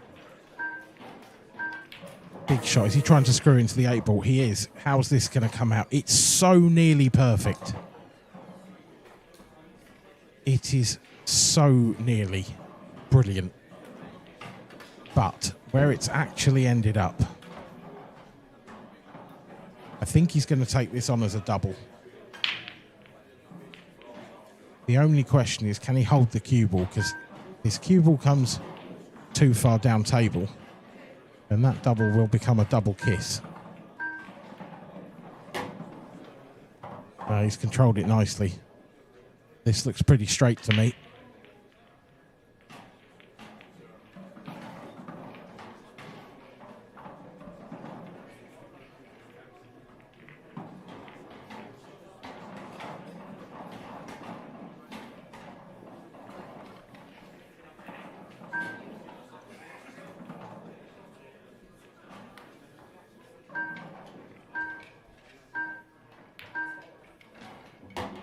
And it's there. Liam Dunster gets his cue beautifully through that double. Controlled it well in the end, and finally takes what has been a marathon frame by the standards of this match to get himself 3 frames from victory. He leads by 7 frames to 3. Now, I notice that there is no score on table 2 at the moment. That is because the amateur title has been won, and I can reveal it has been won by Dan Harris. He went all guns blazing early doors. The amateur final was 5-0 up against Ronan McCarthy. He eventually won it by a scoreline of 8 frames to 4. Massive congratulations to Dan Harris. Commiserations, of course, to Ronan McCarthy. Craig Marsh has just stepped out of the arena for a comfort break. Does look at some of the other scores and results that have happened in the open competition. That's caught my eye straight away is the 5-0 to Anthony Monarch there. Table 11, Luke Vokes having a storming tournament so far. But it does look like he may be about to run out of steam. He beat Ross Fernie in the previous round 7-3. Stephen McGurn, amateur winner from a couple of tours ago, 7-6 in the first round as well. So Luke Vokes having a terrific run, but looks like he's about to put pay to that.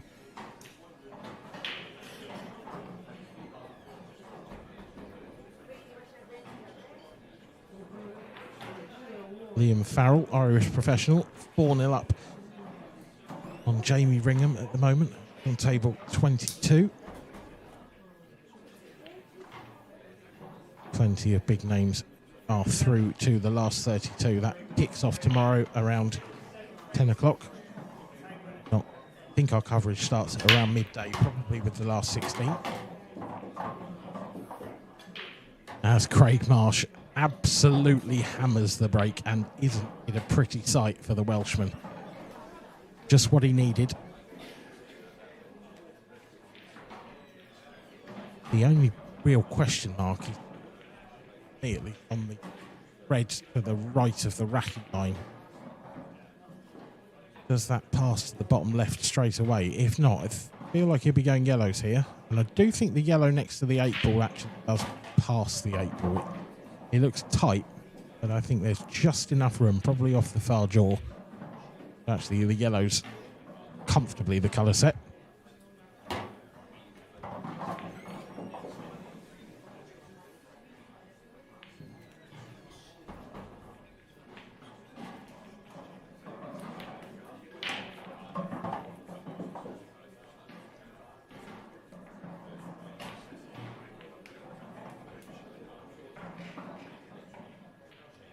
Sat in the top left corner of your screen, Robotic as always, just waiting for a potential chance, but I don't think it's a potential chance that's going to arrive in this frame.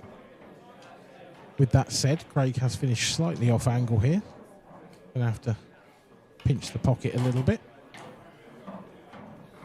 See there, he didn't want to draw that cue ball back away from the 8 ball, and it's now a slightly tougher shot, but not one that should cause him any problems. But it has. He's cued right across it. Wasn't just that he left himself that off angle, it was also that he left himself slightly awkward. There was no rare helpful to put his hand. He was stretching across the table. And ultimately, that could well be the last of this match as a true contest, I feel. Because Liam is not going to look this gift horse in the mouth. It is 8-3. Pretty much put your house on it.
A 5-frame lead. It is a very big lead for Liam Dunster. And given the circumstances, particularly given the way the last frame went, do feel like the writing is very much on the wall now. Going to be tough. Near impossible, you'd say, for Craig to come back from here. We'll see. We'll see what happens. The next break.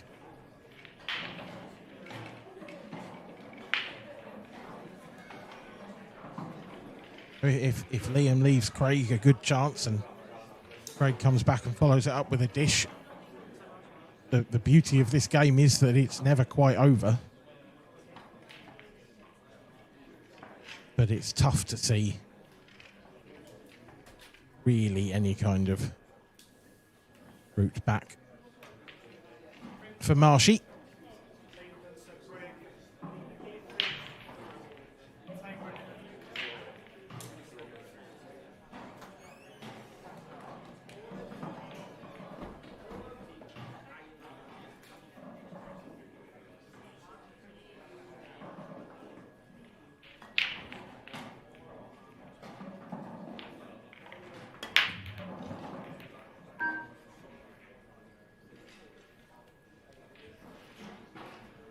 Well, if there is to be the comeback of all comebacks, that's the way it will start.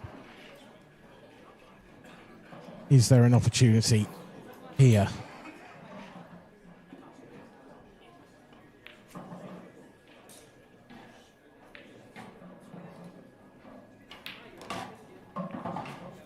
Craig won't hang about now. He will not be wasting a moment. He will probably be trying to sort of play himself into the form he knows he can be in. So expect to see a bit of expansive ball, I think, from Craig. He really is absolutely beautiful to watch when he's in full flow.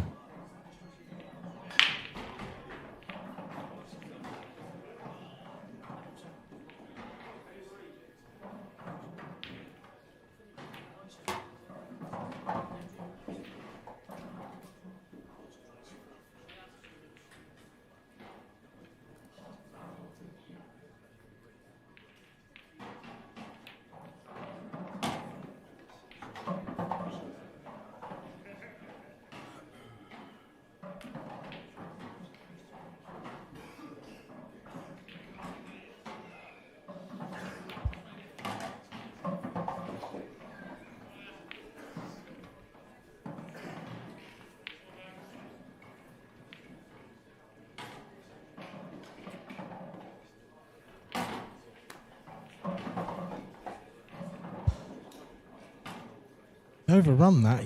He wanted to just sort of drop this in and land on the 8 ball. Now I think he might have to push through it and try and move it. This could go wrong. But it's come out lovely. Well played, Marshy. 8-4.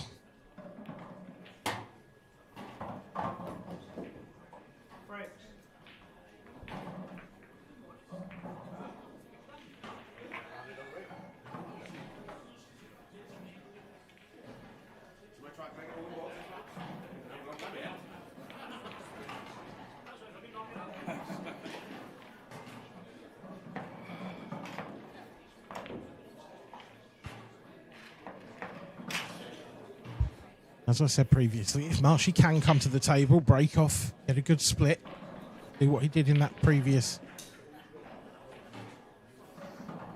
Well, with his previous break, all apart from don't mess it up right at the end.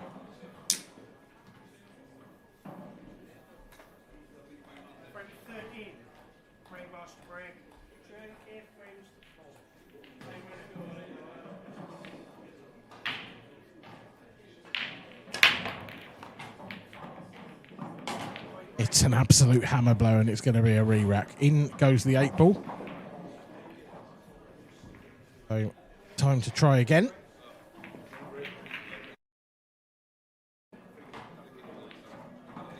Does feel like the re-rack is a little cursed. And you've done that hard work. Made a ball off the break and in drops the 8 ball as well. Sometimes you feel like the next one's guaranteed to be a bit unlucky. But it doesn't always work out that way.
Good opportunity then for Craig Marsh. He has managed to make a ball on his second attempt at the break.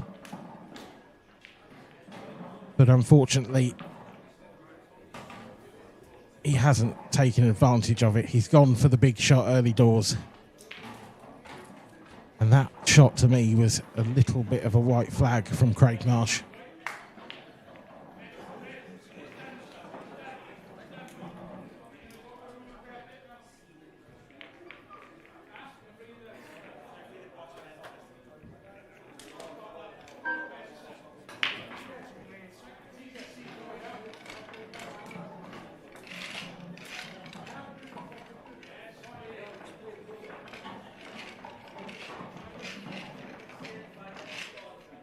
Is a golden opportunity for Liam Dunster.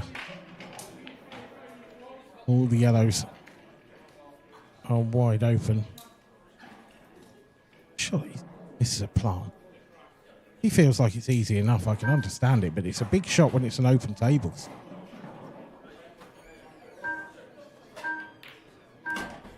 Oh, beautiful.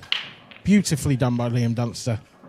That is the frame-winning shot straight away.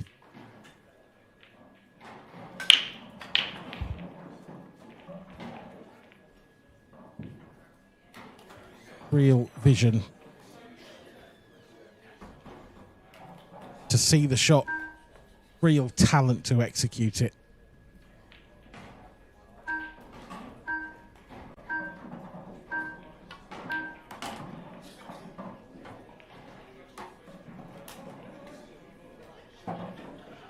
I'm afraid it really is curtains now, you feel, for Craig Marsh.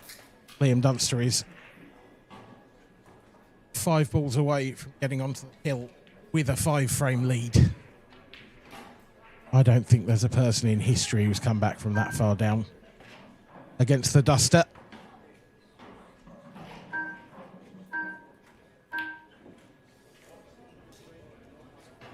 But as I say that, have I cursed the Scotsman? That is a huge surprise.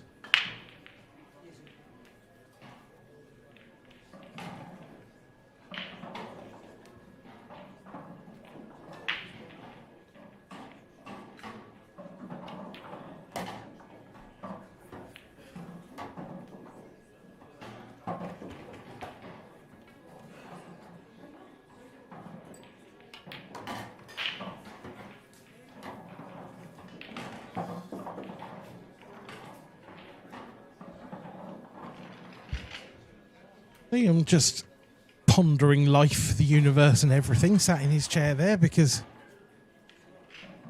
I don't think I'm alone in suggesting it was an enormous surprise that he missed that yellow. Just wonder how much margin for error Craig's got to play with here.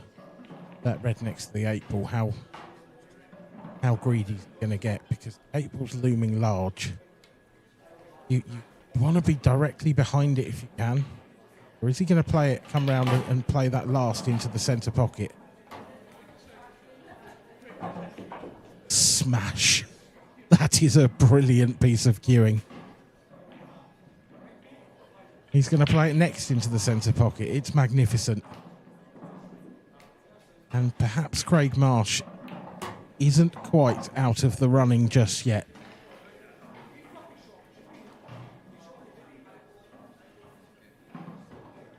I was ready to sign his death warrant. But he's still there battling. Mostly, it has to be said, due to an error from Liam, and a big error. But he won't care. 8-5 is a whole different ballgame to 9-4. And Liam's breaks haven't been the very best. They've been good, but they've been a bit awkward. One of them was dry. There is perhaps just a glimmer of hope. Craig Marsh might get enough chances still to win this game.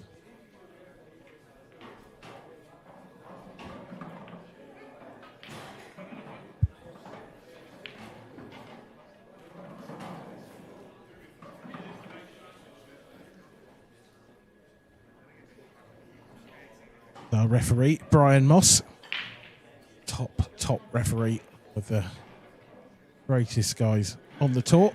Lovely fella as well to boot. Handling that rack very delicately.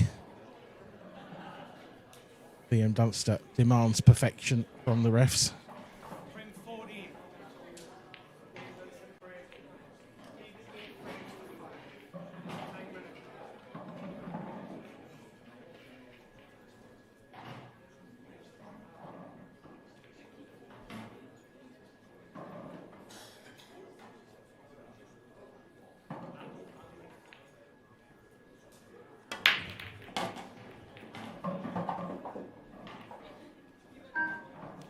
It's just what the doctor ordered for Liam Dunster. It's a great break.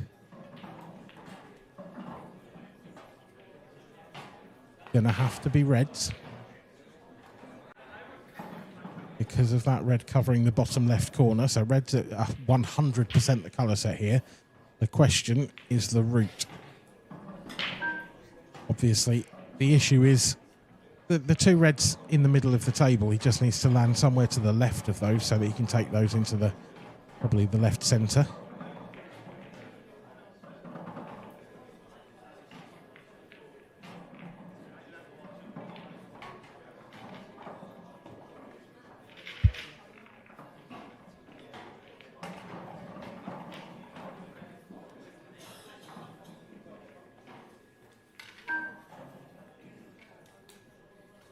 Taking his extension, worked out his route.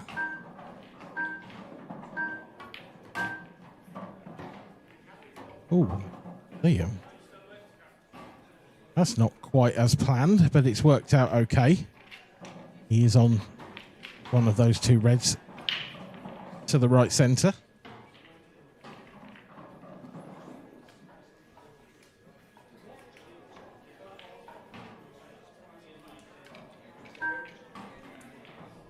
Definitely a heart-in-mouth moment just for a second or two.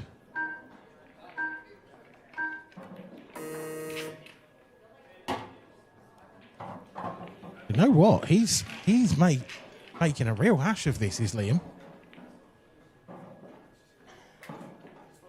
He's now landed on pretty much nothing. He's also made that red at the bottom of the table quite difficult to get on. Yeah, okay, it's covering the pocket, but...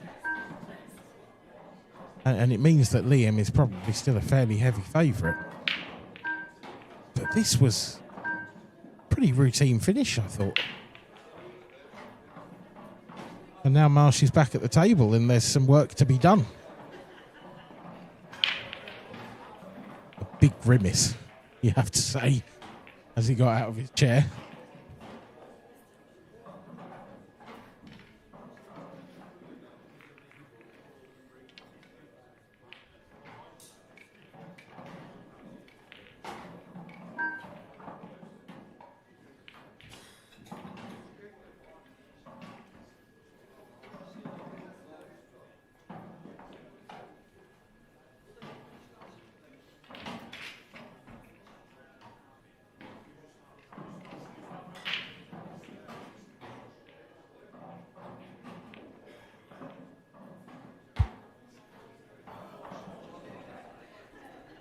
This frame's going to be a bit of a stalemate, you feel. Liam's not going to want to push the boat out. Craig can't afford to push the boat out.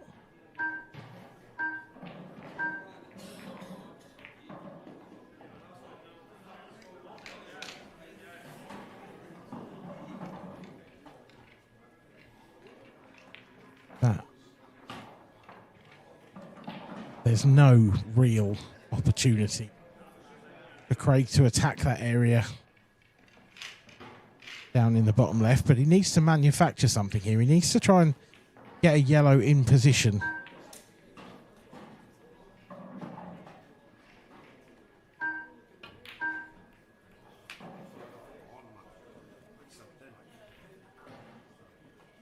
He's not happy, but he's pushed a red safe. Not quite sure what Craig was attempting there. I appreciate that skill shots are playable on these tables from almost anywhere, but... And he is blessed. Unbelievable cue power is Craig. that bottom left corner, that would be a mighty, meaty shot to get a skilly out of that.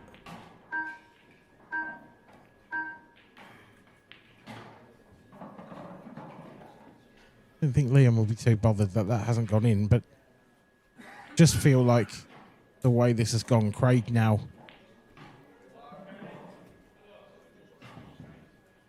he's going to have to be the one to force the issue. He's going to have to be the one to find that bit of magic. And if he can find it, if he can somehow win this frame, then it might just plant an extra little seed of doubt in Liam's mind. This is 2 frames in a row now where Liam Dunster's had the frame at his mercy and not got him. That is a rare sight indeed.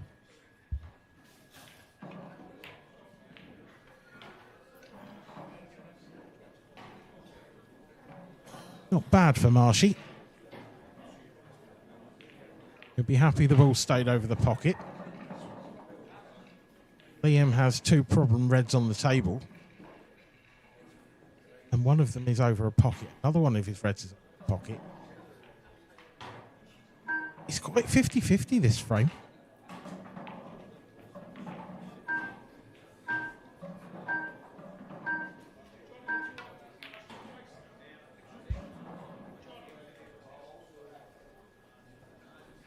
Now then, I think we're about to see Craig Marsh attack. Liam's left him on the yellow in baulk to the left centre. He can push the cue ball through. He can leave himself any number of angles to try and get into that awkward area. He can play it off the yellow in the middle of the table. He can play it off the yellow, further down the table. But there are options available wherever you look.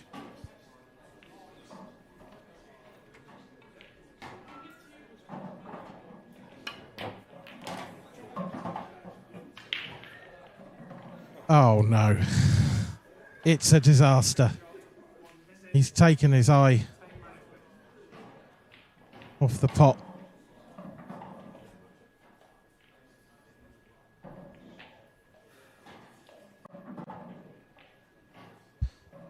And just when it looked like he might be able to get himself back into the frame, back into the match. What a moment to throw that shot in.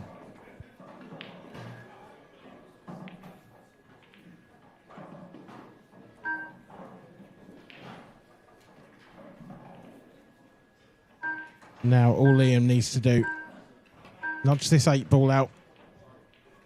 Doesn't want it to sit on the back of the yellow. Doesn't want it to cover that red, really. And it hasn't. It's a good shot.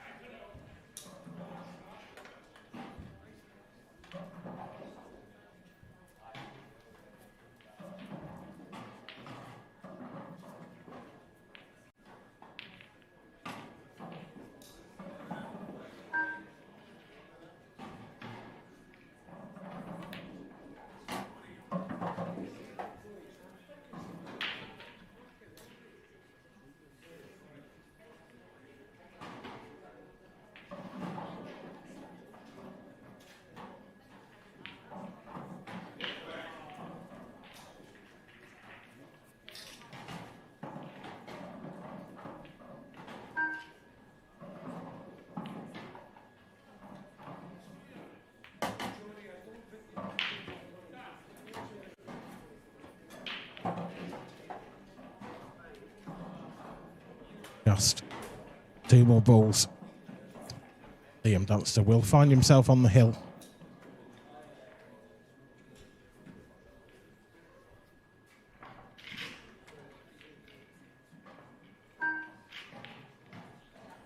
Craig Marsh has had his opportunities in this match, there's no doubt about it. And Liam Dunster, for the first time in quite a long time that I've seen him play, has, just for moments here and there, looked fallible. He's missed a couple that you do not expect him to miss. But he won't keep doing it, and that's the problem for Craig. Every chance Craig has had, put enough down that is what's made the difference. You know, this could easily be 8-7 either way. It could easily be So it could be 8-6 either way. It could be 7-all. But it's not. It's 9-5, and Craig Marsh now needs 5 frames in a row against the best player in the world. And that just isn't something that happens.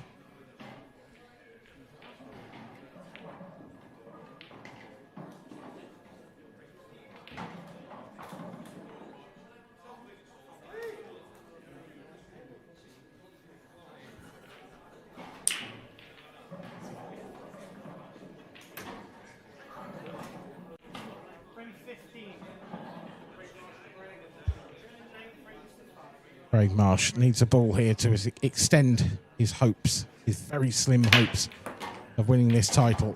That is not the ball he needed. The cue ball is absolutely not the one. He's going to walk back to his chair knowing that he's not going to get out of it until Liam has won this final.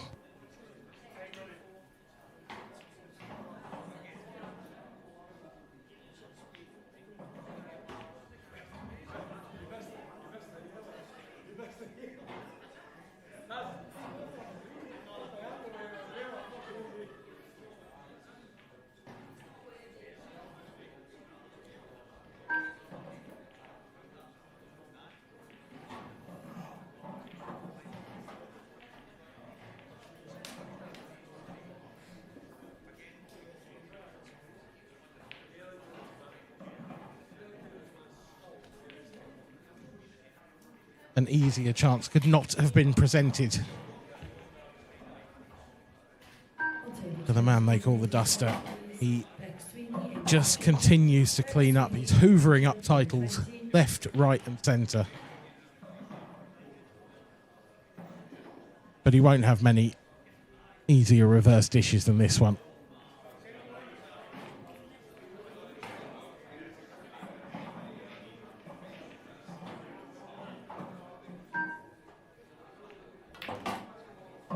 I feel a bit bad saying it. He hasn't been at his best in this final. He's been very, very good. But I think he set the bar so high with his standard.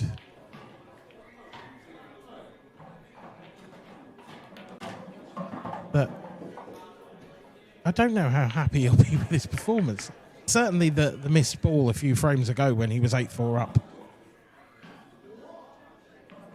But nevertheless, 3 balls of 4 titles out of 5 and 1 runner-up this season. He is majestic. He is magnificent.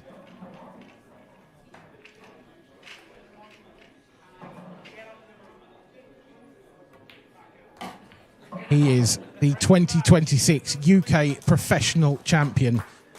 Yet another title goes the way of Liam Dunster. He is just an absolute machine. Massive congratulations to him. Commiserations to Craig, who played his part in a beautiful final. He has been magnificent all day to get to this stage, but ultimately he ran out of steam right at the last second. He had a really deep run in the tournament, some fantastic results along the way, and if he continues that level of penetration in these events, he will get back to the winner's circle. There is no doubt about it in my mind. But unfortunately, he's run into a brick wall, and that brick wall's name is Liam Dunster. Simply the best.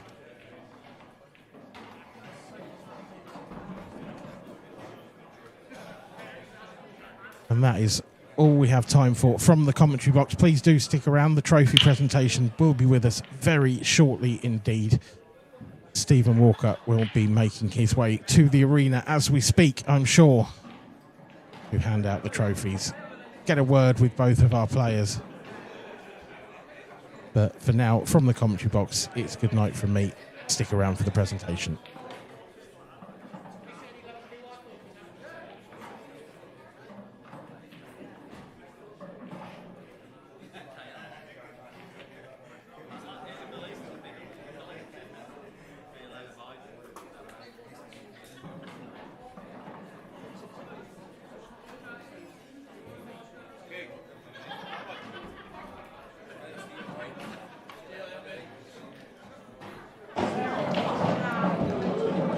Welcome back, guys. After what was a phenomenal final, Liam Dunster does it once again. But, guys, please make some noise for the players. As always, it is unfortunate we have to have a runner-up, but it's Craig Marsh. Just a bridge too far, mate. He's a wee bit of a nightmare. I just couldn't. I didn't have anything. I couldn't find anything at all. It just felt so flat all game. I tried to make things happen or try to do something, and nothing was going right. It just everything just went tits up, to be honest. It looked like you were maybe having to force things. I was trying a little bit. Maybe I tried a bit too hard, maybe, but I was trying to take the game to him a little bit, man. Just it all went backwards. I just felt so flat. I just didn't have anything there. There was nothing there at all. It's a struggle. It's hard enough to win. It's hard enough with him. Exactly. You can't play bad against him. So no, that's do you know what it. I mean? So he's a winning machine, and he deserves everything he gets. You know what I mean? So he's a class act, and he's doing brilliant. He's unbelievable.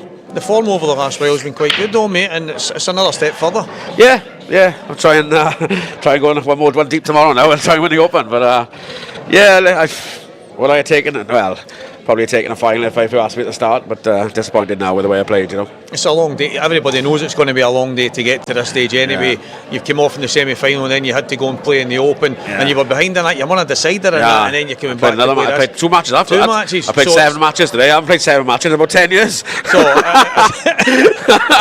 it's a shift. Yeah, it is, especially with me. But he might be all right, but no, I'm not good at that. But no, he thoroughly deserved to win, and he's one unbelievable player, isn't he?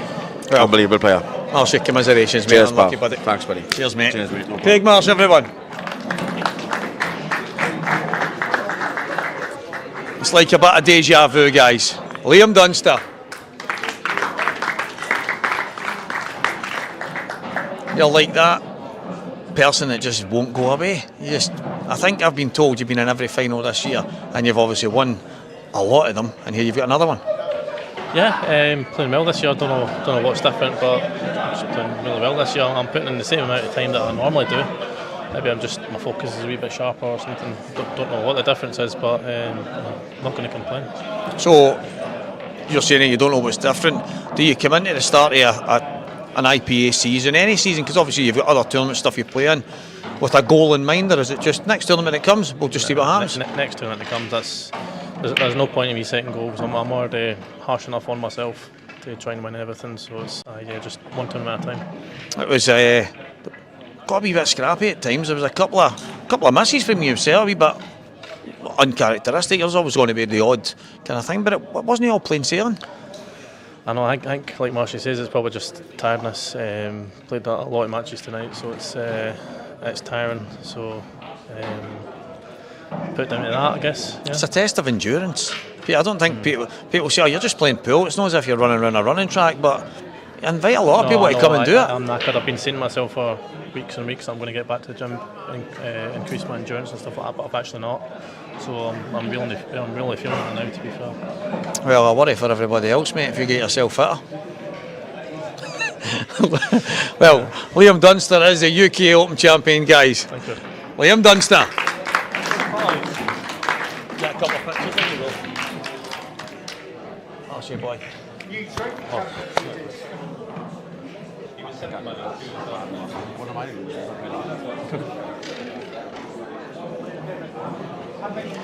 Wow, Liam Dunster does it again. I just struggling to wrap my head around the consistency.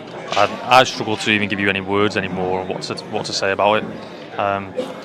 It's like it's inevitable that he's just going to end up doing it. He's retained his title. He actually said that he's been feeling a bit tired. These days are getting a wee bit longer, and he's telling himself to get back to the gym and actually try and help his endurance. Yeah. And I've said to him there, well, God help everyone else then if this is you when you're feeling tired and struggling. Yeah, and like I said to you before the game, you just come through an absolute crueler against Philly. A real test, and then to shrug that off and then be able to just come and perform again straight away and win another title. Honestly, I don't know what to say anymore about it. No, Craig Marsh, Craig said to me there he felt a wee bit flat. You obviously get the high of getting into the final and he was buzzing, he felt really good, but then you come from that and these days, these weekends, it never ends, so he had to step back into the Open. Yeah. he's had to win a decider, then win another match after that. And then he comes back to play this final, and he's saying there, he went, listen, I'm delighted I managed to play that many games, but for someone like me, it's a bit of a struggle. But I just wonder if those 2 games maybe were the thing that just took it out of him. Yeah, mate, possibly. I mean, it's brilliant to see him back in a final. I think it's the first time he's been in a final since the Grand Prix last year, one of the Grand Prix. That's right, that was English Grand Prix. The English Grand Prix. So it's been a while since we've seen him in the deep stages of a tournament. And again, he's got to take positives from that, because it's hard to find form in these events because there's so many good players. It's hard to go and win one of them. Unfortunately, just on the end of another Liam Dunster win. We talk about that, trying to play through these good players, and some of the guys I was talking to on the outside watching this, and we're talking about Liam's consistency. This isn't just your average Joes in the local pub. This is some of the best players to hold a queue, and here he is again. It's just insane. Yeah. And we crowned another champion not so long ago there, Dan Harris. Dan Harris. I went through his run earlier, and he's beat some unbelievable amateurs on the way in. And it's no secret that when he entered the amateur tour, he's going to be named as one of the favourites. Yeah. Every time he plays in one. He's not quite got to a final yet, but what a run and what a win to beat Ronan McCarthy in the final as well. Yeah, I mean, I've walked over to give him his trophy, and he went, we're not going to be speaking, are we? And I went, not right now, but we will try and get a hold of you and Gemma, who won the ladies amateur, and maybe get an interview with them and talk about what they've done. We'll obviously try and get that sorted, but an amazing story for him, Ronan McCarthy. No surprise him getting to the final, but what a day. Liam Dunster goes and does it again. And we've still got the Opens tomorrow to finish off. And who's to say, last year Liam won the pro event and then got to the final of the Open. Yeah, and Jake stopped him. Yeah, and he's already done a couple of doubles already recently. It's hard to look past him, isn't it? Well, will it be Liam Dunster that takes down the Open tomorrow? We've got the ladies Open, we've got the men's Open. It doesn't end here, guys. Last 32 starts tomorrow. I hope you'll join us. But our UK Open Men's Pro Champion here in Glasgow is Liam Dunster. Good night.